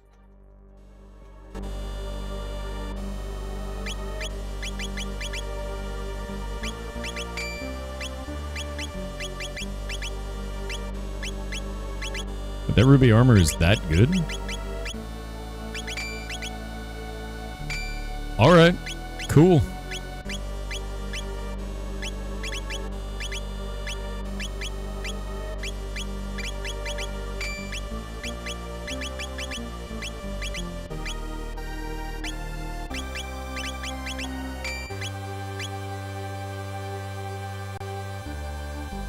Is this a side quest or required? This is definitely a side quest.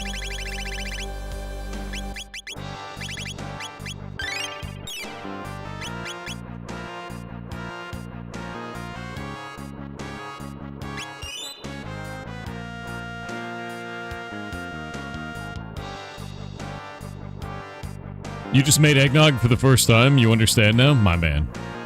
You've evolved. One of us. One of us. Eggnog. What? Rainbow shell.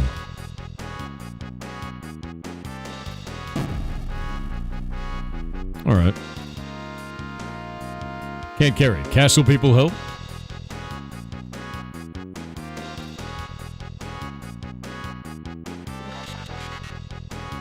Castle people.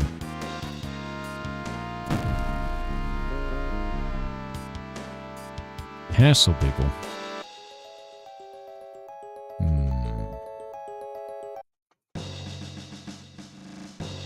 Okay.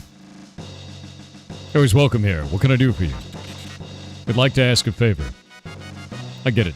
You want me to keep that huge shell safe here until the next century, right? I ask for the sake of Sugma. Please carry out their request. Done. I shall obtain the shell and store it in the castle as a national treasure. There was another area in there that I didn't go to, so I have to go back now. Go and obtain the rainbow shell and bring it back in one piece. One side. Yeah, the sake of Sugma. Who's Sugma? It's an anagram for Magus.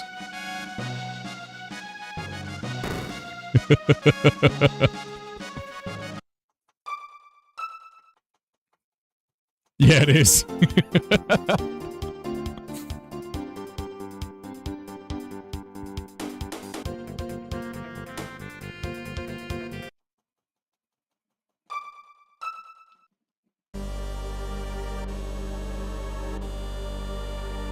I love this.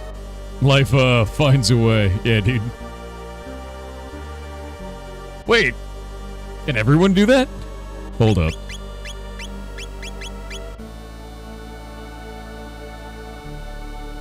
They all can. That's really funny, actually.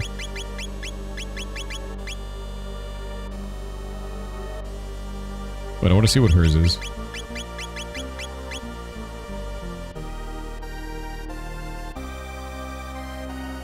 They just sit on the throne and laugh. The amount of interactions in this game is insane, dude.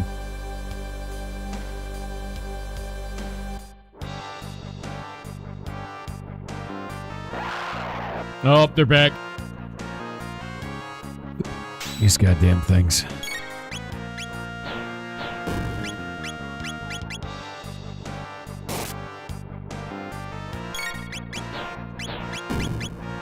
We can hit him with fire. I like how Magnus is always, like, adjusting his gloves, you know? Because he's flinging his hands around casting shit.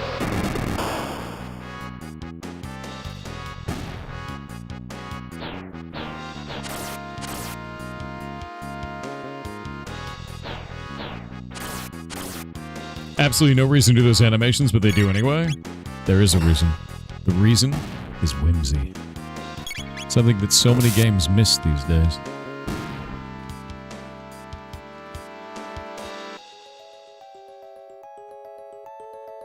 He's aura farming constantly? Oh, he really is. He's absolutely constantly aura farming. It's not even wrong.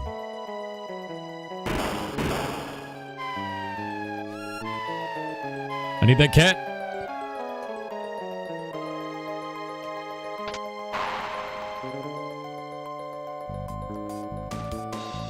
Where's the damn cat?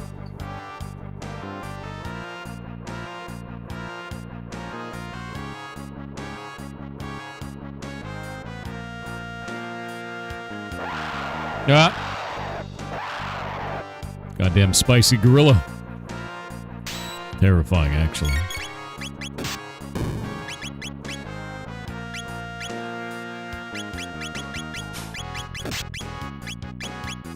Charm him.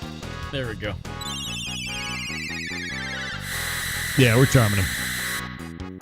He's got a Mega Elixir, so I'm just going to keep farming them. It either comes out with a Lapis or a Mega Elixir.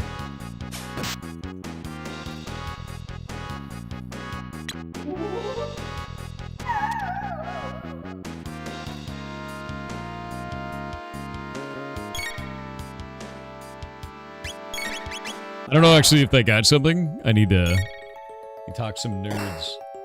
1 sec. Invite to group.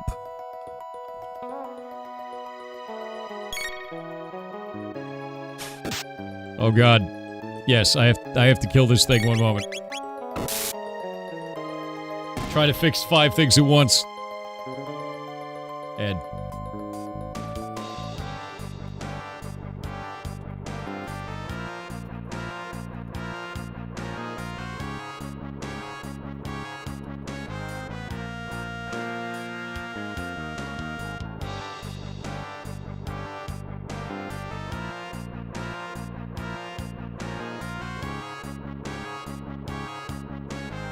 Now fix chat too. Impossible. Oh god.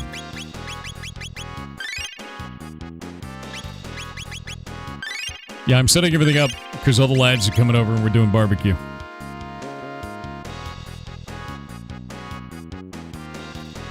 So I'm trying to get everything situated because they're flying out. And finally, Christopher Yee is coming over. Yeah.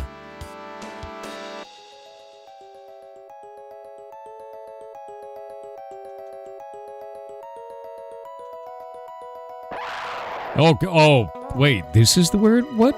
This is the way it went? Okay. Alright. Weird. What happens if I cast fire on this? There's another ruby armor. That's kind of nice. Ruby armor's really goddamn good.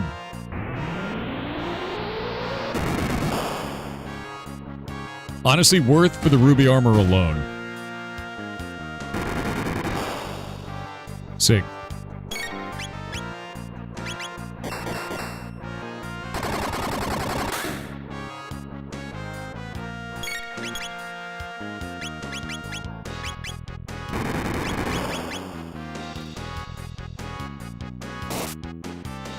You sure Winky stopped going outside until barbecue? I have no idea. Winky, Christopher Yee, and Simple Flips are all coming over. So it should be fun. And then I've got other buddies too, local buddies. And that should be a blast too. Now let's rock throw him. He's huge. Oh my god, his face, dude. He's like, oh. I guess nothing. Alright. So I still have to do lightning to weaken him. Yeah. It'll be fun. When is the next pigs? Tomorrow, my dude. The one for today, unfortunately, had to tap out. They're sick, so. Jesus.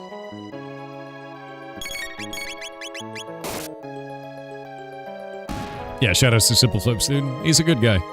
He's a good buddy of mine.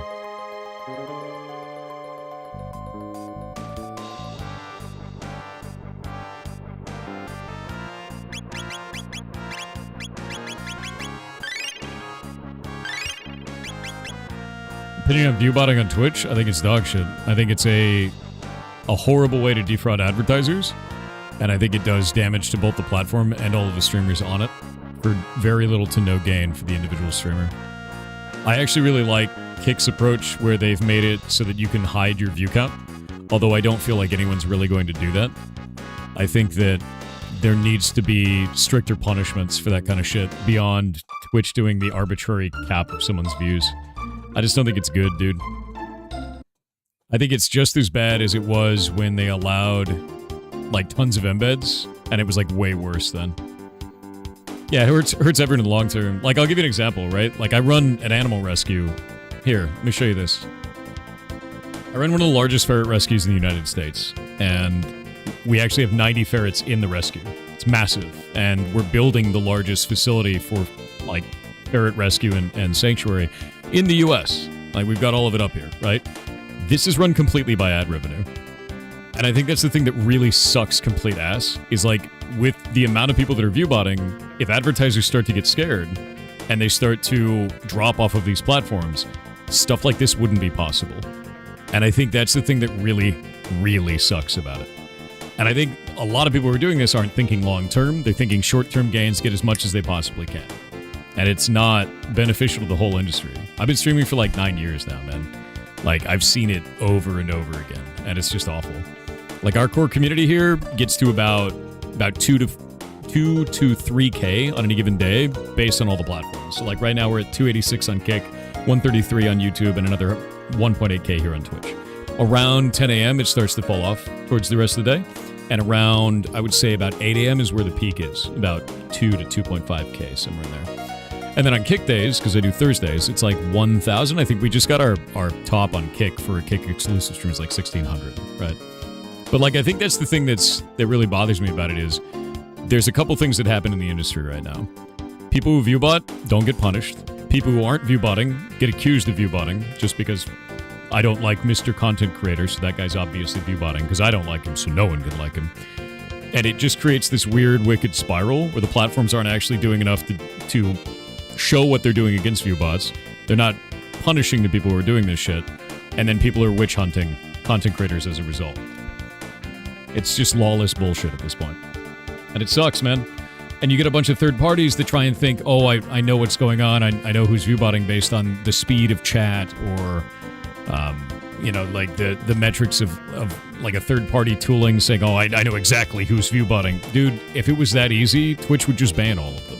All of these platforms would just ban all of them. And it's not that easy, obviously, There's always a cat and mouse game where the viewbotters get better and then the platforms get better. And then the viewbotters get better and the platforms get better. Same thing with other types of bots, too. Like, I get chat bots that show up inside of my Kick stream all the time.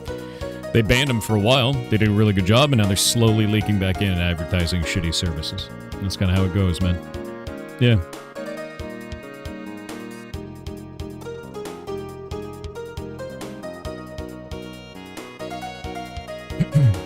Tell me what kind of chat moves so slow with 1.8K people watching? Mine. Because we have a whole bunch of people that like to co-work and hang out. Until I say 7.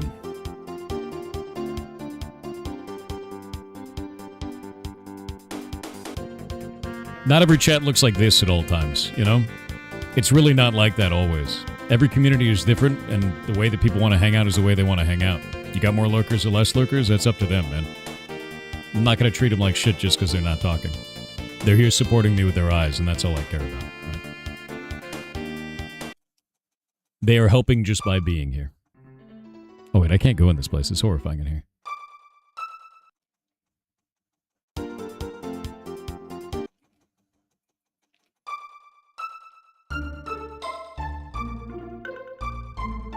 You beat me to the rainbow shell. Nah, I'm not sour about it. I probably couldn't have handled the monsters. But I will find the sunstone first. Oh, the sunstone. Scaper, thank you for the 7 gifted subs, my dude. You're supporting with your nose? Hell yeah. I was looking comfortably and some dingus called me out. 7, I say. Exactly, dude. But that's just how it is. Everybody has a chip on their shoulder. Everybody wants to prove something. Everyone wants to call out the streamer they don't like. But at the end of the day, man, there's no way the streamer would know one way or the other. And I'm happy the community's here in the capacity they are. And I'll never be upset about that. Yeah, a lot of questions end up as TTS queues, too. Cobra Striker _ on Twitch said please move forward to the next TTS message. Keep hands and feet inside the roller coaster until we reach the next destination. 7. You're a 7, dude. Wait. Doesn't that mean that we can now go to the present? Now that he has the rainbow shell, right? Selif on Twitch said hi Thor. I stumbled upon this game and had to think of you. It's about hunting Lovecraftian monsters and cooking them to get stronger by eating them. Link incoming in 3, I think we looked that up the other day. https:// Yeah, no, we saw this exact game the other day, man. I'm super into that one. I really want to play it. It's the, it's like Delicious in Dungeon, but Eldritch. Oh? Court locked until the trial's over. Oh, wait. Ah, shit. Oh, the trial.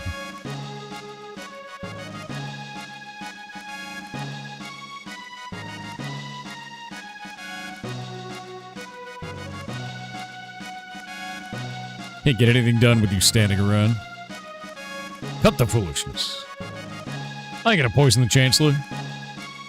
Cut the foolishness.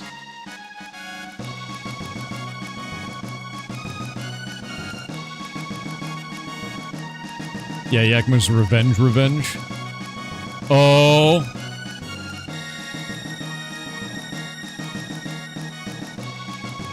We know what's going on now.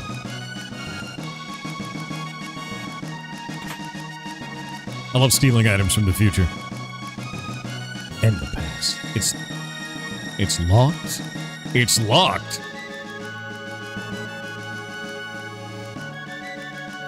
What is this? I love having your streams up as calm background noise while I'm working remotely. I recently spent 3 months at the hospital, almost died of diverculitis.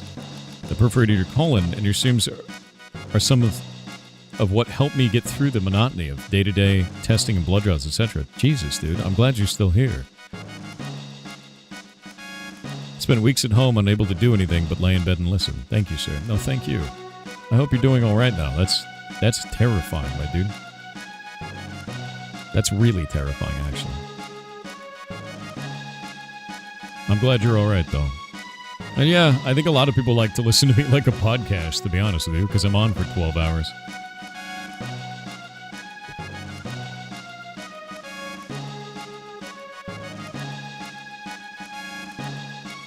Bro, what?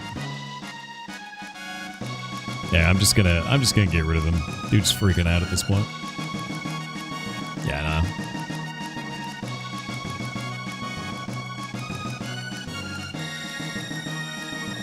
Yeah, that guy who's being hyper-aggressive, I gave him a chance. Always try to meet someone where they're at, and if he doesn't want to deal with it at that point, it's like, alright. Okay, I need to land and then swap party members. We'll switch him out. We have more than enough damage, I think.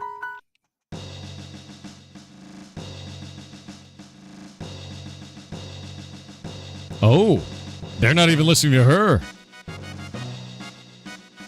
Really now?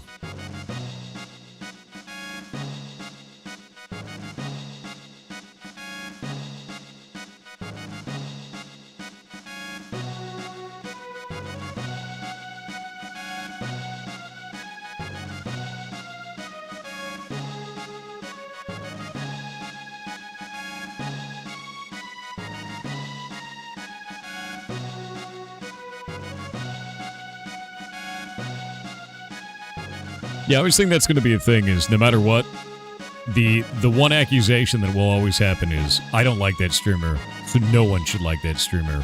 Anyone who's watching them is obviously a bot. It's just like... It's like, dude, some people like things you don't like, man. Like, that's just kind of how that shit goes. Like, that's life. Sucks, but, you know, there it is. What happens in this?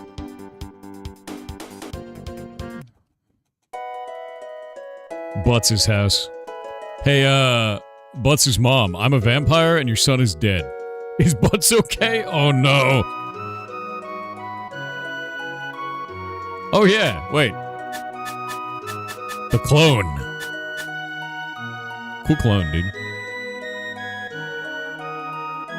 I don't know, Jordan. Not my shit. That was 2 years ago, man.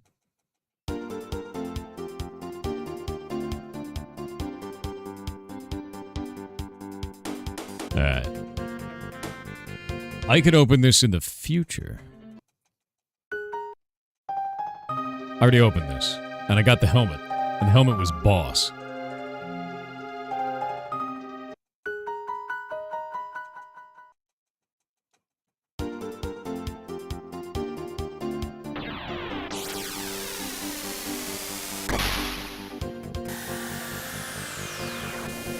What the shit is that? What is that? What is that? Ozzy's fort? Wait, Ozzy didn't die? This is the great Ozzy's place. What the? Whoa. You're the great Sugma. You're doing well, Ozzy. The nerve, deserting your fellow mystics to serve these humans. You're a traitor. You're not our king. Why did you desert us? Well, I keep saying it, I know. And that is great. Just to play there, it's super fun. I keep saying it, and I know I keep saying it, I keep bringing it up. But Piccolo really let himself go.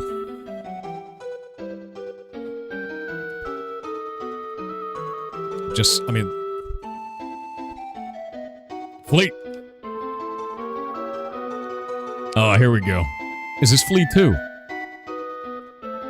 You sent for me? God damn it, Flea. Well, if it isn't Sir Sugma, who'd you bribe to get in here? Traitors like you deserve a beating. Oh, great Ozzy, stand back and let me take care of these cretins. Counting on you, Flea. Alright. Get ready for a slapping good time. Get it? No. What? Bro, what? What does that mean? Yeah, get charmed. It was the thought that counted? Oh shit, it didn't work. Yeah, it's not good. Nice. Good hit. What do you... Okay. Get Uzi Punch, dude. How much HP do these things have, man?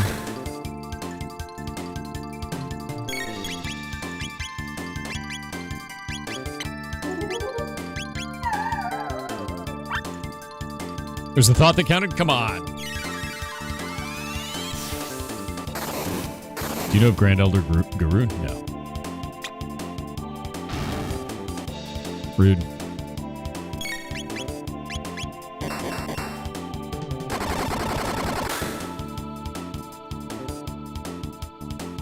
Thor, you're my favorite? Thanks, man.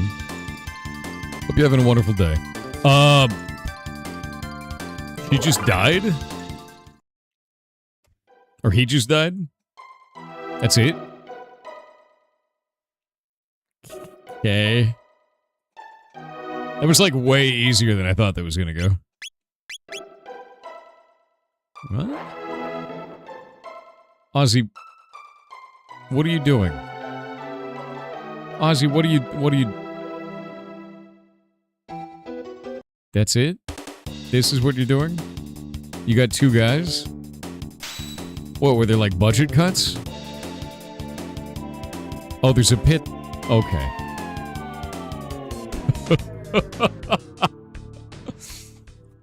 I love the pitch shift. Ozzy's in a pickle. Dude, Ozzy looks like a pickle. It fades away. Okay, well...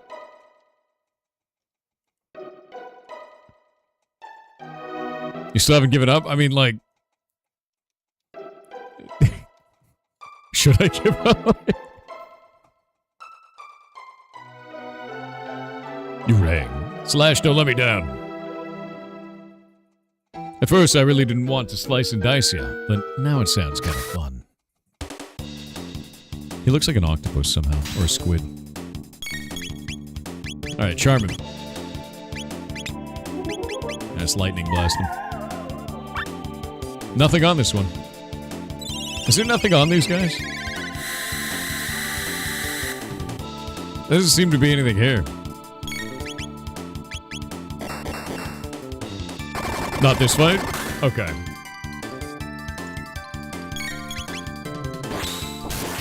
Rude. It does like no damage. I'm just gonna slash the hell out of him. Gotta rip him up. Punch.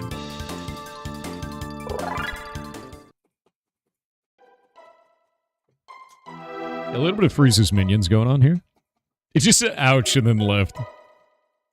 Alright, man. Come on, sweethearts. Is that...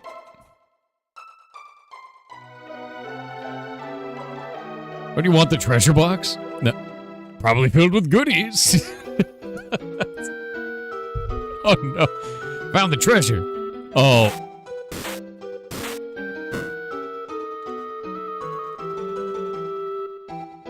Ozzy stumped. This is like if Zoltralord was a boss, dude.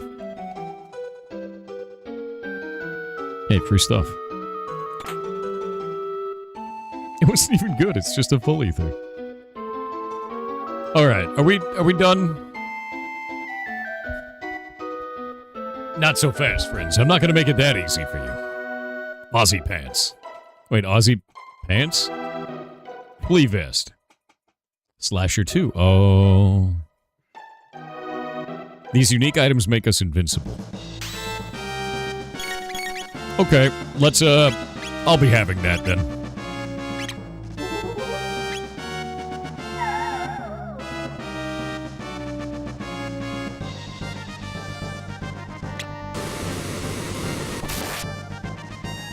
Okay.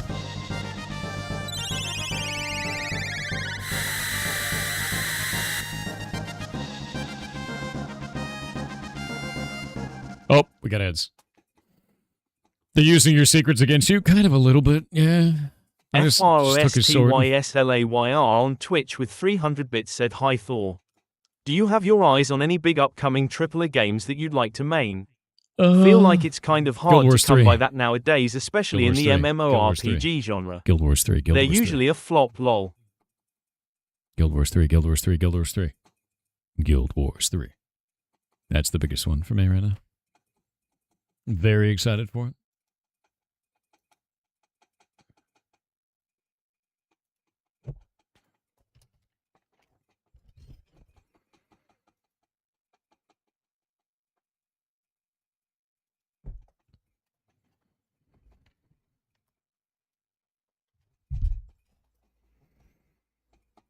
Alrighty.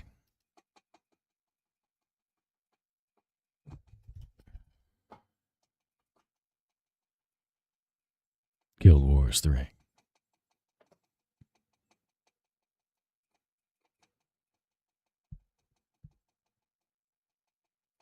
Hope they announce Division 3 at some point. Dude, you and me both. Like, that's the only thing I give a shit about from Ubisoft pretty much ever. Like, I love Division. Like, I love Division. That's all I need from them.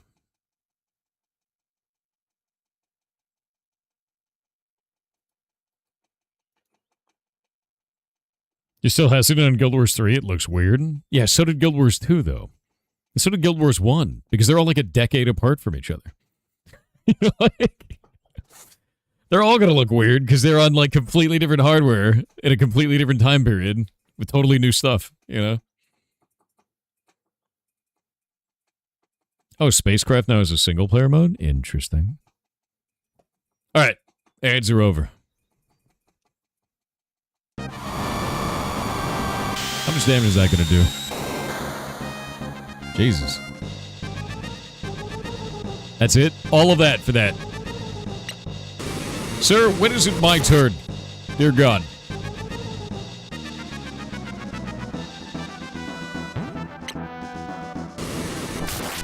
What happened here? What is going on? How many moves do you get? Okay, no AoE's, got it.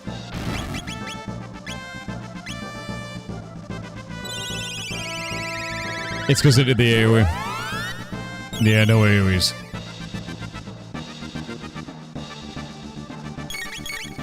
Okay, charm. Steal that.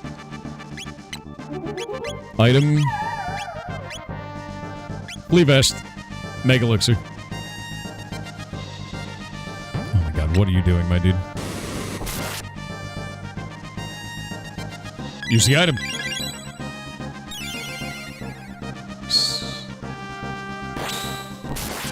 Rude.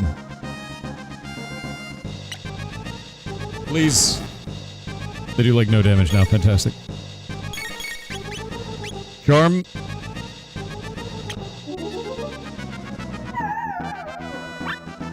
Oh, god damn it. Alright. Lightning again. Killed him.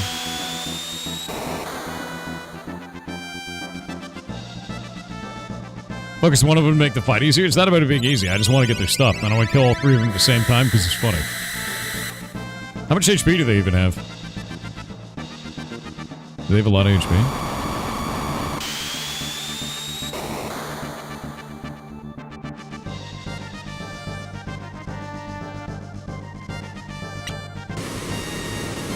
916, that's weird, dude. I don't know what you're talking about, man. We're just vibing, playing Chrono Trigger, man. Calm down. Oh! He's got 3 HP.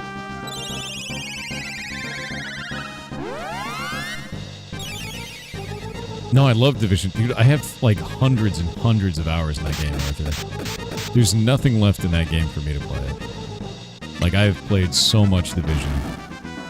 I have played so much Division, dude.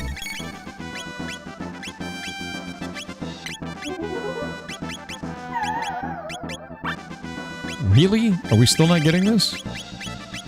Man. That is obnoxious.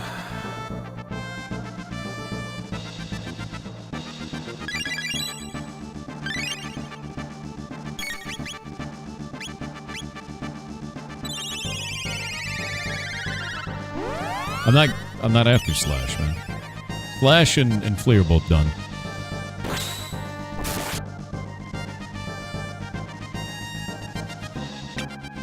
This does so much damage.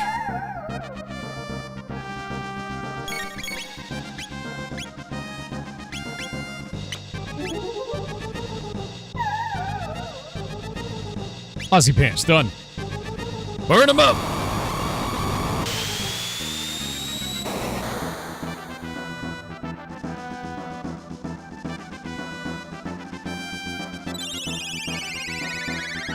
He's not trolling, dude. Just leave him alone.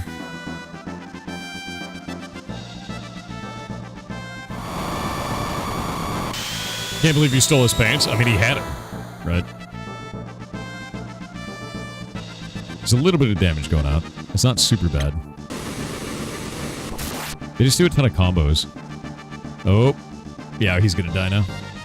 I think the biggest problem is when you deal damage to them, they do the combo. We're gonna have to bring him back now. They also get like 1 billion turns.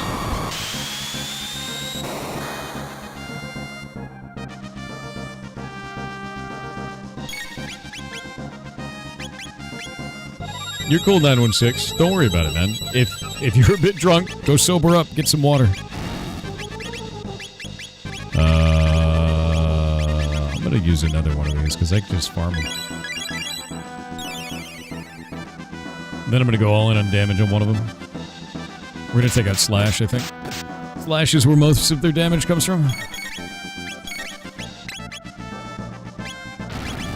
Rock Throw. And Uzi Punch. Wait. Does he get to do a counter on every hit? Jesus, dude.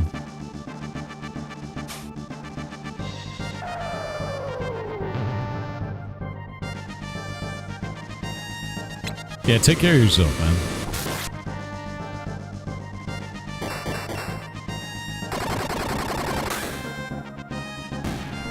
Oh! Your buddy's dead. That's unfortunate.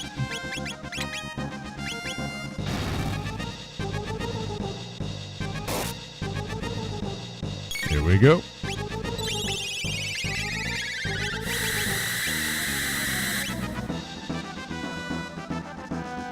What? They could just... Wait. Runs away? I have never seen that. I didn't know they could do that. They could just run away? Is it only Flea? Yeah, he said no and left.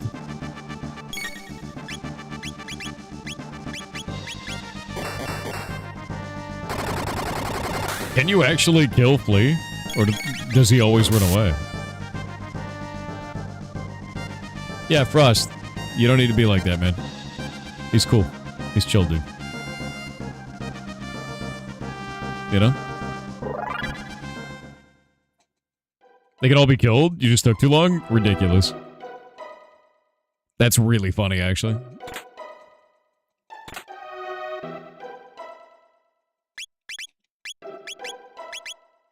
Aussie pants. Question marks. Wait, you wear them on your head. What?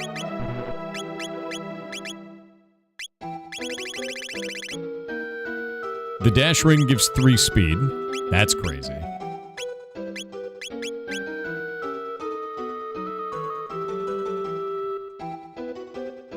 What a ridiculous set of items, dude.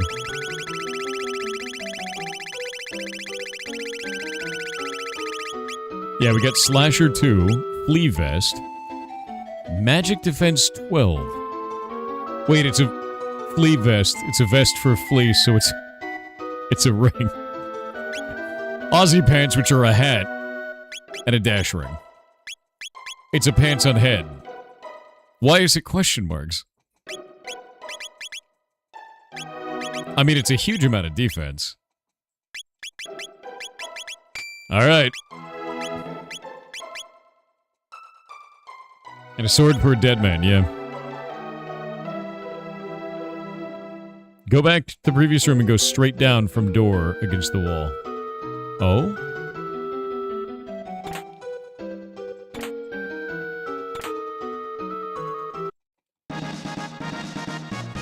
Well then. Attack up when ally falls. Protect status. Okay then.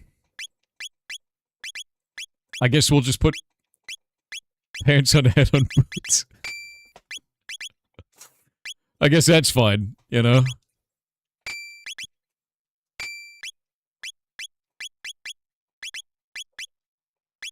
Cool. Literally Magus's best gear, just in a wall. That's ridiculous, dude. Why his pants? I don't trust them. I'm gonna be, until he's dead, I don't trust wearing his pants on my head. Just don't, dude. Because it's got question marks, and I don't know what the hell that does. Kill him first. What material his pants made out of? I don't know. No. What do you mean you have to? What do you mean you have to? Sure they smell fresh? Okay, that's fair. They do definitely smell like something. You lied when you said you wanted to create a world of evil. You used me! How dreadful. Say, can you hear that? It's the sound of the Reaper. Oh wow, he's so edgy. I can't lose. What will become of my new mystics? I must win. Is this what we're doing?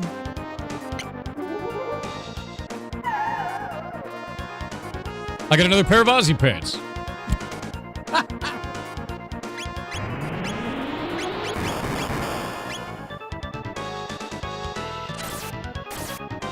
How many pairs of pants does one man have to have? Gotcha. Oh. Oh, he did get me. Adios, amigos. I've stolen 2 pairs of his pants, chat.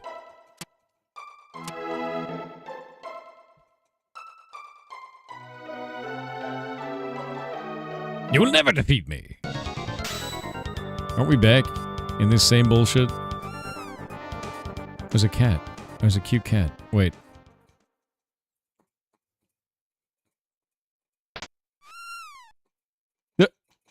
No, not that switch. Why would you make that switch? What was he trying to accomplish?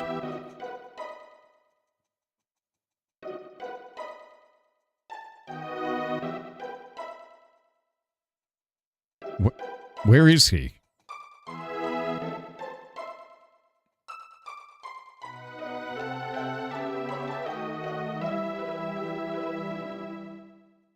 Yeah, why do we even have that lever? Where is he? What?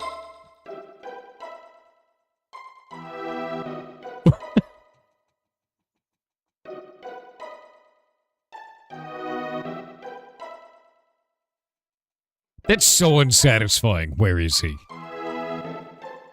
No. That can't just be the end of that. Is that really the end?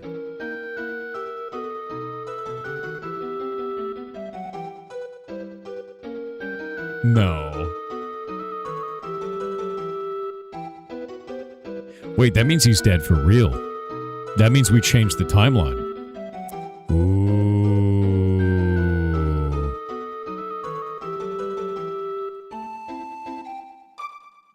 Yeah, Medina 100. Yeah, Medina 1000, rather. Yeah, no, because he's dead.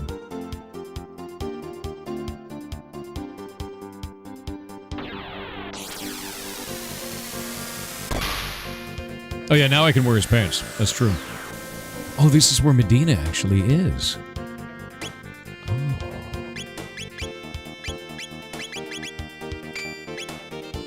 Pants.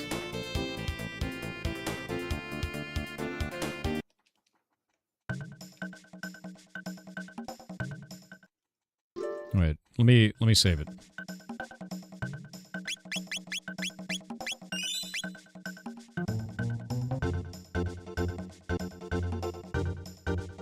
Long time no see. What's up?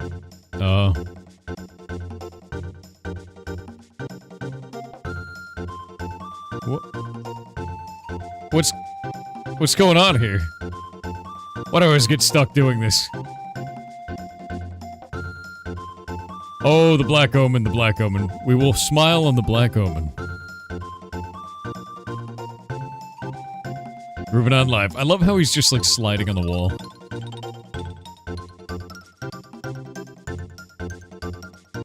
Great weather. They're just peaceful now. It's so peaceful. Grooving on live. This stuff's mighty tasty.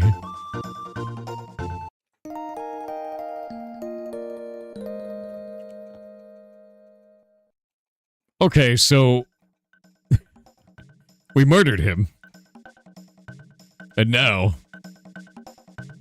the timeline has shifted and all the monsters are good. How can we help you? Oh my god, the Demon Edge isn't insanely expensive now, but no one would ever need it now. That is the biggest bullshit imaginable. Not only do we already have one, but now we don't need it. Also, Chrono's dead. I'm mad.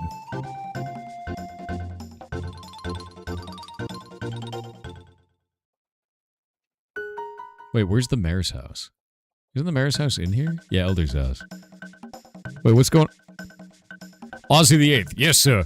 I take pride in cleaning up. No, I'm not slacking off. What? The name's Bando. Here to build the ferry between Medina and Truce. Oh? I'm the leader of Medina. Make yourself at home. This work is brutal. This work is brutal.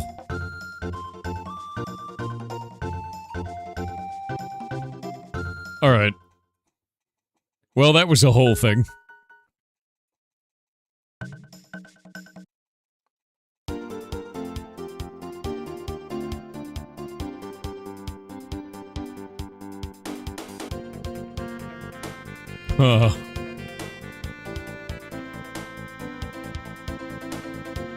Jesus, you alright, dude? Get out of here. Alright. Well, that happened.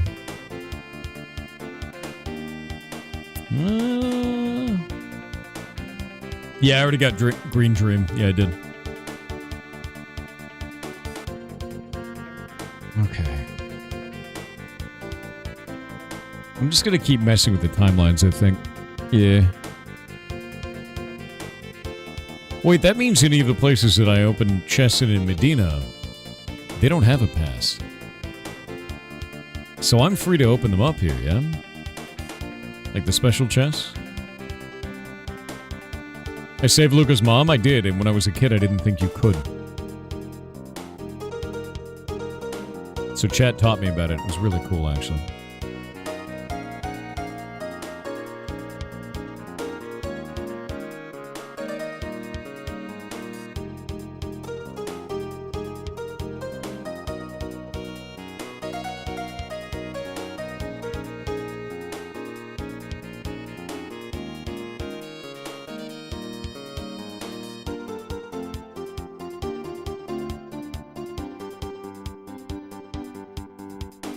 Hey, that's kind of funny. You see that right there? It's the wrong tile. It's perfectly flat on the left side here.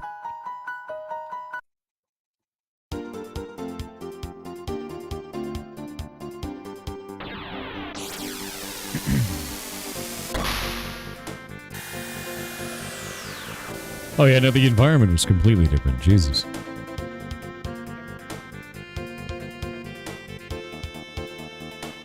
Okay, let's think. How long was this pyramid here? What if we go to the future? Can we steal from the future?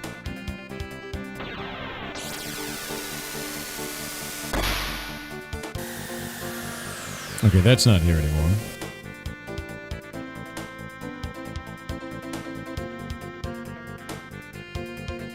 Oh? Genodome? Analysis is complete. Please follow me. Nobody?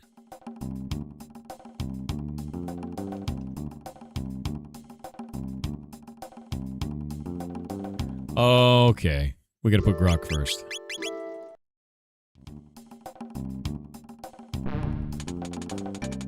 Who enters here unbidden? Oh, welcome, R66Y. Or should I say, Prometheus. You dare to defile this place with humans. Haven't seen them in ages. Let me welcome them. Come closer. I don't like that. I don't like that.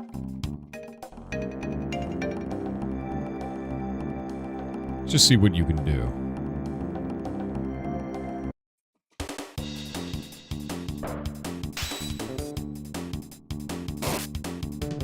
Wait. Why is she like that? Hold up. That's weird. Oh, it's the pants. Pants on head makes you insane. I have to take that off of her. God damn it. The debuggist. Nice hits.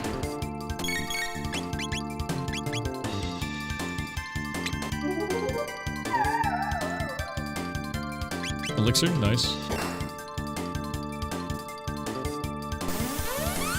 Oh, laser show, dude.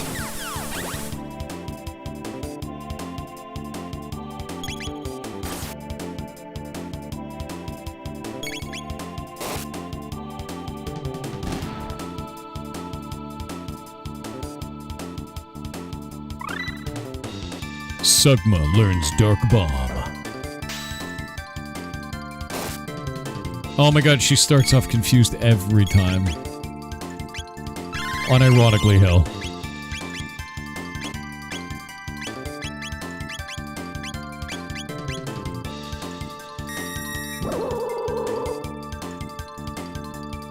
And I'm in a... I'm in a gauntlet. Nice. Yeah, sure you could have my pants. In hell. Exactly, dude.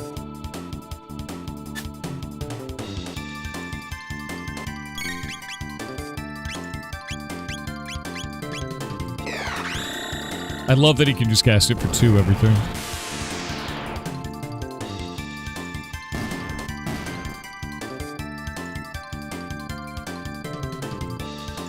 This makes for great hands-off grinding gear? No, dude.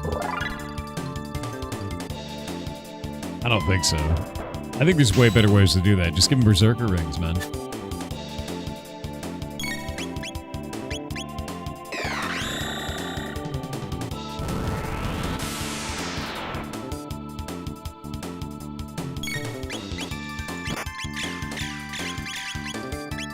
Hit it with the old shock.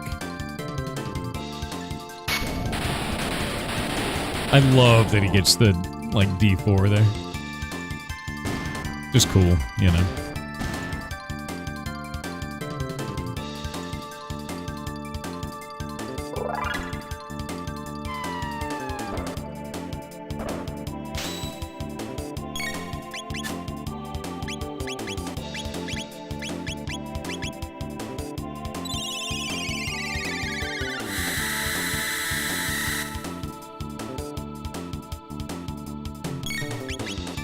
Grok is so damn strong. Yeah, he is.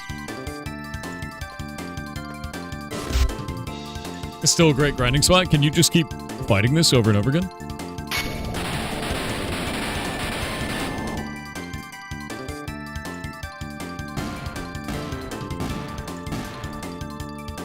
You can restart it? That's awesome. If I run, does it restart?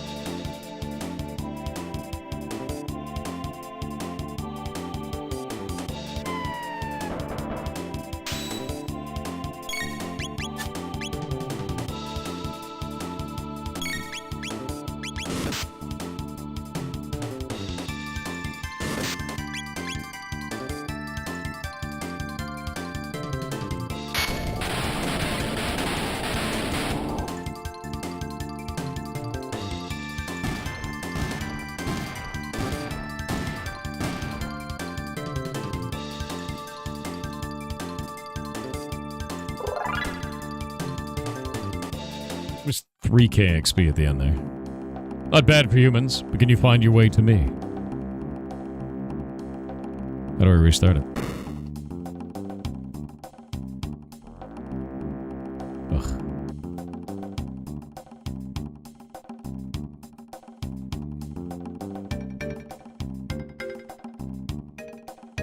Oh yeah, I gotta take the pants off of her head. One moment. Ridiculous, dude.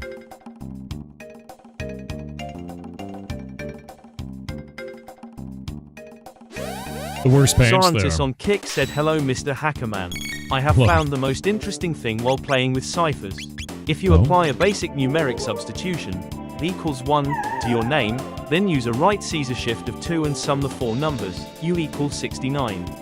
The amazing thing is that there's a similar transformation where Jason also equals 69. So chat, have you figured out how to get 69 out of Jason? You ask him nicely. I'm sorry, I couldn't resist. Unfortunately, I am a kick goblin. A goblin D's, end of message. Actually outrageous, dude.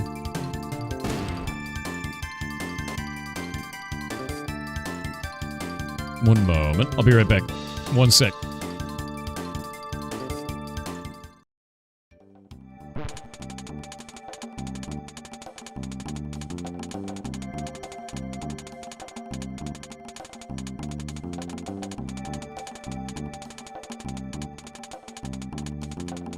And I'm back. 300 years ago, the Lavos disaster greatly changed the planet. At this rate, humans will die out from pure despair.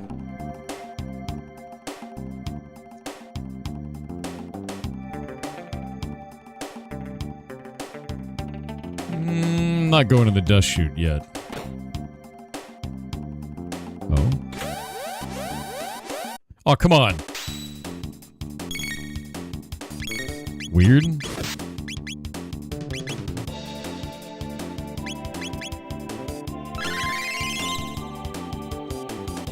It healed itself for 30? Alright.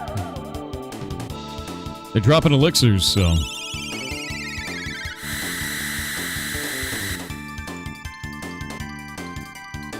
Diablo 2 was released 26 years ago. Why are you like this? I don't feel like you have to hurt people this way. Right?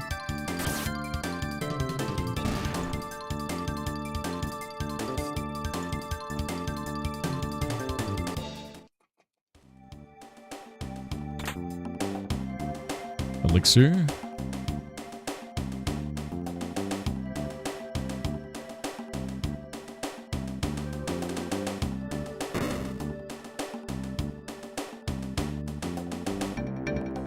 Wait. Oh, there we go.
Day of the Tentacle came out 33 years ago? Why?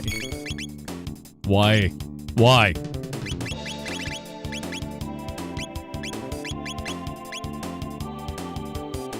It's pain, dude.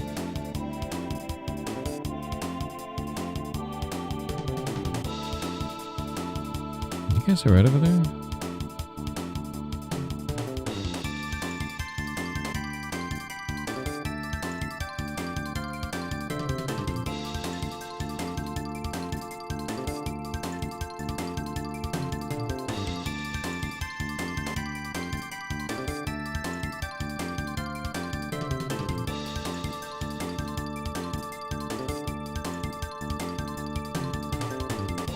FROSTYSLAYR on Twitch with 300 bits said Thor, with your extensive history in game development not only for AAA dev teams but running your own studio. Did you hang up the gloves on ever working for another big dev team or relatable area again? Or are you open to the possibility in the future? P.S. Do you have a publicly available method to get in touch with you about potential business related things like sponsorships, etc.? Cheers, love your content, your heart. So my AAA experience was in quality assurance, and then in tool building, and then in offensive security. So not a dev team. Outside of that, I went to go indie, started building my own stuff, and really happy with that. I don't think I ever want to work in AAA ever again because I find it to be completely corrupted by money-grubbing pieces of shit at this point. I think corporate interests have ruined gaming from that side of the business. And I think that the only way I could possibly be happy is by continuing to make things in the indie space and promoting indie games. And I've been that way for like 10 years now. I'm quite happy where I'm at. Outside of that, if you're trying to get in touch with me for business stuff, I have a business email. It's listed on my Twitter, you know, if you want to do that for whatever reason. But you can just show me the stuff you're working on. That's fine. Like, I don't have any problems with that, man. Yeah, just show me your stuff. Whatever you want it to be. Yeah, bureaucratic bullshit. The fact that AAA games keep trying to push for $80 games is just ass, considering that the amount of executive pay just keeps going through the roof. And yet every game that does well just explodes, and like Explosion in the Sun gets a shitload of sales, and then they cut half the staff and fire them. I'm sick of it, dude. I don't want to be a part of that. I haven't wanted to be a part of that in 10 years, so no. Wolfenstein 3D came out 34 years ago? Gross.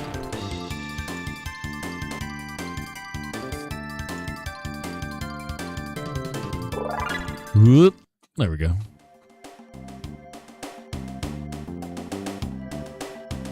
Yeah, I'm using an SN operator, which you can see here.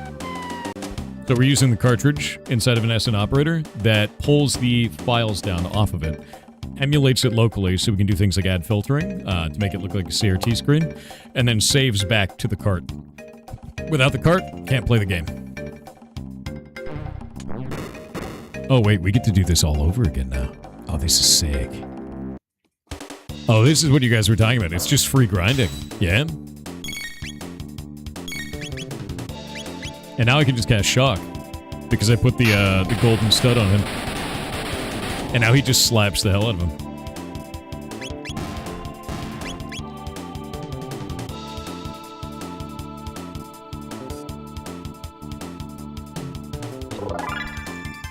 Yeah, no, this is free XP.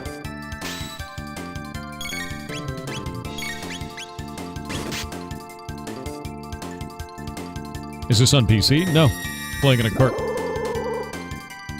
On an SN operator.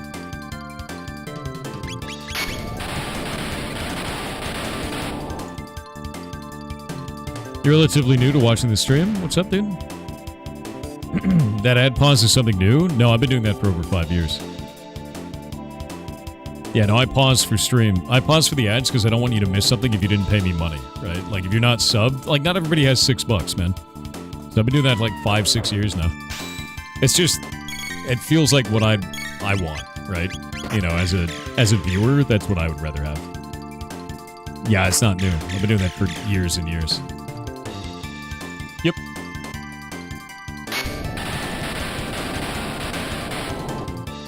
You don't have $6, but you do have $6? Ah, you're so ridiculous, dude. Yeah, that's exactly it. Your TV show doesn't run when commercials play, so why not? That's exactly how I feel about it. I feel like a Twitch stream is a TV show,